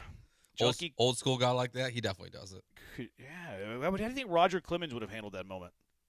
Someone's getting hit. How do you think Randy Johnson would have handled that moment? Someone's probably getting killed. Justin Verlander handles that moment better. Mm-hmm. How do you think Garrett Cole handles that moment? Garrett Cole was thrown at minor leaguers on his rehab assignment earlier this year. Yes, he was. Did he really? Yes, Those he did. are my kind of guys. That's man. amazing. Those are my kind of guys. Like, that's who I want in my dugout. I want those mother son of a guns in my dugout. I don't want these little, we're gonna groove him a fastball even though we should beat him. Soft mentality. Could you imagine getting beaned right between the shoulder blades by Carlos Correa while trying to cross home plate? Bingo. That's why you do it. If you're going to behave that way, all right, but repercussions are coming. Mm-hmm. That's how you handle it. If the umpires aren't going to do anything about it, you do something about it. But they don't. So what do the Yankees do on back-to-back nights? They're cutting to the infield grass. They're going to do it again today. Oh, they definitely are. And this is one that they know with this umpire crew they can get away with it now. They're going to keep doing it whenever they get this crew. Maybe just everyone, but it's totally Bush League. It shouldn't be a thing. I don't know why umpires don't. I really don't get it. It's path of least resistance. They don't want to enforce it because it's going to lead to a lot of arguments. I think it's gotten so egregious though that I think Major League Baseball is going to step in. They have other stuff to worry about right now, but I guarantee you in the next 3 years that this is something that Major League Baseball is going to tell their umpires. This is a point of emphasis. Start enforcing it. Yeah, I mean, I think it'd be one of those two where it's like, hey, since you're not going to be calling balls and strikes anymore after the lockout, why don't you focus on this? That's a bad argument. No, it's like you got something else to focus on. How does the second base, first base umpire have anything to do with balls and strikes? They don't. Umpire's not making that call. They can. Why not? They don't have the angle there. They're behind home plate. They're looking at it at I feel like even from home, 45 you can see to how 90 degree angle. Night. I mean, that's probably. I don't know who the call. It'd probably be the first base umpire. Yeah, that's the first base umpire. He has the best angle of it. Makes me sick. It's disgusting. The only thing that makes me worse is this offense. Junkie says orange fire is the strand Brian smoked before the show. Junkie? That's a good point. Shake them haters off. These Astros suck. You're not wrong about that. It's nice for them to come back for one game to honor Dana Brown and then go back to their ways. Yeah, right. It's okay though. They got Garrett Cole today. No problem. Garrett Cole's on the bump in the Bronx. They're just fine. But the Astros scored 3 runs on 4 hits yesterday. A guy by the name of Elmer Fudd Rodriguez was on the mound. I do not know this man. Me either. Jeremy Pena 0 for 4, 3 strikeouts. Nice effort. Isak Paredes 0 for 3. The 6 through 9 spots yesterday in the lineup, Joe, 0 for 11. That's bad. 0 for 11, all of them. The guys that started the game, Dynamite dropping money. The game, that pinch hit for the dudes in those spots, they were a collective 0 for 11. They did have a walk because of late night. Yeah, the lineup was atrocious last night. And this game could have been a blowout. I mean, I felt like every time last night when we were watching the game between the draft, I looked up and it felt like the Yankees had bases loaded. They did. So, Lambert could have given this thing away way earlier in the game before Souza did. But the lineup just was – they struck out 10 times last night. Right. Who is this pitcher? Elmer Fudd. I've never heard of this guy. He's a rookie, so that's part of it. But his stuff was actually pretty good. I looked at the line score before I watched the game this morning, and I was like, okay, this is probably going to be awful. And then I watched his start. His stuff is actually not bad. Trying to, certainly the Astros offense should do better, but he's certainly better than what we're, how we're talking about him. I mean, yesterday was the first time in his career he pitched into the 5th inning. Yeah, but he's only started 4 games. Yeah, last night was his 5th, yeah. But still. It's just like, He was because I was ready to bag on him for that same reason, but I saw on his baseball reference page, he's at least a top 100 prospect, so he's not a complete nobody. No, his stuff was pretty good. It's just frustrating that you couldn't, get to a. And it's especially frustrating because you had Lambert versus Elmer Fudd. You think you have the advantage there, and then if you don't win the game, then you got Garrett Cole tomorrow. And just the way that it happened, you're in the game. Bennett Sousa sucks. Joe Espada sucks. The offense sucks. Just a typical Astro performance. Lambert was mediocre. How he got away with that line score is a miracle to me. How he got 3 runs, 2 earned in 5 2/3 because of how much traffic he had in that game was a flat-out miracle. Yeah, I definitely think we're seeing the end of the good version of Peter Lambert. I mean, like his previous start gives up 9 earned runs, right, against the Angels. Last night should have been the same exact thing. It really should have. Like that's 2 bad starts from Peter Lambert. So here's the question I have for you. Yes. Is he not as sharp anymore because he's taxed, or is he regressing to the mean? I'm gonna go regressing to the mean. Okay. With some tax to it. Yeah, I think it's definitely a combination of both. If I had to pick one or the other, I would say it was also the latter. Is also the latter. Yeah, I mean, and like I like him, but just he's not what he's been propped up to be for this roster, which is if they make the playoffs, the guy who gets the ball in game 2. That's not who he is. He has to be. I mean, he is for this team, but on any other version of the Astros rotation, if guys were good, I don't think we'd be having these conversations at all at this point in the season. Who would you what would you like? Just say you get a 5-year run of Peter Lambert, healthy 5-year run as a starter in a big league rotation. Like, what do you think his average ERA would be? Like maybe like high 3s, low 4s, maybe mid 4s. Like he's the back of the rotation starter. I think he's a 4 ERA guy. Like he's a guy that you would like to have in your rotation. Like I'm excited that he's in the Astros rotation next year. If he's your number 2, you're in trouble. Yeah. If he's your number 4, okay, pretty good rotation. If he's your number 5, really good rotation. I think he's a guy who's 5-6 inning pretty much every night, pitches to a 4 ERA, eats innings, keeps you in games, and you love it. Mm-hmm. The word that you use, propel him to a 2, is when you get in trouble, and you're right. It does. You do get into trouble, and he's propelled to a 2. He's more of a 4. Like him, but I think this is the real Peter Lambert. He is standing up. All right, Carlos Correa. Carlos Correa is coming back in September, which is very broad. Hey, we expect to see Correa back in September. Okay, when? That could be as early as next week. It could be in a month. But they say Correa is going to be back in September. What's the plan for Correa whenever he does come back? And for the Stros. 713-780-3776. It's Jeremy and Joe, ESPN 97.5. St. Arnold, a beer for everyone. Their beer garden is a place for everyone. And for private events, they've got a space for everyone.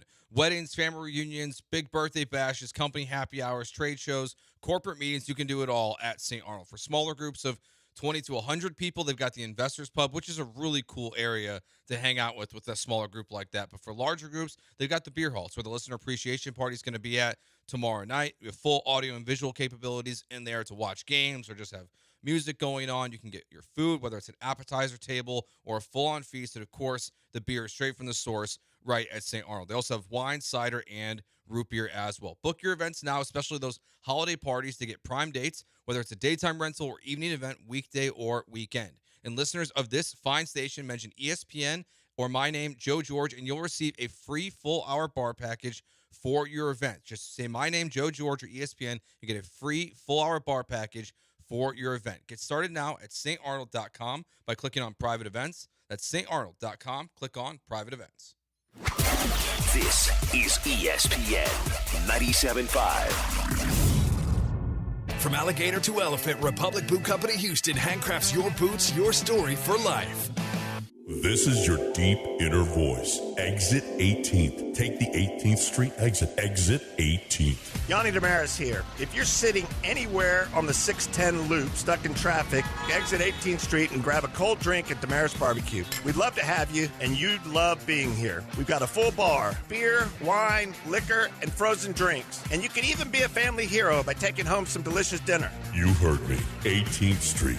Exit 18th. And get to Damaris Barbecue. Texting enrolls you in a recurring automated marketing text messages. Consent not required to purchase. Message and data rates may apply. The team's looking good this season. I think so. Man, I miss playing football. Ever since I turned 40, I just can't find that fire I used to have. Think it could be lower testosterone? What do you mean? I was feeling the same way. After 40, the body has less testosterone, and men lose their edge. That's why I take Nugenix Total T2. That's the testosterone booster, right? Yes, but Total T2 is their brand new formula that skyrockets nitric oxide levels in as little as 3 hours. Since I started taking it, I've been lifting like when we played for Coach Carter. My energy is way up, and it even spiced up things between me and the missus. Are they still giving out complimentary bottles? Yep, just send a text. Text SPARK to 215215 for your complimentary bottle of Nugenix Total T2, the next generation testosterone booster. Text now and we'll include a bottle of Nugenix Thermo X, our newest, most powerful fat burner ever, absolutely free. Text SPARK to 215215. That's SPARK to 215215. These statements have not been evaluated by the FDA. This product is not intended to diagnose, treat, cure, or prevent any disease. Looking for electrical parts and you need them now?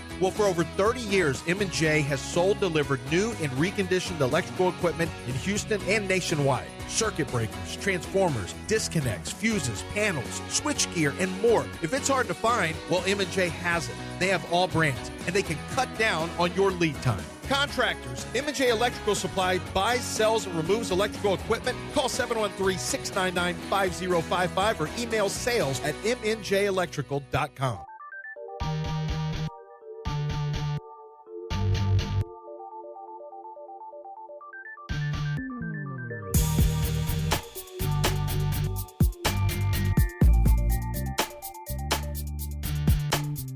It's Jeremy and Joe. On ESPN 97.5 and the ESPN Houston app. Broadcasting live from the Huntington Bank Studios. Here's Jeremy Branham and Joe George. Junkie says, shout out to the Higgins drafters last night. Championship. Elmer Fudd, LOL. Hunt Wabbits. The aunt behind the plate last night was pretty dang ridiculous also. I think he meant to say ump. It autocorrected to aunt. Knowing our listeners, I'm not sure, to be honest with you. See, I was wondering where the rest of the sentence was going to go. I thought it was somebody sitting second row, you know? Yeah. But no. I mean, you never know. That's funny. 713-780-ESPN, HRMP listener line. By the way, real quick, I would like to see I'd like to see a little bit more Lamont Wade. And I think that he gets starts for Taylor Trammell. Because Taylor Trammell has been reeling. He's been bad. And Lamont gives you professional at-bats. I'd like to see Lamont Wade maybe cut into Taylor Trammell starts. Maybe like 40% of them. Up to half of them. Play the hot hand, you know? Yeah, I have no opposition. Well, that's to me is what, like, my problem with last night's lineup is Yanner should have played. I know he doesn't always catch them. I don't really care. Play your guys who are hot. Someone hits a home run, they should be in the lineup the next day. Yeah. Like, I'm playing the hot hand for the final, 29 games of the season or whatever's left at this point. Like, forget what you've been doing. If Lamont Wade's been getting on base, if Cam Smith's been getting on base, play the guys who are playing well. If Nick Allen goes out there and has 3 hits, put him in the lineup the next day. Find a way. Okay. DH Nick Allen. Why not? At this point, play the hot hand. Nick Allen. The lineup is out today. Yiner's back in the lineup. Good. It's Pena, Jordan, Isak, Altuve, Varsho, who did have a game yesterday. Varsho's going to leave the Astros in free agency because they shouldn't re-sign him. And he's going to join the Yankees and hit 25 or 30 home runs next year. Because he crushes it in that ballpark. Yeah, he sure likes it there. Yeah. Christian Walker, Yiner, Taylor Trammell is back in the lineup. And then Cam Smith in the lineup batting 9th. I don't think Bagwell likes Cam Smith. Maybe that's why they fired Dana.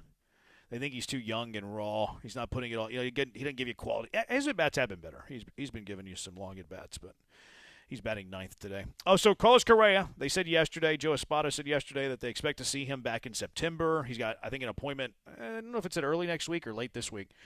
But one more appointment, they're probably going to clear him. He says he's already taking grounders, sprinting, swinging in the cages, things like that.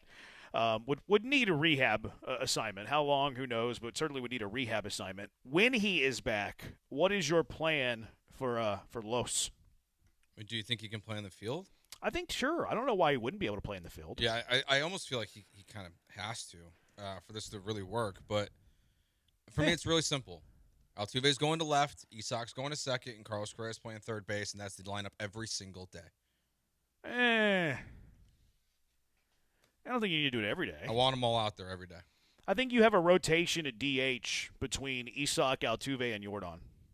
I don't think that Isak has to be your everyday second baseman. And look, you might even give Walker some days off where Isak can play first. I don't need Walker in the lineup every day. I mean, that's the other option if they want to take Walker out and put Isak there. I don't think they're going to do that. All right, within a three-headed monster at DH, where Isak DHs one day, Jordan the next day, Altuve the next day. That's and fine. Whoever's not DHing or playing left field and second base. Yeah, I mean, I'd be fine with that too, but Altuve definitely has to go back to left field at some point. And maybe even Correa gets a DH game every fourth day. Yeah. Just so he doesn't, snap his foot tendon walking. Yeah, I mean, now he's only got, because I know what you're saying, like he does need a rehab stint, but he only has like 15 games. Yeah, because like minor that. league season shorter. 18 games they have left in September in Sugarland. The rest it better be next week. Yeah, in the month of September. So he's got to get down there quick if he's going to be actually going out there and doing rehab. So, okay, does he have to? Honestly, I think so. Like this lineup, this team is so bad at certain points. Yeah, but he hasn't seen live pitching in months. Is months of not seeing live pitching Carlos Correa really that worse than having Taylor Trammell out there? I think so. I don't know, man. I think so. Part of me just wants to say, just put him out there and see what happens. He needs to see a little bit of live pitching. You can't just go from no live pitching to here you go. Here's a stretch drive. Here's a pennant race. Okay, so maybe see a little bit. Maybe 3 games. Hey, look, you can do it without playing a rehab game. You can do the whole fly pitchers in to face Jordan type of thing that you did last year. You can do that. It doesn't have to be a minor league game. That's true. But he needs to see, I think, a decent amount of live pitching. I think at least 3 days worth. I would say. Yeah, if it's as long as it's minimal, if it's 3 days, it's fine. But he can't be like, hey, you're going to be down there for a week and a half. I just would rather have him up here on the roster, frankly. I'd take the flyer on him being better than what you currently are putting out there with almost 0 rehab appearances. I hear you on that, but I think you're screwing Correa by doing that. I don't think that you're setting him up for success. And I know that it's there's no time for messing around. I think you have to give him at least 3 days of live pitching. Yeah, I don't think he needs rehab, but he needs to see legit live pitching. And who knows what's Imai up to? Just go face Imai, 20 times. Yeah, but he's got to get practice, swinging at pitches that are in the strike zone, doesn't he? That's fair. It's just that's a good rebuttal. There's also the Astros missed the boat on the easy stretch of the schedule. Every single team they basically play the rest of the season in September is a playoff team. Yeah. Like the White Sox are in first in their division. The Diamondbacks are a game out of the wild card right now. The Phillies are a wild card team. The Rays are first in their division. They play the Braves still in the month of September. They have 2 games with Seattle. So the competition level is going to go up significantly in the month of September. So to your point, that's where playing in rehab games would be beneficial. But I think that's why as soon as they can get him back, the better. I'm not really expecting him to come back at this point. What? I know. They said he's going to come back in September. What if they're not in it? What if they're 4 games out by the time he's ready? It'd be so hard to not be in it. The Rangers can't run away with this thing. These teams are winning half of their games, max. I still feel like one of these teams is eventually going to go on a Everybody says that, but here we go with 29 games left, and nobody has. I know. You're 5 months into that, Joe. It's and not also, going to happen. there's also one of those 3 teams could be the Astros. You're right. That's true. It's just gosh, one of these teams has to stop sucking. This is the biggest pillow fight that I've seen since 1997, when the Astros, I think, won the division over the Pirates by a half, I think it was a sub 500 record. Maybe they finished second behind the Pirates. Maybe they didn't make it that year. I thought they had 85 wins that year. Okay, a little bit above 500. But that's what it reminds me of. I think the record, because I think they showed this during the Padres series. I think the record for fewest wins for a division winner was the Padres, mid 2000s. They won 82. They were 84 and 78 in 1997. Okay. The Astros were when they won the NL Central. Jeez, they're not getting to 84. They ended up running away with it. They beat the Pirates by 5 games. I want to say that they got hot at the end of the year because I think they were leading the division for a good amount of time under 500. I'm sorry to think that the team that wins this division is going to be under 500. They were 72-71 on September 7th, the 97 Astros, and they were up 2.5 games in the division. And then they finished pretty good. They ended up going 12-7 down the stretch to get to 84 wins. So they weren't quite under 500, but they were one game above 500 on September 7th. That's what it reminds me of. Yeah. It reminds me of the 97 race to the NL Central over the juggernaut Pittsburgh Pirates. I hear what you're saying. 102 wins next year. Oh yeah. trade for who would be Scooble. Who would be the version of that? Yeah, get maybe Scooble. Trade for the Miz. Let's it's nuts. 713-780-ESPN. It's a terrible division. I don't think anybody's running away with it, Joe. Everybody keeps saying that. I know. But I just don't think anybody's running away with it. It's the biggest pillow fight that I can remember. I do Least think since 97. As you started this segment, I mean, September is just what a wide range of when he could be back. I know. He could It's be back a next month. weekend. Yeah. Like September means he could be back next weekend, or it means he could not play the rest of the year. Yes. Because the Astros they go into October a little bit. No, that's right. Yeah, So final game of the regular season is September 27th. There you go. So he could be back on the 28th and never play a game. That's or true. he could be back next Tuesday. See you next Tuesday, Carlos. That's a great point. That big series against the White Sox. Just bring him back for that. Remember August has 31 months. 31 days. 31 days because of the knuckles. 31 months. It feels like it's 31 months with the way the Astros have played baseball. It does. It's a grind. I'm so glad football's back. I know. It's awesome. 713-780-ESPN. Just saw that the Reds DFA'd Eugenio Suarez. Do you think the Astros should try to pick him up for the rest of the season? No. I actually think he went unclaimed already. He did. So did the other guy, TJ Friedel or whatever his name is. Yeah. Bring Correa back against my Rays. We want to face a decent Astros lineup. The Astros own the Rays. They beat them 2-3, bro. Carlos to how long third what? Carlos to how long third? Third to first, Walker to the bench? You lost me there, Texter. Correa doesn't need to practice walking. He might get hurt walking. Correa invents ways to get hurt. He's been running. Yeah, but he got injured in batting practice. He got injured in his own house. Yeah. Like Correa finds ways to get hurt. He's Mr. Glass. They need to put him in a white padded room at all times. That's where his rehab should be? I need to be in a white padded room for watching this club play baseball in a spot of managed games. It's a I tough kind of watch am in right a bit now. of a white room right now. Astros need to hope these first place teams are playing to close it out, start coasting here at the end as they secure playoff spots. That would be nice. They called the NL Central the Comedy Central back then. Well, this is the Comedy West. The AL West is basically composed by 5 of the dumbest people you know telling each other how smart they are. We're 3/5 of the way there with Joe, Brian, and I. That's true. Thank goodness we got out of the NL Central. February only has 28 years. Yeah, fair. That's a good one. So I was reading The Athletic today, and Daniela needs to stay away from Carlos. So that's mean. What are you calling her? Are you calling her a succubus? I remember somebody called Daniela a succubus once on the air. Here? Yeah, not at our station. Oh. Yeah, somebody was like making a take on Correa, and they called Daniela a succubus. It's kind of messed up. Damn. I think they've had a wonderful marriage. That's They have harsh. 2 very beautiful young boys. Like that's kind of mean. It's kind of mean.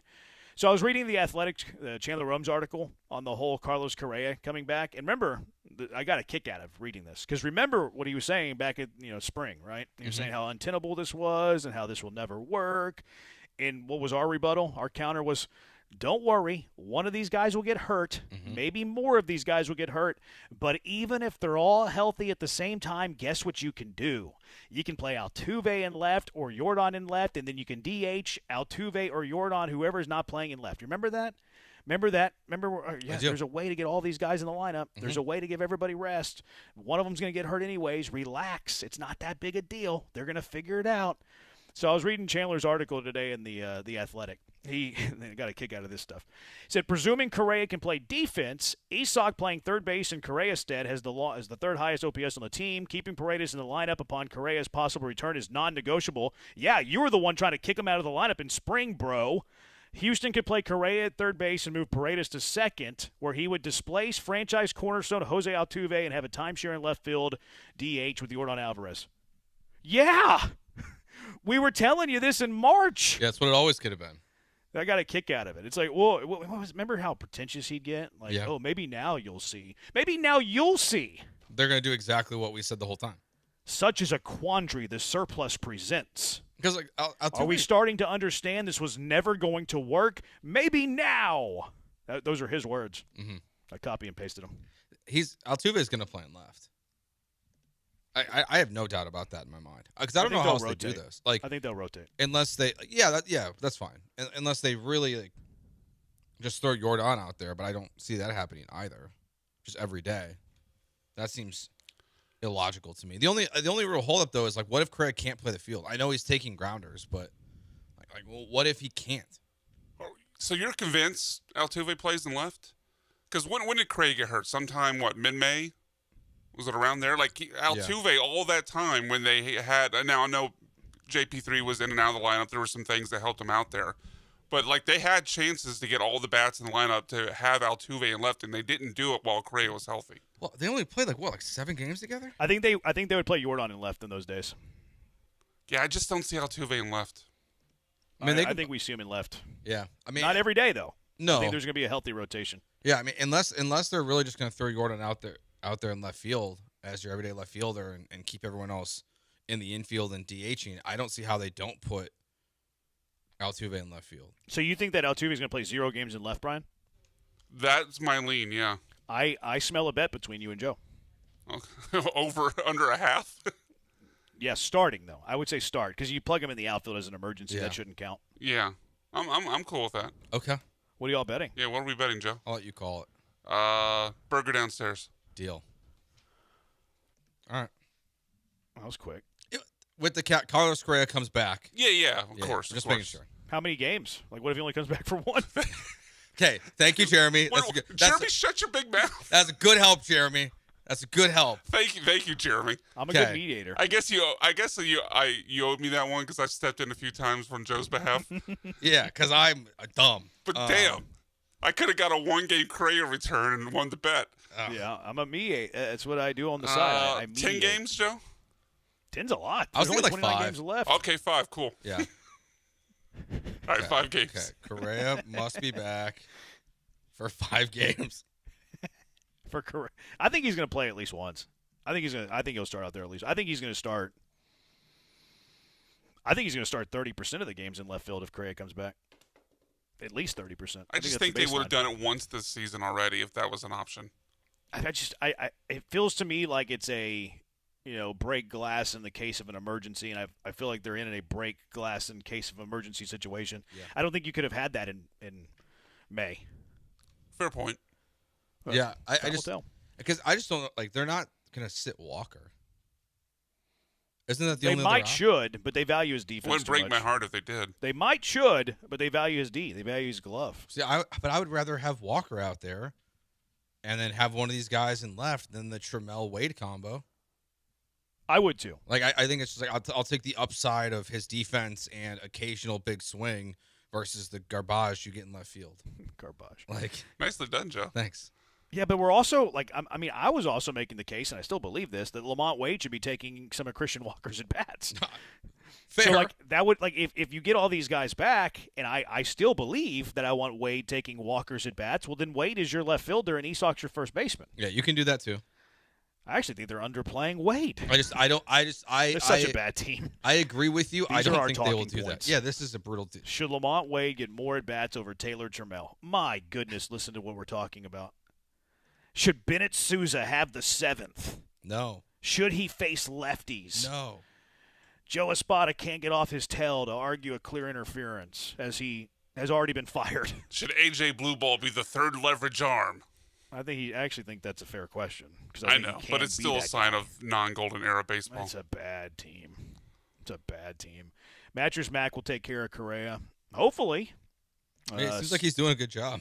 Bill Barnwell has texted the show. Succubus was my nickname in college. Well, I'm happy for you, Bill. Junkie, why would anyone want this team in the playoffs? Certain heartache. I'll be completely honest with you. I want this team in the playoffs so we can talk about them. I also don't that's think. why. How is there We'll heartache? have Texans to talk about. Yeah, but you can never have enough. You can never have enough. I like playoff baseball. I want to see strategy. I want to see Jordan going to tear. I want Hunter Brown to deal. Is it going to happen? No. Do I want to see if it can? Yeah. I just don't want any chance of bad front office validation that they're on the right fired path. him. No, I'm talking about the Jim front and office. They Bagwell. know I'm that talking about they Jim need Crane and change. Bagwell. I think they know they need change. Maybe. They I know just they don't need want any chance of, things are right around the corner from turning around. Like he's talked about how poor this roster is. Whenever he had a quote the other day on Espada, he said that Espada's doing the best he can with a bad baseball team. He didn't use those exact words, but he said he's doing the best he can with what he has. Like that's a indictment of the team not being good. Yeah, I don't think that them making. I don't think them making the playoffs does anything to this roster. I mean, to this organization. It doesn't. I think whatever their plan is for the offseason right now is set in stone. They've already committed to it. If Bagwell's going to be the GM or it's going to be one of his cronies, they already know that. If Joe Espada's going to be back, they already know it. Like I don't even think a run changes things dramatically. Maybe it does for Espada, but they fired their GM. Now they do need to get out of the way, which is a fair point. But I don't believe that the rest of the season validates their front office. They know it's poor. That's why they fired the general manager. Yeah. Now, will they be open-minded enough to fire themselves? That's a very valid point. It's a very valid question. And I believe, because I believe the Nightingale report, I believe they already fired Espada. I think they gave Dana Brown and Joe Espada the same option. You can stick with us the rest of the season or you can leave now. I think one of them left now, and I think one of them is riding it out. I totally believe the Nightingale report. How did Nightingale know he was having a media availability in New York, but nobody else did?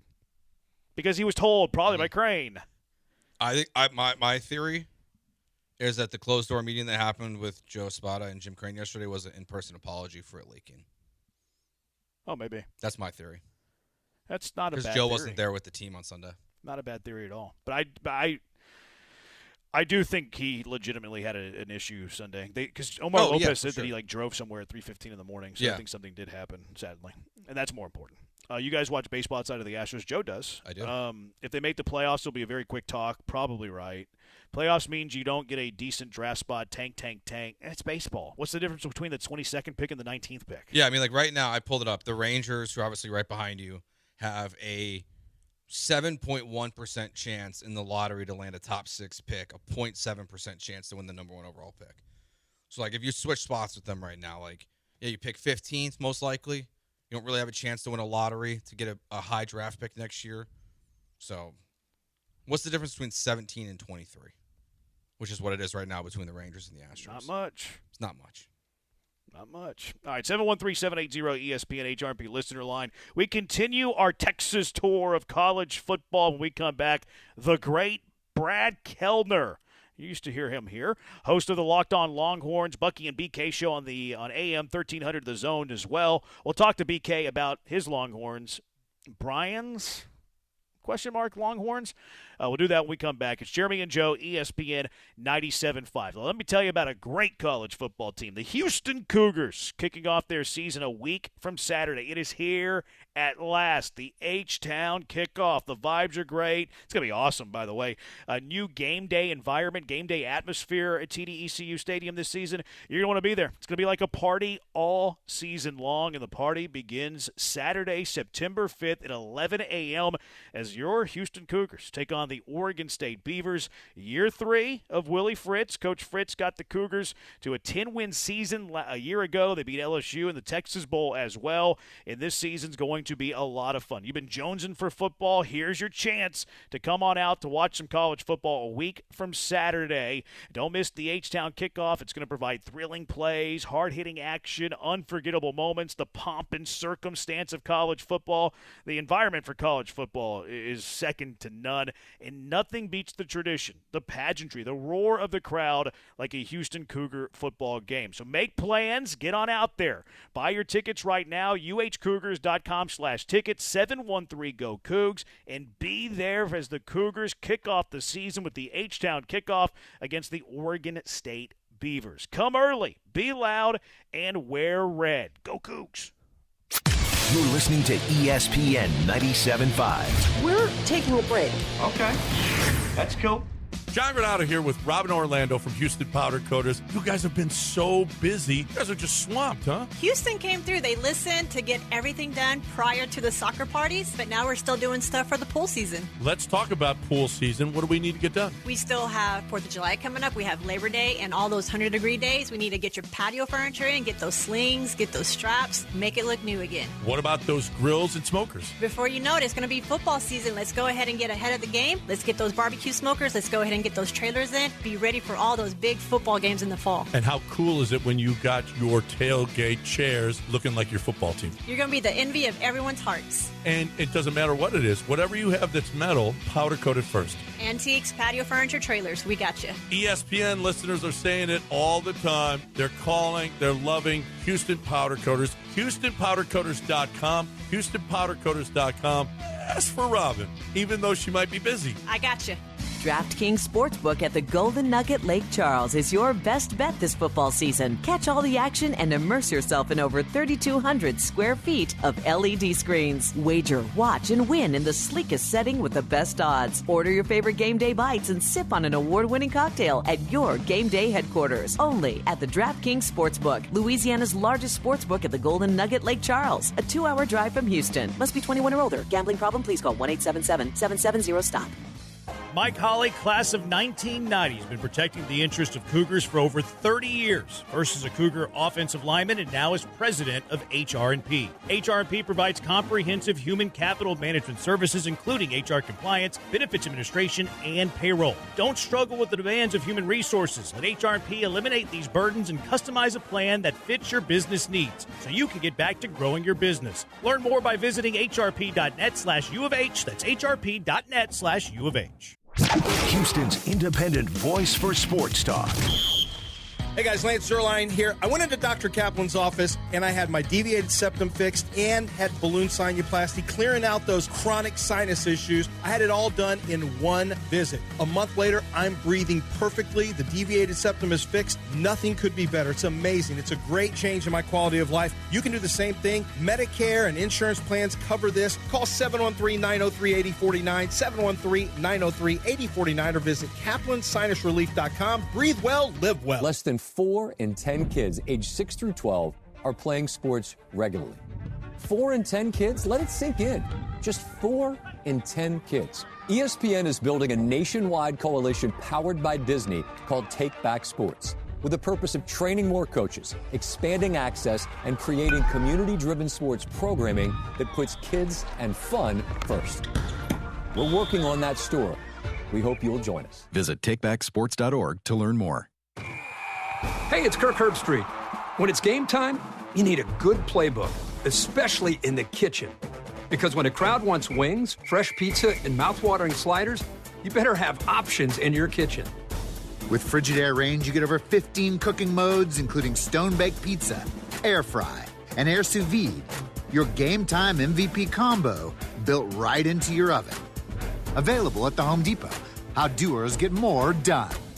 St. Arnold, they have a beer for everyone. They also have a space for everyone. Lance Zerline here. If you're planning a wedding, company party, or birthday bash, St. Arnold has a space for you. For events with 20 to 300 people, choose the Cozy Investors Pub or the spacious beer hall. Enjoy fresh St. Arnold beer, plus wine, cider, root beer. Their in-house chef creates everything from appetizers to full feasts. Book your holiday party now for prime dates. Visit StArnold.com, click private events. Make sure you go to StArnold.com, click private events. I know that hiring can be challenging. You sort through tons of resumes and you get too many so-so applicants. You're just waiting for someone to match your role perfectly.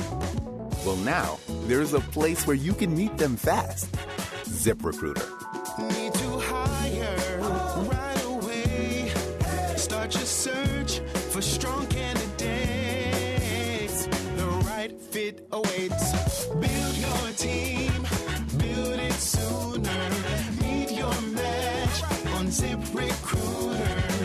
Just head to ZipRecruiter.com/free right now to try it for free. And you're on your way to meeting your match. 4 out of 5 employers who post on ZipRecruiter get a quality candidate within the first day. So try it now. Go to ZipRecruiter.com/free. Once again, that's ZipRecruiter.com/free. Meet your match on ZipRecruiter. Try it free. John and Lance, weekday mornings from 7 to 10. Can you dig it? Hey, yo, Houston, it's Booker T. And you already know every Tuesday and Wednesday, we're bringing the heat on the Hall of Fame. That's right. It's me, the Boat Brad Gilmore, and we're talking all things wrestling, UFC, boxing, and the biggest stories in sports and entertainment. If it's making headlines, we're breaking it down. Hot takes, real talk, and behind-the-scenes stories you won't hear anywhere else. Don't miss the Hall of Fame with me and my man, Brad Gilmore, every Tuesday and Wednesday on ESPN 97.5. The best in Houston sports talk is ESPN 97.5. Brought to you by Zadok Jewelers. There are jewelry stores, and then there's Zadok's. KFNZ on Bellevue, Houston. Houston standing by, over. Jeremy and Joe continues now. On ESPN 97.5 and the ESPN Houston app. Live from the Huntington Bank Studios, here's Jeremy Branham and Joe George. He's Joe, last real good guy on the Huntington Bank bad boy. Brian is Brain. We're just Jeremy and Joe. BK is big leaguing us. He is not answering Brian's call. Brian booked his guest. He is not answering the call of Brian. I would expect this from Stu to the Red Weasel. I wouldn't expect this from BK. That's shocking to me. Junkie, ask about the Red Weasel. Junkie? Probably won't. The wheels fell off the house before they started going. Ask BK to stay stage and program. I will not. But I don't think I'm going to ask BK anything because he's not with us. No, he's ditching us. He's ditching us. Doesn't he have a show on right now? I think it shows at 5. Locked On Long. I think it's also syndicated, isn't it? Like or not syndicated, but simulcast, something like that. I think his radio show is also a YouTube show, and then I think he does the YouTube show early in the day, and then maybe they replay it. I think so. I have no idea. We'll talk to him. Maybe not. We'll see. We got him. Oh, okay, good. Let's go out to the HRMP guest line. Brad, I thought you were big leaguing us for a moment. Thanks for hanging out with us. Thank you for joining us. Thank you for being here and being who you are. Looking at this Texas football roster, BK, is this the most talented team Sark has had? Oh, would never big time you guys. Come on, Jeremy. Yes, I think the answer to that is an obvious one. Look, Steve Sarkisian's had some good teams in the past. Obviously, he had a Big 12 championship winning team in 2023 that made the 4-team college football playoffs. He had a team that played for an SEC championship in 2024 that won a couple of playoff games and made it to the semis of that CFP. But with everything Texas did in the transfer portal, bringing in the third-ranked class in the country, adding another top 10 recruiting class out of high school, just with the experience that Texas has, too, and all the guys who came back for this season, I don't think there's any doubt that this is the best team that Steve Sarkisian has had and is now 6 years in Austin. So the team's really good.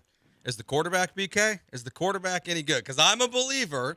BMAC is not. So what's your take on Arch Manning and how he's looked this offseason? Yeah, Joe, it depends on who you ask, right? I mean, the national scrutiny is always going to be there for Arch, and that's obvious. Anytime he has a bad practice, anytime he has a bad scrimmage, it's going to become front-page news. And it feels like anytime he plays well, nobody talks about it outside of Austin. So I'm a believer in Arch Manning. I mean, the way he finished the 2025 season was spectacular. Texas was 7-1 in their final 8 games. Arch Manning had 20 touchdowns to just 2 turnovers in that stretch. He was playing some of the best quarterback in college football down the stretch. Obviously, got off to a rough start, but with what he did late, gives me confidence that he's going to have a great year. And again, it goes back to my first answer. Like, he's got better talent around him. You know, Texas added Cam Coleman in the transfer portal, the number 1 wide receiver in the country. They added 2 first-team all running backs. Texas couldn't run the ball at all last season. So a more consistent running game should help Arch out too. They upgraded the offensive line in the portal as well. So, yeah, the fact that Arch is in his second year as a starter, now he's got a full season of experience under his belt. Obviously, those things should help too. But, again, I think he's got a lot more talent around him than he did last season, which should only elevate his game. BK, there's some talk that even if he plays well, that he could come back to Texas. You know, values the importance of a lot of college football snaps. Obviously, money not an issue. The NIL is very high. The family's wealth is very good as well. What would it take for that to happen?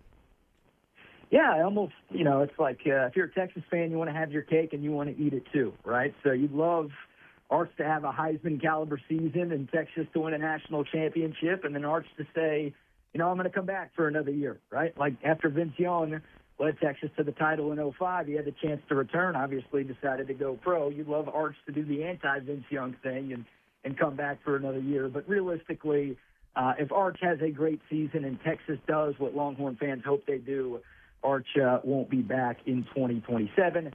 Obviously, if he gets hurt and can't play a significant chunk of the year, he'd probably come back. And look, if things go wrong, if he just doesn't take that next step, then I think he would possibly return, at least consider returning next year. But, again, realistically, as long as he stays healthy, I'd be very, very surprised if he comes back. Now, he's been here for 4 years, but you look at Uncle Peyton, you look at Uncle Eli, both of those guys were 3-year starters in college, and obviously this is Arch's second year as a starter. So if he wants to do exactly what those guys did, then maybe he'll come back regardless. But again, I think he's got a very good chance to be a very high draft pick next April, so it'd almost be foolish to pass that up.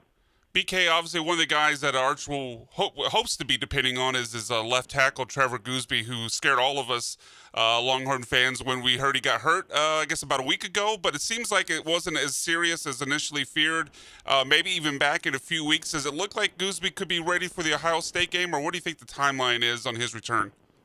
Yeah, B-Mac, I think that's sort of the timeline that Steve Sarkisian and company are hoping for, right? Like if the Ohio State game was in week 1, I would think Trevor Gooseby would play. Thankfully, it's week 2. So Texas opens with Texas State next Saturday. The Longhorns are like 30-point favorites.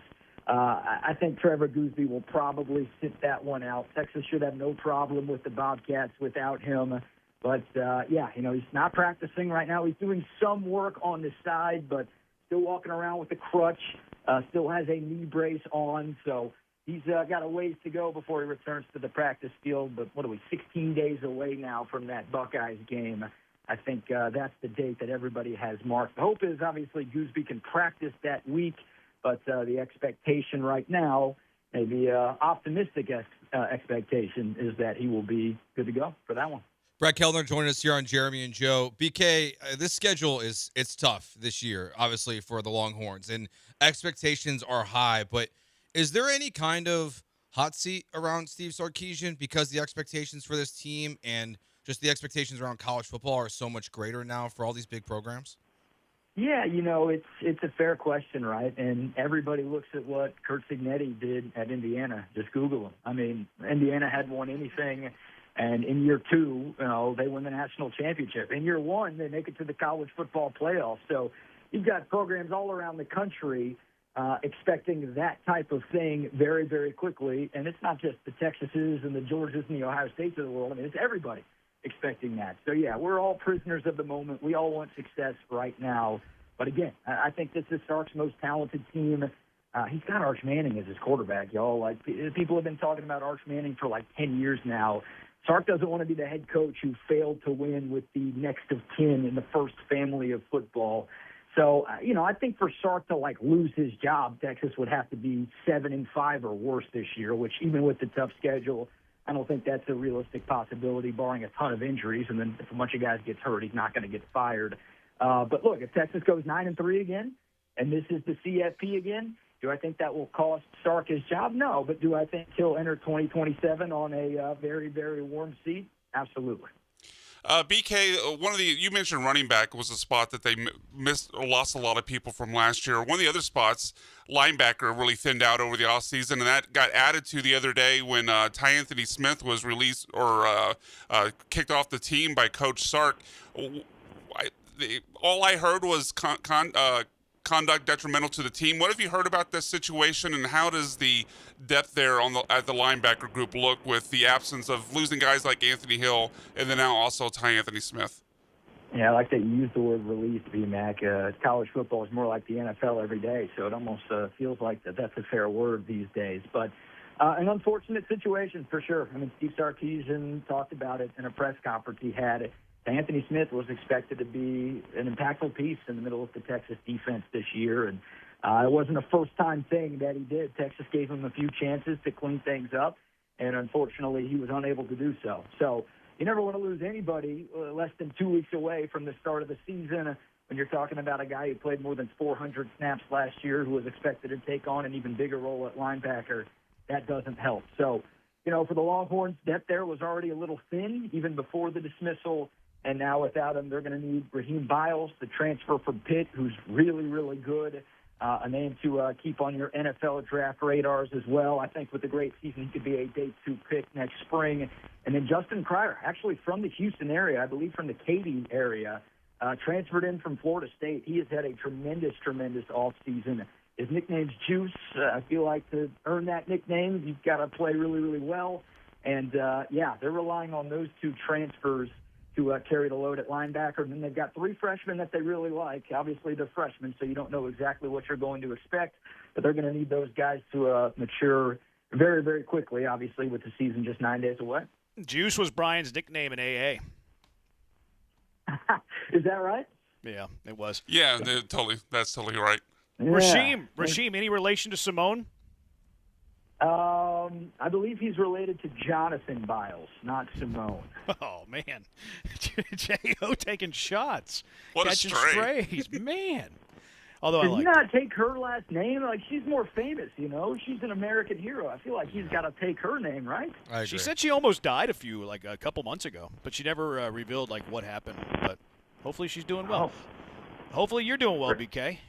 Enjoy Austin. Enjoy the season, and I'm sure we'll catch up down the road. Yeah, breaking news. Simone Biles almost died a few months ago. That's not breaking news. For me, it is. That's why I got you around. Now, appreciate you guys. Hope y'all are doing well. And, holler anytime. Thanks, Sounds good. It's Brad Kellner, host of Locked On Longhorns, the Bucky and BK show on 1300 The Zone in ATX. Hopefully he doesn't get a hockey team, though. I hope he does not either. I hope he doesn't get an NHL team anytime soon. 713-780-ESPN. We'll get back to some college football in a little bit. Some semi-breaking news for the Astros. They have brought back Brent Strom. Oh, I shouldn't say breaking news. Gosh, darn it. Brent Strom's back. He's back. He's going to be in the dugout, too, apparently. That old man's going to put on the old uniform. All right. Just when I thought I was out, they pulled me back why not? in. Doesn't hurt. No, it doesn't. Not anything I would be expecting of news to come down the wire today. Maybe that's why they fired Dana, so they could bring in Brent. I thought he was going to retire in 2021. He hasn't stopped working since, basically. Yeah, he said it was like a semi-retirement. Yeah, he just maybe he hates going. his family. What if he just do we know if his family's still around? We don't, or I don't. Yeah, I don't. I think I don't know either. I have no idea. All right, 713-780-ESPN, HRP listener line, 713-780-3776. You guys want to know the top players in college football? Yes. All right, let's talk about that next. It's Jeremy and Joe, ESPN 97.5. You're listening to ESPN 97.5. Friday on Compass Media Network's coverage of the NFL. The regular season is in sight as the Dallas Cowboys host the New Orleans Saints in the preseason finale. Hi, this is Ted Emmerich. Join former Cowboys receiver Jesse Holley and me for all the action as Brian Schottenheimer and the Cowboys get one final tune-up against Kellen Moore and the Saints. If it's the NFL, it's right here. Coverage begins Friday night at 6:30 following Inside the Icebox on ESPN 97.5. Do you want to pay a plumbing company just to come out and see what the problem is? Heck no! Billy Brown and Aqueduct Plumbing Company has been serving 97.5 listeners for years now. They don't charge exorbitant prices, even for routine leaks and stoppages. Not Aqueduct Plumbing Company. They give free estimates for a repipe and water heaters and are the ones to call if you have a propane gas grill. Aqueduct can run a gas line so you'll never run out. That's aqueductplumbingcompany.com, aqueductplumbingcompany.com.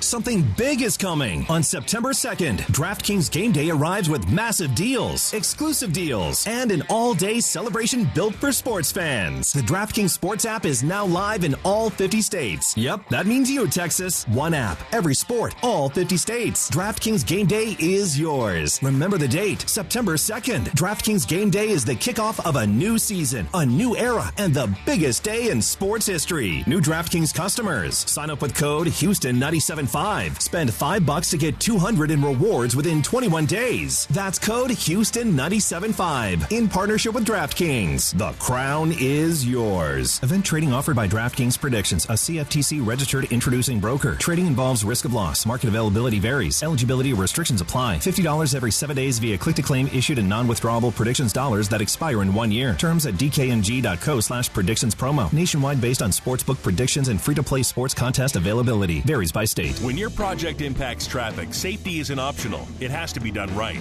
That's why contractors and municipalities across Greater Houston trust Buyers Barricades. From traffic control plans and custom signage to equipment rental, setup, maintenance, and final pickup, Buyers Barricades manages every step of the job so your crew can stay focused on the work. They're service-driven, safety-inspired, and available 24/7. Buyers Barricades, the Texas authority in barricade rental. Learn more at buyersbarricades.com. Spring is calling at Two Creeks Crossing Resort, just 90 minutes north of Houston. Spend the day relaxing by the water, then stick around for live music, great food, and can't-miss events happening all season long. From cook-offs and holiday celebrations to outdoor adventures and family-friendly fun. Whether you're rolling in with the RV, booking a waterfront cabin, or planning a glamping getaway, there's a perfect spot waiting for you. See everything coming up and reserve your stay now at twocreekscrossingresort.com. Hey guys, it's Joe George. 50 years ago, D&M Leasing created a simpler way, one expert handling everything to find you the lowest monthly payment. At D&M Leasing, you work with one person from start to finish. They shop hundreds of vehicles and deliver to your home or office. Their best-in-class Easy Lease makes it easy. Call 713-290-1000 or visit dmautololeasing.com and tell them that Joe George sent you by. We make leasing easy at D&M. Follow us on socials at ESPN Houston, and don't forget to have our push notifications on. You gotta change your push notifications. Look.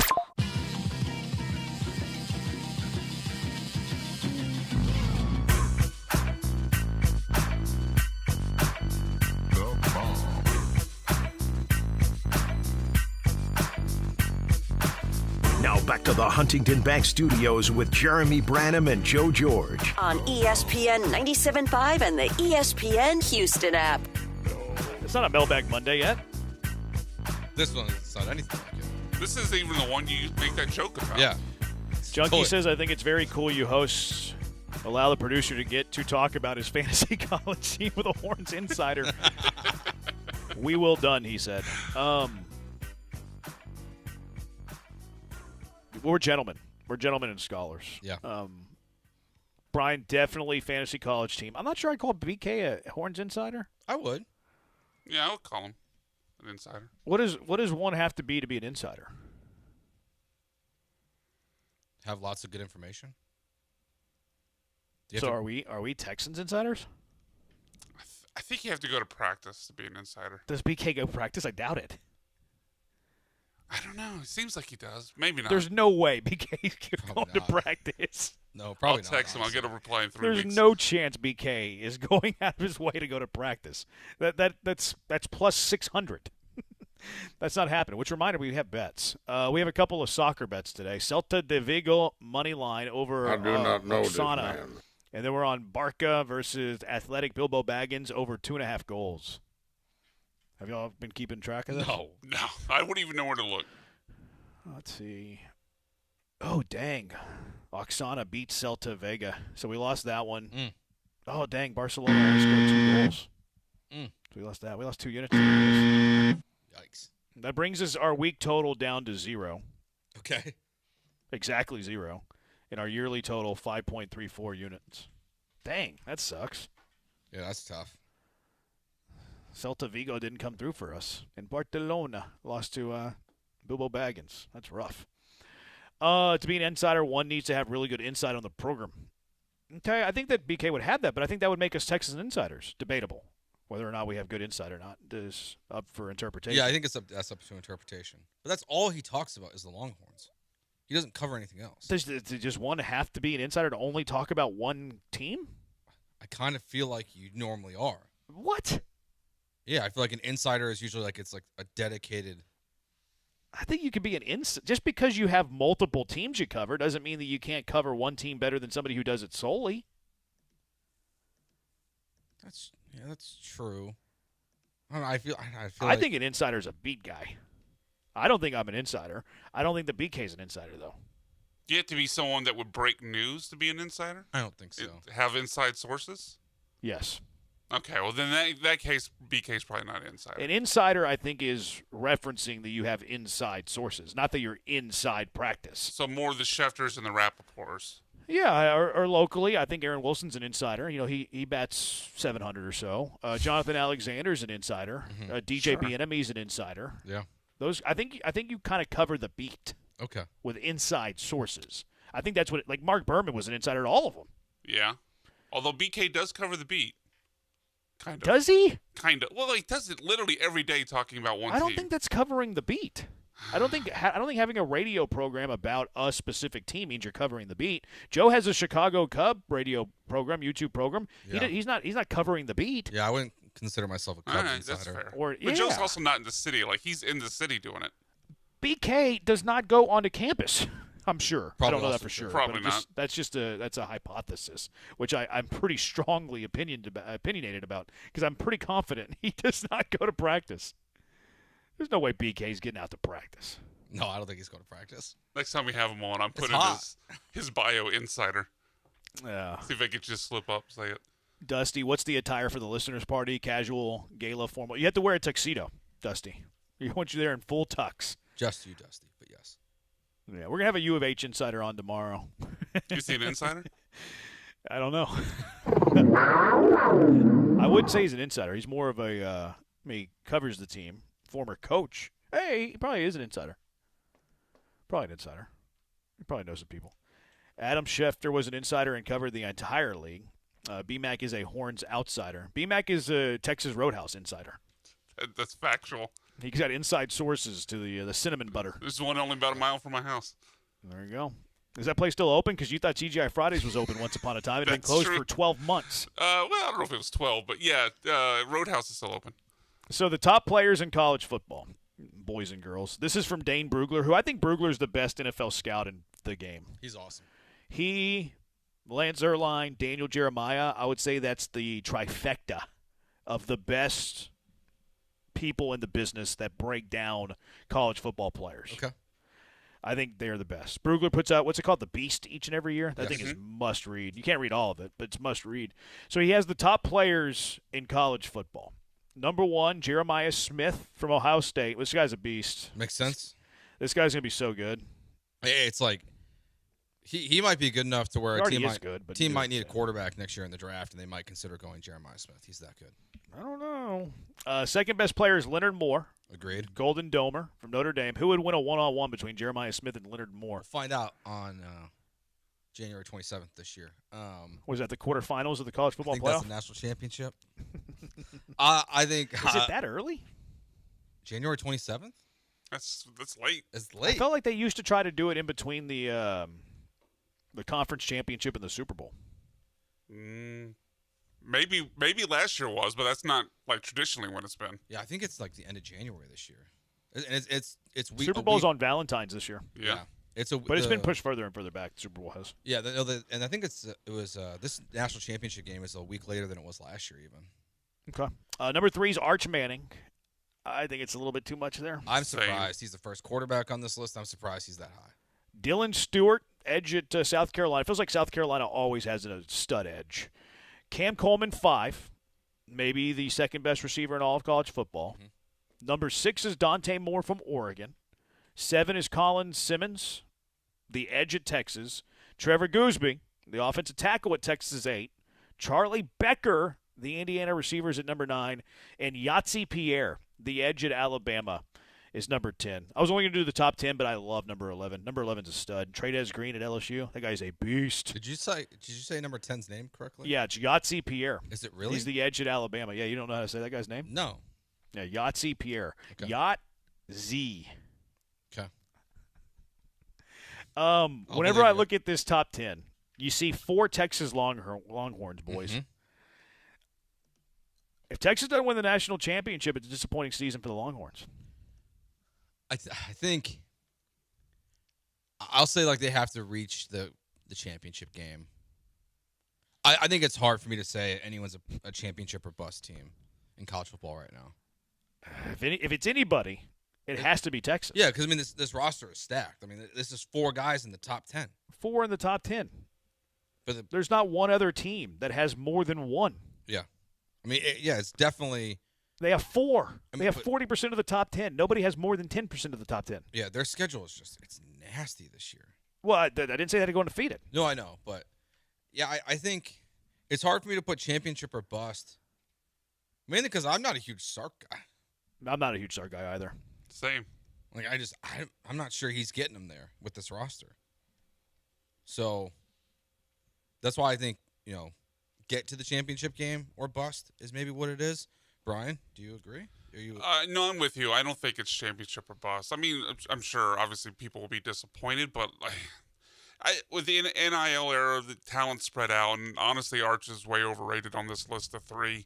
I think getting to the playoffs is kind of the bar where anything less is highly disappointing. But if they get to the playoffs and win a game or 2, then I don't think it's a disappointing season. Yeah. Agree to disagree on that. Junkie says that C.J. Carr over Arch. Junkie? Who wrote this? Well, Arch is over C.J. I think that's what you meant, though. How do you feel about that, Joe, that C.J. Carr is below Arch Manning? I mean, I think it's wrong. I know I'm biased, but I think C.J. Carr is a better quarterback than Arch Manning. Where would you put C.J. Carr in your top quarterbacks in college football? 2. Behind who's 1? Dante Moore. Okay, I thought you say he's top 2 and he's not 2. No, Dante Moore's 1. I like Dante Moore a lot. Yeah, and then I go Arch 3. I don't even know if I have Arch 3. No, I might go Julian Sayin. I sound like a hater, but we'll see how it goes. Yeah, anything else stand out to you on this list? Any Cougs on this list? No, that's a crime. I was just curious. Did you know the answer to that? Yeah, was that a troll, Joe? No. Were you just being mean? I think he was trolling. No, I just hadn't looked through the list yet. You know what we're going to do because you said something so mean? You're going to do something mean to me? No, we're going to give away a pair of Houston Cougars football tickets right now. U of H Cougars taking on Oregon State Saturday, September 5th at 11 a.m. at TD-ECU Stadium. Don't miss the H-Town kickoff. It's sure to provide thrilling plays, hard-hitting action, unforgettable moments. Willie Fritz in year 3, coming off a 10-win season. Going to be a lot of fun this season. Game day atmosphere is going to be awesome. It already is in college football, and they're taking it up a notch at TD-ECU Stadium. You can buy your tickets today, uhcougars.com/tickets, or call 713-GO-COUGS. We are going to give away a pair of tickets right now. Right now, 713-780-3776. Caller number 7. Case Keenum, go Cougs. If you know the answer to this question, who was the Texas Bowl MVP last season when Houston beat LSU? If you know who the Texas Bowl MVP was when Houston beat LSU, caller 7, you're going to see Houston and Oregon State a week from Saturday at TD-ECU Stadium. 713-780-3776. Also, to purchase tickets, you don't win, uhcougars.com/tickets, 713-GO-COUGS. Come early, be loud, and wear red. So we've been building up for high school football. It starts tonight. Varsity football, high school, yeah. We've been talking about the greatest quarterbacks, running backs of all time in Texas high school football that you've seen. Who are the greatest high school wide receivers you've seen? 713-780-3776. Jeremy and Joe, ESPN 97.5. ESPN 97.5. Dream Rate Mortgage, the ultimate mortgage hookup. Visit 975loans.com. NMLS number 2482473, Equal Housing Lender. This is Chance McClain from YourHeritageFilm.com. We make adult films. Wait, no, I mean, we film adults, but not like adult films. Who actually went to those nasty adult film movie theaters? That is so gross. I guess Pee Wee Herman did. That didn't turn out so good. Speaking of Pee Wee, there's an absolutely excellent doc on his life. But that's not as good as the one we would make for your family. Man, I am all over the place. YourHeritageFilm.com. St. Arnold, they have a beer for everyone. They also have a space for everyone. Lance Zerline here. If you're planning a wedding, company party, or birthday bash, St. Arnold has a space for you. For events with 20 to 300 people, choose the Cozy Investors Pub or the spacious beer hall. Enjoy fresh St. Arnold beer, plus wine, cider, root beer. Their in-house chef creates everything from appetizers to full feasts. Book your holiday party now for prime dates. Visit StArnold.com, click private events. Make sure you go to StArnold.com, click private events. School's back, but where are your kids after school? Branham here. Get them a Pro Dunk basketball goal and they'll be in your driveway shooting hoops. Pro Dunk makes pro quality basketball goals built to last. And with our patent-pending Lightning Adjust system, you can raise or lower the hoop from 5 to 10 feet in under 10 seconds. Perfect for the whole family, and right now, get Lightning Adjust free at $249 value. Just mention ESPN when you call them at 281-351-9822 or visit ProDunk.com. John Granado here. You know what the bosses here did? They bought an unlimited corporate membership at East River 9. You know what that means? More golf for me. East River 9 is offering annual memberships for individuals, families, and your business. Unlimited golf, exclusive promos, and much more. Spots are filling up fast. Reach out today to secure your spot. Sign up online at eastriver9.com or call the Pro Shop at 713-913-7033. I'll see you on the links, baby, at East River 9 with our unlimited membership. Looking for a reason to get out and enjoy a great meal? Look no further, because Houston Restaurant Weeks is back, happening August 1st through September 7th. Dine at participating restaurants across Houston, and a portion of your meal benefits the Houston Food Bank. So whether it's date night, dinner with friends, or your favorite neighborhood spot, every reservation helps make a difference. Check out the full list of participating restaurants and their menus now at HoustonRestaurantWeeks.com. Houston Restaurant Weeks. Dine out and do good. Hey guys, listen, if you've got old electrical parts and equipment, don't scrap it. Sell it to M&J Electrical Supply. For over 30 years, M&J has been buying new surplus and used electrical equipment. You get more money from M&J. Circuit breakers, transformers, disconnects, fuses, panels, switchgear, and more. You've got it, they'll buy it. Contractors, M&J Electrical Supply buys, sells, and removes electrical equipment. Call 713-699-5055 or email sales at mnjelectrical.com.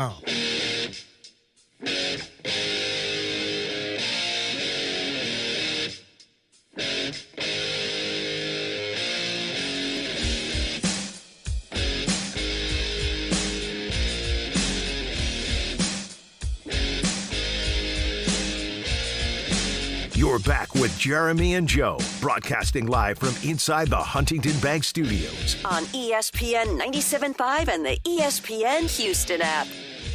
Junkie asked to rank the wheelhouse by insiderness. Stutzy, Jake, Brad. We'll do that tomorrow. That's a Mailbag Monday question. Heather, my father felt that way about Texas every year. There's no reason for Texas not to win. Season ticket holder since the 60s. Awesome.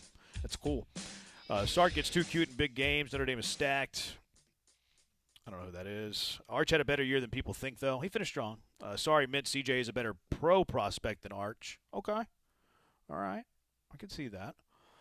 713-780-ESPN. 1984 says, love the Cougars. Go Cougs. This is their year. Appreciate the love, 1984. All right. So yesterday we were talking about the greatest high school running backs of all time. Yep. And I forgot to give you the Dave Campbell's Texas high school football top 10. Oh, yeah. I was like totally I was distracted. So here is their all-time top 10 greatest running backs in Texas high school football history, and then we'll get to the receivers a little bit. Keegan Ash, Mount Enterprise, 22 to 25. I never heard of him.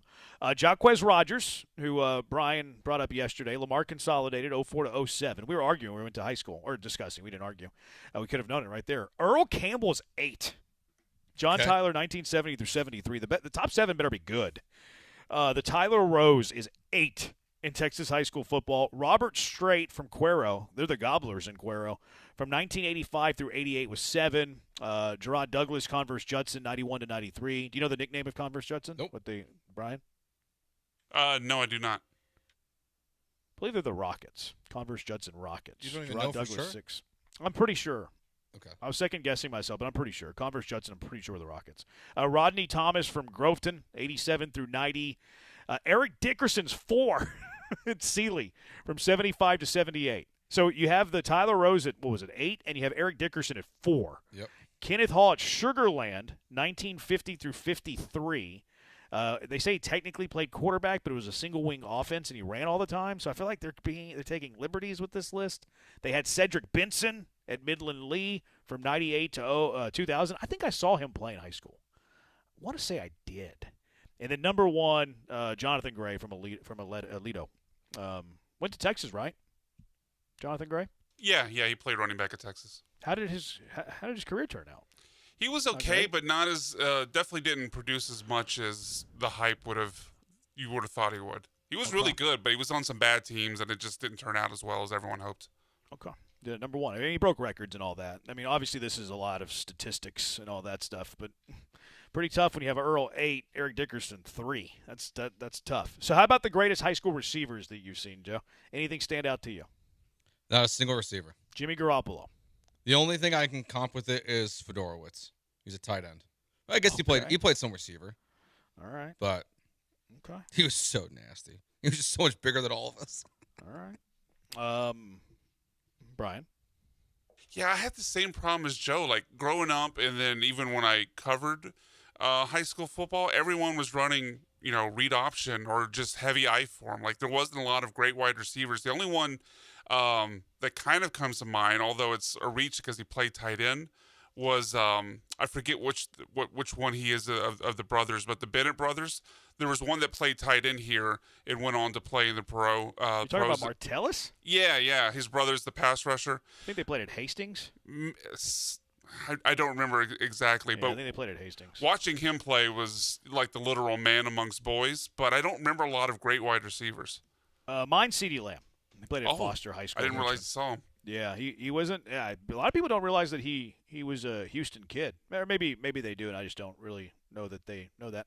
But CeeDee Lamb was probably the one for me at the top of the list. Dave Campbell's Texas high school football, their top 10. DeCorian Moore, Duncanville, 21 through 24. Never heard of him, if I'm being honest. Des Bryant Lufkin, 05 to 06. I saw Lufkin play, but I don't know if Des Bryant was there. I don't have recollection if I saw Lufkin play while he was there or if he was not. I don't remember. I saw him play in Stillwater when they played Houston. He was really, really good there. I don't know if I saw him in high school. B.J. Johnson, South Grand Prairie, 97 through 99. CeeDee Lamb's actually 7th on their list. I didn't realize he made the list. Cody Cardwell, Stephenville, 96 to 98. Jermaine Bishop Jr. from Willis. This is recently. 22 through 25. Wow. I wonder, is he? Oh, he's at Texas. Does he get on the field much, Brian? I haven't seen him. He just graduated last year. So okay, that explains it. He would be class of 25, so he'd be a freshman this year, huh? Yeah, no, I haven't seen him on the field. This must be his first year on campus. He must have crossed paths, too, with DJ Lagway.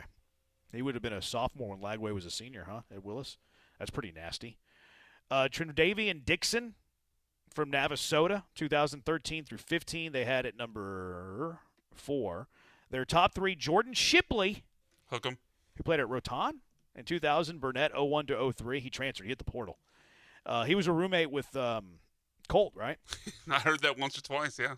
Marvin Mims, number 2 at Frisco Lone Star. So I was looking through my Dave Campbell's the other day, and I was looking at records. Marvin Mims has a ton of high school records, and I totally forgot that he went to Lone Star.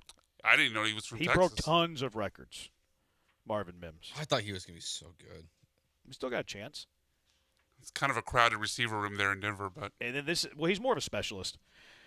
And then number 1, Jackson Smith and Jigba, Rockwall, 2016 through 19.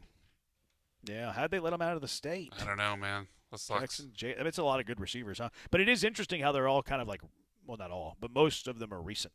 Well, I think that probably shows like just the change in high school football, right? Like most of the running backs are from a different generation, and now it's air it out, throw it, and look. And some of these guys are. I mean, JSN's one of the best receivers in the NFL, so maybe that helps him get on this list a little bit higher. But not too surprised. Yeah, they Texas high school football started to air it out pretty good because 7-on-7 got here, and then you saw all the offenses kind of convert to that. Jermaine Bishop from Willis, best receiver and football player I've seen and coached against, haunted my dreams. Where do you coach? I'd like to know that. You're probably somewhere up north. I'm excited to see what he can do in college now that he's this decorated. CeeDee Lamb says a junkie. Robert Ferguson at Spring Woods in 98. Unbelievable. I don't remember him. CeeDee Lamb says another one. The Bennett brothers played at A-Leaf Taylor High School. Okay, my bad. I said A-Leaf Hastings. They played at A-Leaf Taylor.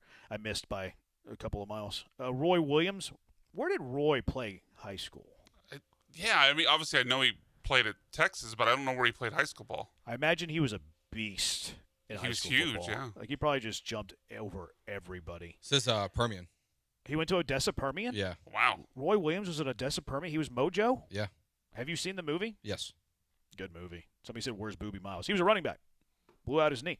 Movie or TV show? Which one's better? I like the TV show better. I agree. The movie's good too, but I think the TV show's better. I got to cover Wardale Starling in 7-on-7. That wasn't a lot of fun. I remember Starling as a baseball player. I didn't know he played football. He was like an elite pitcher. Junkie Mike Evans, Galveston ball. I never had a chance to see him in high school. Missed the running back discussion yesterday with Sam McGuffey. Mentioned he was. Where can I buy the Dave Campbell's magazine? Been looking, but I haven't found it.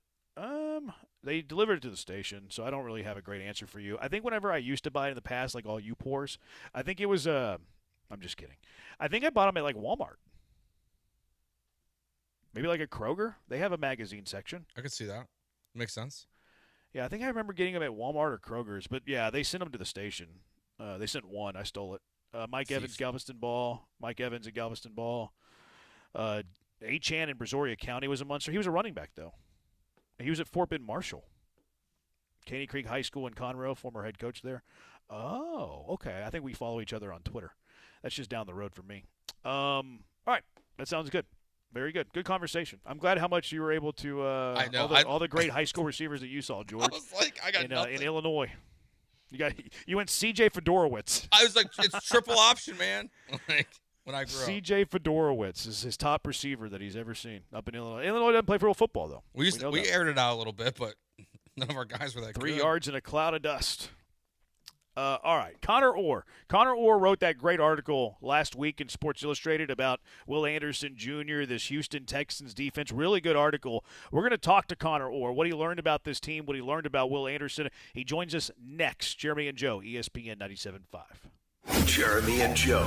36. Yeah, we need 36, and let's not overthink it here. 33. What kind of qualifier? Oh, we need 33. Okay. Yeah. Great math. Joe checked this. That was a math class. Man of the people and a math problem. Weekday afternoons from 3 to 6. He's on an 8. Is your money just lying around? Switch to Huntington Bank, and your money's always doing something. Like auto saving for special events, tracking your teen spending, and helping protect your parents from fraud. Let's get more from money. Switch to Huntington Bank. Welcome. Eligibility requirements apply. Some features may require enrollment. Hey, Houston, Nick of Nick's Place here. You got plans for this Saturday? Well, now you do. Nick's Place, super fantastic end of summer party. We kick off the day with college football. Then at 5 p.m., compete in our Singo Bingo contest for a chance to win tickets to our hometown pro football team's first game. Drink specials all night with our sponsors Corona Beer and Espolon Tequila. Then at 8 p.m., live music featuring Last Call Hero. This is one party you will not want to miss. This Saturday, Nick's Place, Rocky Ridge and Westheimer. If you or someone you care about are searching for a stable, meaningful career, the International Brotherhood of Electrical Workers Local 66 in Houston wants to talk to you. For more than 125 years, IBEW 66 has supported men and women who build, maintain, and operate our electrical grid. Their paid apprenticeship programs in electrical construction and line work offer classroom learning and a recognized career in as little as 3 to 5 years. Visit IBEW66.com. Powering careers, powering the future, IBEW66.com. Hey, soccer fans, Glenn Davis here. Thank you for supporting Soccer Matters on ESPN 97.5, brought to you by presenting sponsor, the Daspit Law Firm. Don't forget, join me for the best in soccer talk and football talk weekly on ESPN 97.5. Hey, you got better things to do than think about your electricity bill, but how do you avoid the surprise of a high bill at the end of the month? Here's what I do. I rely on the guys over at Champion Energy. With their low-price, fixed-rate plans, there's never any surprises. Plus, the team at Champion sends me weekly usage reports with my projected bill amount. Again, no surprises. They also remind me when my contract is about to expire so I can lock in on low prices. Visit champion.energy to view a variety of fixed-rate offers. That's champion.energy. Promo code 1560. Promo code 1560. Hey guys, it's Joe George. Here's what most car buyers never hear. The longer your loan, the more likely you'll end up with negative equity. Millions of drivers in 6 and 7 year loans discover they owe more than the vehicle is worth. That's called negative equity. It's one of the biggest financial traps in the car business. But there's a smarter way. Leasing lets you drive the vehicle you want without getting locked into years of depreciation.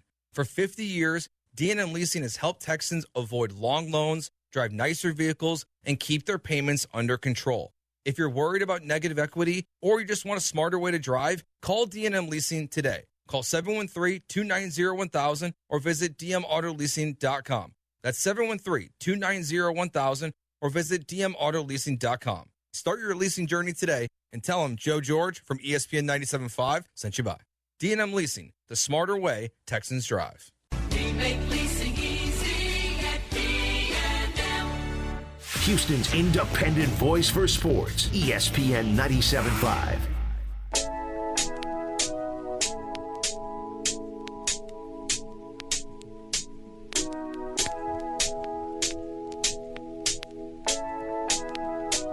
You're back with Jeremy and Joe, broadcasting live from inside the Huntington Bank Studios. On ESPN 97.5 and the ESPN Houston app. We go straight out to the HR&P guest line, being joined by Connor Orr, senior writer at Sports Illustrated. Had a great article last week about Will Anderson Jr., the Houston Texans, the football preview cover of Sports Illustrated featuring 5 Houston Texans on the defensive side, titled Texas-Sized Goals. Connor, thank you so much for spending a few minutes with us, taking some time on your Thursday to chat with us.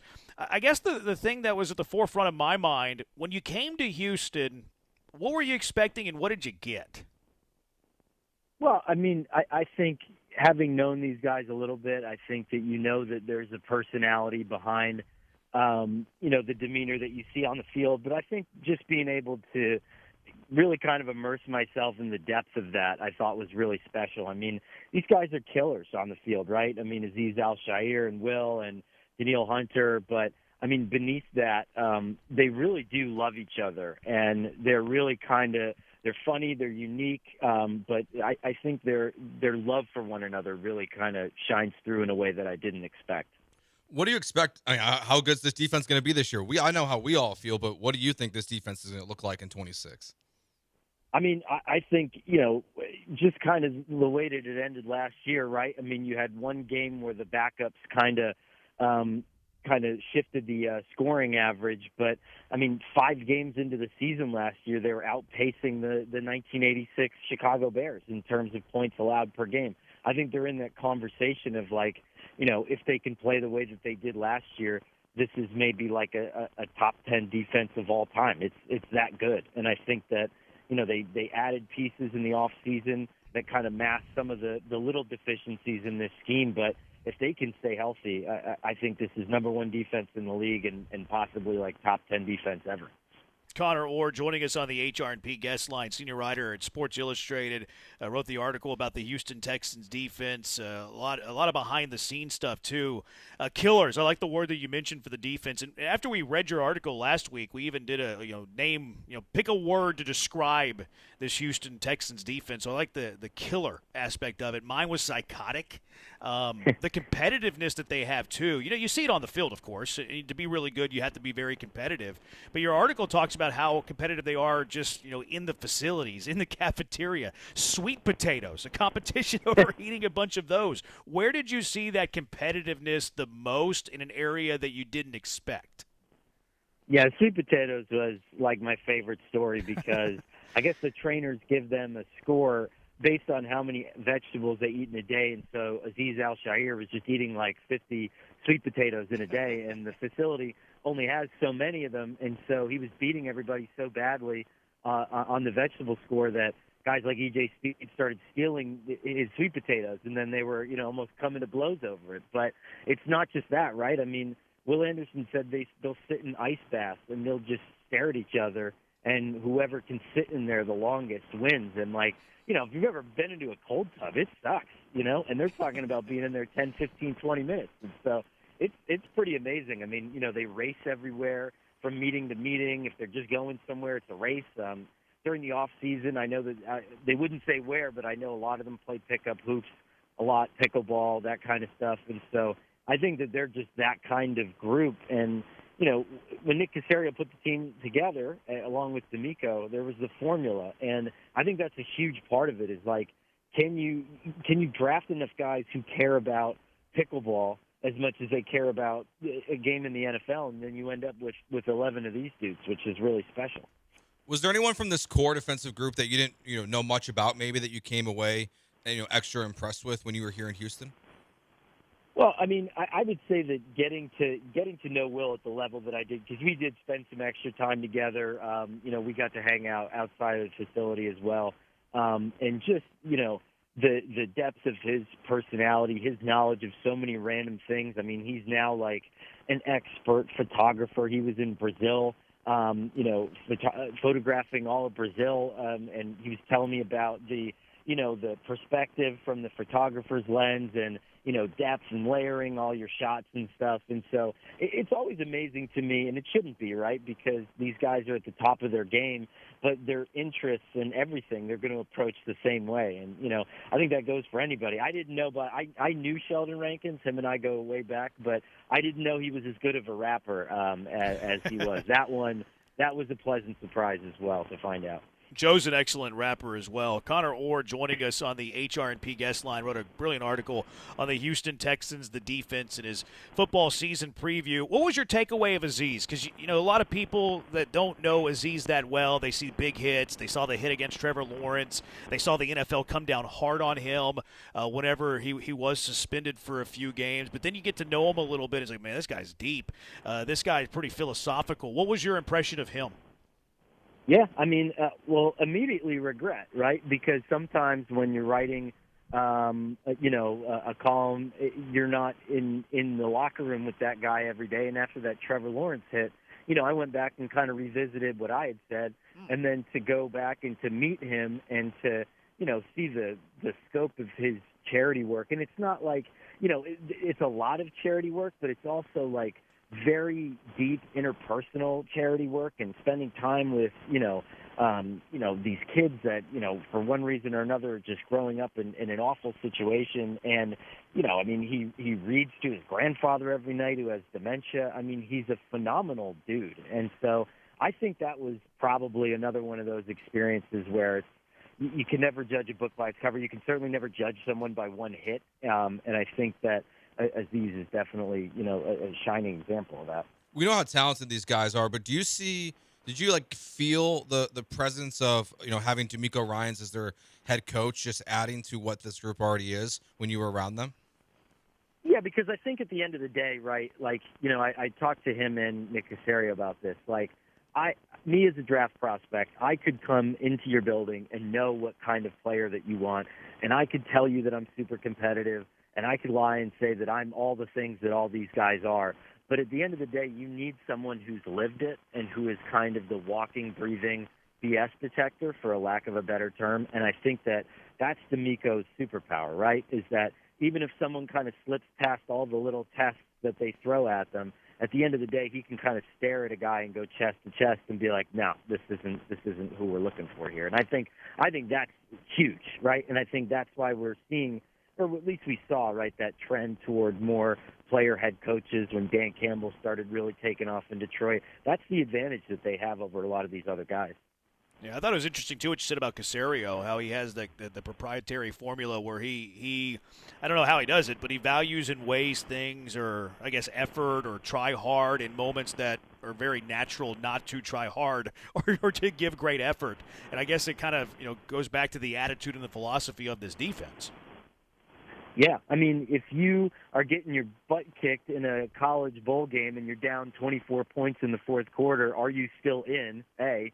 And B, how hard are you playing, And I think that it spreads to everything in practice, right? Where a majority of Texans practice, which is something that, I just couldn't fit into the article. I think maybe a line made it in there, but a majority of what the defense practices during the week are, hey, what's the crappiest thing that this particular offense is going to be able to do to us, that's going to make us super uncomfortable? And then it's just drilling that little thing over and over and over again. So when you get to game day, let's say it's double team blocks, or it's, hey, they take their tight end and they block us this way. We're just going to keep getting hit with that over and over until it's not just frustrating, but we can excel in those situations. And again, it takes a special group of guys to be able to practice that way and to practice hard. But when you have it, again, you get to be in the discussion for one of the best defenses ever, possibly.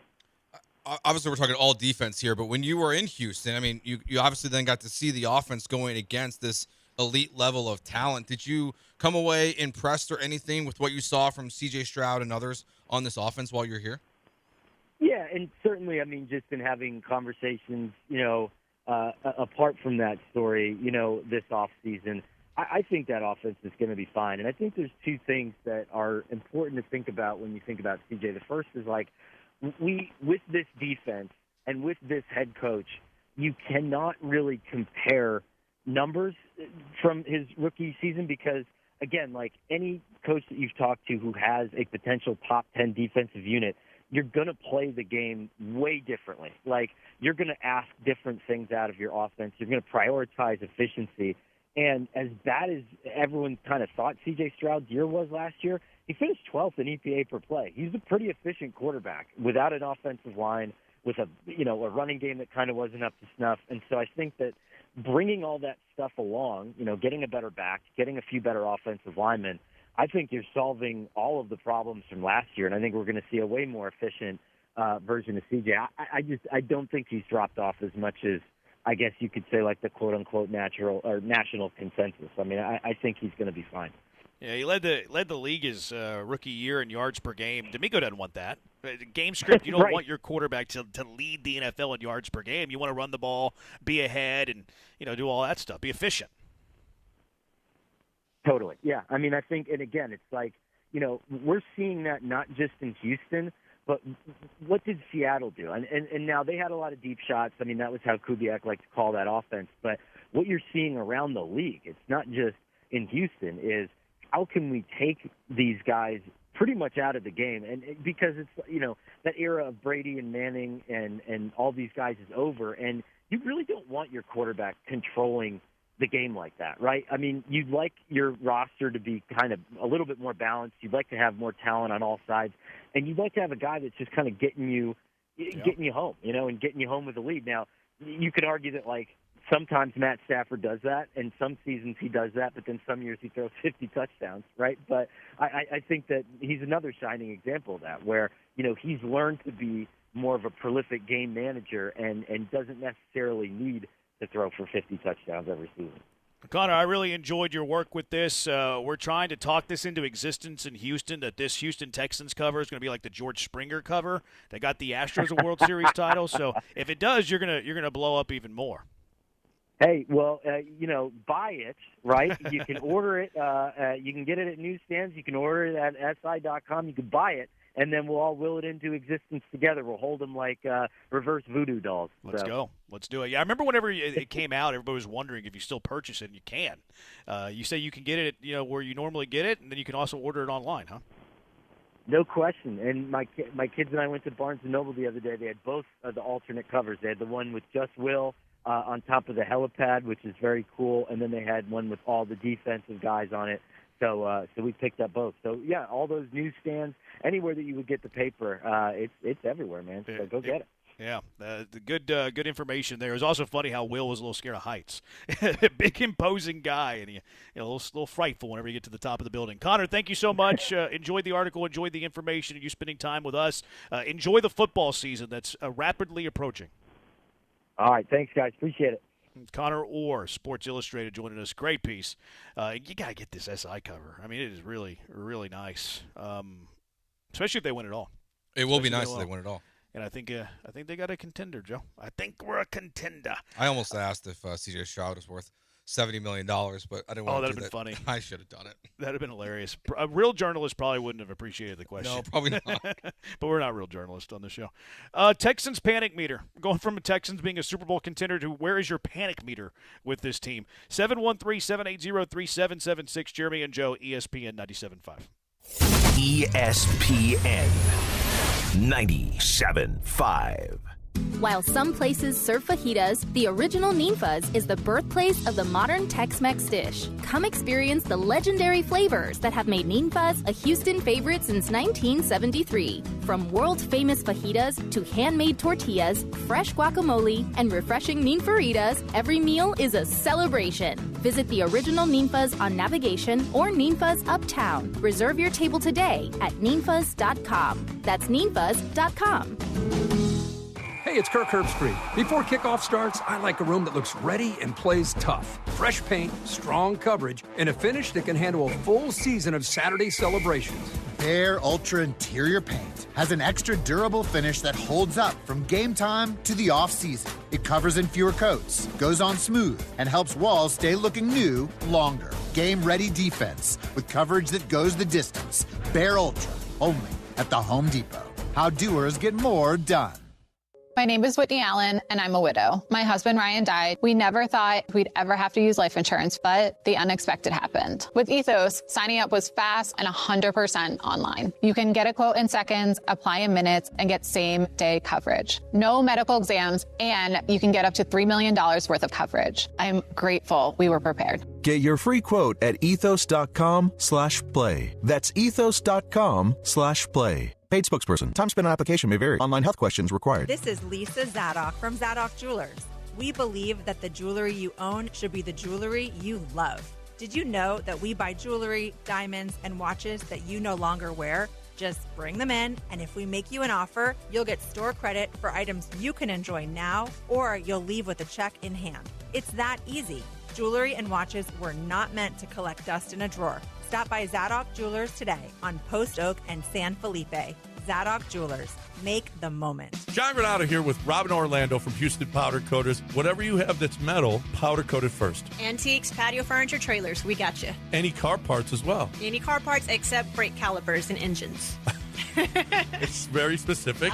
Okay. Why? Because people have wanted that done. People want it done, but they get too hot, so we always say get those ceramic coated, which we don't do that. Okay. All right. And free pickup and free delivery. If you are between Houston, Galveston, and the Woodlands, we got you. I mean, if you want proof that Houston Powder Coaters is the biggest and the best, what about being the world's best? The cat's out of the bag. We did get highlighted for being the world's best on a TV show, but that will be coming out soon. That's great. That is unbelievable. The city says it, AI says it, corporations say it, and now a TV show is going to call you the world's best. That's great. Get in when you can because we are about to take over. Anything you need done, Houston Powder Coaters is here for you. HoustonPowderCoaters.com. That's HoustonPowderCoaters.com. Jeremy and Joe, weekday afternoons from 3 to 6. ESPN 97.5, presented by Zadok Jewelers. There are jewelry stores, then there's Zadok's. KFNC, Mont Bellevue, Houston. Houston, standing by, over. Jeremy and Joe continues now. On ESPN 97.5 and the ESPN Houston app. Live from the Huntington Bank Studios, here's Jeremy Branham and Joe George. He's Joe. Ryan's over there. 713-780-ESPN. The Caleb Williams picture that I keep seeing on my timeline, my gosh. I don't know People what. are taking some liberties here. I mean, what are the Bears doing? Like, why are you putting him in that pose? I don't know. He's going full Sharon Stone. It's weird. It's so weird. It's crazy. I saw it. I was just like, what is this? But AI is making it so I know. much worse. They're making it so much worse. AI's hilarious. Oh, yeah. They're making Caleb Williams look not so – they're making him look Bill Barnwell is what they're doing. Yeah, for sure. They're making him look Bill Barnwell. Texans panic meter. Joe, what are you doing here? What are you doing with a panic meter with the Houston Texans? This is a Super Bowl level team. I thought this was interesting. So Bleacher Report put out their panic meters of the fan bases on a scale of 1 to 10. And in the headline, you can see it on Twitter. Like, they put the Texans out of a 6 to 10. 6 out of 10. And I was like, okay. Are people panicking about this team? Or are they panicking about the quarterback? Because I feel like they're obviously they're tied together. I just couldn't go as high as a 6 of the panic right now because of how good this defense is. I put it. Say why? It says the defense is awesome and isn't going anywhere, but it appears to be a make or break year for the supposed franchise quarterback. If C.J. Stroud can get it together or can't get it together, panic mode is activated in Houston by the new year. Yeah, I feel like that's fear mongering. I do too. Like I think the panic right now amongst the fan base is like a 3. They have the Patriots at a 2? What's the panic there? That your coach is going to sleep with someone else and get in trouble? I just feel like that's actually too low. Oh, really? A 2? They just went to the Super Bowl. Yeah, but they had an easy schedule. They beat the Broncos with Stidham. C.J. Stroud pooped all over himself to win. I think the Patriots are a fluke. I really do. I think they're good. I think they're a good football team. I don't look at the Patriots as like the bell cow in the AFC. No, I agree. I just don't think that because I don't think like their fan base would be viewing them from that perspective. Probably at the moment. They're going to be living in the the high of last season. They're ignoring the easy schedule. They're ignoring Stroud and Stidham and their way to the Super Bowl. Stroud is going to be better this year than he was last year. He's going to take care of the football better. I think the Texans' offense is going to be good. I think they have the chance to be even better than that. Mm-hmm. And if the Texans are a top 10 scoring offense, and I don't even need them to rack up a bunch of yards. I don't even rack up a lot of points, but it's more what Connor Orr was saying. How efficient are they? What's their EPA? All that stuff. If they don't, get in their own way, they move the ball, they convert on third downs, they score in the red zone, sky's the limit for this team. My panic meter is very, very low. And even the C.J. Stroud thing, I agree it is make or break. I'm confident he's going to play pretty good. I'm hoping he's going to play really well because I want him to make $70 million a year, selfishly, and for the best interest of the Houston Texans. But even if he got hurt, the Texans went 3-0 with Davis Mills last year. And I'm not saying Davis Mills should play ahead of C.J. Stroud. I'm not saying Davis Mills should start games ahead of C.J. Stroud. But he's capable of winning games if C.J. Stroud had to miss 3 to 4 weeks. Mm-hmm. My panic meter is very, very low. No, I believe the Texans are going to be really good. Same, because even if Stroud is not good, I have pretty good confidence they can find someone else to play quarterback for this team next year and be a Super Bowl contender once again. I don't see that. I don't see that scenario really. No, but just if it did go down that path, this defense is so good, I don't know if it's going to matter who the quarterback Y'all are is. C.J. Stroud haters. I don't want to be anymore. Y'all are Stroud haters. I'm gonna start changing the narrative on my side. I am famously the most pro C.J. Stroud guy on this show because I want you to be right. I'm Team Branham here. I don't like putting a whole lot of inventory on the offseason, a whole lot of inventory in training camp, a whole lot of inventory on the preseason. I think Stroud's moving a little different. He's calm. He's collected. Got the eye of a killer. Year 2 of the offense, they gave him a running game.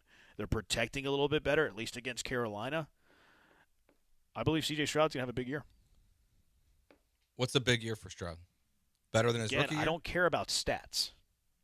I couldn't care less about stats. People always compare, he threw for 4,000 yards here, he threw for 3,300 yards here. We'll know it when we see it.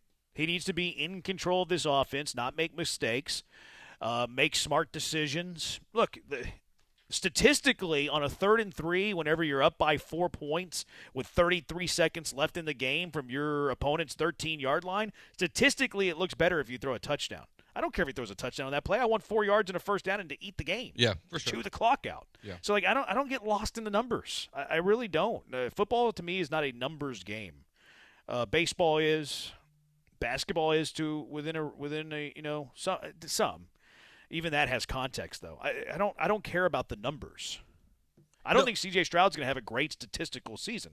I think whenever we look up at the end of the season, we look at top fantasy-ranked quarterbacks, C.J. Stroud might be 20th. Oh, yeah. But is he playing at a top 10 level? I believe it's absolutely in play. Yeah, I think it's for the statistics side of it, it's more what the team stats are going to just look like collectively. What's their third down conversion, their red zone conversion, things like that. That's where we'll be able to see on paper the noticeable jump from Stroud.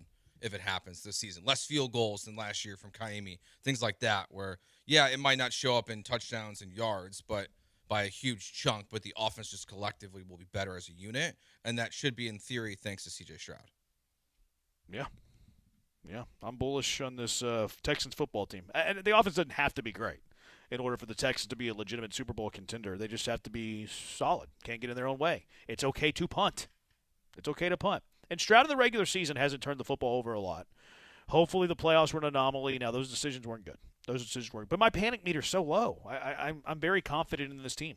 Very confident. I couldn't believe they were a 6 on this list. Also, they're built to sustain injuries. Mm-hmm. You have a player or two go down at some hopefully it's not long term, obviously, but they can survive some injuries on this team. Davis Mills has to play 3 games. Okay, he went 3-0. The position that they might not be able to survive injury anymore might be receiver. If Nico Collins missed a month, okay, the offense might be in some danger. Yeah, I would say tackle is probably in that conversation now too. I know the Braden Smith report today is it's not the worst case scenario. I would say it's good news. Yeah. I throw linebacker into that. Linebacker's a good call, although I'm a fan of Woody Woodaz. I like Jake the Pummel Hummel. But Woodaz has a broken thumb. Yeah, he'll just be. I think they said he'll be back next week, just playing in a cast. Good. That's my kind of dog. Chop it off, keep playing. That's what Ronnie Lott did. Yep. That's what I would expect from a Woodaz. Wouldn't you? Yeah. Yeah. But they're raving about Jake the Pummel Hummel. They're big fans of Jake the Pummel. Are you sure? Or are you just saying that? No, they've raved. They've talked about it. They say that he has the green dot whenever Aziz isn't on the field. Oh. I missed that. Jake the Pummel Hummel is the third-string linebacker, in my opinion. Yeah, if he's getting the green dot when Aziz isn't out there, he's definitely the third guy. He's the third linebacker on this team. Woody Wood has his linebacker number 4. They already cut that Mapu guy. Yeah, because he stinks. I thought he was going to make the team when they signed him. And well, when EJ Speed went down, got hurt. But they have Jake, the They Pummel got Jake Hummel. the Pummel Hummel, and Woody Wood as. That's good because CJ doesn't throw touchdowns. That's fair. Don't you get to have more numbers on the scoreboard than the other team? How is it not about numbers? I just explained an exact scenario how it's not about numbers. More points, yes. Yards, that's not necessary. Touchdown passes is not necessary. What do you mean? I just gave you an exact scenario. Sometimes picking up 4 yards on a 3rd and 3 is better than throwing a touchdown on a 3rd and 3. David Montgomery also might just be like a touchdown vulture this year from C.J. Stroud. Hopefully. Will it be an acceptable number of interceptions for CJ this year? I would like it in single digits. For sure. Yeah. Even if that means a little bit more conservative with the ball, that's okay. I'm okay punting the football with this defense. Single digits and better than 2-1. And to be fair to CJ, 2 of his 3 seasons he's been in single digits. Now, both of those seasons he didn't play all 17 games. Now, his rookie year, he threw 5 interceptions in 15 games. He was never going to get to 10. Last year, he threw 8 in 14 games in the regular season. That might have been to double digits if he played in all 17 games. It would have been on the brink. Yeah, I think like the other thing I'm looking at his stat log, right? Like his rookie year, he threw an interception on 1% of his throws. Last year it was 1.9. It's like it's not single digits. Split the difference. Yeah, like just like get there like maybe 1.5. Yeah, 1.5's fine.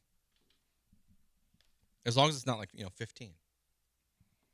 15% of his throws. No, 15. I think he meant 15 picks. total. Okay. He'd be out of the CJ has league. to be Eli Manning That's of the like- Super Bowl Not team. even Jameis does that. They couldn't survive wide receiver injury last season, hence the boring performance versus the Patriots with Nico hurt. That's valid. That's true. Cal McNair, nope. Sounds like y'all looking at that list backwards. What list backwards? Can you be a little bit more specific? So they are going to score on defense. What do you mean? I'm not saying they can't score. I said top 10 offense. I just don't need a huge – I don't need C.J. Stroud to be a top 5 fantasy quarterback for this team to win the Super Bowl. Yeah, agreed. I need him to be solid and steady. And then Connor Orr made that point. Like, hey, they're not looking for C.J. Stroud to, be Josh Allen. They want him to be steady, consistent, put the team in good position, don't screw it up for the defense. Mm-hmm. Be He's tough, capable smart, of doing that. Dependable. He's capable of doing it with a remade offensive line, get him time to throw, run the football well, have an efficient offense. And the Super Bowl is the ceiling, and the ceiling is the roof. 713-780-ESPN. HRP listener line, 713-780-3776. What NFL teams are flying under the radar in the NFL that are not getting enough buzz? 713-780-3776. It's Jeremy and Joe, ESPN 97.5. ESPN 97.5. I assumed you knew. Houston, it's time to kick off football season. The Houston Cougars are back at TDECU Stadium for the H-Town kickoff, taking on Oregon State Saturday, September 5th at 11 a.m. This game kicks off college football on ESPN. Don't miss the energy, the excitement, and your Cougars in action. Be there for the H-Town kickoff. Tickets now at uhcougars.com/tickets or call 713-GO-COUGS. Come early, be loud, wear red. Blue Mountains cold beer. There, I said it.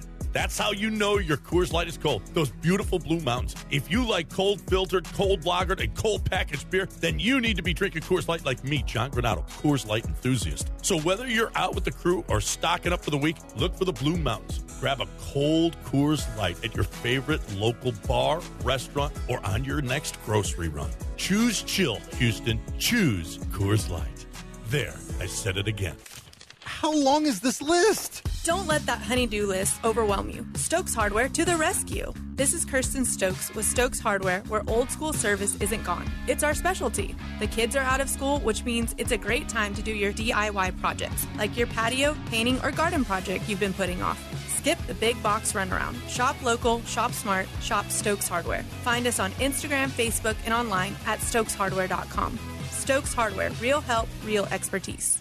John Granado here. Walking into Republic Boot Company at 11th and Studewood in the Heights is like walking into a time machine to the Republic of Texas. Seriously, go check it out. Whether it's their exclusive 1836 collection of all leather boots or a customized pair with whatever material and design you want, these are going to be the most comfortable boots you've ever worn. Hats, suits, and all kinds of handmade leather products in a Texas-inspired haven. Book their space for your next event. Republic Boot Company, where tradition meets style. RepublicBootCompany.com. Something big is coming. On September 2nd, DraftKings Game Day arrives with massive deals, exclusive deals, and an all-day celebration built for sports fans. The DraftKings Sports app is now live in all 50 states. Yep, that means you, Texas. One app, every sport, all 50 states. DraftKings Game Day is yours. Remember the date, September 2nd. DraftKings Game Day is the kickoff of a new season, a new era, and the biggest day in sports history. New DraftKings customers, sign up with code Houston975. Spend $5 to get $200 in rewards within 21 days. That's code Houston975 in partnership with DraftKings. The crown is yours. Event trading offered by DraftKings Predictions, a CFTC registered introducing broker. Trading involves risk of loss. Market availability varies. Eligibility restrictions apply. $50 every 7 days via click-to-claim issued in non-withdrawable predictions dollars that expire in 1 year. Terms at dkng.co/predictions promo. Nationwide based on sportsbook predictions and free-to-play sports contest availability. Varies by state.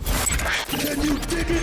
The Hall of Fame with Booker T and Brad Gilmore is on ESPN 97.5.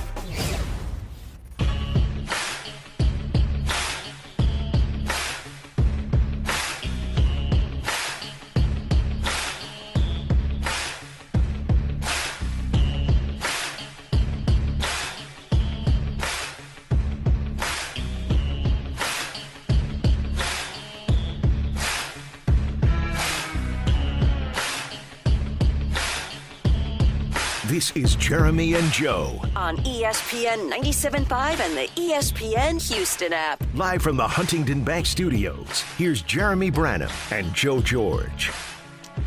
713-780-ESPN. Who are some of the underrated teams in the NFL, the National Football League? 713-780-3776. Who are teams that are flying under the radar, not getting enough buzz? Real quick on the text line, what in the world is Granada going to drink at St. Arnold? Peter K. Tracksuit Mafia. That's his name in one of our leagues, I think. I'm not worried about John. He'll be able to figure it out himself. He's a grown man. He'll be all right. He's a Hall of Famer.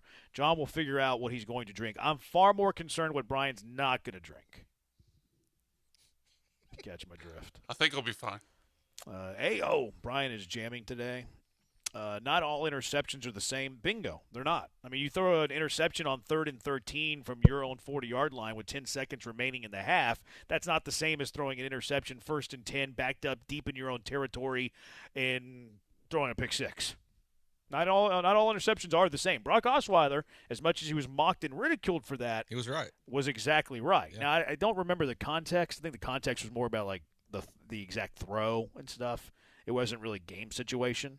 But game situation matters, man. Like that was what I was so critical about C.J. Stroud with is like the interceptions are one thing, but putting the ball in danger in certain situations that you're putting the ball in danger in, were questionable. That has to change. He seems to be dialed and locked in. I don't know if it's the little finger thing he's doing before the game. I don't know if it's the haircut. I don't know if it's his demeanor to the media. I don't know if it's the practice reports. To me, it feels different. It feels different. Now, does that mean a hill of beans? No. It's going to matter in the games. I'm just telling you what I see.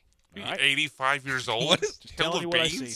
I'm from Texas, brother. So am I. I'm not 85. I've never heard you say that, Brandon. Hill of beans. He has said it. We've never called him out before, but he's definitely said it. It's in my arsenal. Okay. I got it locked in the chamber when I need it. I'm willing to go to a hill of beans when I need to. Is there ever a time you need to go there? I just did. It felt natural. It felt good. It felt good coming off the hand. I mean, it did work coming well. Off the fingers, it felt good. Yeah, it was a good shot. Coming off the club face, it felt really good. Yeah, just wasn't expecting it. Hill of beans. He killed Branham. 713-780-ESPN. The problem with steady dependable is that you'll end up in a lot of one-score games. Not necessarily.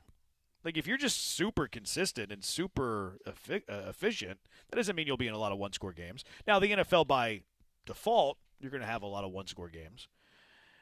But I don't see the problem with it. Like, you want the air raid? Like, what do you want? You want the run and shoot? It's just also not it's not the Texans style.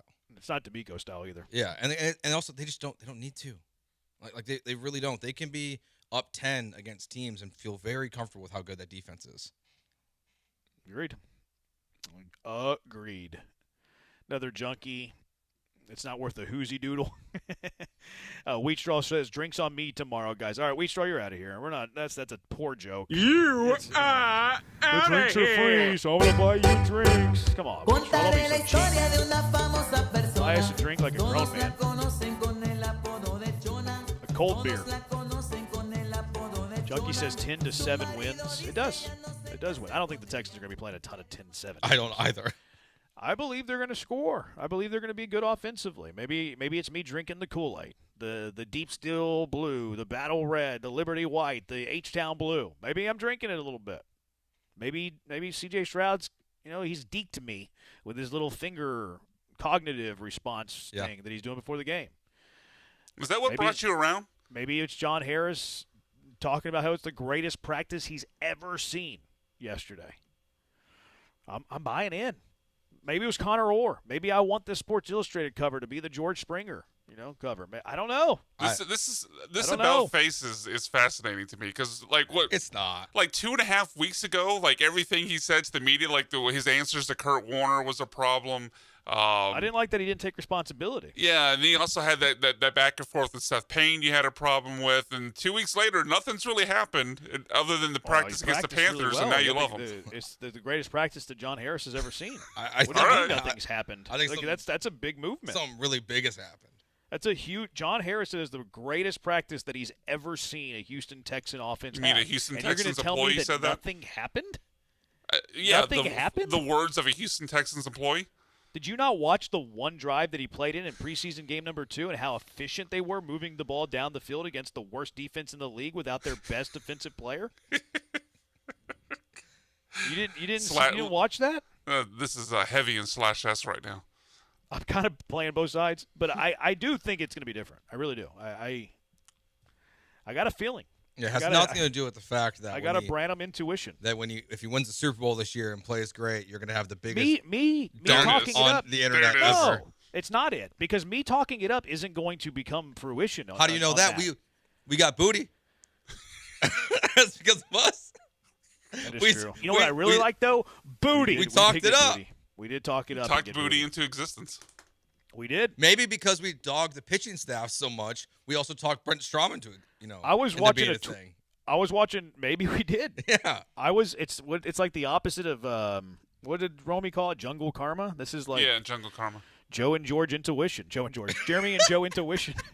I've had too many espresso shots. How many? Just 2 today, but I had a pot of coffee. So much coffee, dude. I haven't eaten either. What was I going to say? Again? You did that last week. Sometimes I like to do a little fast. It's good for your body. It kills things inside of you. Yeah, I just don't think the fast plus that much coffee is good for you, man. Yeah. What do you Empty mean? stomach is. I mean, you know you had a little too much coffee when you get jittery. I haven't gotten jittery yet. Whenever you get jittery and a little nauseous is when it's time to eat something. I haven't gotten there. Joe and George. How's that not jittery? It was. I mean, you don't know 2 + 3 a lot of times. That's not true. We literally have a promo that he can do that. I can do -3. We have a promo for it. I said Calzuni yesterday. Joe and George, get over it. My Calzuni at Nick's place was great. I was going to say something. I forgot. Oh, I had to eat Brian's sausage yesterday. He ate my cheesesteak. They brought out our wrong orders. Mm-hmm. Brian, I ordered a cheesesteak, and then after I ordered, Brian ordered the sausage, and they brought him the food first. I was like, that's kind of weird. But, I wasn't going to get in the way of Brian eating some food. So I didn't say anything. And then when she brought out the food for me, she's like, oh, by the way, I got it mixed up. I'm sorry. We can remake it. I was like, don't worry. I've been wanting to try the sausage anyways. Yeah. And, Brian stole my plate of you both steak. just ate the wrong food. Yeah. Yeah, they were both very good, though. What did you think, Brian? Did you like the cheesesteak or the sausage more? Both excellent. I probably would go back to the sausage, though. Okay. I'd go back to the cheesesteak. But both excellent. Both very good. I love the peppers and the onions. Very, very good. I was going to say something about the Texans, but I forgot. Yeah. I wonder why. We got off the rails. CJ has to be Eli Manning with the Super Bowl. Throw that guy out of here. He already said that. Not only did you say it twice, but I read it the first time.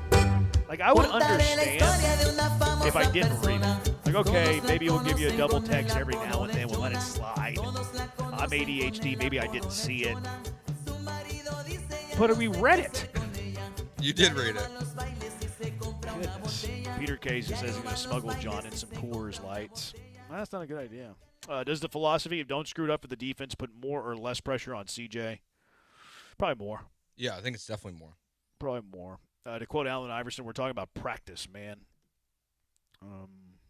Yeah, it was the greatest practice ever. Greatest practice that he's ever seen. 1953, grow up.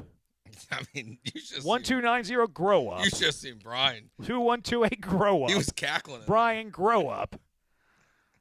You guys are so immature. I work with children. Yeah, but we're the best. Junkies are children too. They're like us. Oh, I remember what I was going to say.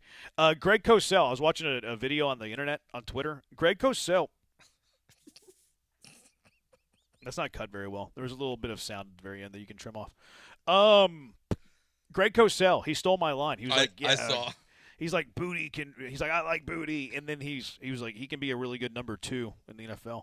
I am excited about Booty. I don't think he's going to beat out Hutchinson right away, though. John Harris was raving about Hutchinson, which competition's great there. Like, hey, Hutchinson, Higgins goes down. I'm the automatic number 2 receiver. And then you trade for Booty, and you got a Booty on your tail. And now it's like, maybe it steps up his game. I think Hutchinson is the number 2 to start the season, but by the bye week, it's Booty's job. Okay. All right. 5.535, grow up. New running game should help CJ. Trent Dilfer 2.0. He's better than Dilfer. Dilfer won the Super Bowl, and they got rid of him. Bill Barnwell talking about Brian's ordering. What's up, Trevor? CJ has to be Caleb Williams to win the Super Bowl. What does that mean? He has to have a weird photo shoot with people? He has to throw the ball all over the field? Are y'all giving away tickets to the listener party? I've called in a handful of times and never won. No, I think we're sold out, aren't we? Sorry about that. Sorry about that, junkie.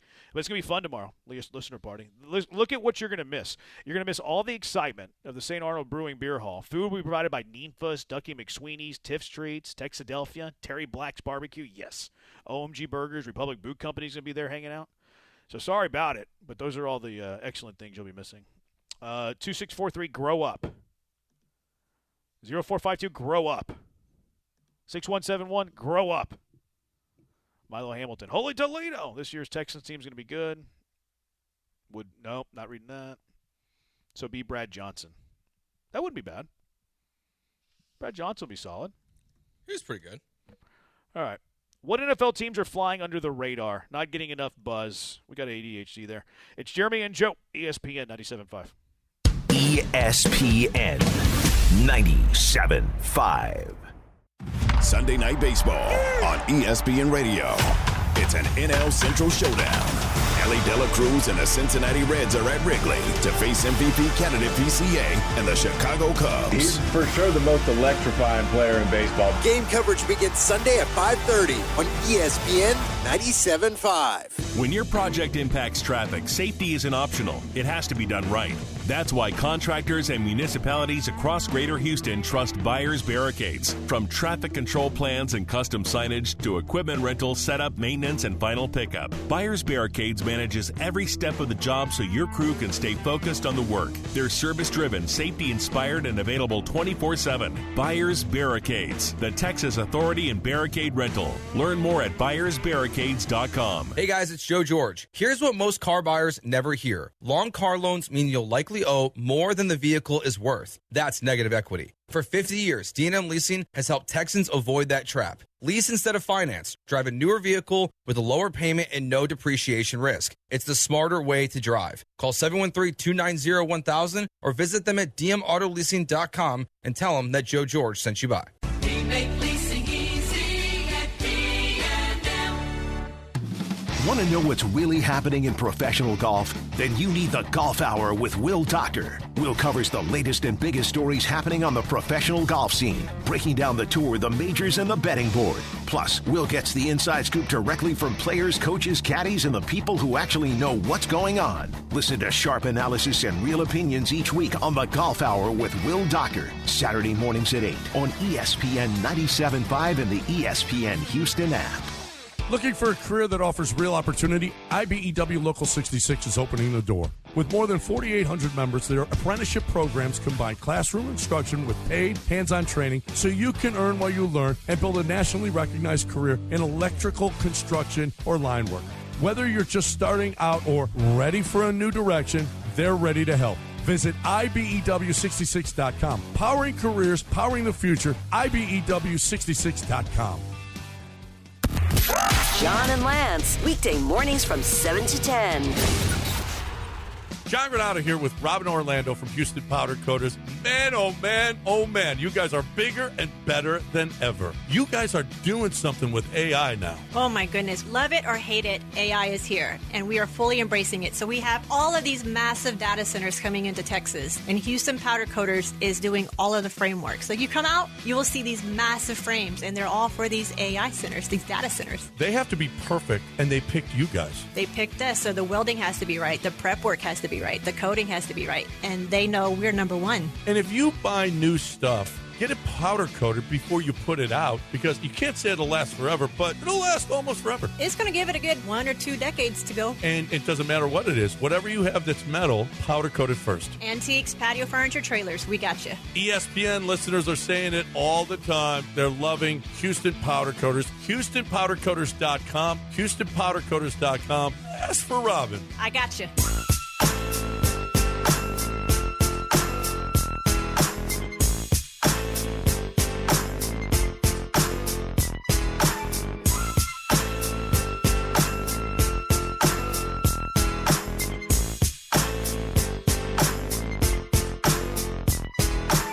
Broadcasting live from the Huntington Bank Studios, it's Jeremy and Joe. On ESPN 97.5 and the ESPN Houston app.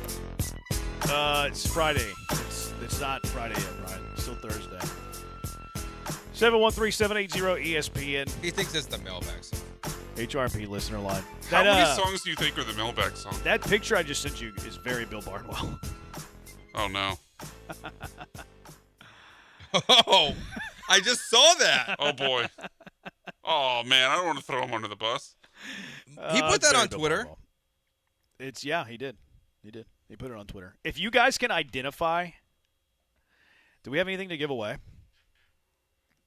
If somebody will send us, we have to have something to give away. Cougar tickets, maybe? Yeah, we can give away tomorrow's pair. All right. If you guys can identify what I just sent to our group chat that was very Bill Barnwell, that was tweeted out recently, you will win a pair of tickets to Oregon State a week from Saturday. But we're not giving these away. So if you don't win, we have to give them away tomorrow. Yes. So they're not. This isn't dire. But just if you get us, if you know us. But a very Bill Barnwell tweet just went out. Mm-hmm. If you can send us that Bill Barnwell tweet, you're going to win tickets. And you get us. You get us. The Astros game's been delayed. Boo. It's been delayed. 7:15 first pitch now in the Bronx. Maybe that'll mess up Garrett Cole. Mess up his routine. Maybe it's good then. Maybe he'll mess up his routine. All right, so under-the-radar teams in the NFL. Who are the under-the-radar teams for you?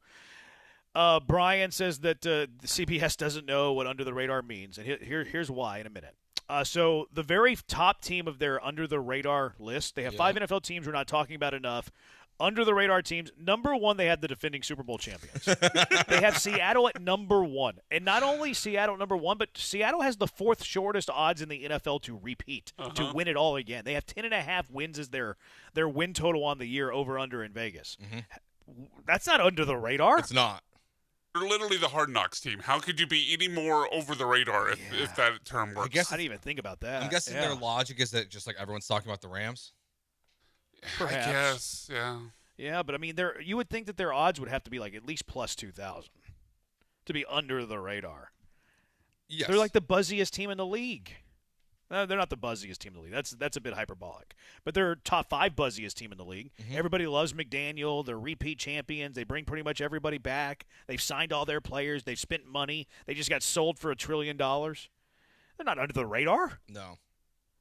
I mean, I feel like I don't see a lot of the early Super Bowl predictions that have started to trickle out from like national media members. I don't feel like I'm seeing Seattle a lot in there. But I don't think that means they're under the radar, though. So I have a theory on that a lot of times whenever people predict champions, that they put a bias towards offense. Like, I think you see more offensive, teams that you would consider are going to be really good offenses. Like, if we just predicted who the top 5 offenses are in the NFL, the top 5 defenses in the NFL, I think we would see more Super Bowl predictions for our top 5 offense prediction than the top 5 defense prediction. I would agree to that. Offense sells. It's shiny. It's fun. So that's kind of a theory I have. I think that's why you're going to see more Rams, McVay, cool, hip, offense, always moving up and down the field, than you are Seattle, who's like, they're going to take you out back and beat you up. Yeah. Which the Texans would fall into that latter category. We don't expect the Texans to be lighting up the scoreboard. They're not going to put up 50, They're not going to have many 40 burgers. Stroud's not going to lead the NFL in passing. But can they go 13-4 by having the best defense in the NFL and just bullying everybody? Yep. Yeah, they absolutely can do that. 100%. So Seattle 1. They have Green Bay 2, although some news on Green Bay. Josh Jacobs is going to be couple of Now the misdemeanor aspect of it makes it interesting. It was 2 misdemeanors that they filed charges for. Now they do say that they have this on video, which if this hits everybody's tablets, screens, whatever, I think that might kick him. Yeah, it might video be over. of him grabbing his girlfriend and throwing her to the ground, and striking her in the head, and also choking her. There's video of Mixon. He played. Yeah, the comp I would put to this though, if there's video, is the Ray Rice situation. How he got 2 games, and then the video comes out and he's gone for the season. Josh Jacobs better at this stage of his career than Ray Rice was at that stage. Absolutely is. That is the big difference. I don't know that he would be done. I wish he would be, for what it's worth. But would a team give him another chance? Yeah. Yeah, would have said the Chiefs, but they already signed a running back. No, it might end his time in Green Bay. It could do that, yeah. Yeah. Could be one of those situations where, like Terry and Arnold, where the news hits, like, okay, we can't keep this guy on our team, and then somebody else gives him the second chance. How many games will Josh Jacobs play in football this year? This year, specifically this year. I think we're going to see like a 6-game suspension. Will he play with Green Bay this year? I'm going to say yes. Okay. All right. But I think they're going to be without Micah and Jacobs for the first 6 weeks. So where would you draft Josh Jacobs in a best ball? A lot later than he's going. Well, thanks, Joe. I mean, honestly, I wouldn't until a suspension comes out. Dynamite drop in money. You just fade him completely? Yeah, because what if I think that's where I'm at. What if he gets suspended for the whole season? He's being picked he's still being picked semi-high, like considering the situation. Now, what does it do for Marshawn Lloyd? Take him. I would say to the moon, but that guy can never stay healthy, even as a backup. That is true. I think I'm going to draft him around 100, 110, somewhere around there, I believe. I don't even know who the other running back is. Same. Chris Brooks? Who's never heard of him? Who's she?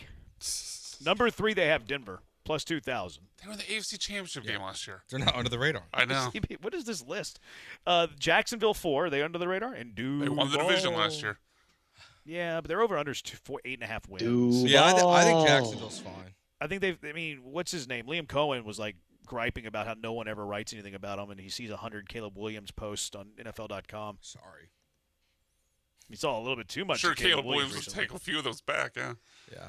And then 5, they have the Saints. I don't think they're under the radar. No, I think that. I think that's the very definition of under the radar, right? I feel like they're the sexy pick this year in the South. Really? I don't. Is there a sexy pick in the South? No. I feel like there's a lot more Saints. I think there's a lot of shrugging. Like, well, they can win 8 games. No, that's kind of what the NFC South is. I think people like that offense though because of Shuck. And yeah. You got Olave, and Jordan Tyson's going to never play because he's got a bad hamstring. Yeah, that sucks. And they signed Achane. And then, of course, you have Kellen Moore, who once led the Dallas Cowboys to the top-ranked offense in the NFL. And they got booted. I'm not a huge fan of the Saints. I think Shuck's overrated. I think everybody's overrating his rookie year. Dude's 28 years old. I like Shuck. 10-6 touchdown interception ratio last year. Under the radar, Vikings will win their division. Ooh, that's spicy. Damn, stole it. That was your under the radar? Yeah. I just think because one of those teams that I think is a class, like when you talk about their season last year, like you never remember what it actually was. Like they still had a winning record last year with possibly bottom 3 quarterback play in the league. And then now what is left of Kyler's former Pro Bowl level self, who knows? But if any guy is going to get that out of him, I think it's Kevin O'Connell. We know their defense is always loaded, and obviously they have tons of skill player talent at wide receiver, a little bit of running back and tight end as well. Like I think if Kyler is right, that team could win 11 games. I hate their running backs. I agree with you, though. I believe that is Minnesota's ceiling as well. They would be an under the radar for me. Who's the running back? Is it been Mason? It's Mason and Jones. People like Mason more than Jones, but both are kind of mediocre to me. I mean, like most of my under. Go ahead. I was like, just to Brian's point, like they beat the Detroit Lions last year, the second to last week of the season, 23-10, and Max Brosmer threw for 51 yards in that game, going 9 for 16. They won that football game against the Lions last year. Like that's unbelievable. Kyler's the greatest athlete currently walking the earth. He's the only player to be drafted in the first round in 2 different major professional sports. What's there not to like? Yeah. See, my under the radars aren't teams that I think would be in the playoffs. It's more like I think that this offensive grouping is going to be pretty good. Okay. Like I think that the Jets' offensive grouping is going to be pretty good. I think they can finish top half of the league in offensive production, but they're not going to win many games. I feel the same way with Arizona. So my under the radars, I don't think I really have any. Now I've seen them already picked a couple times to go to the Super Bowl, at least twice. Super Bowl? The Houston Texans. Oh, I don't think they're under the radar. So my reasoning was they're on the cover of SI. They're on the cover of SI. Yeah, I know, but major radio hosts are having on the writer of that article. I went with the primetime reasoning. Like they of all the teams that were in the playoffs last year, they played the least amount of prime. They're one of the teams with the least amount of primetime games. They didn't get the love from the NFL this year. They only got 4. So, plus 1,700 right now to win the Super Bowl. I feel like if the big teams, they're kind of flying under the radar a little bit. Okay. I don't see it. Got to sell you on the Chargers being an under the radar team. Nope. No? No. Just because they're in LA? No. They have the 5th best Michigan Super Bowl man. odds. They got Jim Harbaugh. They had the 5th best Super Bowl They're odds? sexy. They got Jim Harbaugh. Everybody loves Harbaugh. He's a winner. They Okay. signed McDaniel. Yeah, I didn't They got a realize good running game. I didn't realize the buzz had flown that high. No, I Herbert's just think people write off the Chargers because Herbert can't win the playoffs. That's fair. And completely forget they were without 2 All-Pro tackles last year. So, Junkie's trolling and says the Dolphins. There was a funny tweet yesterday. I think the Dolphins had a joint practice yesterday, and they said the offense was so bad Malik Willis pulled everybody aside and huddled. Yeah. And then it said It didn't help. They're gonna be tragic. I know. And then they went and traded Tutu Atwell today. So what? No, but their wide receiver room's bad as it is, and they're just like, it's all right, the forget same it. without him. I think their receivers are better than Tutu Atwell. Yeah, he's gonna go. Caleb Douglas, Malik Washington, Chris Bell. I think they're all better than Tutu. Kind of if in Major League Baseball, if the Brewers call me and ask for a pitcher, probably most of the time, besides Lance McCullers, gonna bet on that team making a mistake to trade him away. If the Rams are calling me asking about a skill position player, like in Tutu Atwell, maybe we should keep this guy. How do you know the Dolphins didn't call them? That's true, I guess. I think the Rams just called because Tutu's played for Sean McVay before and he knows the offense. Yeah, someone hurt there that we're not aware of? No, they just have nobody outside of Puka and Devontae. I mean, you have Jordan Whittington. You have a bunch of no-namers. You know? And the Dolphins, aren't – they don't need Tutu. They don't need – they want to play their young receivers. They're going to be bad this year. Yeah, I believe they will be bad. Giants winning the NFC East, says a junkie. I don't know. I don't like Dart. I don't like Scattaboo. I do like Dart, but his problem is he needs to stop touching his helmet when he gets hit. Well, I just don't think he's ever going to stay healthy. Yeah, because every time he goes down, he touches his helmet, he gets sent to the blue tent. He plays like he's a crash test dummy. Yeah, well, maybe Harbaugh can coach that out of him a little bit. Maybe. We'll see. The Texans are going to crush him. We'll see. All right, 713-780-ESPN HRP listener line. Let's get to our junkie of the day. Who is your junkie of the day? 713-780-3776. Jeremy and Joe, ESPN 97.5. ESPN 97.5. What's one of the best spots in Houston for sushi? Ducky McSweeney's.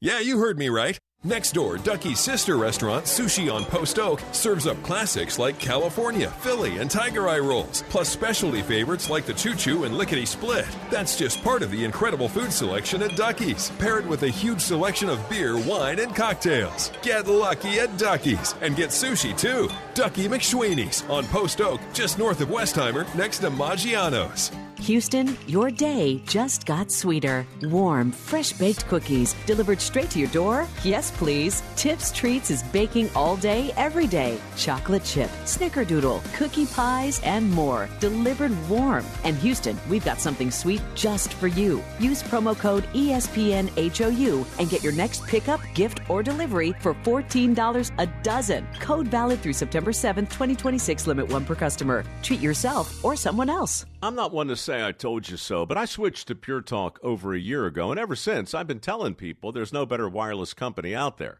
Well, a few months ago, a massive survey was conducted. 123,000 people were asked to rate their wireless carrier in 4 categories: coverage, support, data, and overall value. Well, the results are in.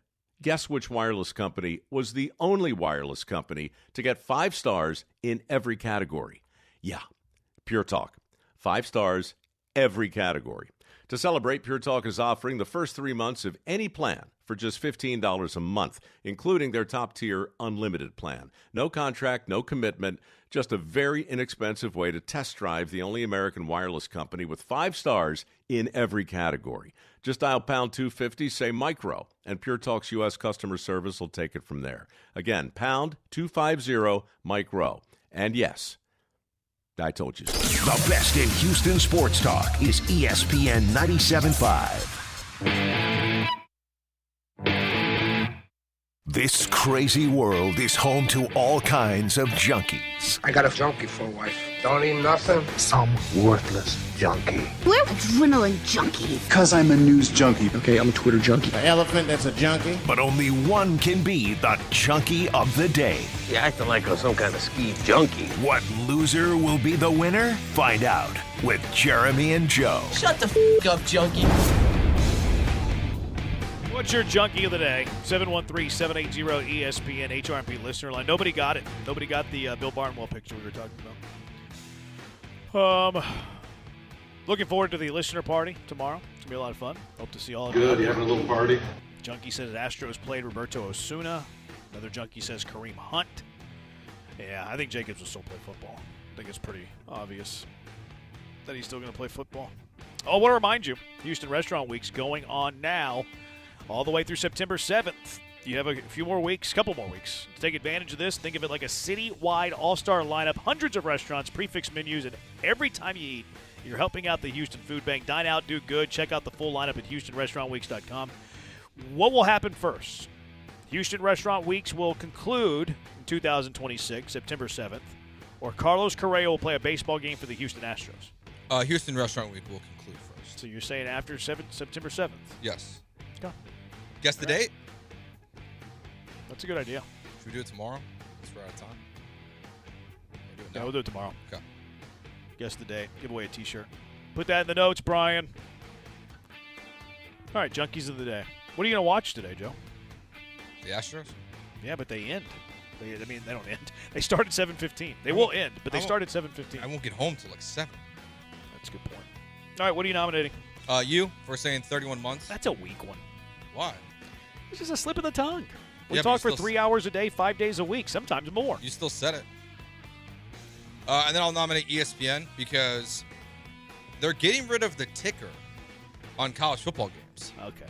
See, I had this for a Cash 'em or Trash 'em next Tuesday, but I guess we can just talk about it now. I love it. I think it's a great idea. Same. What? Yes. I think like it's a great seeing idea. the other Joe, do you scores. have a phone? You have a phone, Joe. Yeah, but sometimes You're on Twitter the whole time anyways. See, now maybe this won't affect you as much if you're watching every single game that you watch live. But if you watch, like, sometimes I'll try to watch the 2 primetime games, like, the next day if I was out. I'll watch one first, the other one later, and then the scores, ruin it. So I like this. I hadn't thought about it from that point. I hadn't thought about it from that point of view. I do that occasionally, but it's not even from that point of view. Not even from that purview. When you watch your Notre Dame games, do they have the bottom line on NBC? I think so. No, they don't. They don't. They don't? I know more about Notre Dame football than you do. Fake Domer. You know more about NBC than I do. It's way too busy.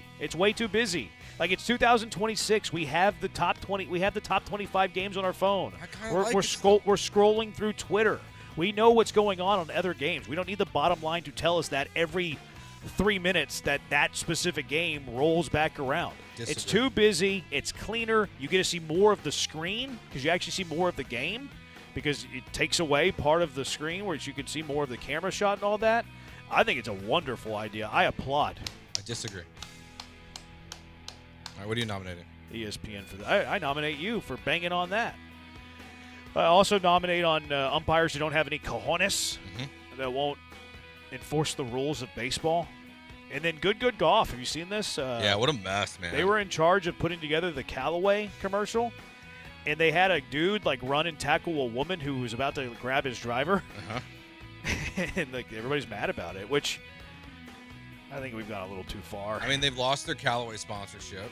Yeah. Callaway also is not innocent here. They approved it. No, for sure. They lost. They're also supposed to be sponsoring a PGA Tour event, I think it was, in Austin next year. I think it's a little bit cancer culture-y. Like, they're saying that this is promoting domestic assault. That's a bit reachy. It's a bit reachy. Now, should Good Golf have just made it a guy, not a girl? Yes. Yes. You should have done that. You should have had the the wherewithal to make it a guy, not a girl. Do I think that this was promoting domestic abuse? Well, I'm not going all the way there. No, but then they put out. I watched the main guy Garrett Clark put out his statement video. Yeah. Doesn't help himself. I saw that. I didn't watch the video. I just saw the comments on the tweet. It's kind of feels like it's taking very small responsibility and blaming other people. Still, it's just. Yeah, you should have just put a guy there. Yeah. Should have just put a guy there, not a girl there, and we would avoid all of this. 100%. Do we think it's promoting domestic assault? No. I don't. It's trying to be a funny commercial, and they just kind of missed the mark a little bit. Brian. I'll nominate Joe Espada playing back of the baseball card with Bennett Sousa, or just the Astros in general. I'll also nominate Caleb Williams' very fierce picture, maybe his Bill Barnwell picture. And then final nomination was Who'd you nominate? Caleb Williams. Caleb Williams. Oh, okay. And final nomination was this moment from earlier in the show. I had to eat Brian sausage yesterday. It's a better cut this time. Yeah, the first one was ripping it live from the podcast feed, so. Yeah. I'm going to nominate John and Lance. They still haven't signed up? Sign up for your own fantasy football leagues, dude. What do you mean? Why do I have to manage this thing? Their draft starts in 5 minutes. No, 45 minutes. But the draft keeps on scheduling because they're not in the league yet. It's your league. Join the league. What site? ESPN. They're Hall of Famers. Somebody else should have done it for them, though, actually. They're Hall of Famers. They shouldn't have to. That's beneath them. They can't hit accept? No, it's beneath them. Somebody else should sign up for them and then hand them their phone back. I'll tell Sean to do that. I'm not kidding. Sean should do it for John, and Dell should do it for Lance. That's no way to treat royalty. That's no way to treat Hall of Famers. Whenever a Hall of Famer shows up, you roll out the red carpet. Mm-hmm. When John and Lance show up, you sign up for their own fantasy football leagues for them. I guess so. I'm not kidding. I think you're totally wrong. 31 months in August, J-Bone wins. Need BMAX thoughts on the GTA 6 preview. You can catch that in post-show. I sent out a Batmobile. tweet. What? I sent out a tweet. Oh, cool. He said, these is a Batmobile with a flat tire on the Gulf Freeway. He sent us a picture of the Batmobile with a flat tire on the Gulf Freeway. That's funny. All right, what's winning? Good? Sure. For being dummies.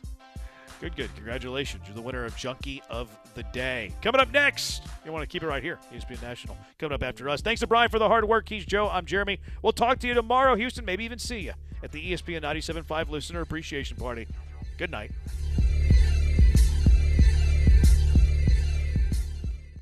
I had to eat Brian's sausage yesterday. This is great. Yeah. Give me more Fernando Mendoza mansplaining football to me. The offensive line have to block for the quarterback. The Bullpen, Saturday mornings at 9 on